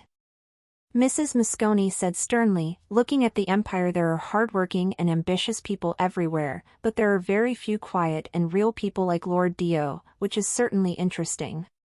She wasn't in a hurry to mess around with their marriage. The Queen of Eternal Night brought herself up on her own, because of this her character is proud and arrogant. This she knows very well. This matter has to be paved slowly and opportunities are created so that there is only 1 in 10,000 hope. So she didn't continue to dwell on this topic but instead brought up something else. I found that Lord Dio's knowledge is indeed profound. He gave a public speech at the North City camp and used His Majesty's words and deeds to inspire the soldiers. The analysis was very profound. Oh! How did he dissect me? The Eternal Night Queen immediately became curious. He stated that you are a king who has outlasted the times. You almost completely give up your enjoyment for the sake of the world in order to spread the glory of the Empire and liberate all from their hard lives. Mrs. Moscone relayed to the Queen many of Roger's speeches about the actions of the Restoration Army and the Queen. There are a lot of golden lines here, all of which were meant to flatter the Empire in ways not heard before. After all, the people of the Empire are quite upright, and praising the Queen's greatness is also a positive description. How powerful! How beautiful! How dazzling! And so on. In academic terms like Roger, he bragged about the Queen of Eternal Night with reason, making her blush. That guy scolded me right to my face, but said nice things about me behind my back. How did they come here anyway? And it's just nonsense. Giving up personal enjoyment, because studying magic is fun. Spread the glory of the Empire, because I need more soldiers to fight. But she still nodded. I have been doing it my whole life, why do I have to explain it to others? Damn, Lord Dio has seen it. His speech is related to the actions of the Restoration Army, and the rest will be published in Long Live the Queen to promote it. Mrs. Moscone thought for a moment. Lord Dio's speech, if you remove the Reconstruction Army related. Isn't that all praise for the Queen of Eternal Night? This is too nauseous, isn't it? Madame watched the Queen regain her appetite and ate her heartily, with a mysterious smile on her face. Look, the relationship between the two has eased a lot. Women are meant to be coaxed. Of course, the Queen also wants to be coaxed. Mr. Dio disdains these little things, so I will do it for my old bones. But the queen was having a good time eating, and suddenly her complexion changed slightly. Her figure blurred for a while, and she had already appeared above the palace, her blonde hair fluttering despite the absence of wind. She looked down at the whole city and shouted coldly, "God of nature, you dare!" A terrifying magical pattern appeared around her, and the Empress of Eternal Night became as bright as stars, entering a state of battle readiness in an instant. Earlier, when night had just fallen, follow the latest novels n/velbin.com. For civilians, whether it is candles or magic crystal lamps, they are expensive luxury goods. Therefore, the artificial movement that does not require lights is one of the few nightlife options in this era. But in the upper district, commercial district, and entertainment district, where aristocratic and wealthy businessmen gather, the mysterious capital at this time is already bright with neon lights and bright as day. Endless banquets, elegant operas, and all kinds of quietly conducted transactions link the interests of the upper class of the empire together. It was jointly established by several business houses including the Empty family, and it ranks as the largest supreme mystery auction house in the imperial capital. Underground. A special auction hall with luxurious decoration that was protected by countless layers of magic circles. All 500 seats are full. But what's interesting is that the gorgeously dressed guests in the seats were all wearing masks. The anonymous auction entry requires a deposit of 1 million gold coins. This may be the entire net worth of an old marquis. But for those imperial aristocrats who have a deep background or have made a fortune in the war, this auction was also worth their money. The most beautiful slaves on the mainland, the most powerful weapons and equipment, and the most cherished works of art have appeared here. There are several low-level artifacts or strange treasures from different planes. And tonight, the last item that caused the buyers to go crazy was a teenager. He has a beautiful appearance, a slender body, and two bud-like protrusions on his head. Wearing a gorgeous little dress, his beauty is no less than that of any girl. Those blue eyes were full of anger and fear, and they were even more contemptuous and proud of the human race below. As you can see, this is a young white dragon who has never been married and has the rare blue eyes color. This is a mutant that is unique in 1,000 miles. This unique blue-eyed white dragon is the last item to be auctioned tonight. Cheers, bid for the auction, let me see your enthusiasm, and ignite this wonderful night. In a demagogic tone, the auctioneer introduced this precious dragon slave consigned by a mysterious seller. Capturing a proud dragon alive is 100 times more difficult than killing one. In the eyes of real bosses, pure beauty has no meaning. They need unique attributes to prove their wealth and status. Dragon slaves are rare. Although this blue-eyed white dragon is a male, his appearance is good enough. Many aristocrats don't discriminate between men and women. 5 million gold coins were sent, and it quickly doubled to over 10 million. 20 million, 50 million, 70 million. Bids at the venue tended to go crazy. In the end, it reached a terrifying 87 million. The nobles are all stupid. 87 million just for a blue-eyed white dragon. Is it because the empire is strong, or is there something else wrong? The auctioneer's voice was almost hoarse. 87 million going once, 87 million going twice, 87 million, going. Before he could finish his words, he suddenly noticed that the body of the blue-eyed white dragon boy beside him was emitting a dazzling green light. Then the green light devoured the entire hall and tore apart layers of protective circles.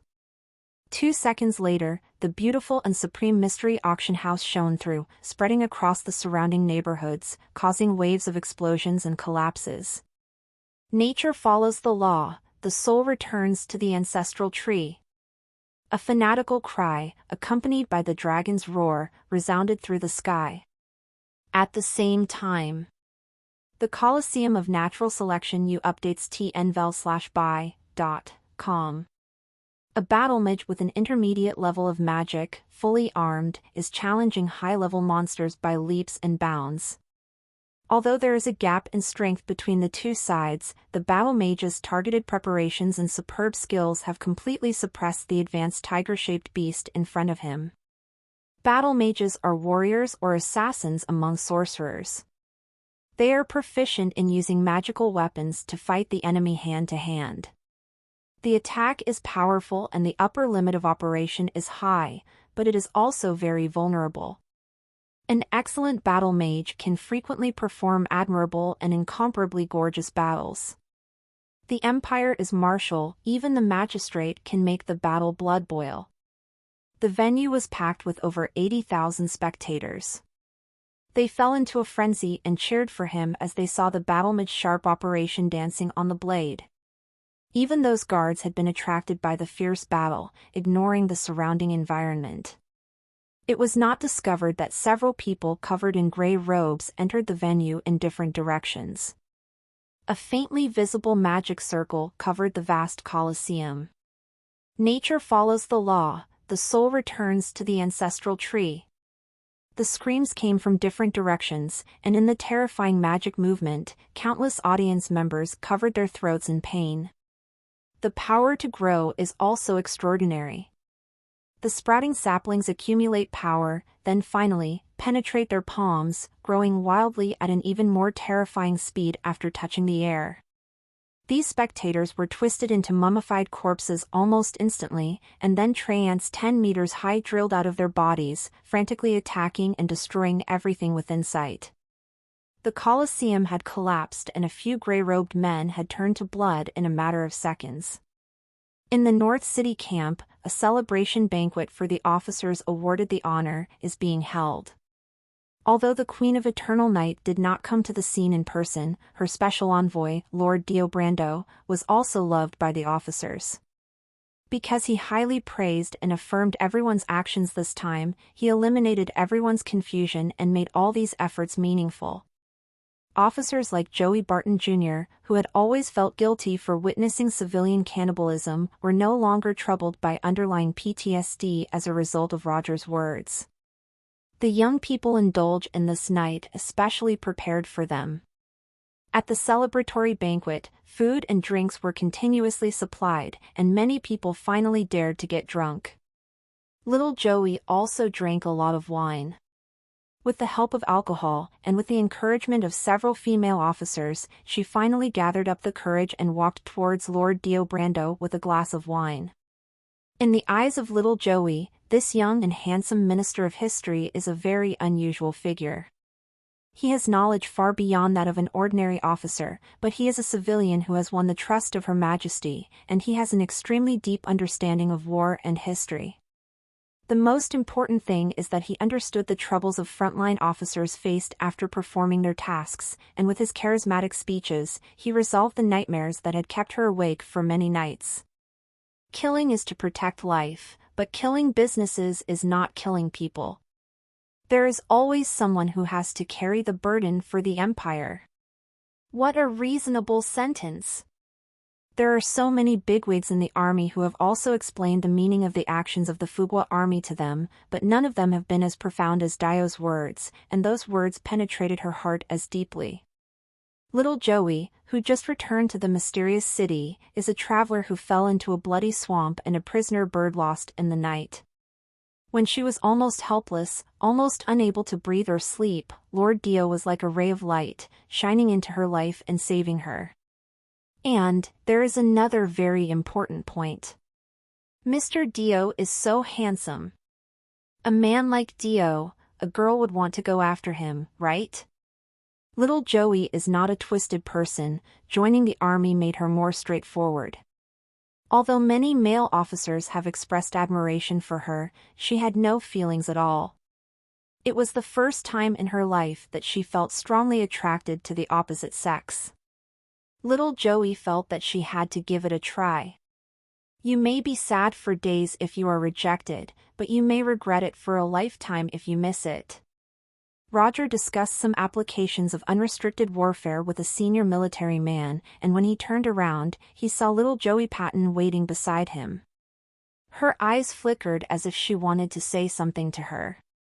"Do you need anything?" Roger asked. Little Joey's pretty face turned red, and when she met those dark pupils, she forgot the words she'd thought of. She raised her glass sullenly and whispered, "Master Dio, I respect you." Before Roger could answer, she drank the full glass of wine in her hand. Roger accompanied her for a drink. Little Joey poured another glass of wine, remembering the lines her female friend taught her. But when Roger looked over, she was confused again, and said in a panic, "Lord Dio, I will respect you again." She drank another glass of wine, and Roger could only accompany her. "Lord Dio, I have to respect you."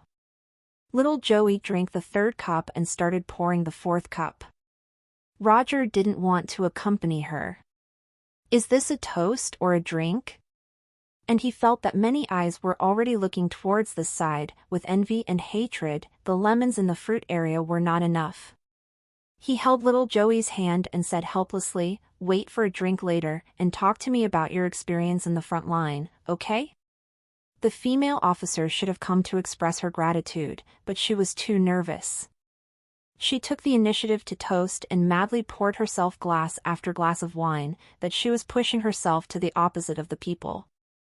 After all, in the magical world, where there is no shortage of handsome guys and beauties, this little Joey Barton can be considered a top-notch beauty.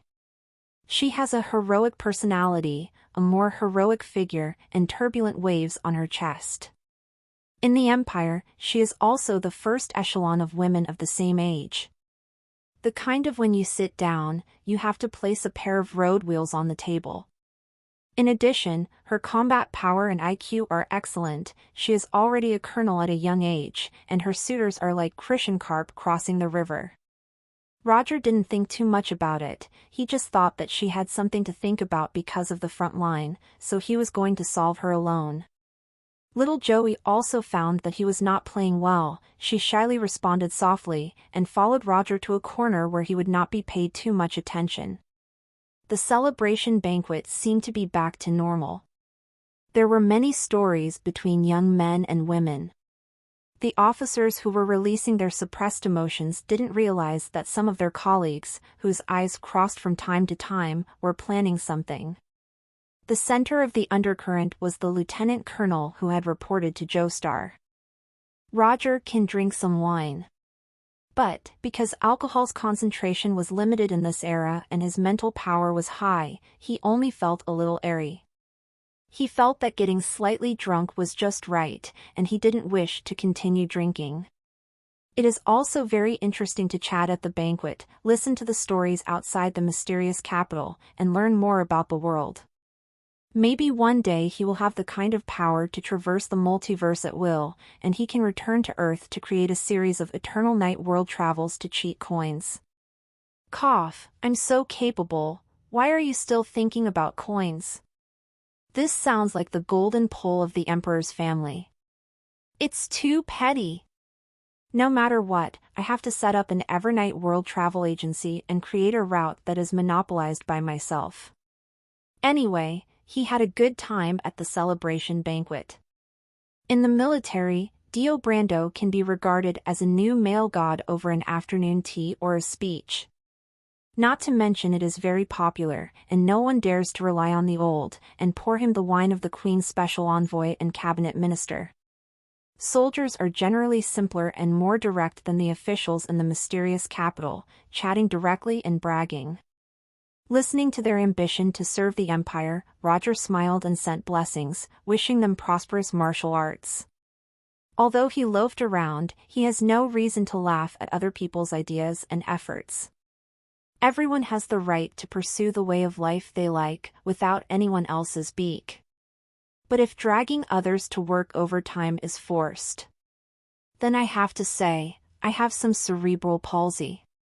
Right now, these officers are young, they have abilities and opportunities, and the Empire is hiring, so it will be strange if they are not ambitious or full of dreams. That's why Mrs. Moscone said that there are too many people working hard in the Empire, and it is rare and interesting for Lord Dio. Of course, things have two sides. If you don't like him, these behaviors can be directly denounced as heretics, slackers, dummies, and trash.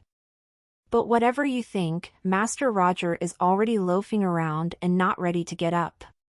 Seeing energetic young people at the celebration banquet, Roger felt that he had found quite a few negative teaching materials. According to the words and deeds of the young officers of these officers, they should be able to unlock more new postures of loafing around. Feeling that the game was almost over, he was about to go home, but he met little Joey Barton to toast.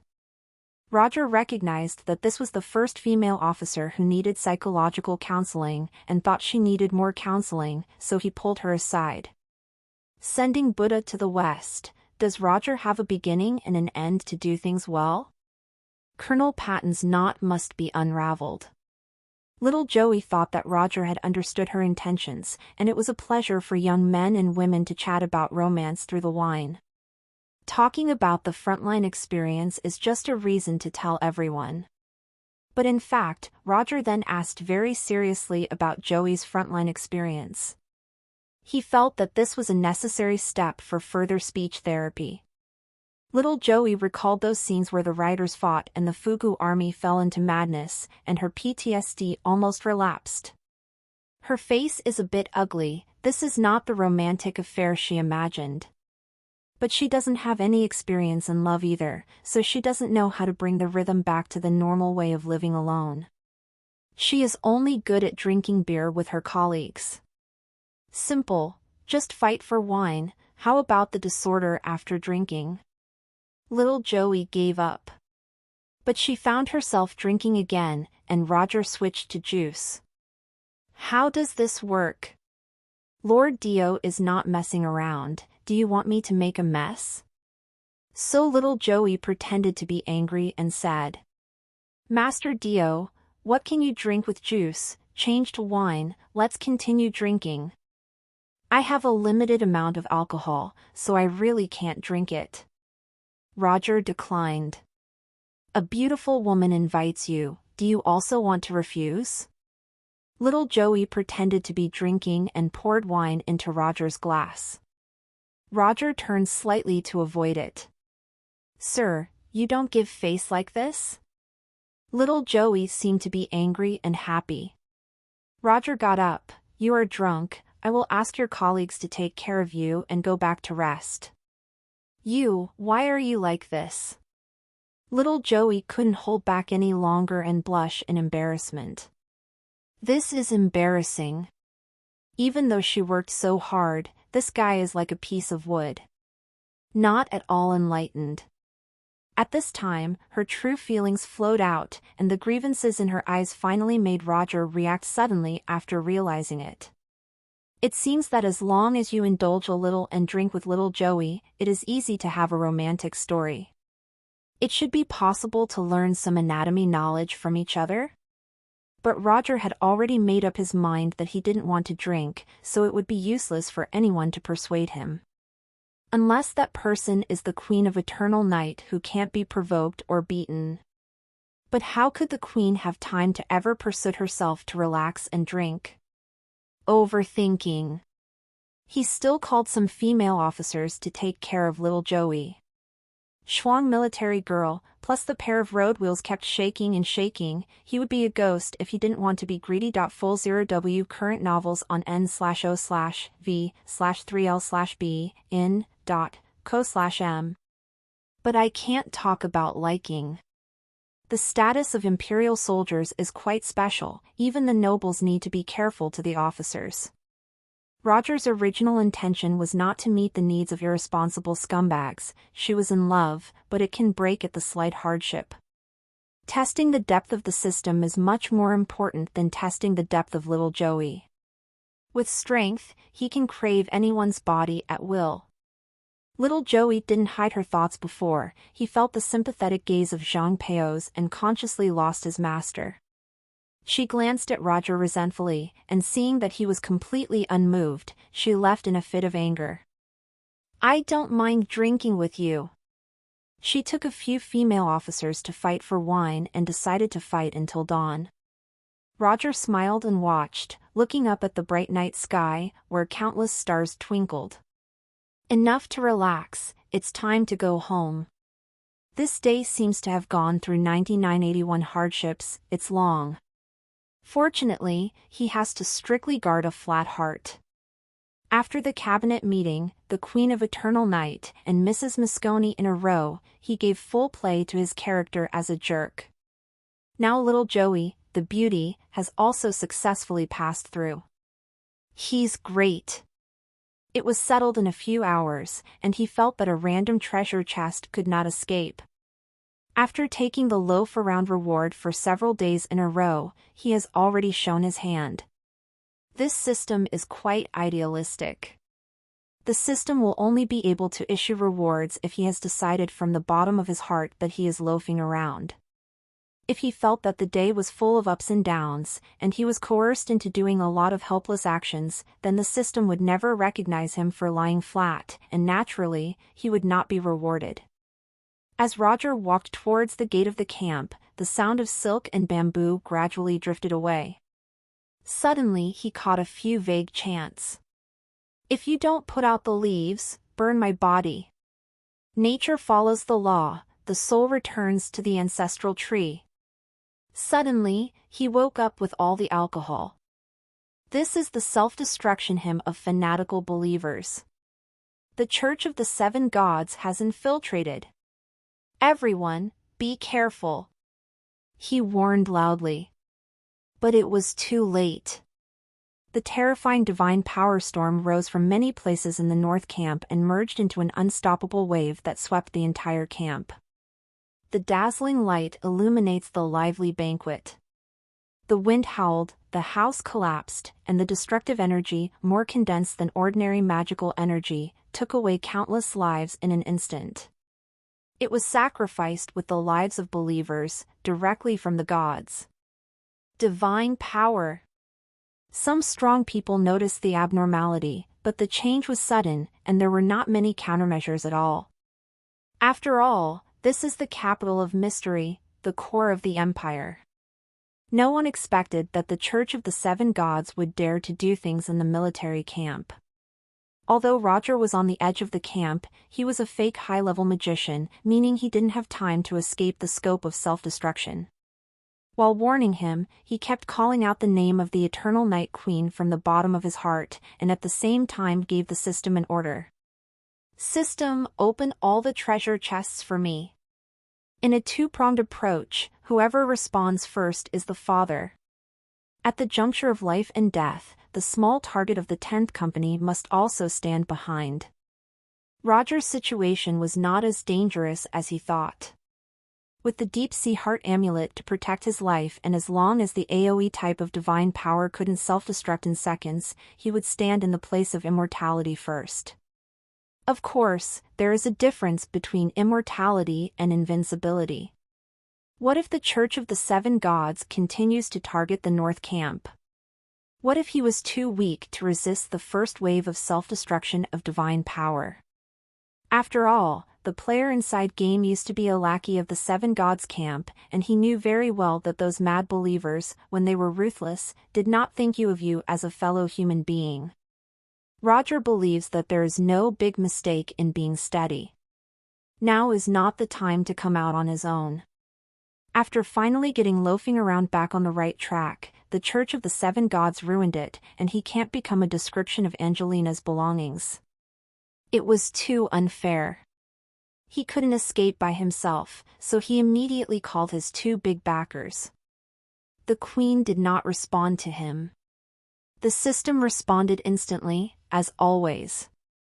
And it also intelligently imposed a small time pause enchantment on Roger. This fully shows that women are unreliable and only the system is the god. Do you still hesitate on whose thigh to hold on to? Roger's face was ugly as he watched the divine power storm freeze into strips of blood-colored ripples in front of him. He smelled the scent of death, saw the blown-up human body, and his stomach cramped. The system opened the 7 treasure chests that he had accumulated so far. Congratulations to the host for obtaining the Okaki 001 suit, unlimited number. Congratulations to the host for obtaining the Phoenix Blood Marrow Medicine. Congratulations to the host for getting the long-distance shoes. Congratulations to the host for obtaining a God-level tea ceremony. Congratulations to the host for obtaining a multivitamin tablet. Congratulations to the host for getting a small gift package of 4 out of 10 spells. Congratulations to the host for obtaining the Master Level Veronica Royal Swordsmanship. The random treasure chest lives up to the name of random. Roger has new skills and some items that he doesn't have. He is a desert eagle with infinite bullets. He is a little umbrella that can't be used up. How bad is this combat capability? Unfortunately, there is still no reward for directly increasing magic power. Roger was very helpless. The royal swordsmanship of the former dynasty Veronica is also a very powerful skill in the game. However, these skills are not compatible with his super strong mental strength and can't immediately form combat power. There is no magic power, let alone level 4 spells. He can't even release level 1 spells. However, there is still a surprise unpacking this time. There is a powerful prop that makes Roger feel that his future is promising. Phoenix Blood Marrow Medicine, a special medicine refined with the blood of 7 phoenixes. After taking it, you will get the blessing of Nirvana. After your lifespan is naturally exhausted or you die unexpectedly, you will get a growing Phoenix bloodline talent and advanced fire affinity/advanced fire immunity. In the Eternal Night world, the Phoenix is a powerful beast of the same level as the dragon. Killing 7 of them can make this little tube of Phoenix blood marrow, which shows how precious it is. Its Nirvana Blessing special effect is also quite powerful. Whoever kills me will make me stronger. With the high-level fire-type affinity, Roger is not a waste brother, and he can accumulate fire-type magic power while he sleeps. This is the way of beasts and warlocks, from the power of blood. Just like the gathering of storms, the sooner the better. So without hesitation, Roger drank the Phoenix Blood Marrow Medicine. The heat, akin to a flame, slid down his esophagus, and he felt as if he was on fire. Then it turned into the energy in the limbs and bones and hidden in the body. This should be the Nirvana blessing provided by the potion. After confirming that the potion was effective, Roger took off the Deep Sea Heart Amulet and put it into the space ring. For a young man who yearns for power, if he knows that he can become stronger if he is resurrected, why should he be afraid of death in a world like this? As he finished this action, the time paused also ended. Looking at the incoming divine power storm, Roger did not fear or panic, and raised his chest. Come on, face me. Tear me apart. I, Lord Dio, will be reborn into Nirvana, and then I will be supernatural. Dio! Suddenly he heard a loud shout, and Roger's eyes flashed. Your F4 stories on /o/v/lbn.cm. Little Joey Barton flashed to his side through short teleportation. Able to overwhelm many men as a woman, in addition to her excellent command ability, little Joey is also a powerful magician. She already had the power of a magician. When self-destruction happened, she subconsciously looked for Lord Dio. Seeing that he was not in danger, he remained unafraid. Although little Joey was still angry, her heart trembled. Even if I can't get such a hero, I can't be hurt by the Church of the 7 Gods. Imperial soldiers, don't they exist to protect such people? So she completely disregarded her safety, risked teleportation, and then opened her magical shield to protect the 2 of them. Then, a series of protective magic fell on Roger. She didn't care about herself. She felt that with the equipment and magic power on her body, she could withstand this wave of self-destruction. But she misjudged the damage of the fanatics summoning divine power. When the divine storm came, her magic shield was no different from paper, and it was torn apart in an instant. The equipment and magic shield on her body are even weaker. The divine power of the god of nature is not the strongest in frontal destructive ability, but its adhesion is terrifying. It's like getting toenail fungus, one infection. Anyway, it's not that hard to deal with. On Roger's side, little Joey gave him a crazy pile of protective magic and buffs, and he resisted this wave of damage without breaking the shield. But little Joey was eroded by divine power. Although she tried to suppress it with magic power, it was obvious that the divine power had a higher personality. In turn, it devoured her magic power as nutrients and destroyed her body crazily. In just a moment, little Joey did not know how many explosions had occurred in her body, how many bones were broken, and she vomited blood and fell softly into Roger's arms. Roger subconsciously hugged her, but he couldn't react. Alas, am I not dead? Girl, how? Why? Are you an undercover agent of the Church of the Seven Gods? Why did you interrupt my nirvana? Do you know that as long as I die in an accident, I can get rid of the name of trash and then get rid of the job of the Minister of History without having to fight the Queen? Don't tell me that such an outrageous, unreasonably pushing thing as love at first sight will also one day happen to me? But in the next second, the raging divine power storm stopped, and seeing the scene in front of him, he no longer had time to think about it. The transcendent state of mind loafing around was shattered into shards of glass because of the sudden attack of the fanatic. The self-destruction of these fanatics was comparable to a small nuclear bomb, at least a large-yield hydrogen bomb. After the storm of divine power swept through the city's northern camp, it was turned into a deep pit. There is no half-complete building, and there are incomplete corpses everywhere. The military also has strong men, but they are often in the center of the explosion, severely eroded by divine power, constantly devouring their magic power, and falling to the ground crying in pain. The holy divine power is still flashing from the corner of the eye, illuminating the dazzling river of blood. Purgatory on earth, nothing more than that.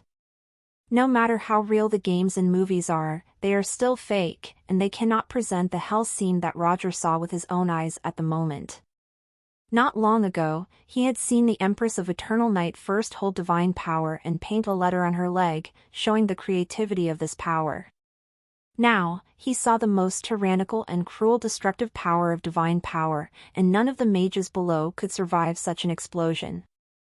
Those who survived were also eroded by divine power, and their lives were dying. Fear, anger, powerlessness, nausea.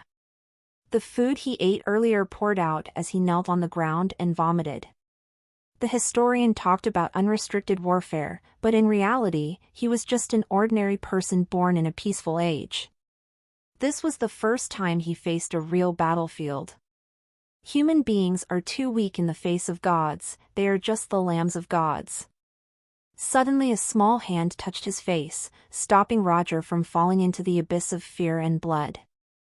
Sorry. The soft voice drew Roger's attention back from the city north camp that had turned into a sea of blood. The little Joey in his arms showed an apologetic smile, crossed his face with his hand, and tried to wipe the blood on his face. I'm sorry, Lord Dio, it splashed on your face. It's okay, don't move around, you're in a bad situation right now. Roger held her hand subconsciously, feeling a little dazed, and inexplicable complex emotions emerged in his heart. This girl, why is she so angry? At the juncture of life and death, her point of concern is too humble, right? It doesn't matter to me, I'm just very glad to see that you are all right. Are you stupid? Do you have no regard for your own life? I'm just an ordinary officer, but your lordship is a wise man who can lead the empire forward. Some more confused people need your guidance. So, the exchange is worth it. Roger stared at the female colonel who had an infinitely bright future in her arms. With her strength, she had a high probability of surviving such a self-destruction attack. But she protected him when the divine power storm came. Visit no, v. 3lb/n.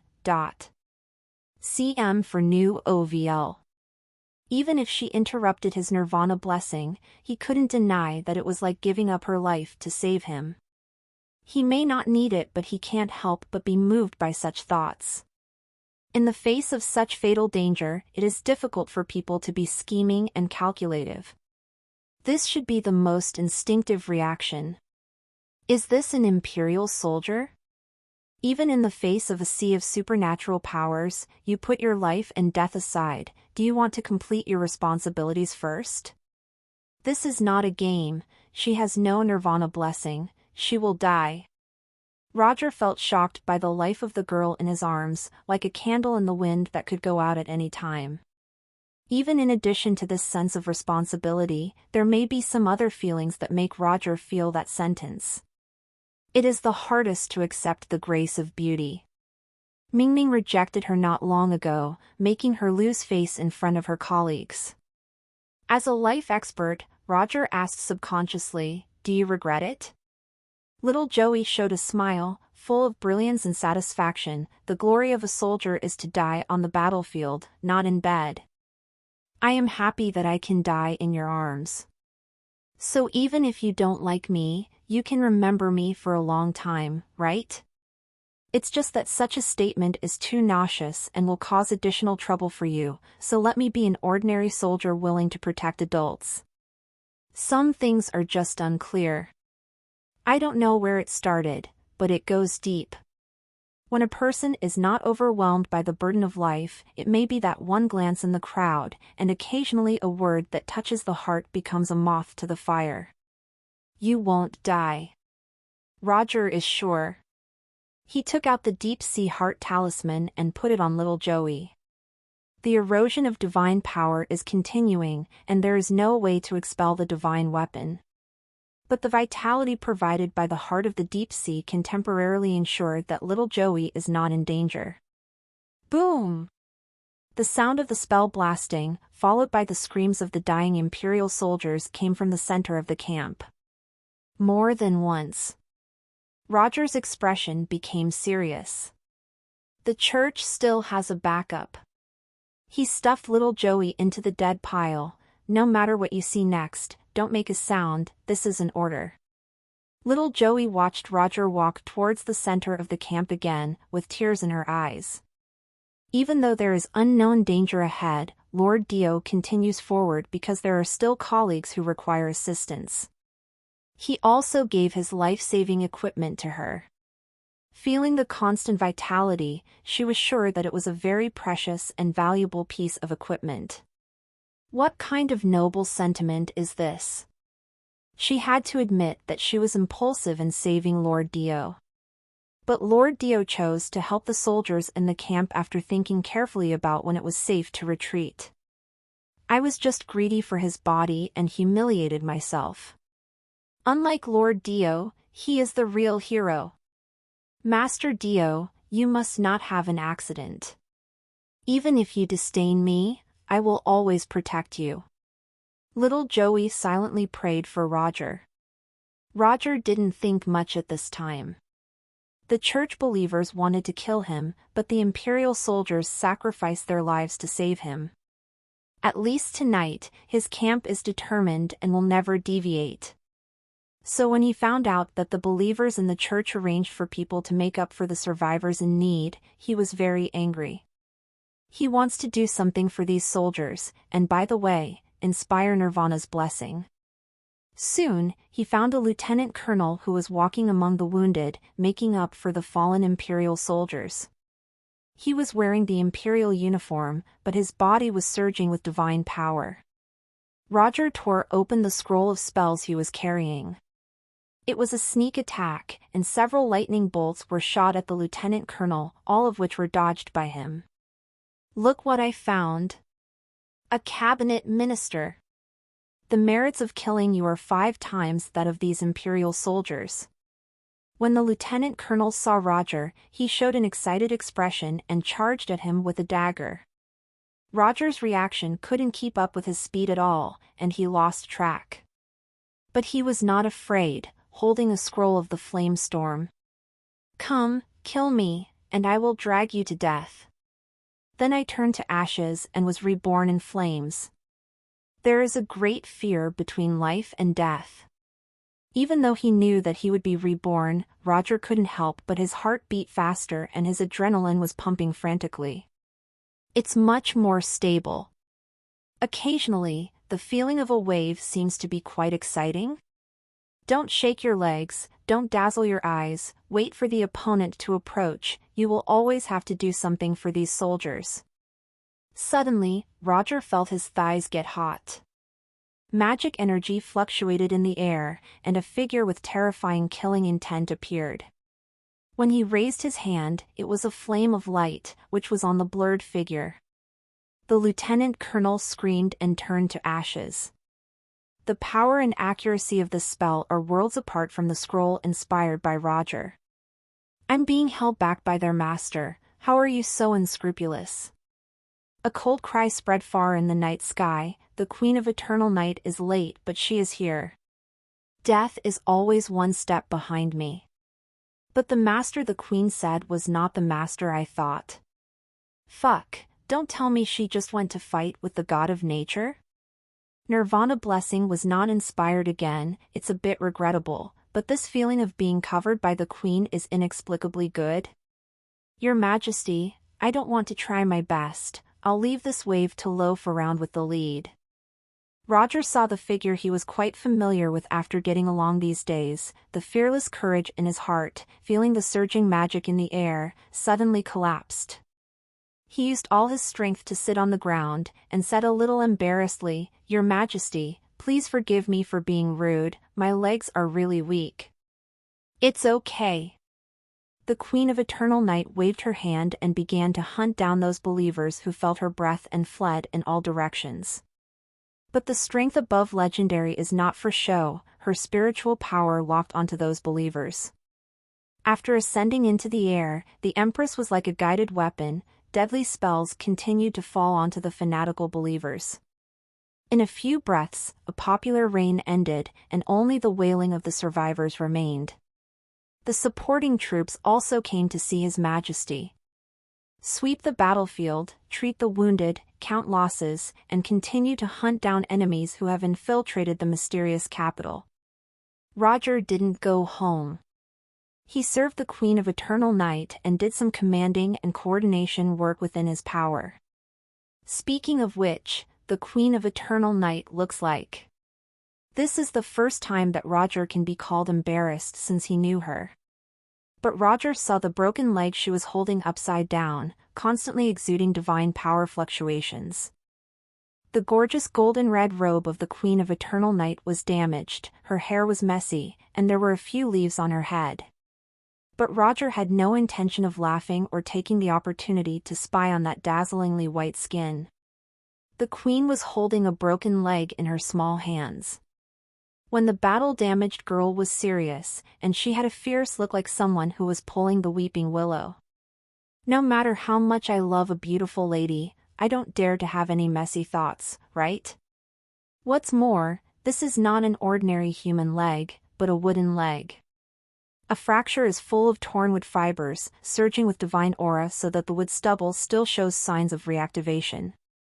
If you look carefully, you will find that the divine power on the broken leg has the same origin as the traces of the explosion left at the scene. Combined just now, she said the word master to the believers, so Your Majesty, she ambushed the god of nature and tore a leg back? Roger felt shocked. Even if the Queen of Eternal Night was on the verge of going berserk, when she heard Roger's bewildered voice at that moment, she couldn't help but raise the corner of her mouth slightly, feeling a little proud. Although this bastard has many stinky faults, he has always had good knowledge and is a knowledgeable person. At least I don't need to say anymore, I can see my feet. Are you scared? Come cheer for me? Those who violate my green vine's empire will be punished even if they are far away. I also want you to give me a decisive slaughter, and give me a big compliment. But just as she was proud, the Queen heard Roger's next words. But at the moment, the god of nature is the one who stays on the scene, but this behavior is not like that of god of nature. Maybe there is something strange going on. She was reckless. Isn't she afraid of getting the wrong person instead of God? The Queen of Eternal Night almost fell out of the air. You are the boldest. You and your family are the rashest. Get your Avrite ovals at no/v/e/lbn.com. Shouldn't your focus be on the improvement of my strength? Can I defeat the gods now? Although it is only an avatar, it is still an avatar that was completely defenseless and was attacked by me. But before, she couldn't even break the defenses. It was a breakthrough in front of the Great Library, and I was able to glimpse the realm of the gods. That's why I achieved today's victory. You also have 1% of the credit for this victory. Wait, totally defenseless? The Eternal Night Queen suddenly realized the problem. If the explosion of the mysterious capital at this moment was arranged by the god of nature, how could he be completely unprepared for the revenge of the Queen of Eternal Night? Immediately, the Eternal Night Queen felt guilty. It seemed that she was angry for a while, and took revenge on the wrong target. But she pretended not to hear anything and gave the order to the supporting troops. A nest of gods, snakes, and rats, from gods to believers, they should be killed. Immediately search the entire city for members of the Church of the Seven Gods. If there is any resistance, you can kill them on the spot. After all the fights, what about the wrong person? Anyway, the Green Vine's empire banned preaching, and it had already offended the seven gods. Fighting one wheel at a time, or fighting in a group together doesn't make a big difference. Right? We'll follow your orders. The military in the secret capital city defense station immediately took action and launched a citywide search. When such a thing happened, everyone was on fire in their hearts, and they wanted to slash the believers of the Church of the Seven Gods with 1,000 words. As you can imagine, today is destined to be a sleepless night. As more and more news gathered here, Roger realized that not only the North City camp was attacked by the believers within the mysterious capital. At the same time, there were two places, the Supreme Mystery Auction House and the Coliseum of Natural Selection.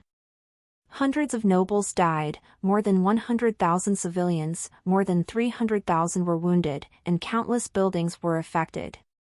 In addition to the destructive power of the direct explosion, the divine power of the god of nature also has the characteristics of devouring the life force of living magic and summoning tree people.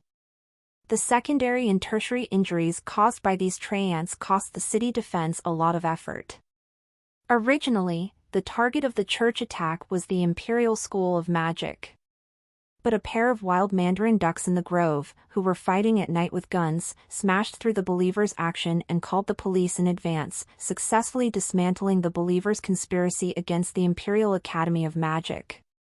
However, such an unpredictable and simultaneous attack was also the most serious attack that took place in the mysterious capital after the establishment of the Empire. The Empire was shocked and angry, the commoners were trembling and lacked a sense of security, and the nobles were all in danger, for fear that there would be more believers lurking around and preparing to explode themselves. After all, unless divine power is actively used, the appearance of believers and ordinary people is practically the same, and the concealment effect is extremely strong. Believers in this world will not open their mouths to say Amitabha Buddha or write their true beliefs on their faces. Just like in the homeland of the 17 kingdoms, it is difficult to catch all the priests who are mixed in with the crowd, so the secret city is also crowded and mixed. In big cities, chaotic civilian areas, and slums, believers who want to hide are hard to find. The good news is that there are enough magicians in the imperial capital, and with the help of some spells, they can still identify true and false believers. In different directions, the wounded who were eroded by the divine power of nature were successively sent to the North City camp. Because in the entire empire, only the Eternal Night Queen can expel the natural divine power within the survivors. If there is no timely treatment, these wounded will be sucked up by the natural power as fertilizer, and things like tree people will emerge from the corpses. So even though the Queen of Eternal Night was described as embarrassed and slightly injured, she did not go back to the palace but hurried up to rescue the survivors. With his face-loving personality, Roger admires her being able to do this. He also thought that the Queen had to change into clean clothes, so as not to lose her prestige in front of her subordinates and her subjects. The Queen of Eternal Night came out of the army, so how can she be so particular? If you start early, you can save a lot of people. Of course, he knows how to choose. As for looking embarrassed, the Queen of Eternal Night, who showed her love for the people like a child, was more loved by the people of the Empire. What the Queen is doing at this moment is by no means a show. If you want to improve your deterrence, as long as the Long Live the Queen announces that she defeated the incarnation of the god of nature tomorrow, the imperial people's awe for her will naturally continue to rise. But she did not choose the time-saving and labor-saving way and directly raced to treat officers and ordinary civilians. Because there were too many wounded, even if the Queen could cure hundreds of people in one batch, there would still be long queues. Roger silently observed and summarized, and summed up a simple diagnosis and classification standard, which can judge the degree of erosion by natural power based on the performance and signs of the wounded.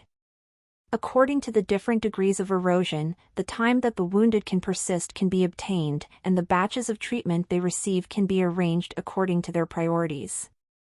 This is to optimize the utilization of medical resources and to try avoiding the death of the seriously injured while waiting.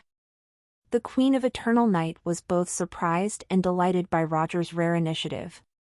His move was simple and effective, but none of the officials thought of it. Magic and divine arts treat diseases, regardless of the type or cause of the disease, but only the severity. This has suppressed the development of normal medicine, which is quite backward. Ordinary people, if they can't afford magicians, priests, and alchemists, will die. Therefore, medical common sense such as differential diagnosis can be said to be quite poor in this world. This is not to say that people from other worlds are stupid, but it is determined by knowledge and thinking habits. Modern education, materialism, and dialectical thinking are heretical in this era. Roger taught the soldiers the essentials of differential diagnosis, and they sorted the wounded and transported them to different areas, waiting for the Queen of Eternal Night to treat them in turn. After finishing this matter, Roger went to help tally the losses of the North City camp. The Queen of Eternal Night just walked out of a temporary tent and saw that the usual idle fish boy was busy like a small worker ant. She was stunned for a moment, then sighed softly. The Queen understood that at this time, Roger did not want to stop and did not dare to stop. If the brain is empty for even a moment, I am afraid it will remind me of the purgatory-like picture under the power of God. She has had such an experience. So she didn't want the younger generation of the imperial people to be poisoned again. Looks like I'm still not strong enough. The Queen thought so. Only by killing all the enemies can her empire be completely safe. Between the void, a vast continent is floating. A Spartan man was madly charging at a Greek infantry phalanx, a collision of chaos and order. Elsewhere in the continent, elves with unparalleled horses and archers play tricks on orcs with heavy armor, an adventurer group is hunting giant dragons, and mixed troops attack a mage tower soaring into the sky. War is everywhere and is the eternal theme of this continent. 9 golden dragons pulled a chariot across the sky, and a delicate, beautiful, innocent, girly woman dragged her cheeks and looked down with interest at the scenes that had been repeated countless times. She wears a golden helmet, with spear and shield in her hand. If the believers saw the majestic goddess of war taking off her armor, she will look so cute and delicate, probably. More excited, right? The goddess of war Tibra suddenly raised her eyebrows. She stretched out her hand to hold the 9 dragons' chariot and saw that the space in her path was distorted, and a tree man nearly 3 meters high appeared. The body with almost no neck, the thick limbs that look like tree stumps, and the face made of old bark make it look a little silly. It's like an old eggplant on top of a jar. In nature. When the tree man saw Tybella, he roared. On its shoulder sat a beautiful and noble elf, wearing a moon-white sacrificial robe, who said coldly, "Lord Orsia asks you, why did you pretend to be her to provoke the Queen of Eternal Night?" Bella showed an aggrieved and confused expression. "The Lord God said that we ought to unite, so I invited you to fight against the Green Vines Empire together." "My bad, I forgot to send you the letter I wrote." Sybera found a letter from the junk pile and handed it to the tree man. In nature. The elf priest translated again. Sir said, "Please don't despise his intellect, Lady Tybella. You deliberately blamed him and plotted against her. He was attacked by the Queen of Eternal Night and lost a clone." The tree man tore the letter to shreds and stepped on the 9 dragons' chariot. The 9-headed golden dragon wailed and began to fall. Tybella snapped her fingers to stop the chariot from falling. She pretended to be surprised and asked, "Lord Orsia, you were accidentally attacked, how can you blame me? I swear to God that this was an accident. If you don't believe me, let's ask Lord God to judge this matter." If Roger was here, Tybella's performance would be given a thumbs up. What a bitch and a top green tea, she can act. But her set seems to be just to restrain the God King, and she suddenly stiffened when she saw the furious expression of the tree man. She gritted her teeth and said, "In nature." The elf priest's pretty face was blushing. Sir said, "Lord Tybella, it's your win, bitch, she can ignore the matter of the avatar.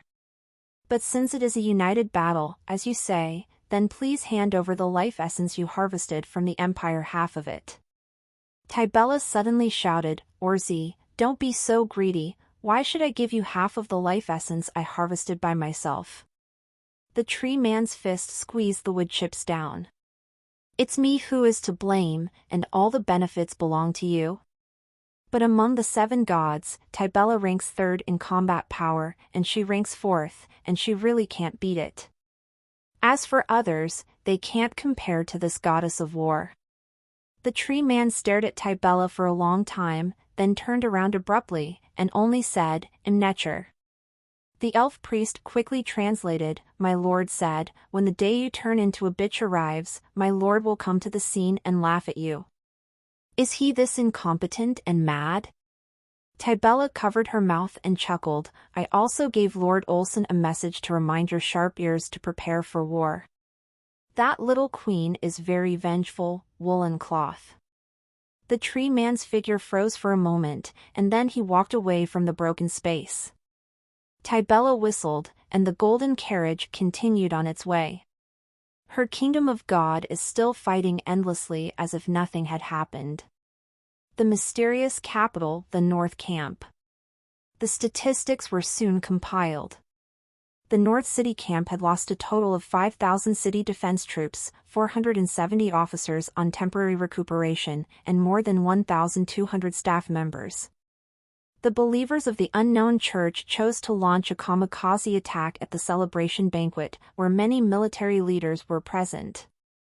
The City Defense Army survivor is less than 300 people. The officers were stronger, and 1/3 of them died on the spot. Later, more than 40 wounded were attacked by believers. The military general was protected by his soldiers and guards, and 3 people died. Half of the ordinary staff died because they were at the center of the explosion. Although the loss of soldiers is heavy, the Empire can still accept it. Nearly half of the officers who have been trained hard have died, which can be said to be severely damaging, and the pace of military expansion will be greatly hindered.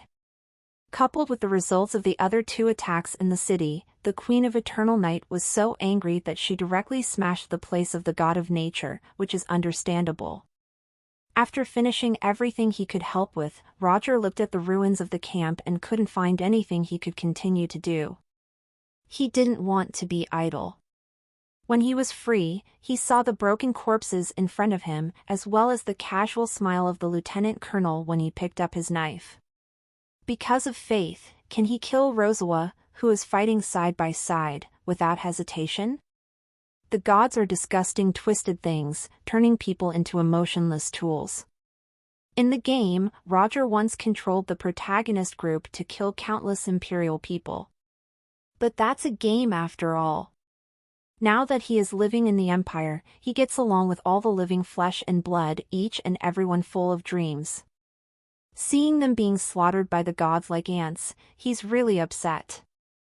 I used to think that I couldn't stand it any longer, so I would rely on the protagonist group to embrace luck, and by mastering the plot, at least my life would be safe, and I could even prosper. Now he was sickened by the thought. Do you have to do something you know is wrong just to survive? Loafing around does not mean becoming a maggot trying to survive by any means necessary. In confusion, time quietly passed by. Naturally, he didn't get the loafing around treasure chest rewarded by the system. After a long day of relaxedly loafing around, he was shaken by the last divine power storm. From trying to survive, to being confused about the way forward, it goes against the original intention of lying flat. Visit no, v3lb/n. cm for new OVL.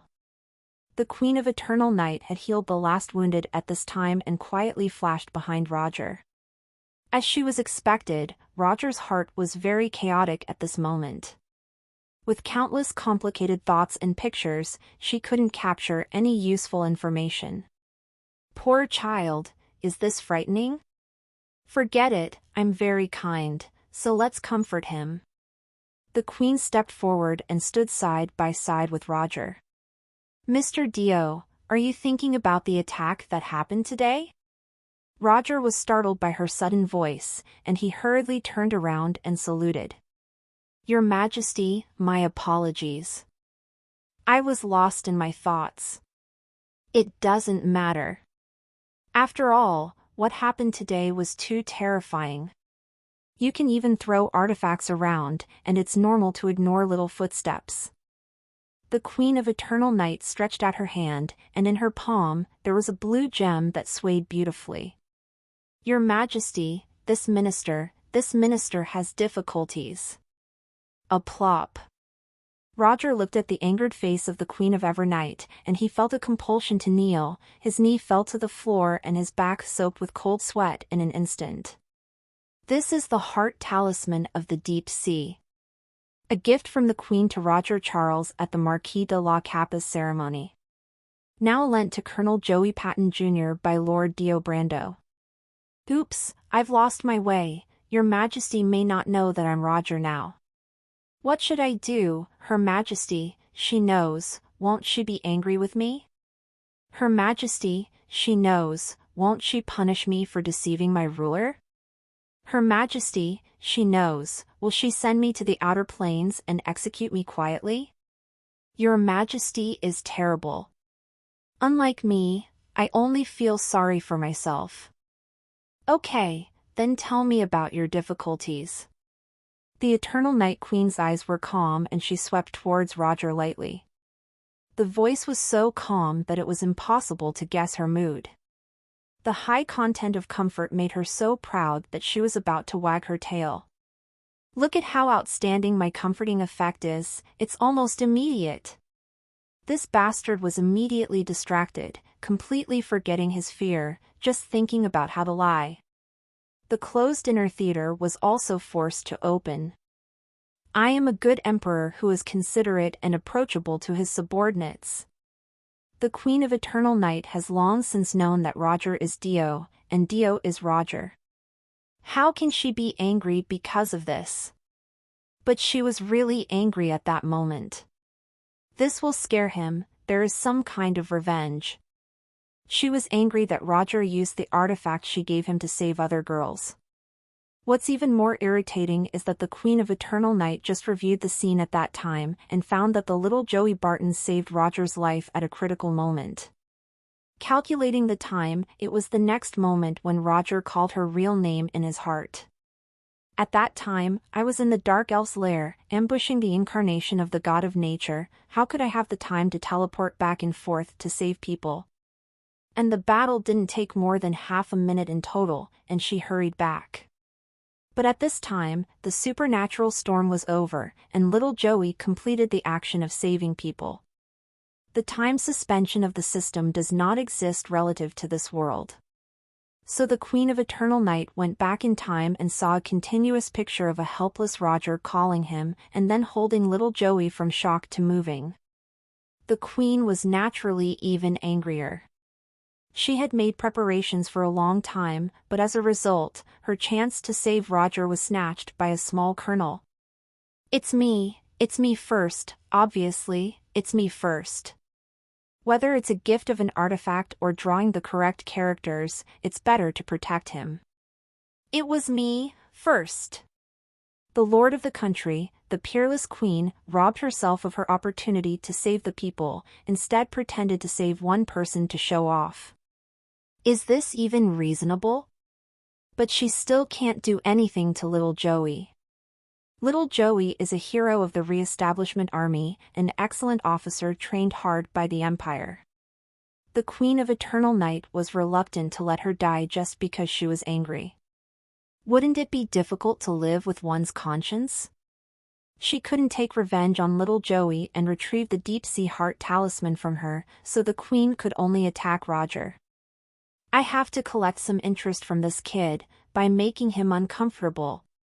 On this night in a very bad mood, only by bullying others can she find a little bit of comfort. How did Roger know that he had broadcast his true identity long ago, and at this moment, he was thinking about how to lie about his two identities with great trepidation. Fortunately, his eloquence has always been good, and he quickly said, I have a good reputation in the imperial capital, but I just want to study in the great library with peace of mind, so I made a false identity. Unexpectedly, Your Majesty's eyes are like torches, and you recognize this minister again at once. Come out. So you are blaming me?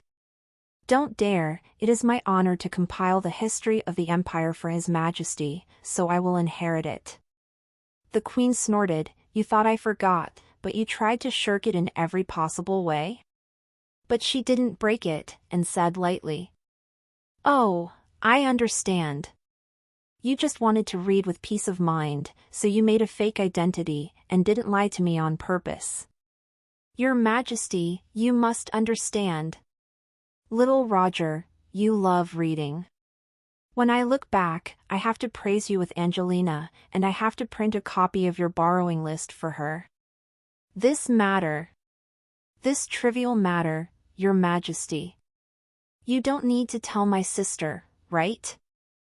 I should study for the rise of the Empire. Roger was even more panicked and a little incoherent. These days, for the sake of convenience, I used two identities to cover each other with Angelina. Taking too many shortcuts is addicting. If my sister knew that Dio was her lovely younger brother, and the two identities had joined forces to deceive her, no matter how good-natured she would blow her lungs out. At that time, I was afraid that I would be locked up in the mansion for reflection, or sent to dig a magic crystal mine for a lifetime. And won't be able to see the sun. And my list, all of which are unofficial history with better car skills than one. This let my sister know, and the club will die immediately, right? Explore Todd T. stories at no/l/bin.cm. The dignified queen, don't you know how to respect other people's privacy at all? To be able to use the back door to check other people's information at will. The Queen of Evernight listened to Roger's heart and said that it was the first time she heard of someone using a fake identity to make a fake note for the real identity. This action is eye-opening. But she didn't want to tell Angelina about it now. Bows and arrows have the highest lethality when they are placed on the string, and the handle must be held in the hand to continuously bring benefits. So the Queen asked, If I keep this matter a secret for you, what will you do for the rise of the Empire? Roger immediately said, Dio Brando is a commoner, he's a model of the Queen's eclectic use of talents. As long as my career goes smoothly, I should be able to call on many commoners to take initiative and become officials in the court. The queen said thoughtfully, "A Lord Dio who died heroically for his country might be more recognized by the nobles." Fucking queen is a ruthless calculator. This is a great conspiracy? However, with the personalities of the imperial people, they would indeed like this. To die for your country is the ultimate loyalty. That story alone can win approval of many nobles and commoners. So maybe this is a good opportunity to inspire Nirvana's blessing? Thinking of this, Roger straightened his back abruptly and said passionately, "Your Majesty, humans are inherently dead, either lighter than a feather, or heavier than Mount Tai. If the death of a minister can make the Empire open to civilians entering the officialdom, please do so."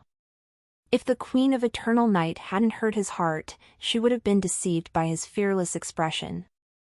She had heard of the Nirvana blessing and knew that it was a potion to steal the talent of the Phoenix bloodline. Sweeping Roger's body with mental power, the Queen confirmed that this power is indeed hidden in his body. However, the problem is that if you want to unlock Nirvana's blessing, you must have naturally exhausted your lifespan or have accidental death. Because the Phoenix is not a magical beast in this world, but a god of all beasts who migrated from another world. Their Nirvana ability comes from the blessing of the god of all beasts, and they have their own set of rule mechanisms. If you deliberately commit suicide or find someone to cooperate with the performance, you will not get the blessing effect. If you die, you will die in vain and cannot be resurrected.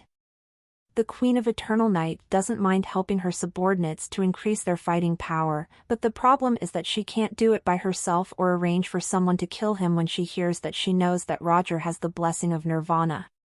She likes eating leeks but doesn't like uprooting the leeks. Interest has to be collected slowly. Don't worry, Roger, I'm not the kind of emperor who has to sacrifice someone to make things happen. I'll make sure that there will be more solutions to the matter of promoting civilians into officialdom. Then. Thank you, Your Majesty. Roger couldn't help it. Your Majesty, Susituzi is not your character. How can your punishing be decisive? Else did not the god of nature say it's indignant and should be spared? This woman is getting moodier and moodier. If she thinks for a while, she might as well slap me to death and give me something to cheer me up. What should I do? My brain hurts just thinking about it. The Queen of Eternal Night snorted inwardly, "This bastard, what pot can't be opened and raised? I must have fought with the wrong person, but what if that happened? If the god of nature dares to take revenge, I must take off its other leg, and then it will be your turn to chatter there." Roger felt the faint anger of the Queen of Eternal Night, thinking that she was still thinking about his crime of deceiving the king. His Majesty just said that I will be exempted from the death penalty, but if there is endless torture of living sins, it will be hard to bear. Wearing the amulet of the heart of the deep sea to enjoy the top 10 tortures of the ivy, it would be better to die last time. So I still have to do something to increase my value to the Empire to ensure that I will not be punished. He suddenly had a flash of inspiration, gritted his teeth, and said, "Your Majesty, this minister has a peerless secret report, which will be of great help to the formulation of the Empire's strategy." "Please speak." The Queen of Eternal Night immediately came to her senses. This guy, after hiding for so long, will he finally reveal the dry goods? Forcing and frightening him by himself was not without the idea of proposing more tricks. Roger raised his chest and said proudly, "Your Majesty, after careful research and analysis by this minister, even though the 7 gods of this world are attacking each other, they're related and watch over one another. The Empire must be very wary of their alliance." "Queen? This bastard is so daring, he wants to use the same secret to get another reward from me. Why are you squeezing your toothpaste container for more secrets? Or when I go senile with dementia, I will lose my memory in a month. How can there be such a reason? It has always been the only reason for me to prostitute you for free. Do you still want to prostitute me for free?" The Queen was startled and angry, and the tips of her fingers trembled. Of course, Roger also noticed the Eternal Night Queen's apparent emotions, but he misunderstood. Looking at the Queen's shocked look, this must be something she never imagined. Yes, this is top-secret intel that only a true scholar would know. It's the inside story that I have researched and analyzed exclusively. It's normal to be angry. After all, the seven gods have caused countless harm to the world by attacking and killing each other. Everyone will be angry when they realize that they are being played. He was proud of the effect of revealing this secret and felt that his life was stable, and he no longer had to suffer from flesh and blood. But the Eternal Night Queen's nose was almost crooked. I am angry that you are playing me, okay? Where do you think your marquee title came from? Why do you think the Empire banned the Church of the Seven Gods from preaching? Why do you think I went to the library to chat with you specifically? It's because you told me that the seven gods belonged to the same group, leaving a good impression on me. As a result, after more than a month, you kept the news intact and told me again as if it were a treasure? Are you kidding me? I've been looking forward to it for a long time. Who would have thought that our relationship had gone so far and finally returned to its original point? Roger thought about it again and thought that he had to do a full set of plays, and now he can't hide his clumsiness. Now that he has spoken, let's further prove his worth. So he analyzed the Queen with a bit of show-off. Your Majesty, given the close ties between the seven gods, the matter behind this mysterious city is not necessarily the god of nature, and the god of nature may not be the only target of the Empire's revenge. The target must be chosen carefully, otherwise it may be difficult to control the scene. He was so proud that his tail was about to turn up. I killed the wrong people, you have mentioned it several times. Squeezing toothpaste is not as important as you do. The Queen of Eternal Night was also irreconcilably angry. Because after thinking about it carefully, she couldn't just blame Roger for wanting to prostitute out of her. She and Roger's information asymmetry. She eavesdropped on Roger's heart and knew the relationship between the gods. Although he was super talented, he successfully stole something and gave the owner a reward far exceeding the price of the item. But this owner is so stupid, he doesn't know why he got the benefit at all. So there is an embarrassing situation right now. Now that Roger is consciously in danger, and the mysterious city just happened to have a believer's self-destruction, this is indeed a key fork in the Empire's need to redefine its strategy for the gods. With this kid's habitual intelligence, it is indeed very appropriate to submit this information at this time. If I hadn't known it long ago, then I would have to reward him heavily. But the problem is that I really knew it for a long time, and I even rewarded him. Thinking of this, the Eternal Night Queen found herself in a prisoner's dilemma. This time, he was not allowed to prostitute for free. He declared that he had known about it for a long time and was ridiculed. Roger will doubt where she got the news, and then began to doubt that whether she could eavesdrop on his voice. After that, if he stopped broadcasting to himself, wouldn't it be a lot less fun and less chance to continue working him for free? But if he is allowed to prostitute for nothing, because of a piece of news that I have known for a long time will benefit him for nothing, I will be hard-pressed. He used the artifact she gave to please other girls, but in the end, she had to reward him. Is there a more embarrassed queen in this world? The queen's silence was a bit long, so long that Roger couldn't help but start thinking. Sorry, was your Majesty scared by the relationship between the gods? Shall I find a way to comfort her? I still need to grow up under the protection of the Empire, and if the Empire does not have the leadership of the Queen, the consequences will be disastrous. The Queen of Eternal Night flexed her fingers and had the urge to let him fall for 5 minutes. In this guy's head, he can't hope for himself, okay? How could mere gods scare me? Okay, you're bastard driving me mad. I have never met such a difficult subject. And you know that you need the protection of the Empire, why don't you say that you will serve the Empire well and help me build the Empire into an invincible world? Every day you lie down, hide, and criticize me. What do you want me to do? You're so annoying. Rewards can't be won over, and death can't be threatened. When she encounters this kind of bastard who doesn't eat hard or soft, she really can't do anything about it. However, the Queen's reaction was also quick. Don't you want to comfort me? All right, then I'll sell you a flaw. The Queen of Eternal Night has been intrigued by the ministers in the temple and cooperated with the people to perform, and her acting skills have also been honed. No need to brew at all, he immediately made a sad expression and sighed. The alliance of the 7 gods and the various races that believe in the gods are eyeing the empire around the empire. I'm afraid that the Green Vine's empire is about to end. Roger comforted, Your Majesty doesn't need to worry too much. The Qingting Empire will last forever. Her Majesty the Queen is naturally the eternal master of the continent. The Queen's hunch is still very accurate. She was jointly targeted by the gods. After 10 years, you will be gone, and the empire will naturally be unsustainable and fall apart. George made a few crisp sounds. The Queen of Eternal Night almost missed her fist and smashed it directly on Roger's nose. This bastard cursed me to be gone 10 years later. The reason that made her hold back her anger was that the Queen immediately remembered something.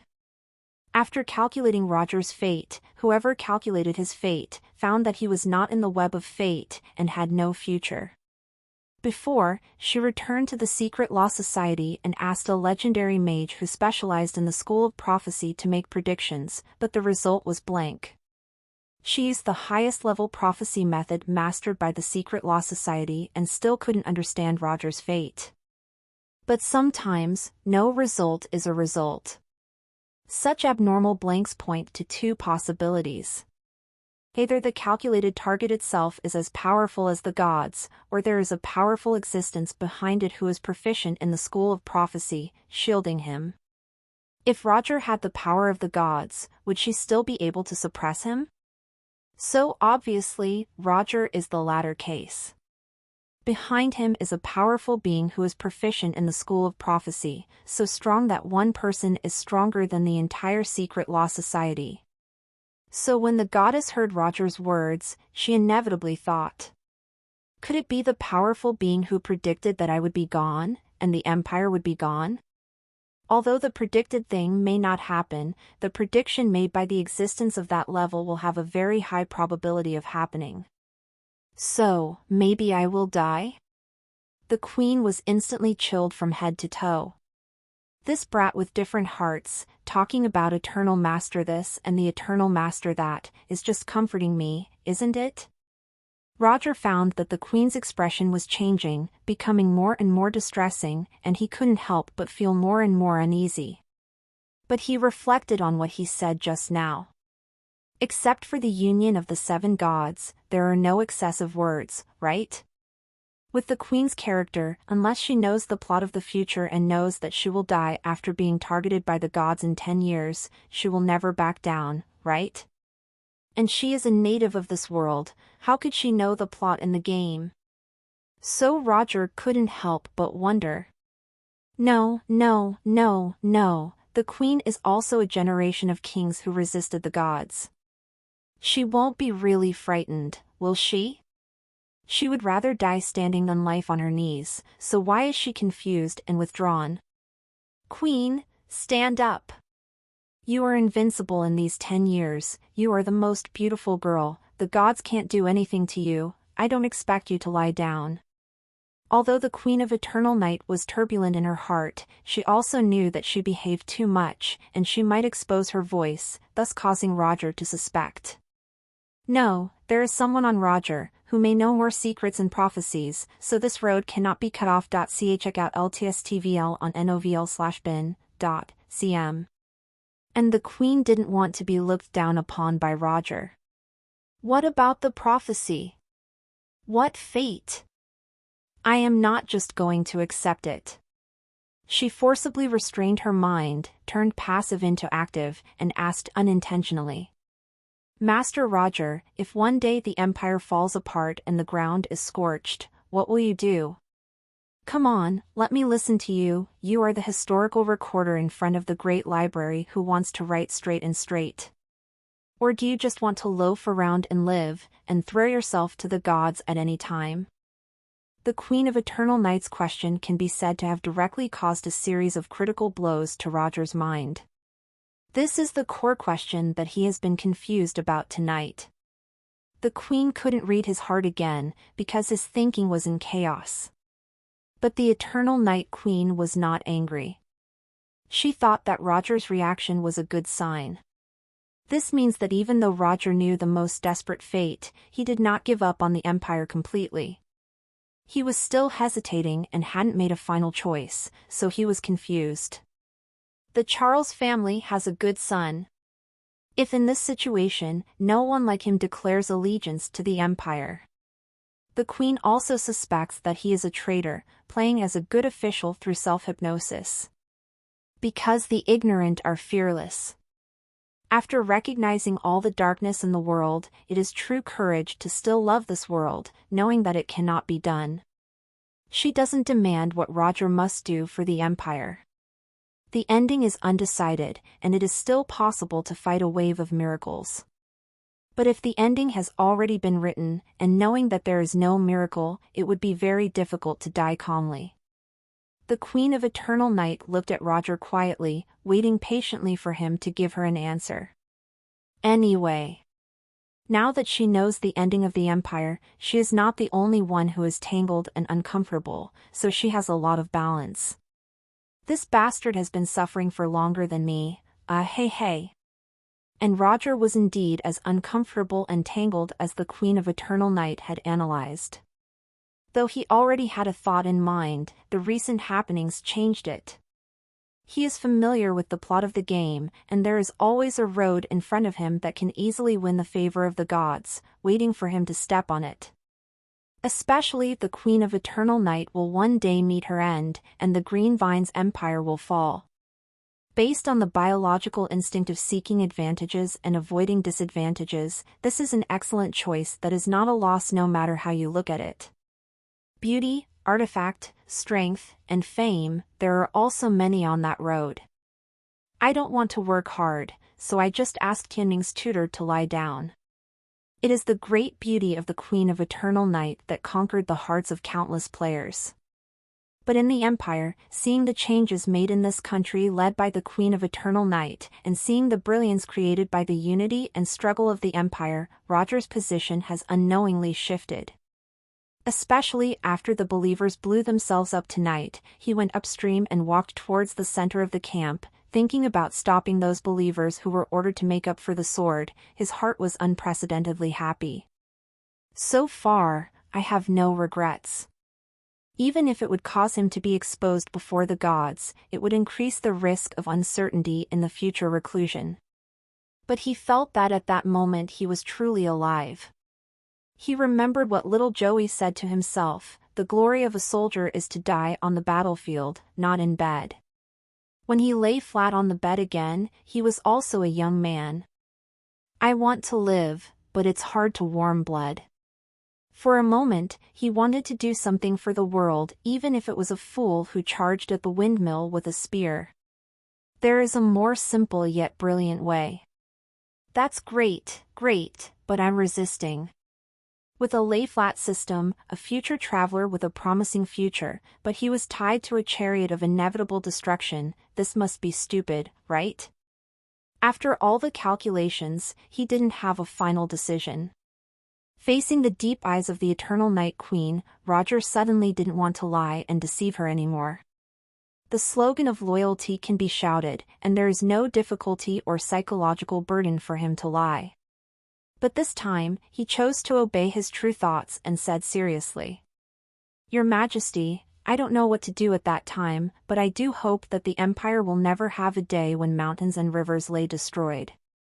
The Queen of Eternal Night looked at him, a little smile gradually emerged from the bottom of her eyes, and finally blossomed into a very bright smile on the corner of her lips. This waste young master in front of him has been lazy, fearful, confused, hesitant, desperate. But he was not completely overwhelmed by the fate and gods that stood in his way. The Queen of Eternal Night said with deep meaning, "Roger, you are very good. I believe that you will eventually find your heroic path."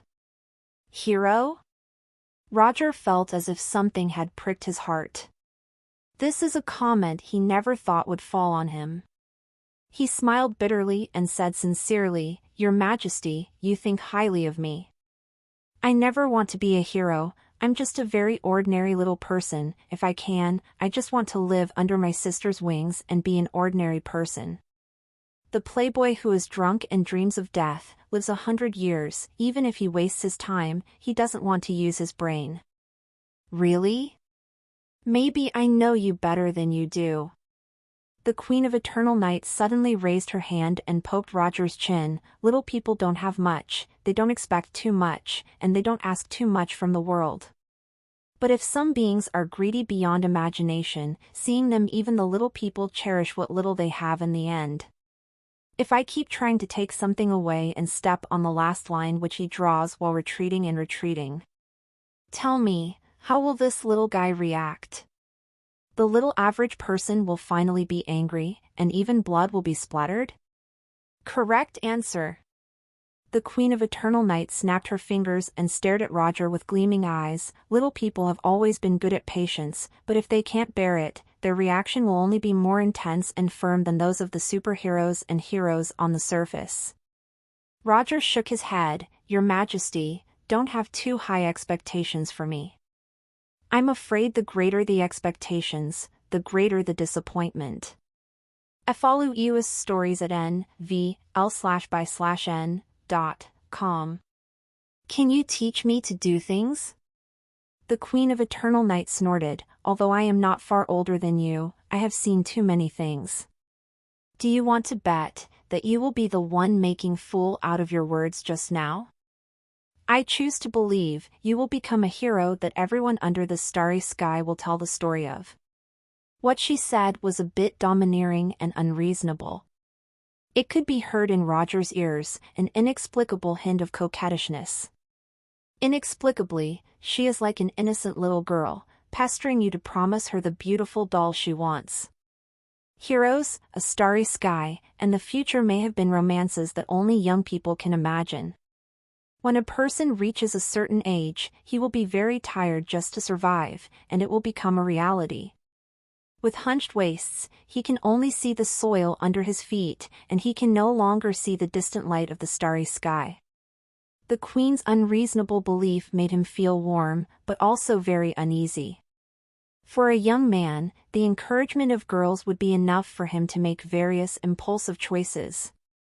What's more, the king of a country, the most beautiful, powerful, and proud Queen of Eternal Night in the world, gave him such recognition. Roger has always felt that he is just an ordinary person or a refined egoist. He is greedy for life and fears death, dislikes the poor and loves the rich, is timid and fearful of things, is lazy and lustful, and has all the faults that small people have and great people do not have. Relying on the foresight of a traveler, and on an unstable golden finger, some things were done, but they were all trivial matters. You can't pick up your shoulders, you can't lift your hands, you can't cast a single magic spell, you can't play a complete set of swordsmanship. How could such a being be associated with the word hero? So looking at such a determined Queen of Eternal Night, he had the upper hand again and chose to hold on.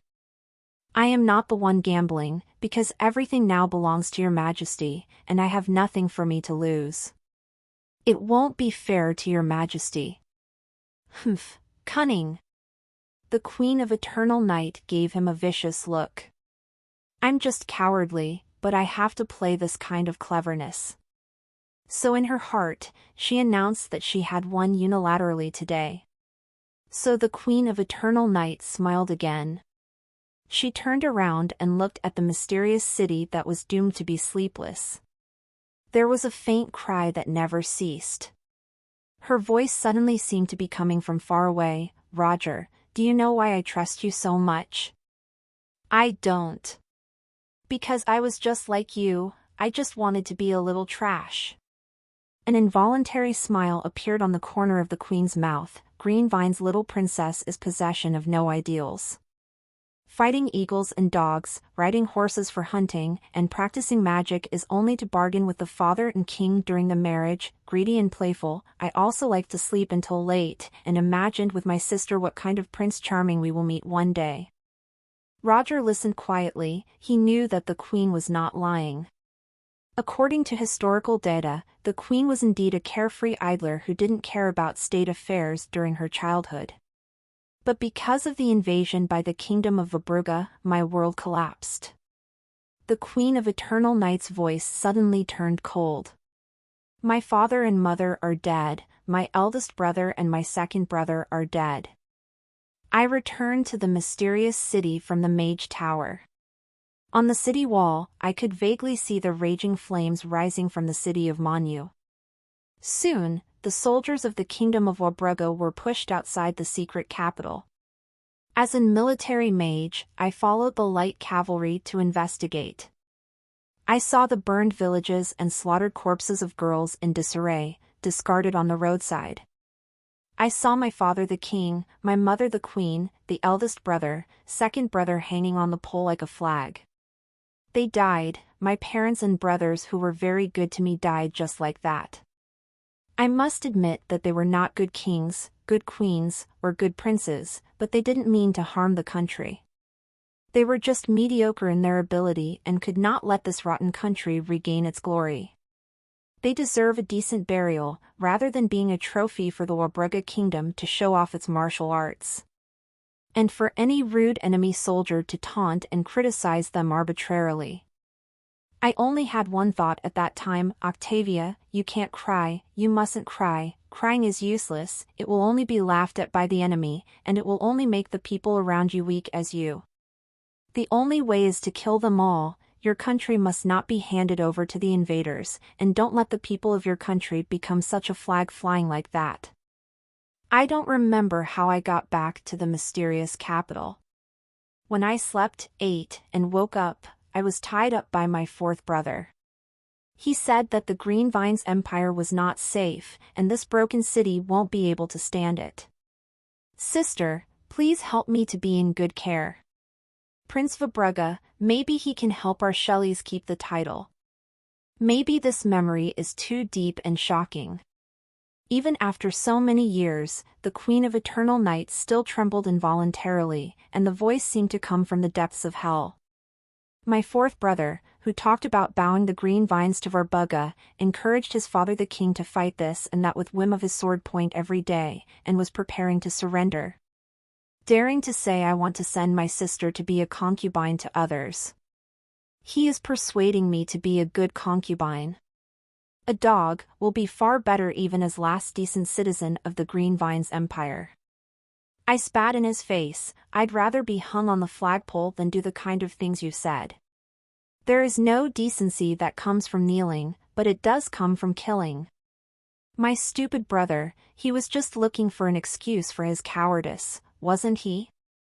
The Eternal Night Queen might have the reputation of being cruel and bloodthirsty, but her noble etiquette has always been impeccable. This is the first time Roger has heard her swear, and it's a long list of stupid foul language without any tricks, lacking the art of brothers on. But I can feel that she is really angry and still upset with her fourth brother. This is a piece of history that he vomited while compiling the history of the empire, but when he heard it again from the perspective of the little princess at the time, he only felt that his vest was chilling. There was nothing wrong with her scolding, and it was even a little sweet. She wanted him to agree with herself. Oh wait. The fourth prince was not pure and innocent, it's good that he died. Roger also scolded him. The Queen of Evernight spread her hands. So you are very clear about what happened next, my historian? The sword came down on the prince trying to forcefully surrender, and the little waste of a princess built an empire. Legends, heroes, murderers, whatever you want. Whatever they call me, but one thing is for certain, I avenged my parents and I killed for leaving a last shred of honor in the Shelley family. Roger nodded slowly. The queen's exploits were known to the world. From a certain point of view, she alone pushed the Green Vine's empire to a height it shouldn't have reached. From now on, the Green Vine's empire will fall without the Queen of Eternal Night. The Queen of Eternal Night turned around and smiled at Roger, holding out a hand. Don't think about who you are, think more about what you can do for this empire.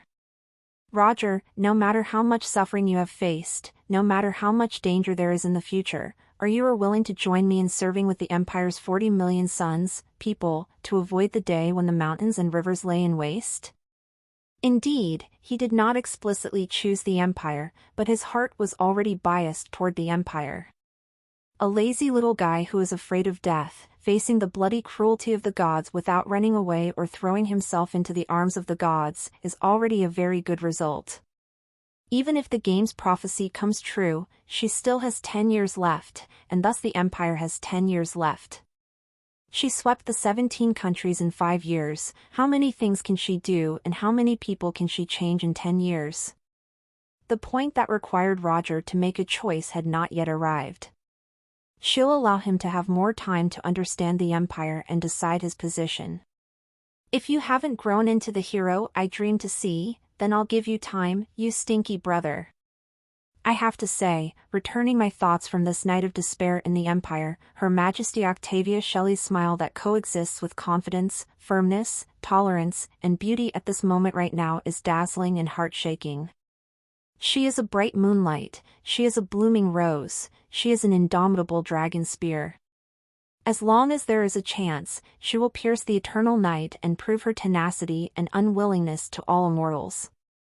Do the gods want to kill me? I will bring down the sky. Is it a god that stands in my way? Then I will kill the god. Those clear blue eyes that were as deep as the sea burned with fire, and their blonde hair was flying. This woman was confused and hesitant, but in the end, she chose to move forward. Roger lowered his gaze and looked at the small hand in front of him that seemed to be weak and boneless. Everyone in the world knows how much blood this flawless hand carries and will create more blood. Your Majesty, thank you for your trust. I am willing to use my limited intelligence and ability to forge a greater empire. I follow US stories at nvl/by/n.com. He finally stretched out his hand and held it with the Queen's hand. He didn't promise to coexist with the Empire, he didn't want to be a hero, he thought it was a stupid thing. But he was already willing to do more for the Empire. He didn't know if he would regret it 10 years later, but at this moment, he was willing to stand on the same side as the former waste princess. Life is still survival, and he wants to move closer to the former. After a long time passed. Roger, is it time to let go of my hand?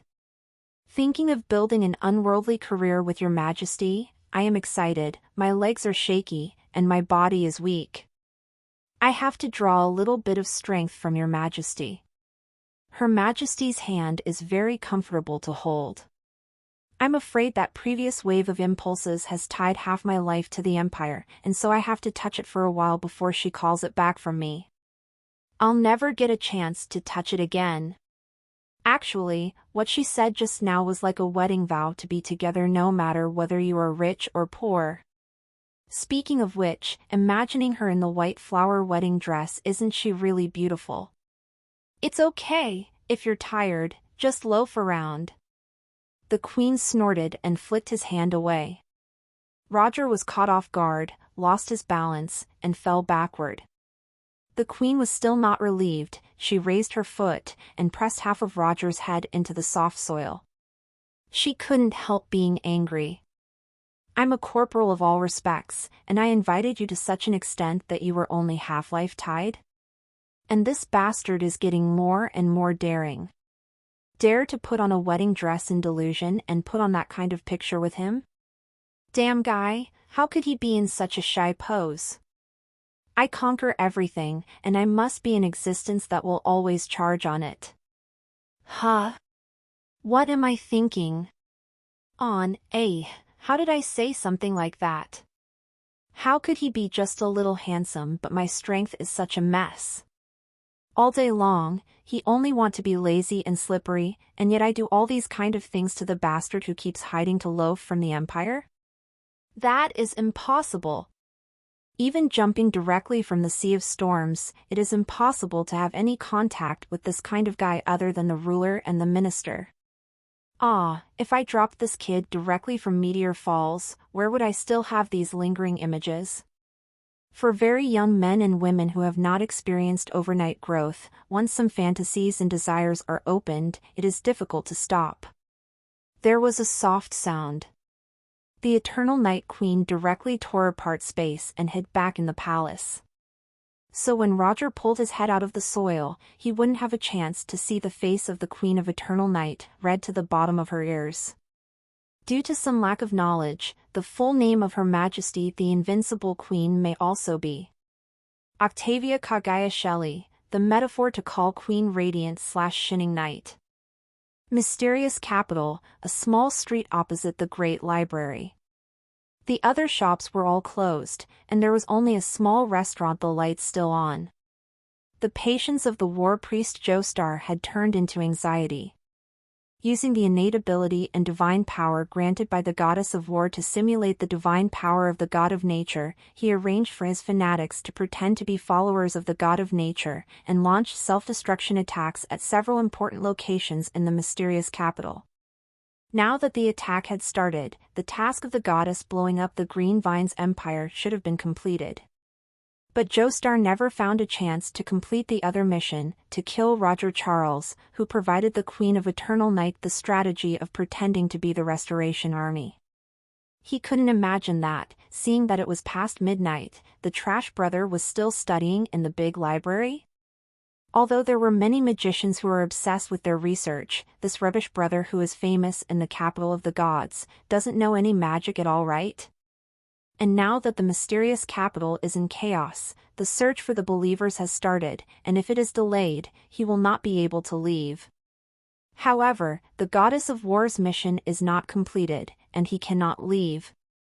If he leaves, the power given to him by the goddess will backfire, which is a consequence he cannot bear. The gods treat their enemies cruelly, treat their priests and believers, and do not talk about martial arts either.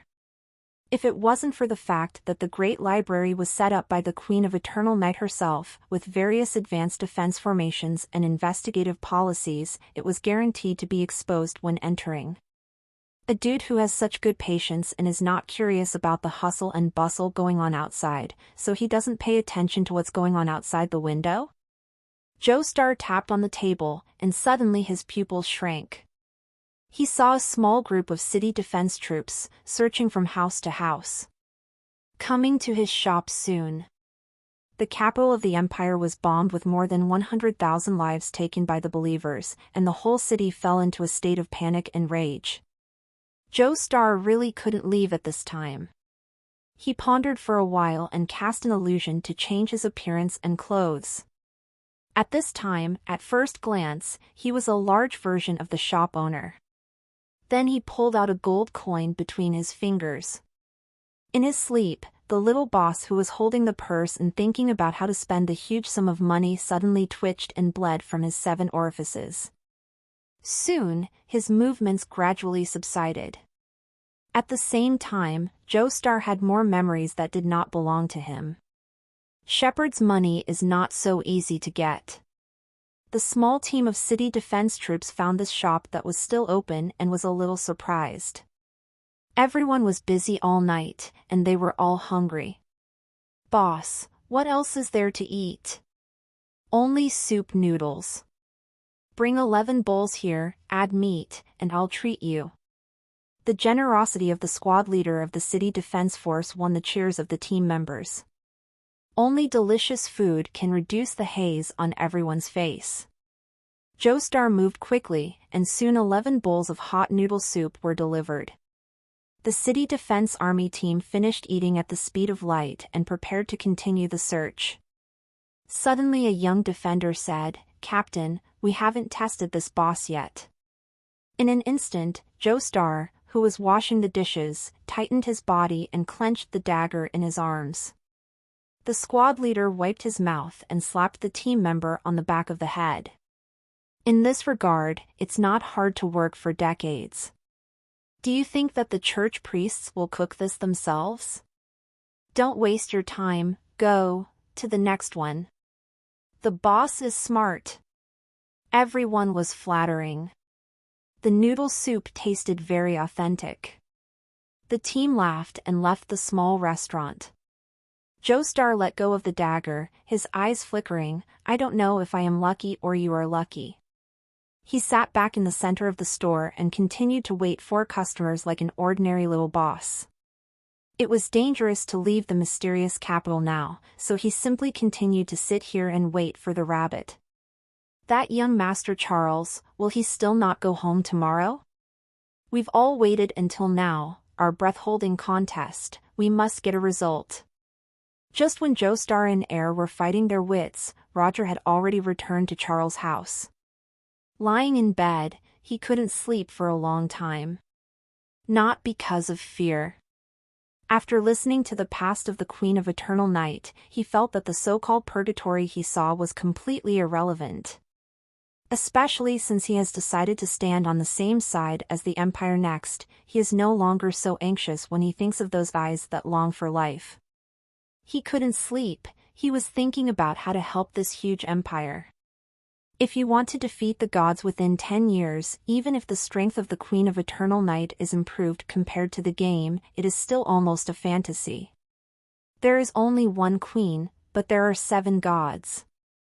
No, there is also the God King who hides behind his back and controls everything.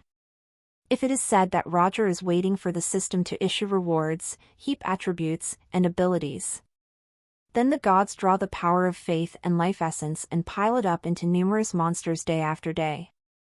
Prayer is a slow leek cutting, sacrifice is a quick leek cutting. Even if the believers died, the gods don't stop. There is no other monster-level powerhouse like the Queen of Eternal Night. So, while improving the strength of the Empire, try to attack believers as much as possible, grasp with both hands, and use both hands to be hard. As one goes away and the other grows, the Empire only has a chance to survive. This is a path destined to be difficult, even futile. But since you have chosen, keep going. Against the eternal night that blocks the real shroud of the world. It's on fire! Roger rubbed his swollen temples and laughed at himself. Perhaps, as Her Majesty said, deep in your soul, there is a hidden attribute of killing yourself? If there is a chance, maybe he also wants to become a man who can make the impossible possible. The next day, the Hall of State Administration.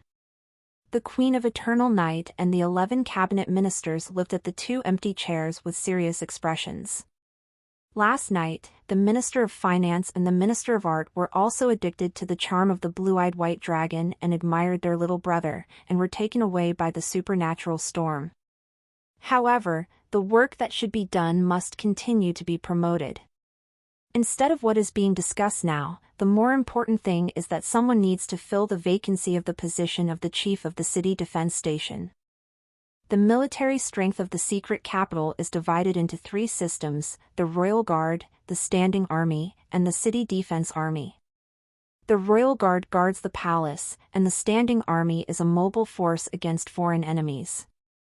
The City Defense Army is similar to the policeman department of later generations, responsible for daily defense, maintaining daily security, and occasionally managing the appearance of the city.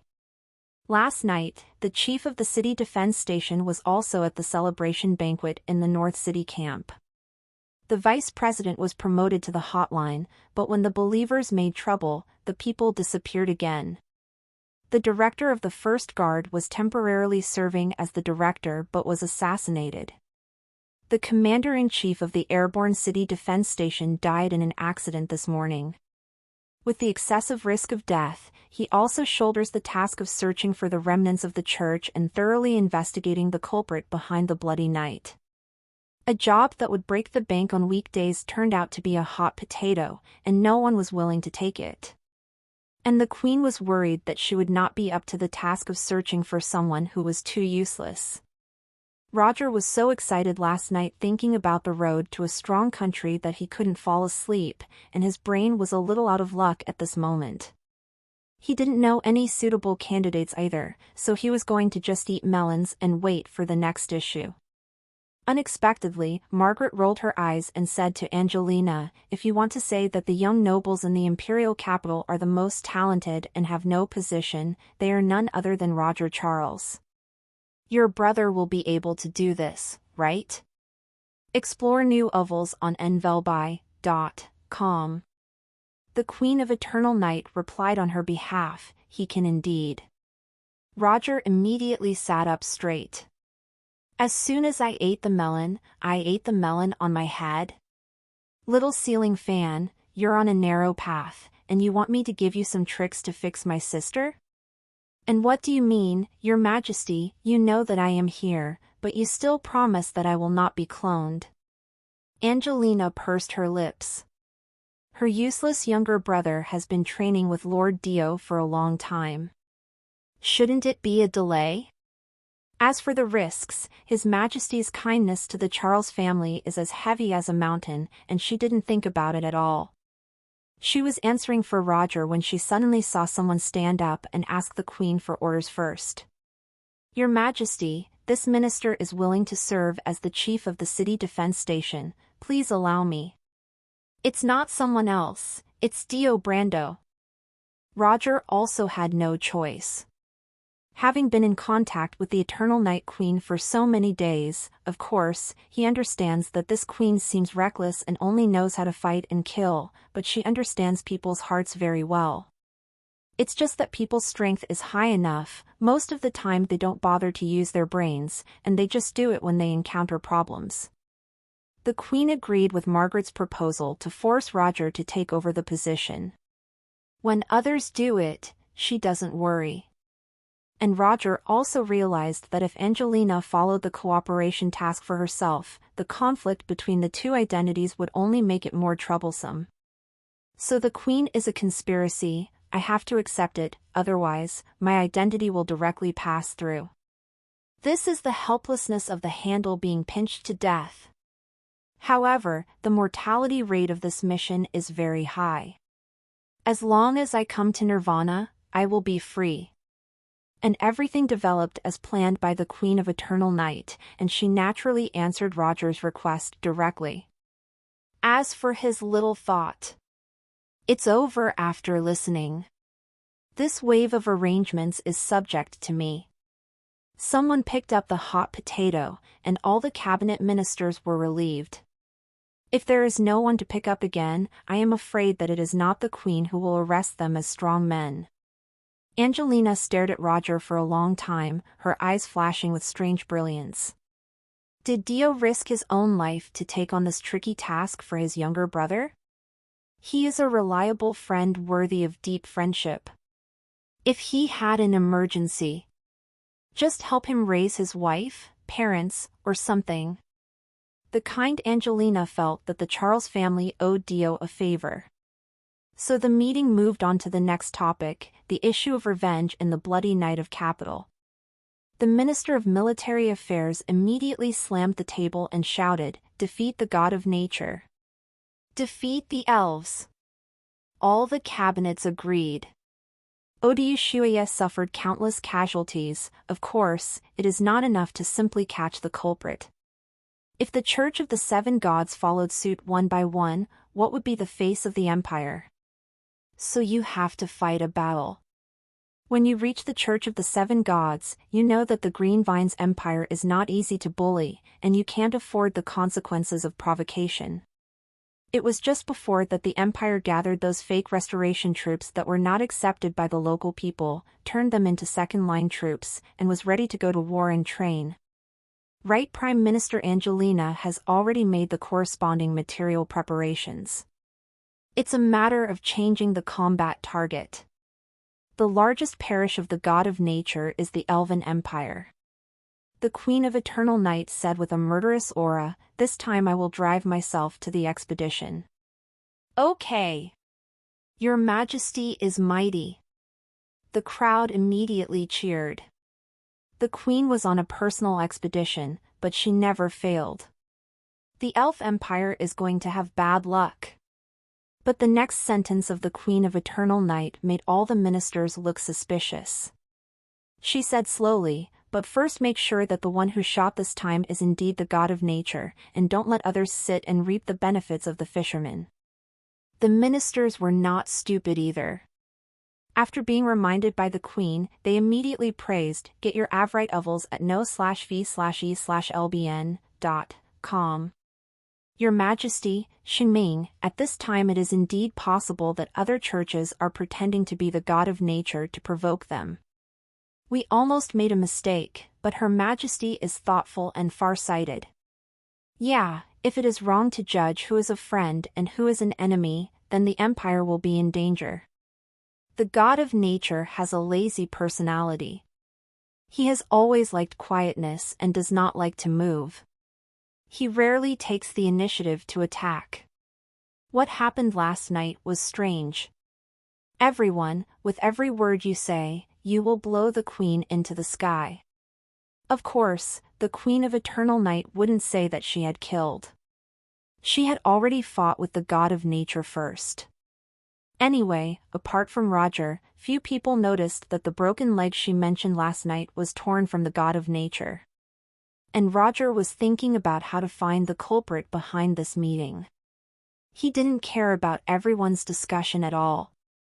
The Queen smiled slightly, as if she was so smart, and pretended that she discovered this. "So that bastard said it himself, what the courtier says belongs to me, and what belongs to me is still from Sun, so why are you being polite? Praise me, step up." After the praising of the Queen, everyone's eyes fell on Roger. Because if you want to start a war with a target, you have to wait for Roger to catch the real murderer to determine the target. Several cabinet ministers hesitantly said, "Lord Brando, if you are short on manpower, feel free to ask for support."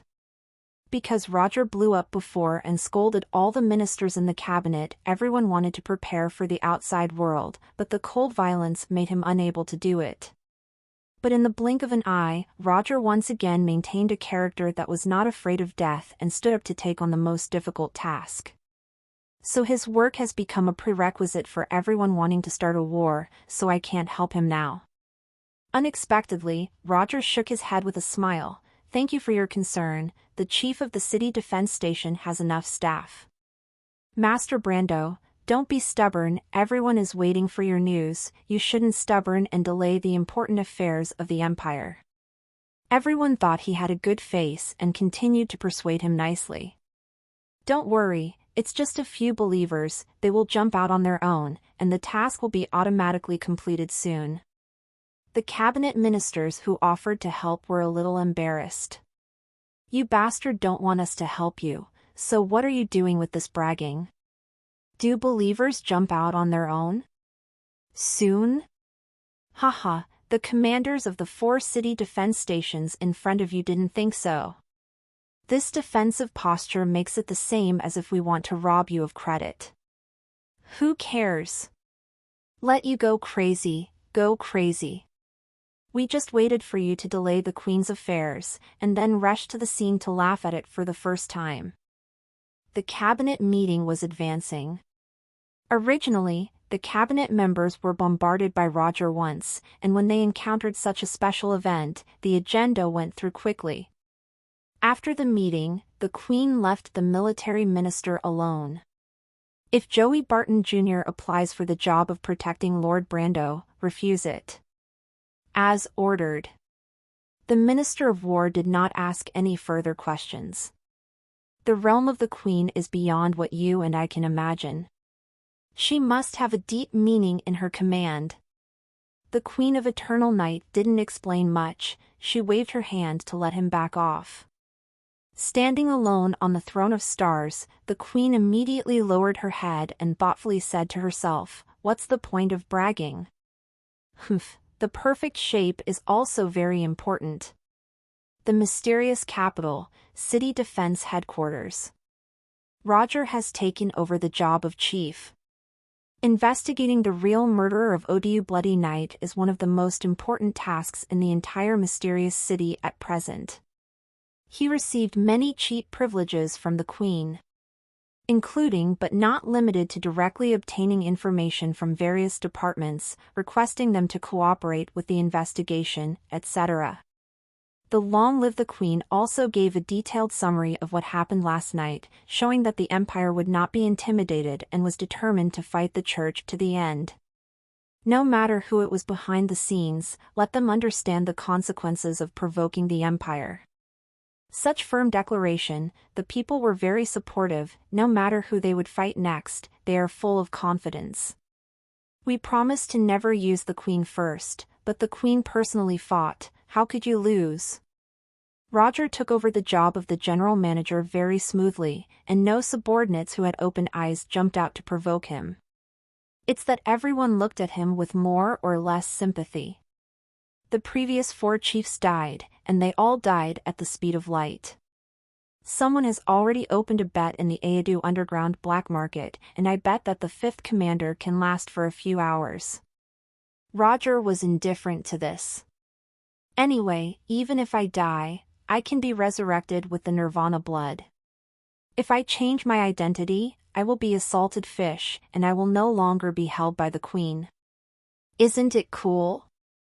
So he hoped that those believers who sneaked up on the commander would give him some strength and give him a good time. Unlike the previous chiefs, who hurriedly ordered the whole city to hunt down, using various means to find people, Roger first maintained his predecessor's strategy and asked people to extract the dossier information of all the casualties of Odu Bloody Night and to interrogate those believers who were captured alive. Soon, he discovered a doubt. Except for the first commander of the city defense station who was killed by the self-explosion, it is a bit strange how the last 3 died. Mainly, the locations of the 3 deaths all affected the mansion of the conservative nobles, resulting in a lot of deaths there. After the 3 self-destruction attacks on the auction house, the Colosseum, and the North City camp, there were a series of intensive small-scale attacks that followed, and the dead nobles could all be classified as conservatives. This too is also targeted. On the surface, it seems that the believers are making trouble, killing the powerful figures of the Empire. But if you think about it, these attackers chose their target carefully. The behavior of the believers can be given a pennant with the words killing harm for the people. There are coincidences in the world, but if there are dozens of coincidences, it must be done willfully. On the bright side, the mysterious power can quickly arrange a second wave of intensive attacks after the Church's sudden attack in such a short period. People with this energy are no more than 1. That is the Queen of Eternal Night. Roger sighed softly, holding the letter on his leg, thinking in his mind, "Hey, hello. If you have something to say, my magic doesn't need a test signal."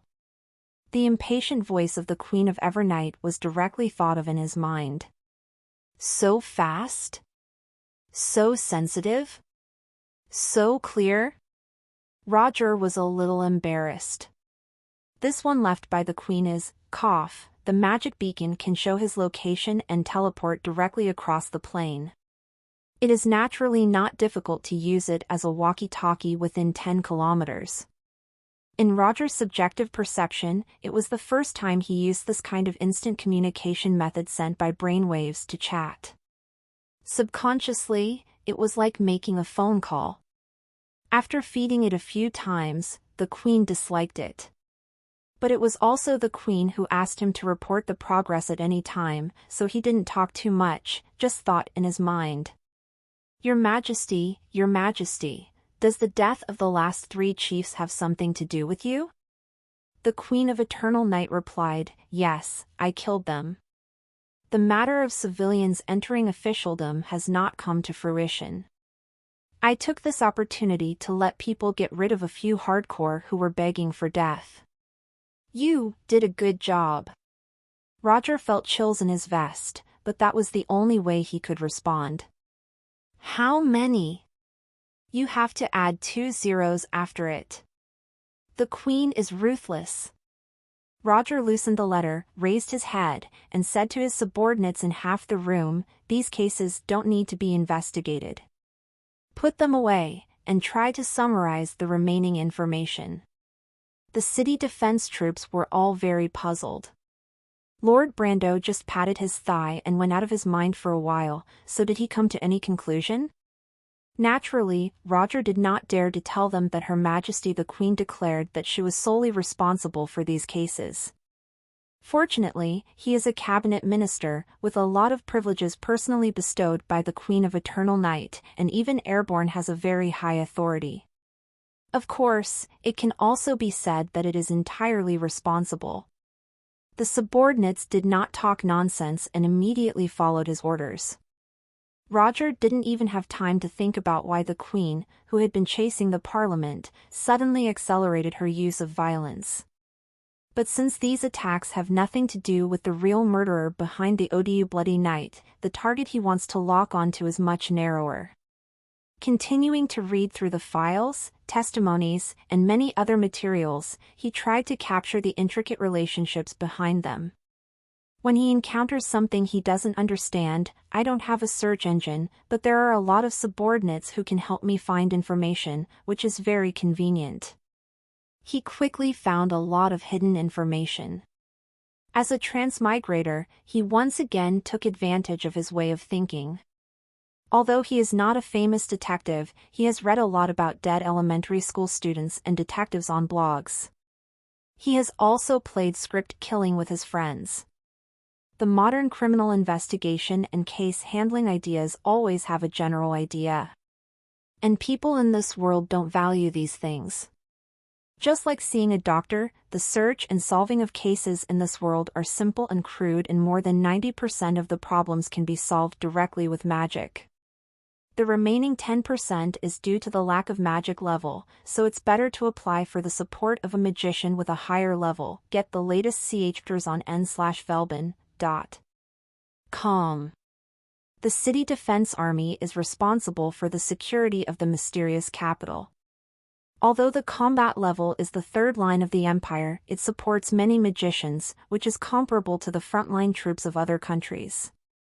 Therefore, the detection rate is quite high on weekdays, and the speed is also very fast. There are 10,000 interpretations for predicting the future, but for what has happened, the boss of the prophecy school is the power trainer. Unless there is a Babel on the opposite side. Unfortunately, behind the Bloody Night of Capital this time, the gods directly blocked the prophecy spell, which is the top one in the Tongtian generation.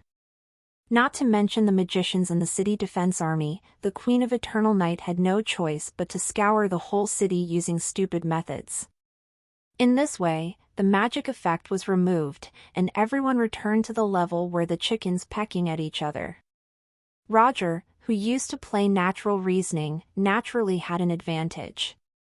You can't directly predict the identities of those self-exploding believers, then go back in time to the places and scenes they passed by. Then, by comparing the timeline, you can get a lot of hidden information. The cover of the gods is not omnipotent. In this era, no one will spend time and magic power to read this useless information. Unexpected, naturally unable to prevent. Shielding prophecy spells may sound high-level, but in fact, it is only installing a firewall to protect important information. And Roger is a new type of virus that has never existed in this world. The gods don't know his way of thinking and behavior, so naturally, they can't prevent him. Through adjustment monitoring, Roger has mastered a lot of information he needs. It's just that the monitoring on Earth costs electricity, and the monitoring costs magic power in the Eternal Night world. But now Roger can command enough magicians. Not to mention the City Defense Army, as long as he needs it, the Secret Law Society is also on standby at any time. So through this timeless and extravagant method, combined with the clues and testimonies that the City Defense Army had mustered, a lot of seemingly unrelated information is woven into a network. The source of these nets points to the North City camp. The densest poisonous threads all radiate out from there.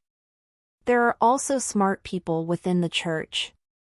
This wave of Her Majesty was taken care of by the generals.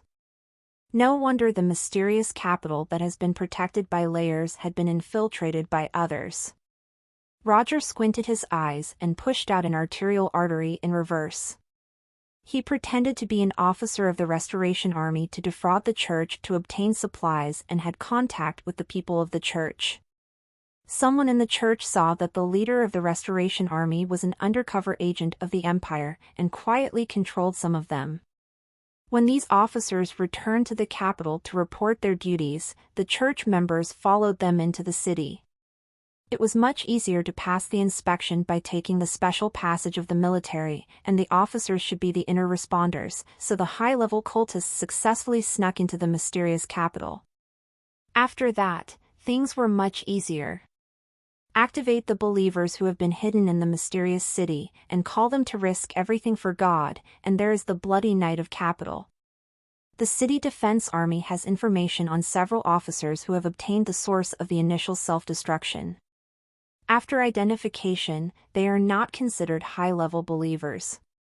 These are lambs. Lambs have no brains. There must be a shepherd. I'm off to the hospital to ask these officers for more information. Roger ordered someone to arrange a teleportation formation and went directly to a nursing home with his staff. Of course, he didn't forget to synchronize the latest news with the Queen of Eternal Night.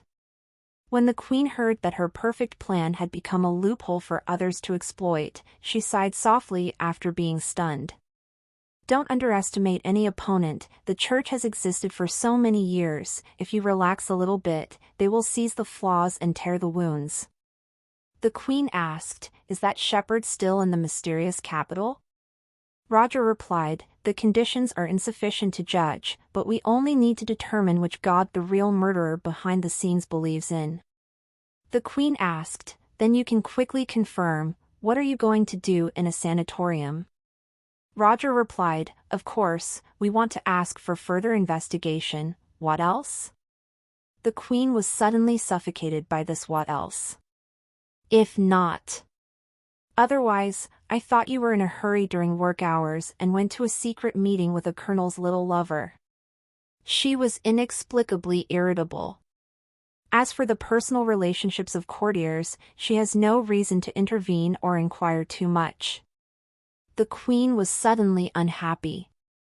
Leaving the sentence busy. Report back when there is progress to end this conversation. It's just that she couldn't figure it out. Why am I unhappy? At the nursing home. Roger didn't think too much about whether the word busy from the Queen was a sign of anger. Looking at it, the king of a country is only a problem when he is not busy, right? It's impossible to be like a domineering president and an evil and charming prince, who is idle and pestering people every day to fall in love, right? The Queen is very hardcore, so she won't be the kind of love brain. He and his subordinates split up and asked the surviving officers for information. Walking through the ward, he suddenly stopped outside a ward. The name tag reads Little Joey Barton. According to the information, she has no intersection with the target of this investigation and is not within the scope of evidence collection. But when some of the memory fragments of last night appeared before him, Roger sighed softly.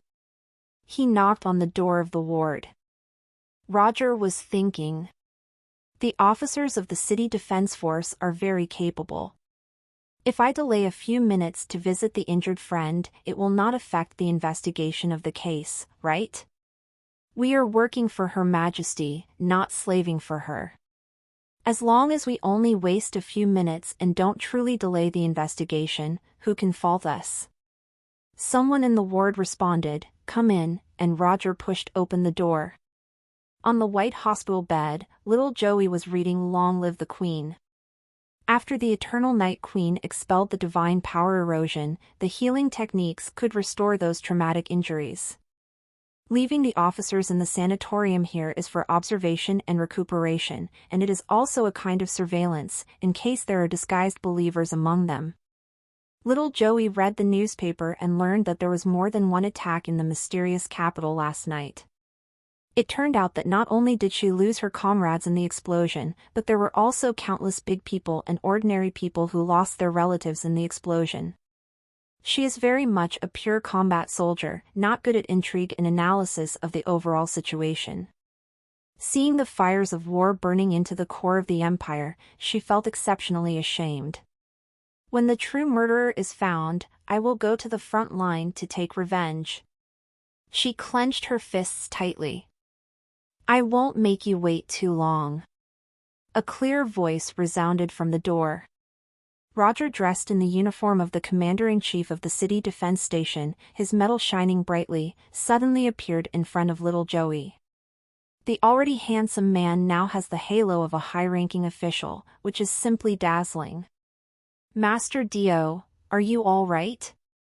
Little Joey didn't even bother to wear her shoes, she rushed from the bed to him barefoot.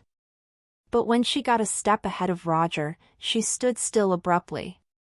Although they have experienced fatal danger together, this is not her comrade in arms.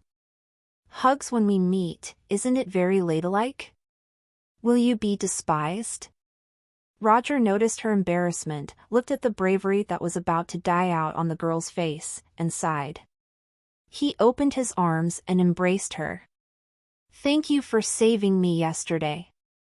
I did what I should do. Little Joey felt that her face was so hot that it could fry an egg. So happy. Even if it was a courtesy hug from Lord Roger, it could be considered a staged victory. Roger patted her on the back, let her go, and asked her to lie back on the bed to rest and speak slowly. He asked about her physical condition and how she felt here, and she asked what he was doing now. Suddenly there was no topic. The two had limited understanding of each other, and they had little communication in their past lives, so they couldn't find a topic for awkward chats.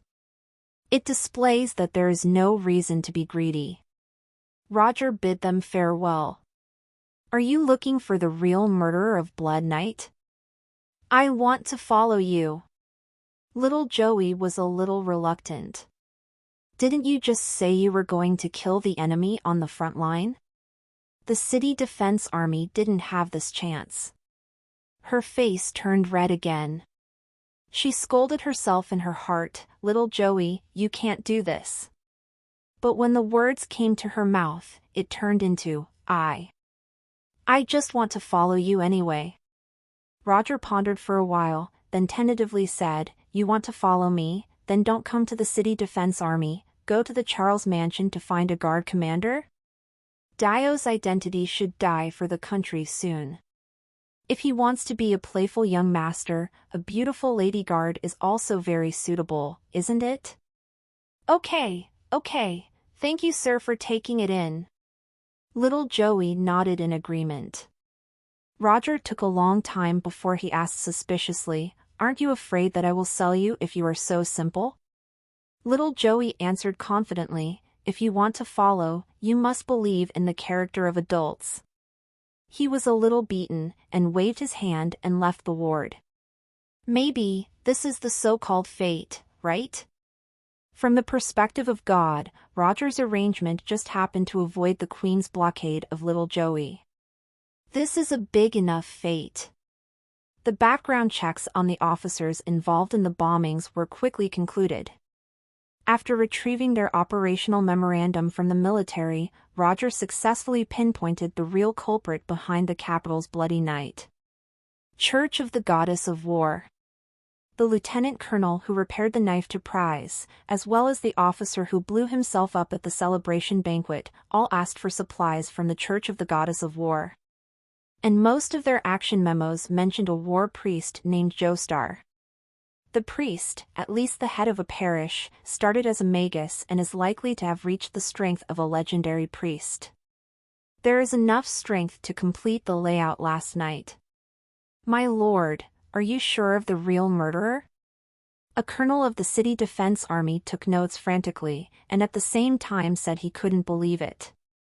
He doesn't know what logical reasoning is, nor what it means to rule out all the impossible, and the rest must be facts. I just felt that it was premature to declare the case solved without completing the magic test. Roger asked back, then did you arrange a prophetic spell to verify it? This subordinate can't do it. The colonel's expression suddenly stiffened. With the shield made directly by the gods, we are also extremely desperate. If you don't have a better way, you can only rely on my judgment. Start the second phase of the operation, trap the followers of the Church of the Goddess of War, find a way to catch one alive, and directly read their memory to verify. Roger felt that victory was at hand and immediately led the team back to the headquarters of the City Defense Army to arrange follow-up actions. Mysterious City, headquarters of the City Defense Army. Roger encountered an unexpected visitor. Angelina Charles, his beautiful and kind sister. Dio, the Charles family owes you a favor. Angelina saluted him. If you need my assistance, just speak up. Sister, Mississippi. Right, Chancellor, you are too polite. I just think that this task is enough if you have a hand. If you don't take it, you will be a paratrooper. You don't consider your brother's factor. Roger keeps his madman character. I saved myself, and now my sister owes me a favor. What kind of stupid account is this? Angelina covered her mouth and chuckled. Dio is as confident as ever. You don't have to be so polite, just call me Annie. Roger blinked, vaguely remembering that this was the second time she made such a request, right? Other people in the cabinet are avoiding me, but my sister still shows a good attitude? Just because of the connection between Dio and Roger, she loves me? Oh, my master, Roger, has a lot of face. Roger didn't think much about it anyway, since Dio's identity would be retired immediately. So he spoke a lot more casually. Annie, if you want to help, then I'll ask you directly. As long as it remains within the scope of my duties. Angelina laughed. She very much hopes that such an excellent and brave minister can become a friend and serve the Empire together. Roger cleared his throat. Then please, find 50 breeding pigs with sufficient physical strength for me and send them to the City Defense Army headquarters. Angelina's face almost collapsed. What's the use of this? She is in charge of allocating materials across the country. Of course, this requirement is easily accomplished. It's just that Dio is searching for church believers and investigating the real culprit behind Bloody Night. What sort of ridiculous operation must it be that he's suddenly breeding pigs? Roger showed a smug smile. The gods confuse people with their beliefs, and people are also trapped in their beliefs. Imagine if some blind animals would blaspheme the goddess of war in the street. Say that the one who has dedicated his heart to the goddess, King Joestar, the war priest who came to the capital on a mortal mission, continue to hide? Angelina thought about the scene for a moment and shook her head quickly. I was so disgusting, the smell was too strong. There is one thing to say, but passers-by can't see it. It is estimated that the true believers will directly explode when they see it, right? She blushed with a pretty face, bit her lip, and said, Your idea is wild. I will help you raise a breeding pig with strong business ability. Thank you, Annie. That's it, I have to go to the National Welfare Institute to visit the newly admitted children. If they know that you've pinpointed the real murderer of their family in such a short time, they must be very relieved. Angelina got up to leave, and she was relieved to know that Roger's actions were going well. Kindness does not mean repaying grievances with virtue, mindlessly forgiving the murderer responsible for the bloody night of the capital. Kindness just believes that human nature is inherently good, and is willing to look at the world from a better perspective, rather than condoning evil. With the heart of a bodhisattva, practicing vajra means is also a way of doing good deeds. When Roger heard about the orphanage, a flash of light suddenly appeared in his mind. He immediately asked, Annie, haven't you heard the name of the war priest Joestar before? I don't usually ask about military intelligence, and I don't know the priest. If you want to get more information about him, you can ask Margaret.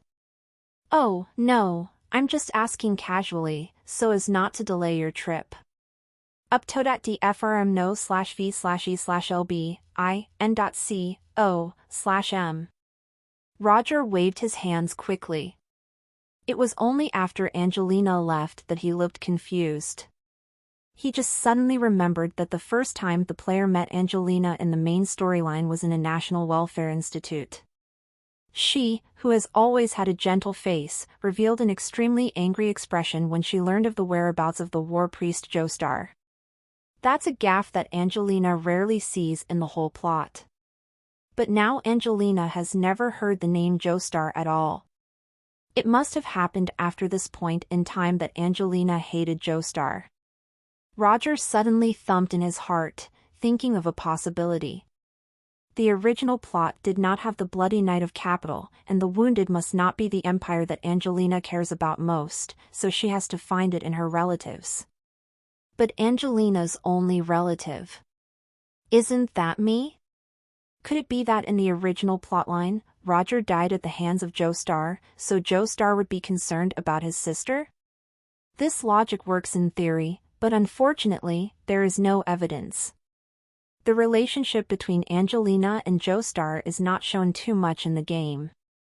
Perhaps it is because the relevant branch has not been dug up, and Scholar has no way to verify it. Whether it is or not, if I kill this Joestar, I will be a lot safer. Roger silently recited the classic of stable characters. Even if it is only possible, as long as this Joestar is still in the capital city, he must die in the cradle. Mysterious capital, a certain state welfare institution. In this era of backward and frequent natural disasters and wars, there are naturally many homeless orphans.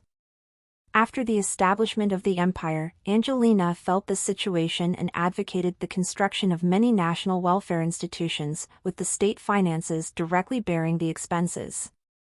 Although it has not yet spread to the whole empire, at least in the mysterious capital, the food and clothing of orphans can be guaranteed.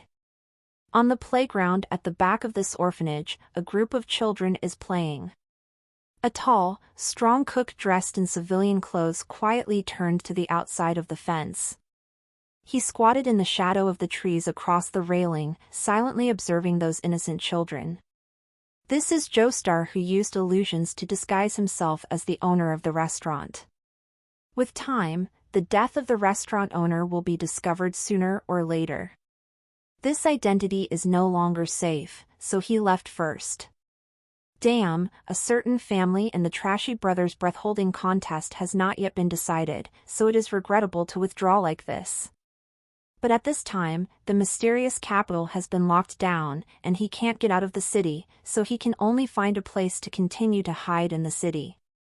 After some observation, Joestar took a fancy to this orphanage in a prosperous area. The more dangerous the place is, the safer it is. Going into the sewers or something is unwise. Subtle magical fluctuations. A little girl about 4 or 5 years old with a pair of ponytails seemed to have found something interesting and ran in the direction of Joestar. She obediently stood beside the fence pointing at the railing until her eyes lost focus. Outside, Joestar's body turned into a pool of blood, climbed over the wall, drilled through the railing, and flew into the little girl's body through her nostrils. After a while, the little girl's eyes lit up again, she touched her face and grinned. Jinx, I've been looking for you for a long time. Lord Wright Prime Minister is coming to see us. Come and dress up. At this moment, a gentle middle-aged woman appeared behind Joestar and held her little hand, and the little girl turned her head. Ah! The middle-aged woman was so frightened that the basket in her arms fell to the ground, and she shook off the little girl's hand. Jinx's smile is so scary. Gloomy, fanatical, bloodthirsty, revealing the excitement of someone choosing to devour.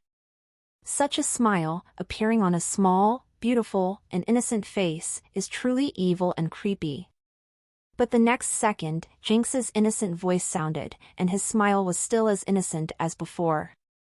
Mother Teresa, is the Lord Chancellor of the Right coming to see us again?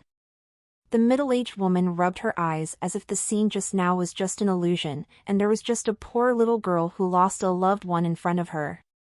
She said softly, "Yes, the right minister possesses kindness that is rarely seen among the upper class, and truly pities us, ordinary people."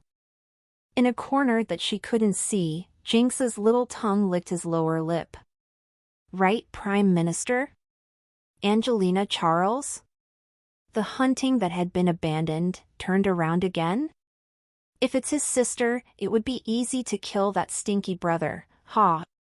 The mysterious capital, a dangerous game where both sides hunt each other, officially enters the second round. In the palace. Roger had already pinpointed the real culprit behind the bloody night of capital. He, of course, made a complete report to the Queen of Eternal Night. The Queen of Eternal Night was a little surprised to see him. Have you detected it so soon? Roger is also a bit confused, because the road that few people traveled seems to be rough and difficult, but because there is no obstacle, it is easier to get the results you want. The Queen nodded, but such a speed also shows that your talent is extraordinary. Roger is modest, it's just some insignificant little talents. He explained the process and logic of this case straightforwardly. After listening to it, the Queen greatly admired it. Your deduction method based on the traces of reality is a novel way of thinking. I feel that I call on all the officials of the Empire to promote it. When rescuing the wounded at North Camp before, the differential diagnosis method summed up by Roger saved a lot of lives. This round of detecting the real murderer behind the bloody night of capital took the task in the morning and gave the Queen of Eternal Night a phased important result in the afternoon, which can be called a surprise. The process of solving the case looks fancy, but the core idea is no different from the previous differential diagnosis. It is nothing more than respecting reality, summarizing laws, and summarizing extraordinary powers as ordinary physical laws. This kind of thought process is indeed quite useful when magic cannot take effect, and it happens to be the blind spot of many imperial people. After listening to the Queen's words, Roger praised, "Your Majesty, this is indeed something that can be promoted and applied." The Queen is clever this time, seeing that materialized dialectics is the real treasure. After all, this is an earthling in a magic-free environment, fighting against the crystallization of wisdom that nature has only summed up for thousands of years. In contrast, the imperial people generally believe that magic is omnipotent. Of course, magic is indeed omnipotent most of the time, so they are too lazy to use their brains. Perhaps it is precise because of her diligent thinking and inference that she can stand out and become the absolute king? Roger found that his previous knowledge of the Queen of Eternal Night was shallow. She is strong and confident, but not headstrong. On the contrary, she accepts new things much faster than those officers of the City Defense Army. This is someone who is better than you and works harder than you. The Queen was dumbfounded when she heard Roger's voice. Are you praising me or insulting me? I have always been clever, even though I used to be lazy. I was also a perfect kid from someone else's family. But what kind of strange world is the Earth, and there is no magic? The life of people in that world is too hard, right? And listening to what Roger expressed, in such a dangerous environment, a civilization that lasted for thousands of years was born. From this point of view, those Earthlings are not easy. These basic deduction methods and materialist dialectics that they have come up with sound very simple, but they are applied in practice, and they are indeed infinitely useful. Is it because he absorbed the knowledge of the Earth civilization that some strange ideas and wonderful ideas were born from time to time? The Queen of Eternal Night knew the book at a glance, and by understanding the difference between Roger's thinking and her own, she moved a little closer to the truth. It's just that without the cultivation of relevant literary and film works, she really couldn't think of going through such an outrageous thing. She might be a little more familiar with concepts such as the arrival of angels and the seizure of houses by the strong. However, Roger is so lazy from the bones, and there is no trace of disguise at all. How could he be an angel with an important mission or a strong man who wants to restore his strength? Even if the gods wanted to send angels to the world of eternal night, they would have to spend a lot of faith, and it is impossible to allow angels to be as stupid as Roger. The angel who descended was lurking beside the queen. It must have been all kinds of an initiative to seek trust. After becoming her support, she would backstab at a critical moment. Therefore, Roger's performance of loafing around was in the eyes of the Queen of Eternal Night, ruling out the possibility that he had ulterior motives. He thought that he should have obtained some information on the Earth and absorbed the essence of the culture there, but he didn't know how to make good use of it. This kid, the layout is small. The Queen has decided that she must not reveal the secret that can hear Roger's voice before she drains the knowledge system of Earth civilization that Roger has mastered. If we don't cut it, we're done, we'll be bald once we cut it. The Queen of Eternal Night has determined to continue to be the big brother who controls the overall situation, pays close attention to all the thinking trends of this kid, and carries out the prostitution to the end. But at the moment, the most important thing is to fight against the Church of the Goddess of War. The Queen asked Roger, "What are you going to do next?" Roger replied, "I'm going to use the method of drawing snakes out of their holes so that the followers of the Church of the Goddess of War can jump out on their own. When the real murderer is verified, the war machine of the Empire can start." What about Joestar, the priest of the war? Do you still have any clues? The person is very cunning, and he didn't leave any information such as his appearance, race, etc. At present, we can only infer that he should have left the North City camp at noon yesterday and entered the mysterious capital. Now I don't know where he is. The Queen of Eternal Night frowned. The taste of passive defense was unpleasant. After the enemy completes the arrangement, they can leave in style. They are not even sure if Joestar is in the city. However, after the master priest finished the arrangement, he did not leave directly while the guards were slack, but entered the capital in the reverse direction. Could it be that he is still playing another big game? But now there was no trace of the War Master's deeds. Does it mean that his game of chess has not been achieved yet? So he is still lurking somewhere in the capital, waiting for an opportunity? The Queen tried to speculate and used prophecy to prove it, but nothing came of it. In the past, I used magic against the god, but now it is forcibly pulled by the gods to make all living beings equal, but it is really difficult to play. She could only continue to push the task to Roger. This man is extremely sinful. If he finds any traces, he will be killed as soon as possible, and there is no need to keep him. Roger responded, "As long as he is still in the capital, the minister will exchange his limit with him and he will not be allowed to leave alive.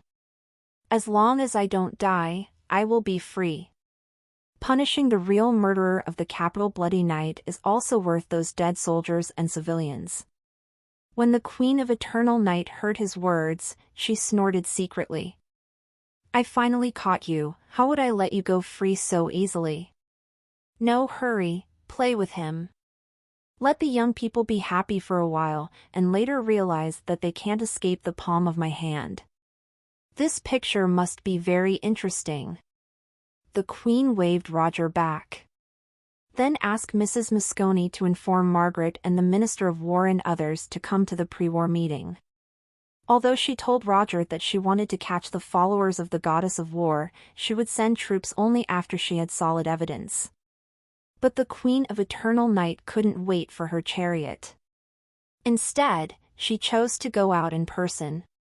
Since the establishment of the Empire, how could she have suffered from this kind of cowardice, being murdered under her nose? When she saw the divine power of nature, she went directly to the incarnation of the divine spirit. Although she recklessly attacked the wrong people, she also understood that she had to be steady, and patiently waited for Roger to confirm the real murderer of capital Bloody Night. But the Queen thought about the logic chain that Roger gave at the moment. The more she thought about it, the the more reliable she felt, and she felt that there should be a 98% stability rate. The remaining 2% is reserved for the river of destiny full of infinite possibilities. That being the case, I have to prepare for the war first, and my goal is to choose the Orc King tent in the largest parish of the Goddess of War. Is this okay? The combat strategy also needs to be thought out in advance, so that after the target is truly determined, the battle can be enjoyed. The Queen of Eternal Night summoned the entire map of Eternal Night continent and then drew a blood-red straight line between the secret capital and the Orc King's tent. Well, let's simply arrange a direct attack on Huanglong, and then think of a second move if it doesn't work. And the Queen of Eternal Night swept across the 17 countries and has the name of the invincible god of war. So far, she has not had a chance to think of a second move. It's outrageous. Strength. Soon a group of military ministers came. It's a bit strange that His Majesty called himself and others here again just a few hours after the cabinet meeting was over. But they have nothing to do at the moment. Roger caught the search with one hand. The target of the war has not yet been determined, but the preparations have been done in the last wave. They can only wait for the news. It's not bad to be called back by the Queen after waiting. Maybe if we talk more, we can even have a dinner party. Roger felt that the royal banquet in the palace was all that mattered, but for the contemporaries from outsiders, the cooks in the Queen's palace were at top-notch level. When she came to the Hall of Government Affairs and saw the strategic map that was placed on the Queen's table, Margaret was the first to react. Could it be that Dio, the madman, has confirmed the real mastermind has the goddess of war behind him? The main belief of the orc species is the deity of war. Those orc barbarians whose muscles grow into their heads are devout believers in their deity. This is common knowledge that everyone on the mainland knows. The Queen of Eternal Night nodded slowly. Yes, Lord Dio found out the real murderer last night through the deduction method. Anyway, there was plenty of time, so she recalled Roger's previous explanation to a few people. She also tried this mode of thinking, by the way, to see if it was possible to promote it. There are no fools who can join the Eternal Night Queen's cabinet and are sitting in the government hall at the moment. Everyone has a brain, but they don't usually use it. Just like in the landline era, everyone could memorize frequently used phone numbers, and there were even TV programs in which the numbers were recited in competitions. But then everyone has a mobile phone, and there are hundreds of phone calls in the address book. How many people can memorize a lot of phone numbers? The same is true for the imperial people. You can use magic to search for the truth of the case with one click. Why should you think for yourself? It was not until this wave encountered the shield of the gods and all the magicians were numbed that the superiority of Roger's new thinking mode was revealed. So Roger played deductive reasoning there. After everyone kept up with the ideas, they found that this was indeed a good thing. It's easy to learn but hard to master. If you use it well, you can get a lot of content that people usually ignore. This time, Roger did use this method to solve the case in the shortest time possible. Otherwise, if it drags on like this, it will take a lot of effort to hunt down the whole city, and it may be impossible to achieve anything.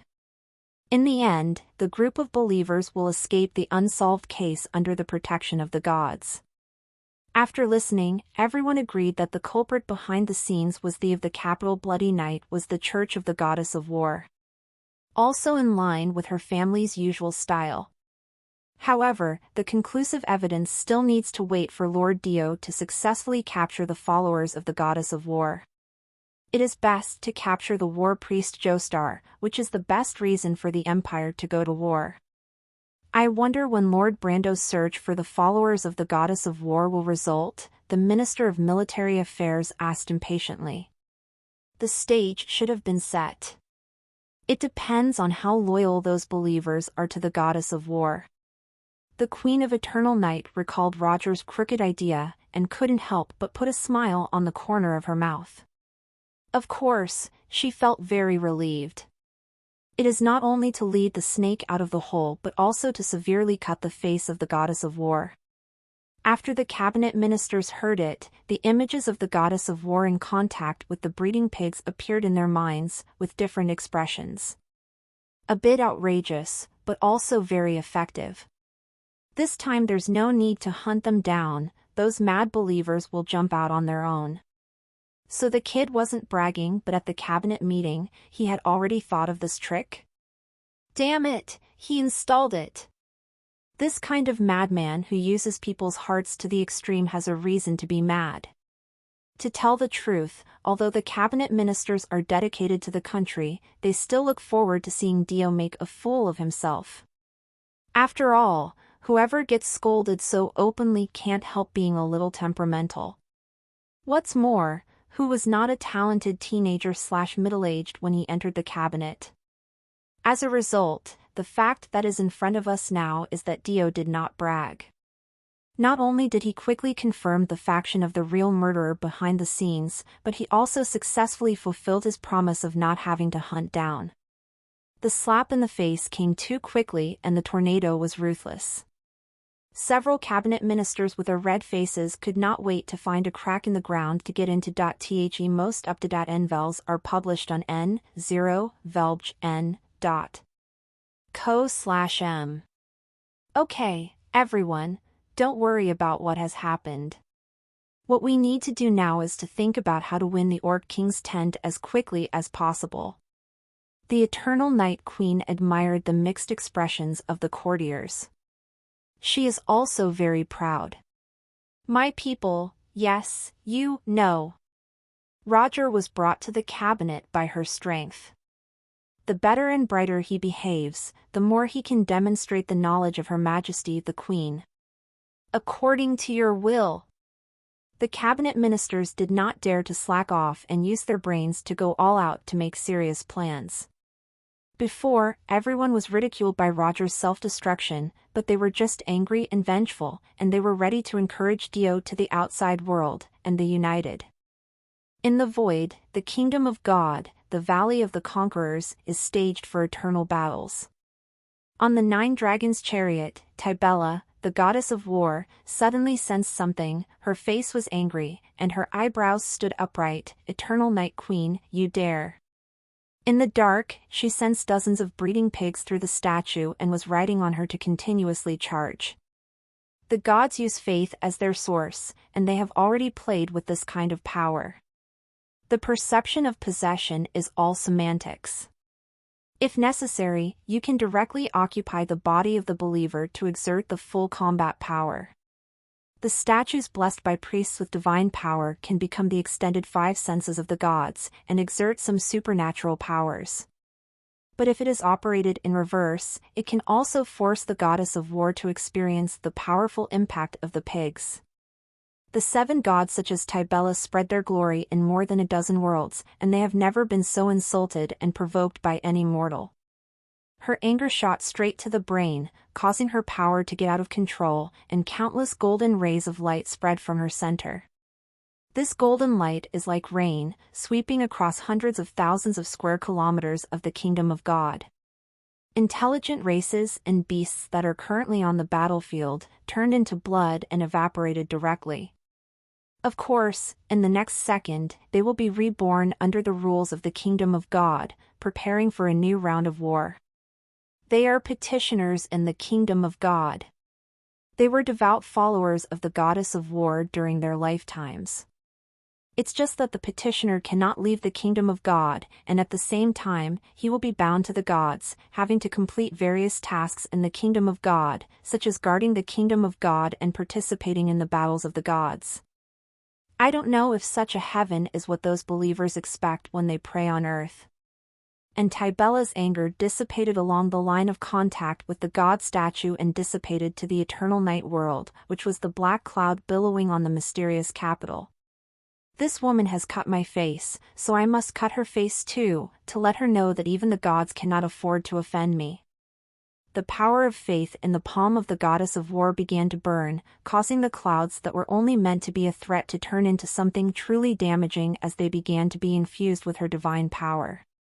She is ready to exhaust her accumulation and force the increasingly arrogant Queen of Eternal Night to back down. Otherwise, in the current situation, she is afraid that the Queen of Eternal Night will be destroyed, the Green Vine's empire will be disintegrated, and the lambs on that land will also forget her reputation as the goddess of war. Then how does she preach? Then she worked hard behind the scenes to carry out the plan. After all, didn't she send assists to the other 6 gods? She, Tybella, is the smartest among the 7 gods. She has always been the only one with a K head, but she has never worked for free. Tybella was determined to suppress the arrogance of the Queen of Eternal Night so that the people of the Empire could see clearly that the Empire was unlucky because the Queen of Eternal Night was not a human being. In this way, their loyalty to the Queen will inevitably decline. The mysterious capital was overwhelmed by dark clouds. As if the apocalypse was about to come, the setting sun, who had seen most of his face on the ground just now, seemed to have sensed the majesty of the gods and completely hid. The whole city was instantly dark as late at night. Moreover, there are no stars or moons, only thunder snakes running around, projecting dazzling rays of light, constantly flashing, looking even more awe-inspiring. The wrath of the gods, the might of the heavens and the earth, the divine power is like the sea, and the sky will be poured out. The imperial capital with a population of 1 million is shrouded in a doomsday atmosphere. At the Second National Welfare Institute, the twin-tailed girl who was mixed in the crowd to greet Angelina, the right minister of the empire, suddenly flickered in her eyes. She looked at the sky and whispered, "Why is the goddess so angry?" La test novls on, n, vel/co. A certain chamber of commerce, in a secret room. With blood and tears in the eyes of the man in old Chinese business uniform, he knelt in front of the golden armor statue and shouted in fear, "Goddess, forgive my incompetence, I offer you heart, and I will destroy this evil empire." In the slum on the edge of the capital, a scrawny young man with little hope in his eyes suddenly showed an angry face. "This world is dirty again." He stood up swaying, and beside him lay a lot of low-level coolies who couldn't find a job, so they couldn't get enough to eat, lacked strength, and couldn't even find a meal. They can only sleep more to reduce consumption and wait for possible work. The boy's jaw was suddenly dislocated from his face growing more than 10 times in size. It swallowed a person alive. His body quickly inflated like a balloon, and the level of strength in his body also rose several steps. Then, he turned to the next target. Compared to the followers of the goddess of war scattered all over the city, he sensed the wrath of his deity. The citizens of the imperial city noticed the unusual changes in the astronomical phenomena. After an initial panic, they resumed their daily life. Because they saw Her Majesty the Queen rising into the sky against the black clouds and facing the changes of the world without fear. Her figure illuminated the whole city, and she spoke softly, telling the people not to panic. The imperial people were not in fear, as they believe in the Queen. Even if the sky collapses, Her Majesty the Queen will be able to remake the sky again. Because the collapsed sky of the Green Vine's kingdom in the past was supported by the Queen of Eternal Night alone. She is the battle flag fluttering in the hearts of the imperial people, a miracle of blood and blood. As long as the Queen is still there for one day, no matter how difficult the desperate situation is, the imperial people believe that there is hope for a comeback. As for the Queen of Eternal Night herself, she is naturally more confident and even looking forward to it. It's been a long time since there was an equal opponent. Attacking the incarnation of the god of nature is not fun at all. I hope the goddess of war will be powerful enough to let me experience the strength of a wave of gods. Of course, this is also because the mysterious capital is her home court. There is an upper limit to the carrying capacity of the Evernight world. If the gods do not prepare sacrifices in advance, their ability to interfere with the world will be greatly limited. In this situation, sending an avatar is already the limit. The body of the goddess of war is impossible to enter the Eternal Night world, crush the Eternal Night Queen, and destroy the mysterious city. Now that she knows that the enemy is a paper tiger, what is the Queen of Eternal Night afraid of? The thunderclouds in the sky looked extremely scary, but in fact, they were just the usual tricks of the gods to show their majesty, and the real power was just like that. So what if the goddess of war was blasphemed because of the idols? At most one avatar, in my territory, can people be bullied? At this time, thunderclouds rolled in the sky, and electric snakes scurried, forming the signature image of the goddess of war wearing armor, holding a gun, and holding a shield. The Queen of Eternal Night showed a hint of disdain. Just a projection? Even reluctant to send an incarnation, is it scary to face me? Of course, ordinary people in the Empire cannot tell the difference between a projection, an avatar, and a real body. I just saw that the goddess of war, who was 70% similar to the statue, really appeared in the world. I thought it was a god descending, so they became nervous and began to sweat on behalf of Her Majesty. Of course, the Queen is invincible. But it was the gods she was facing, the ruler of the world. The world is invincible, but it can't beat the visitors from the sky. This is justifiable. For a time, the sky was dark and the earth was dark, the gods were furious, mortals trembled, and the Queen of Eternal Night proudly raised her head. In the peerless Ming painting, only the breeding pigs are still unaware of the serious atmosphere and they have not given up. Under the stimulation of drugs and magic, the goddess of raiders is their only target. Collective fanaticism, don't let the gods fall apart, swear not to give up. It is precise because of their efforts that the gods summed up the majestic, mysterious, and aloof images created over tens of thousands of years. It seemed a little funny. Roger was pondering, while he was being coerced by Pig's son while pretending to be on top of mortals, how could you, a goddess, put on such a defiant criticizing face? And with the thundercloud as the background, the goddess of war Tybella lowered her head slightly, looking down at the world with fire in her eyes, and her voice was cold and arrogant. Eternal Night Queen, please stop your madness and rudeness, or you will surely bring unbearable disaster to the Empire. Tybella, come and fight if you can, don't talk about other useless nonsense. The Queen of Eternal Night snorted coldly, the Green Vine's empire has been developing honestly before, can the gods tolerate the Empire?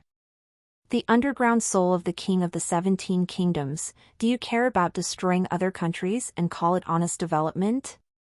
Tybella responded, if you follow our plans and heed our orders, the Green Vine's empire will be eternally blessed and endure for all eternity.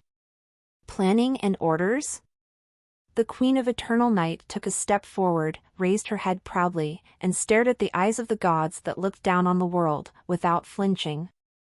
Oh, I think that should be called a survival of the fittest, right?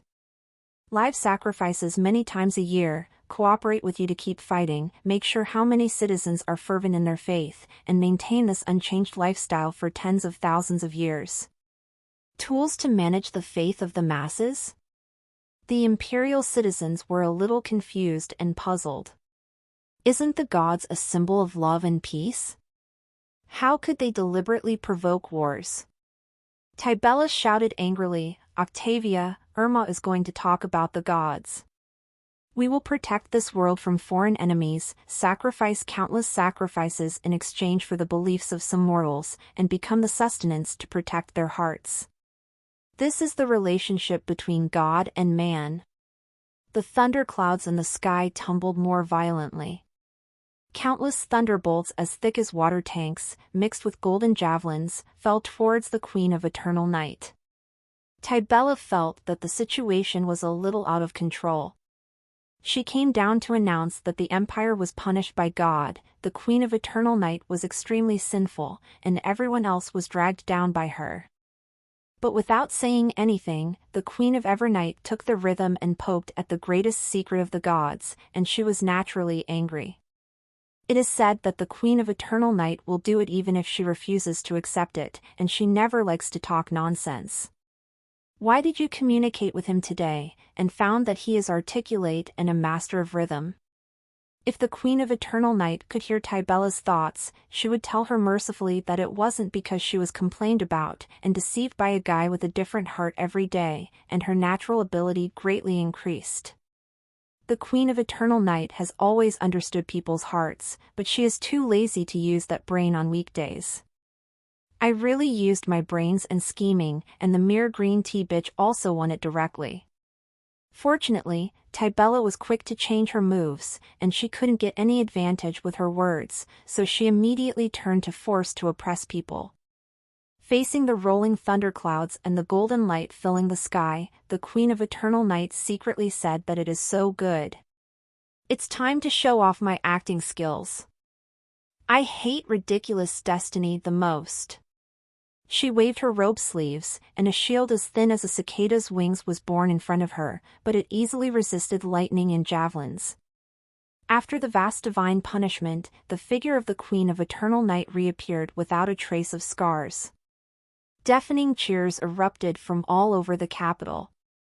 The voices of "Long live the Queen" came one after another. Does this mean that Her Majesty, the Queen, is invincible in the sky and the world? The powerhouses in the city and outside the city who have the means to watch this confrontation between humans and gods from a distance unexpectedly discovered at this time that the power level of the Queen of Eternal Night is no less than that of the gods. Tybella was also secretly surprised. The Queen of Eternal Night has grown to such a level without her knowing it? This woman must not live. The situation was once again beyond her control, and the goddess of war was now unable to dismount the tiger.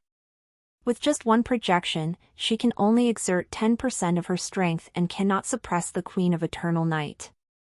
Then she not only wastes the power of faith but also makes herself lose a bigger person. But if you invest more power of faith to summon the incarnation, it is equivalent to paying a higher price. She is a bit like a losing red-eyed gambler, thinking about whether to continue raising. The Queen of Eternal Night did not give her a chance to hesitate, and took another step forward, raising her slender hand slightly. A hexagram magic circle covering the entire mysterious city lit up. Heaven and earth are ruthless and lustless, and you have set up so-called rules. Have you asked me whether I agree? Have you asked the people of the Empire whether they agree? The voice of the Queen of Eternal Night spread throughout the city, and at the same time, the sword pointed to the endless black clouds above her head. Immediately, the mage towers and the tops of special buildings all over the city shot pillars of fire, piercing the black clouds and stirring frantically at the same time. The black cloud representing God's punishment slowly evaporated, and the blue sky reappeared on the top of the mysterious capital. The golden setting sun gave out the last weak afterglow, like the incompetent fury of the goddess of war at the moment. Tell the gods, I don't agree. Her indifferent voice was firm as a mountain. Tell the gods, we don't agree either. The people of the imperial capital roared with her. They don't know why the Queen of Eternal Night is so resolute against the gods. The dark erosion of the gods that led to the destruction of the world is incomprehensible to ordinary people. But just one bloody night in the capital was enough for the imperial people to take revenge. Coupled with the fact that the Queen's prestige is unparalleled at the moment, with a single order, the Empire dares to charge the aloof gods. Roger couldn't stop his heart from shaking. He never thought that the Queen of Eternal Night would be so domineering in her heyday. The Green Vine's empire in the game was dragged away by the gods in the most prosperous period with the illusion of killing each other, and then internal problems began to occur constantly, involving the energy of the Queen of Eternal Night. When the gods and the Queen of Eternal Night confront each other, the Queen of Eternal Night is still mad and unparalleled. But compared with this lofty sentiments, what Roger instead had was talking to the gods while hiding secret hand trick behind his back at this moment, his plan several floors behind. He suddenly felt a little lucky. Seeing it 10 years earlier, it is really enjoyable to see the scene where the Queen of Eternal Night does not bow to the gods on behalf of the human race. There was this scene. The Eternal Night Queen dying in the battle 10 years later, and it also went down pretty famous in history. Eternal Night Queen, who are you cursing, little brat? In midair, the goddess of war's face was cloudy and uncertain, but the projection became more and more solid. She's calling an avatar.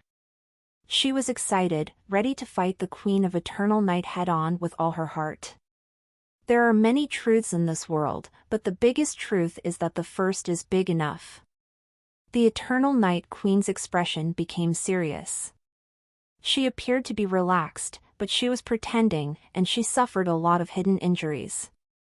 The gods have been accumulating faith for too long, and they are still a lot worse when confronted head-on. She now understands, but she has just reached the threshold of breaking defenses.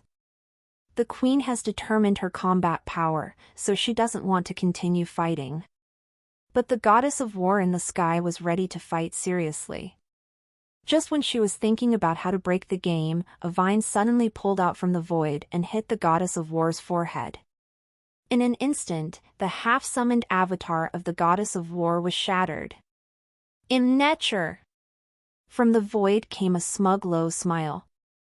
The Second National Welfare Institute. Joestar, in the image of a girl with two ponytails, watched the figure of the goddess in the sky collapse, lowered his eyes, and his eyes were full of anger. The evil imperial queen, how dare you disrespect his goddess?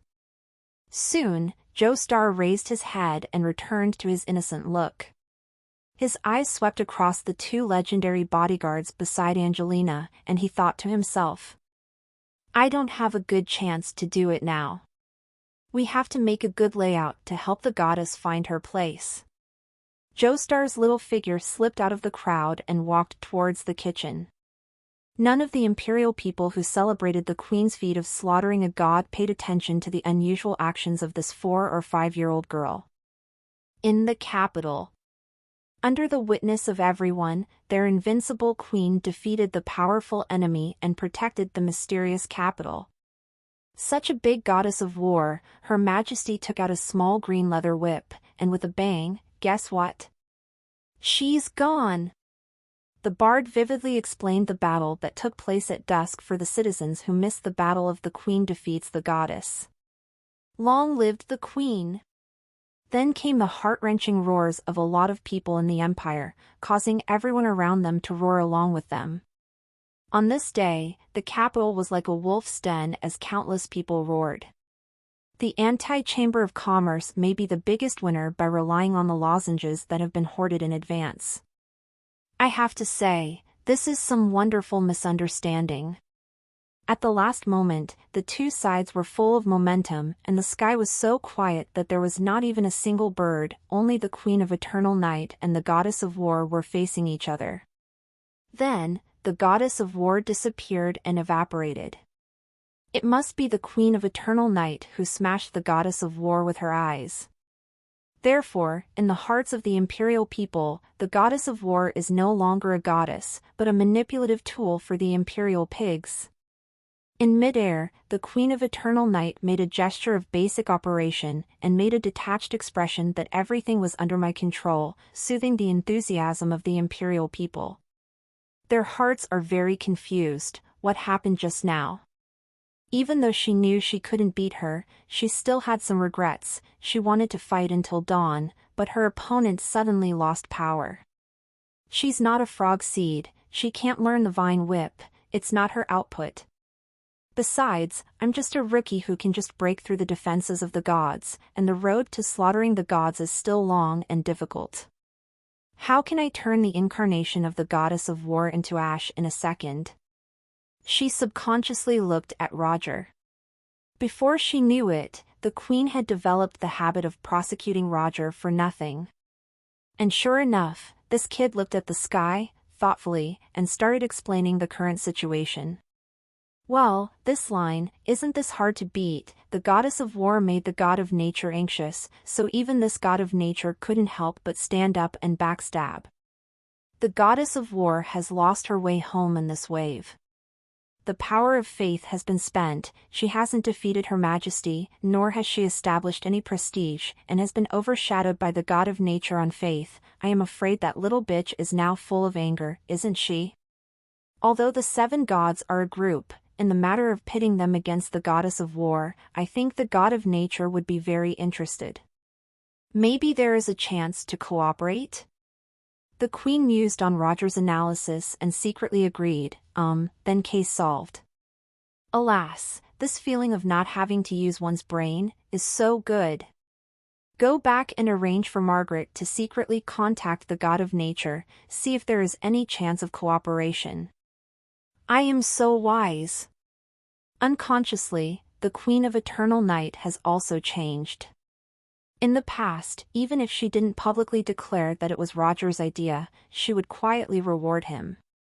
But when she found out that this guy was an unfamiliar white-eyed wolf, he didn't know how to be grateful for even the best reward, and she just wanted to lie down, she began to feel no psychological pressure for prostitution. The emperor rewarded the loyalty of his subjects. But the opposite side is locked in loyalty, without any sense of honor, and a lazy body with only that daring. Then what can the queen do? She can't transform herself into a female bodhisattva and give benefits every day, right? So she also knew that the Huiro policy doesn't work, right? Well, then use the handle to clamp him down and not give him a chance to escape. The Queen of Eternal Night worked through her exhaustion and handled the finishing work. She sent a message to Roger, be careful of the followers of the Goddess of War. Roger couldn't transmit his voice directly, and it was inappropriate to shout with a large number of people in the middle, so he could only pretend that his legs were itchy and his hands touched the right character. Okay. The Queen of Eternal Night nodded slightly, did not stop any longer, and directly teleported back to Fengling Moon Shadow Palace, announcing that all visitors were temporarily declined. Roger realized something while looking at the figure of the Queen of Eternal Night disappearing into the air. After all, the Goddess of War is an old-fashioned god. The Queen of Eternal Night has just had a wave of projections with her, but the surface is light, and I am afraid that I will suffer a lot. Thinking of this, he couldn't help but feel a bit of admiration. The Goddess of War was stunned by Pig's son, and the Queen of Eternal Night was seriously injured and looked as usual. How can these women pretend like this? Roger felt that playing a cabinet madman had exhausted all his skills, while the women had incorporated performances into their daily lives. They maintain their image and intrigue and do everything they can. All of them have great scheming. Fortunately, Dio's identity is about to undergo nirvana soon, and he is about to get rid of this vortex of intrigue. A gentleman does not stand under a wall of danger. He is an honest man who is always exposed to these scheming women. It is too dangerous. And to ensure that the followers of the Goddess of War would attack him ruthlessly, Roger is going to personally come forward to pull a wave of hatred. After all, believers are lurking in, and the number is limited. This wave of pigs has performed outstandingly.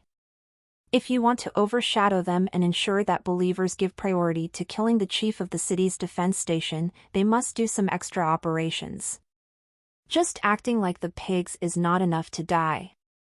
With Roger's steadiness, he felt that at least the believers needed to know that he was the master planner of this magnificent performance. To prevent believers from pulling their hips, they don't know who the primary target is at that time. At this time, the breeding pigs were also exhausted, leaving little mottled marks on the statue. They were panting heavily, leaning against the statue of the Goddess of War as if in prostration, reluctant to part. In the limited memory of the pigs, this was a particularly enjoyable and happy release. It feels so good to be super god, and the pigs still want to be super. Roger walked onto the tall platform in the center of the small square and stopped the citizens who have scattered one after another. Everyone, taking this opportunity of the Queen's victory, I, Dio Brando, want to announce a great news. He was wearing the uniform of the Commander-in-Chief of the City Defense Army, and a large star on his shoulder dazzled brightly.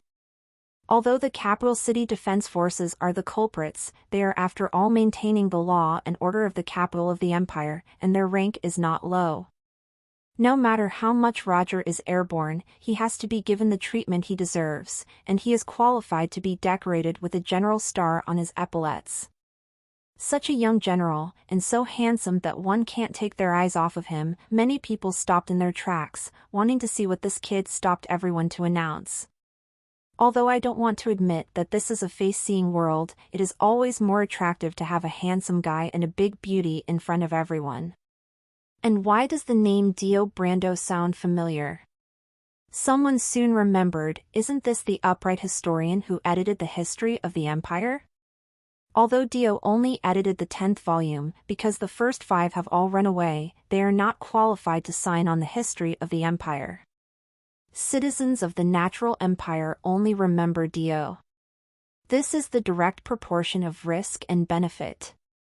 Dio took the risk of losing his official position to compile the history of the empire, and the credit for coaxing his predecessors naturally belongs to him.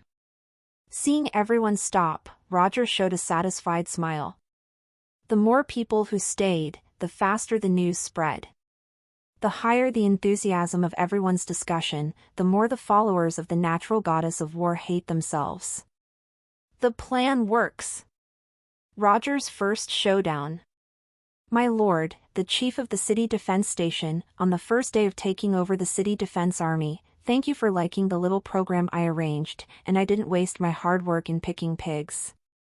Read latest chapters at no, vel, bin/.c/o/m only. The citizens laughed. These breeding pigs were found by your kid? Lord Brando, good. Please do it a few more times.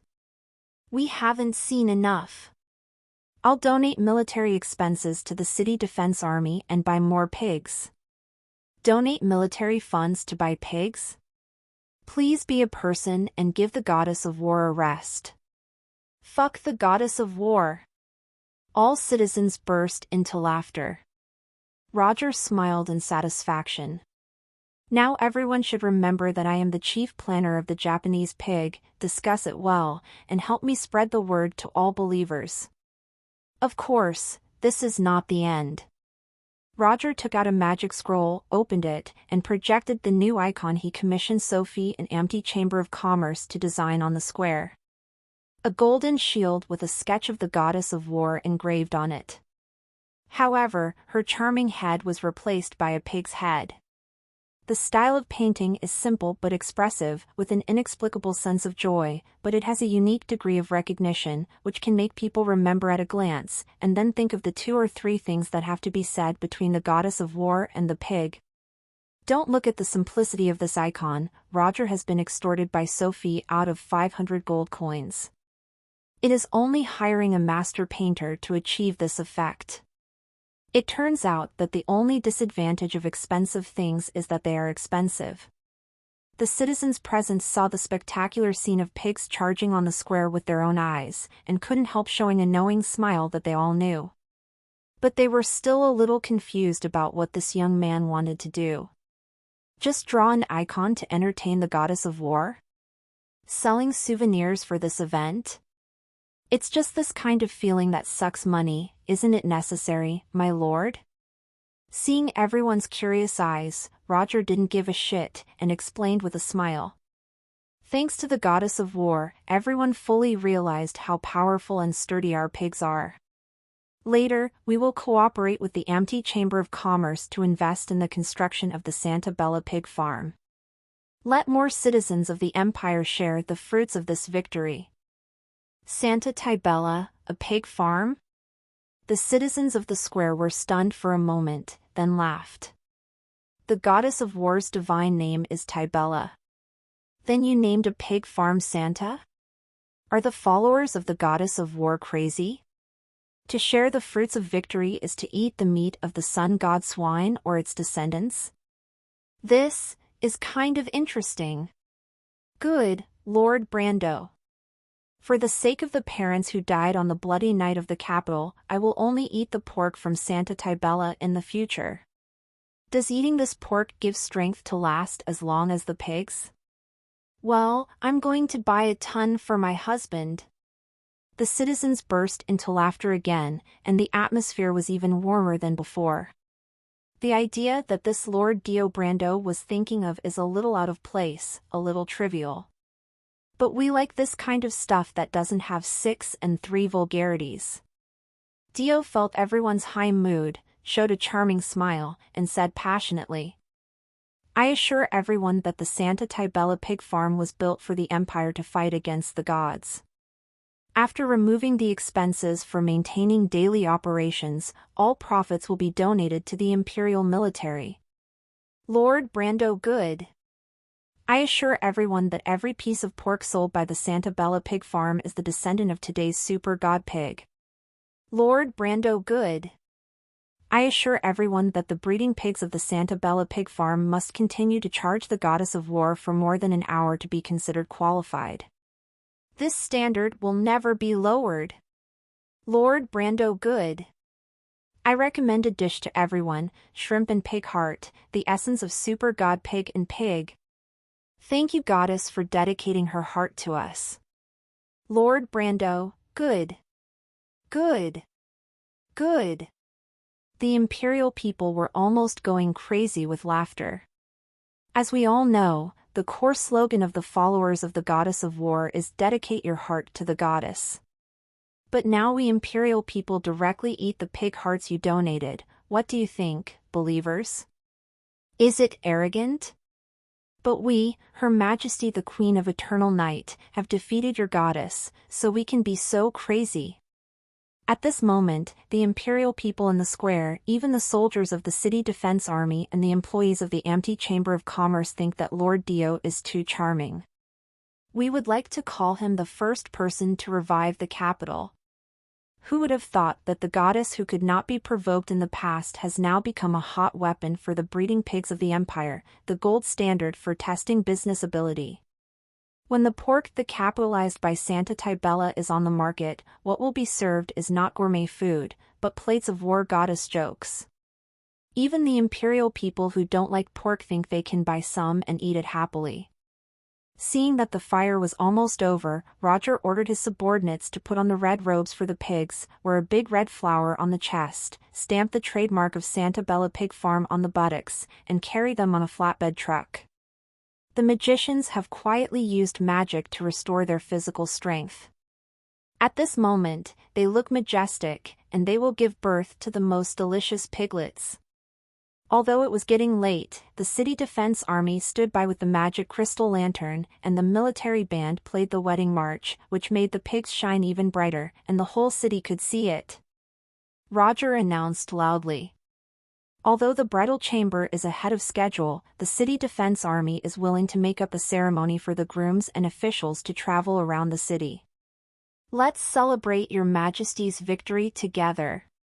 After blowing his horn for a long time, Roger finally attributed the glory to the queen, further igniting the enthusiasm of the imperial people. Although the pig team made great achievements today, the queen is the MVP, and the thigh-level mage's output accounted for 99%. If you don't praise the queen, how can you be called an imperial person? The troop of pigs marched forward, and Roger naturally followed. He scattered all the city defense troops and arranged an iron barrel formation with no dead ends to fully protect the team of pigs parading through the streets. No one doubts this order. Everyone knows that the real purpose of today's action is to attract followers of the goddess of war, and the super god pigs are the bait. Spread out the formation, walk all over the city, and take the initiative to create an environment that is convenient for those mad believers. Can they hold back? As for the less protective power around Lord Dio, the ordinary soldiers were so excited that they didn't expect it. And it's all in Roger's calculations. He took the initiative to stand up for hatred, just to make the followers of the goddess of war hate him to death. The plan may fail, but Dio must die. As the founder of the Santa Bella Pig Farm, he hoped that those fanatics would never let him go. Please give me a happy ending and end this sinful life. Otherwise, he would have to open the St. Tybella pig farm all over the empire, so that the statue of the goddess of war would not be enough. And the fanatics, just as he thought, were eyeing this team. In a private house, a young man with beautiful eyebrows and a strong waist, with a huge body and a small head, frowned at this moment and said, "Have you contacted Mr. Joestar yet? All the magical circuits agreed upon are useless." The man in Chinese clothing responded with a wry smile. The handsome young man slammed the table. "No, wait, kill that Dio Brando first, just make up goddess jokes, he has the worst mind. Moreover, you dare to look more handsome than me. Can this kind of person stay?" Soon more than a dozen believers, ranging from high-level magicians to legendary powers, scattered into the darkness and ambushed on the only road that the pigs must pass through the streets. In the void, there is a giant tree whose height and breadth is unknown. The giant branches are lush and leafy, as thick as a trunk road, 9-11 m, and there are different varieties of exotic flowers and herbs, rare medicinal materials, and it's unknown how long they have grown. And in this vibrant giant tree paradise, there are strange creatures of different worlds, beasts, living in it. Sleeping soundly. The rich divine power slowly expands and contracts. With its hypnotic effect, all creatures enter a sweet dreamland, dreaming that they are in a beautiful world with everything. Sleeping soundly. Well, this is a Matryoshka kingdom where there used to be a mountain and a temple on the mountain, the realm of the god of nature, the boundless dreamland. Perhaps, this place can become a paradise in Roger's heart. The giant tree that constitutes the boundless dream is the body of Orestia, the god of nature. Like a tree, she is not fond of movement by nature. Her ideal is to be the golden willow by the pond, watching the sunrise and sunset, and the flowers falling and blooming. But the gods didn't want her to sleep and used her name to make trouble in the world of eternal night by waking up Orsia. Even an old tree with no temper also has the spirit of getting up. Also, this is not the first time such a thing has happened. The King of God ordered the 7 gods to compete on the surface and cooperate secretly to develop believers in various worlds. Everyone obeyed it honestly, but when it came to Tybella, this order became her talisman. Doing bad things behind others' backs is pretend competition. Taking advantage of others is sincere cooperation. Anyway, the pots belong to others, and the benefits are theirs. Relying on this double standard, Tybella took advantage of a lot of honest gods. The sluggish Orsia has become Tybella's #1 target because she doesn't like to move her body or mind. This time, the Aurea people slept in the kingdom of God, and the pot came from the sky, and was abruptly dropped into an incarnation by Tybella, and ran away and rushed to Tybella's theory of the kingdom of God. However, because of his limited language skills, he couldn't speak Tybella at all and finally came back without success. Orsia wanted to pretend that nothing had happened, but as soon as she closed her eyes, she was greeted with pictures of Tybella's killed head taken advantage of countless times in the past. As the saying goes, the more she thinks about it, the angrier she gets, and the more she takes a step back, the more she loses. She loses sleep.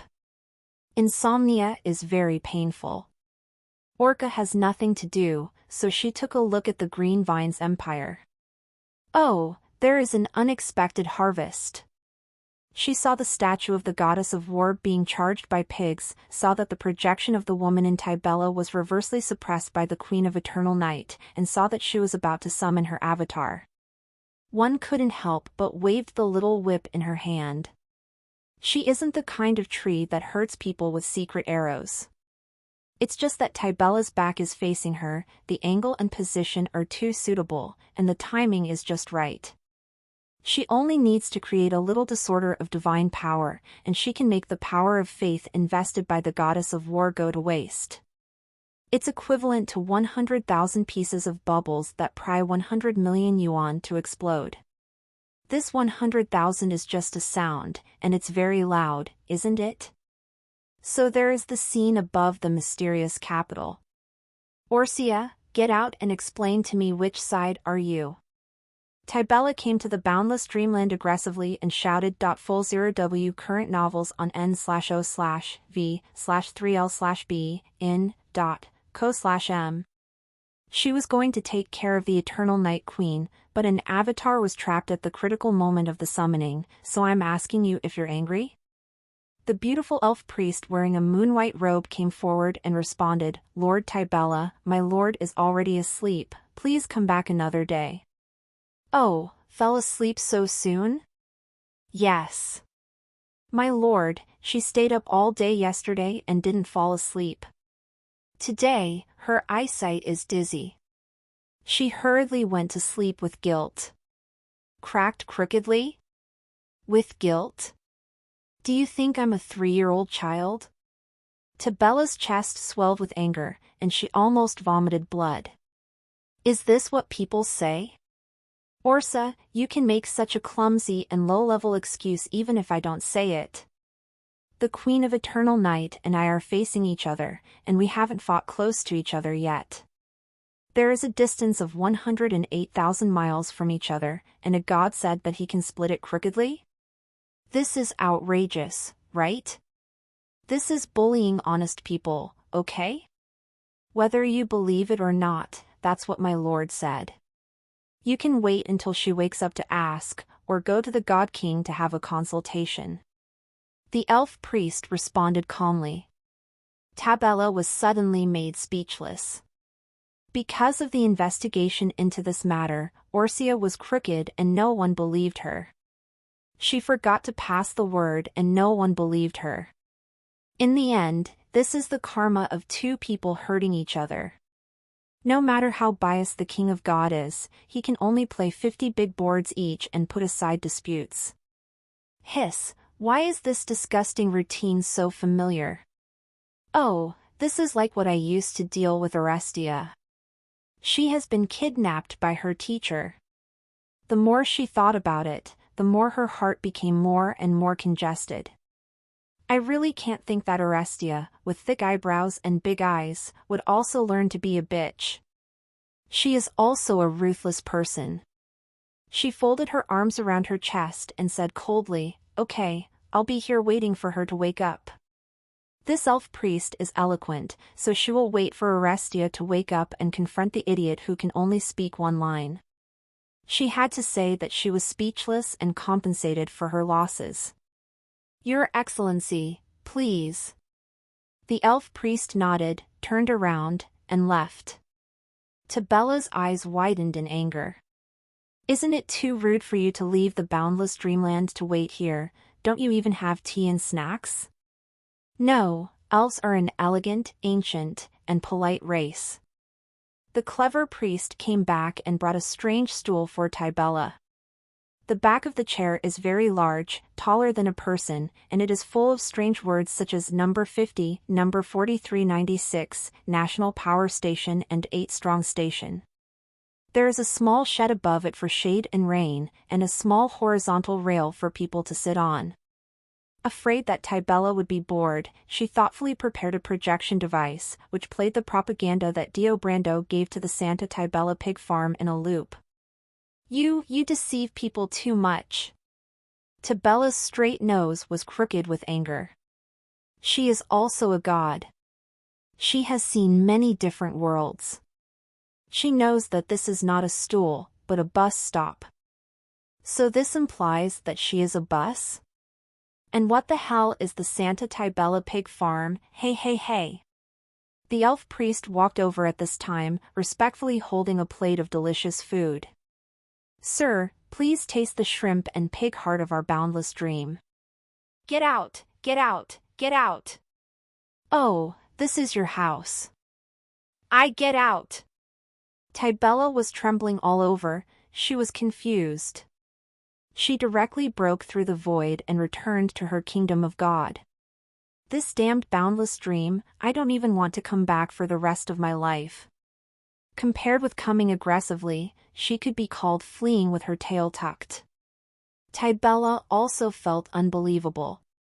Orestia, who used to play casually in her hand, didn't see her for a night, and was as disgusting as herself? Not long after the goddess of war left, the elf priest said to a little devil with silver hair and red horns, "Lord Margaret, Lord Orestia, please." Okay. Margaret kept up with the elf priest, walking at a pace that she did not recognize, and swung her arrow-haired tail behind her. Don't be too proud of that small appearance. Who is the most powerful, intelligent, and almighty Prime Minister under the Queen? It must be me, Margaret. Although this is a diplomatic relationship that will inevitably collapse in the future, the first time you are on an ambassadorial mission, you will feel so good, so I ask, who else? Who else? Of course, all the achievements of this minister are based on the wise leadership of Her Majesty the Queen. And Nadia's speech in the square is also very interesting. What? Margaret suddenly realized something and stopped wagging her tail. No, judging from this speech, Dio Brando is very sophisticated, and his ability to mobilize emotions is top-notch in the Empire. This is not at all the level of emotional intelligence he showed at the cabinet meeting, offending everyone. So, just like the performance on the square, are the cabinet madmen performing these days? Therefore, his true identity is a nurse who cooperates with His Majesty and mobilizes the enthusiasm of the cabinet. So, this guy's level of strategy is more terrifying than she estimated. From a small suspicion, Margaret quickly caught a lot of contradictions in the character of Dio. She quietly gave her orders. Go protect Dio Brando, he can't do anything. Now that it is confirmed that Dio is performing, and the reason why the performance is still alive, it is only executing the Queen's order. And it's the kind of execution that doesn't care about its prospects. Such a huge effort made Margaret's affection for Dio soar. It turns out that you are also poisonous. As long as the Queen is happy, the whole world can be destroyed, right? At this moment, Margaret completely agreed with everything Dio Brando did. Whether it is compiling the history of the Empire, starting a cabinet, or building a pig farm, as long as it is the Queen's order, he will unconditionally implement it. Naturally, Margaret also had a sense of urgency. Compared to what Dio did for the Queen, I still have a long way to go before I can become a qualified poisonous. Don't be afraid of sacrifice. Up against the odds. Margaret has to work hard to become stronger today. At the same time, the Second National Welfare Institute. Because she was attracted by the visions and battles in the sky, Angelina took some extra time to comfort the newly admitted orphans. After confirming that the newly received orphans had been properly placed, she finally felt at ease. Naturally, a large amount of investment was added here. This gentle, beautiful, and unassuming right Prime Minister has won the sincere love of the children. Everyone took the initiative to follow to the door and reluctantly sent her away. Some children gave Angelina their handicrafts. Angelina took it, smiled, and encouraged, "Little Maine is getting smarter." For various reasons, a large proportion of children in welfare institutions are born with physical defects. Marn is mentally retarded. For such defects, magic can cure, but it is very expensive. If it is a healthy child, it is a labor force to grit one's teeth and raise them. But if you are born with disabilities, poor parents are reluctant to kill them, so they can only abandon them and pray that their children will meet good-hearted people. This is one of the main reasons why there are many orphans in times of peace in the Empire. After all, the country is still insufficient. Angelina strongly advocated the construction of the orphanage, but of course, it would not be for corruption and kickbacks, nor would she allow the dean to spend her limited financial resources on gifts to please her. But Angelina felt that the handicrafts and some small snacks made by children were a kind of intention. There is a room in the Charles house where a lot of these things that look very rough and simple at first glance are kept. "Sister, this is the dessert I made. You can eat it." Another 4 or 5-year-old girl with 2 ponytails came up, her cute little face was flawless. What a beautiful dessert, you are beautiful too. Angelina's eyes brightened, she accepted the snack, took a small bite on the spot as encouragement, and poked the little girl's face. She inexplicably remembered that her brother was forced to wear a small skirt when he was a child, and he was so beautiful, hee. The two legendary sorcerers who had been following Angelina all the time did not have any doubts, and there were still happy smiles on their faces. They, the adults, worked hard for the Empire and paid a lot. There are countless things to think about all day long. After the sudden bloody night in the imperial capital, she has to lead the overall situation of post-disaster reconstruction and prepare for the logistics of revenge against the church. She has been frowning since yesterday. Only amid these naive children can the right prime minister show a relaxed look and temporarily forget about those worries. With a lot of gifts, Angelina left the National Welfare Institute. The children also dispersed. A few older little girls surrounded a slender figure in a rare corner. Jinx, you are so clever, when did you start secretly learning to make dim sum? These little girls are Jinx's friends on weekdays. Today, I saw that she suddenly brought out a snack, which won the smile of Lady Angelina and the praise of the maids. The boat of friendship capsized. Due to the push, both Jinx and Joestar fell to the ground. The head girl showed a broken piece of porcelain in her hand, and the sharp cut touched Joestar's delicate little face. The world of children seems innocent, but they already understand negative emotions such as jealousy, anger, and envy. But because of their limited understanding of the world, they do not know the possible consequences of their actions. This kind of behavior that doesn't know how to restrain, only to vent one's emotions, can sometimes be quite cruel. At the beginning of youth, there is no good or evil, only because the living environment is stained with the color of adults, and they make poor examples. What's more, it's a bunch of orphans. Most of the children who have returned to the world from hell have seen the warmth and affection of human beings in advance, and have their own set of survival wisdom. There is an excellent seedling that steals the limelight around him. If you destroy it, your competitiveness will be higher, and you will get more resources. Or, the chances of being abandoned again become smaller. This is a rather simple and unpretentious philosophy of existence. Joestar was pressed to the ground, facing the big girl. She couldn't fight with her small arms and legs, however, she showed a bright smile. Hee, human cubs, how naive and stupid, did you learn to fight at such a young age? What nonsense are you talking about? Beg for mercy. The girl at the head pressed down the broken piece of porcelain. Crimson blood beads appeared on Joestar's face. But unfortunately, you haven't learned to choose a target yet, hee. Joestar was still laughing, but against the background of the blood, the smile seemed crazy and evil. Girl, you've gone crazy. Several older girls were frightened by her like this, their vests felt cold, and wanted to escape, but they found their hands and feet were sore and weak. Don't be afraid, it won't hurt at all. Joestar inserted a small hand into the head girl's chest. The blood gathered towards Joestar's hand, and his weak state gradually became stronger. The head girl bowed her head and found that there was a hole in her chest and her heart was gone. If you don't have a heart, you will die, right? But why do you feel no pain even though your chest is empty? The other children were also terrified. They wanted to call for help and scream, but no sound came out 3 steps away. Not long after, the big girls walked back to their room with empty eyes. Only when they took off their clothes would they find a shocking hole in their chests. Joestar sat on the fence, dangling his calves, and burped with satisfaction. The energy has been replenished. Next, let's see Lord Angelina. When will I meet young Master Roger?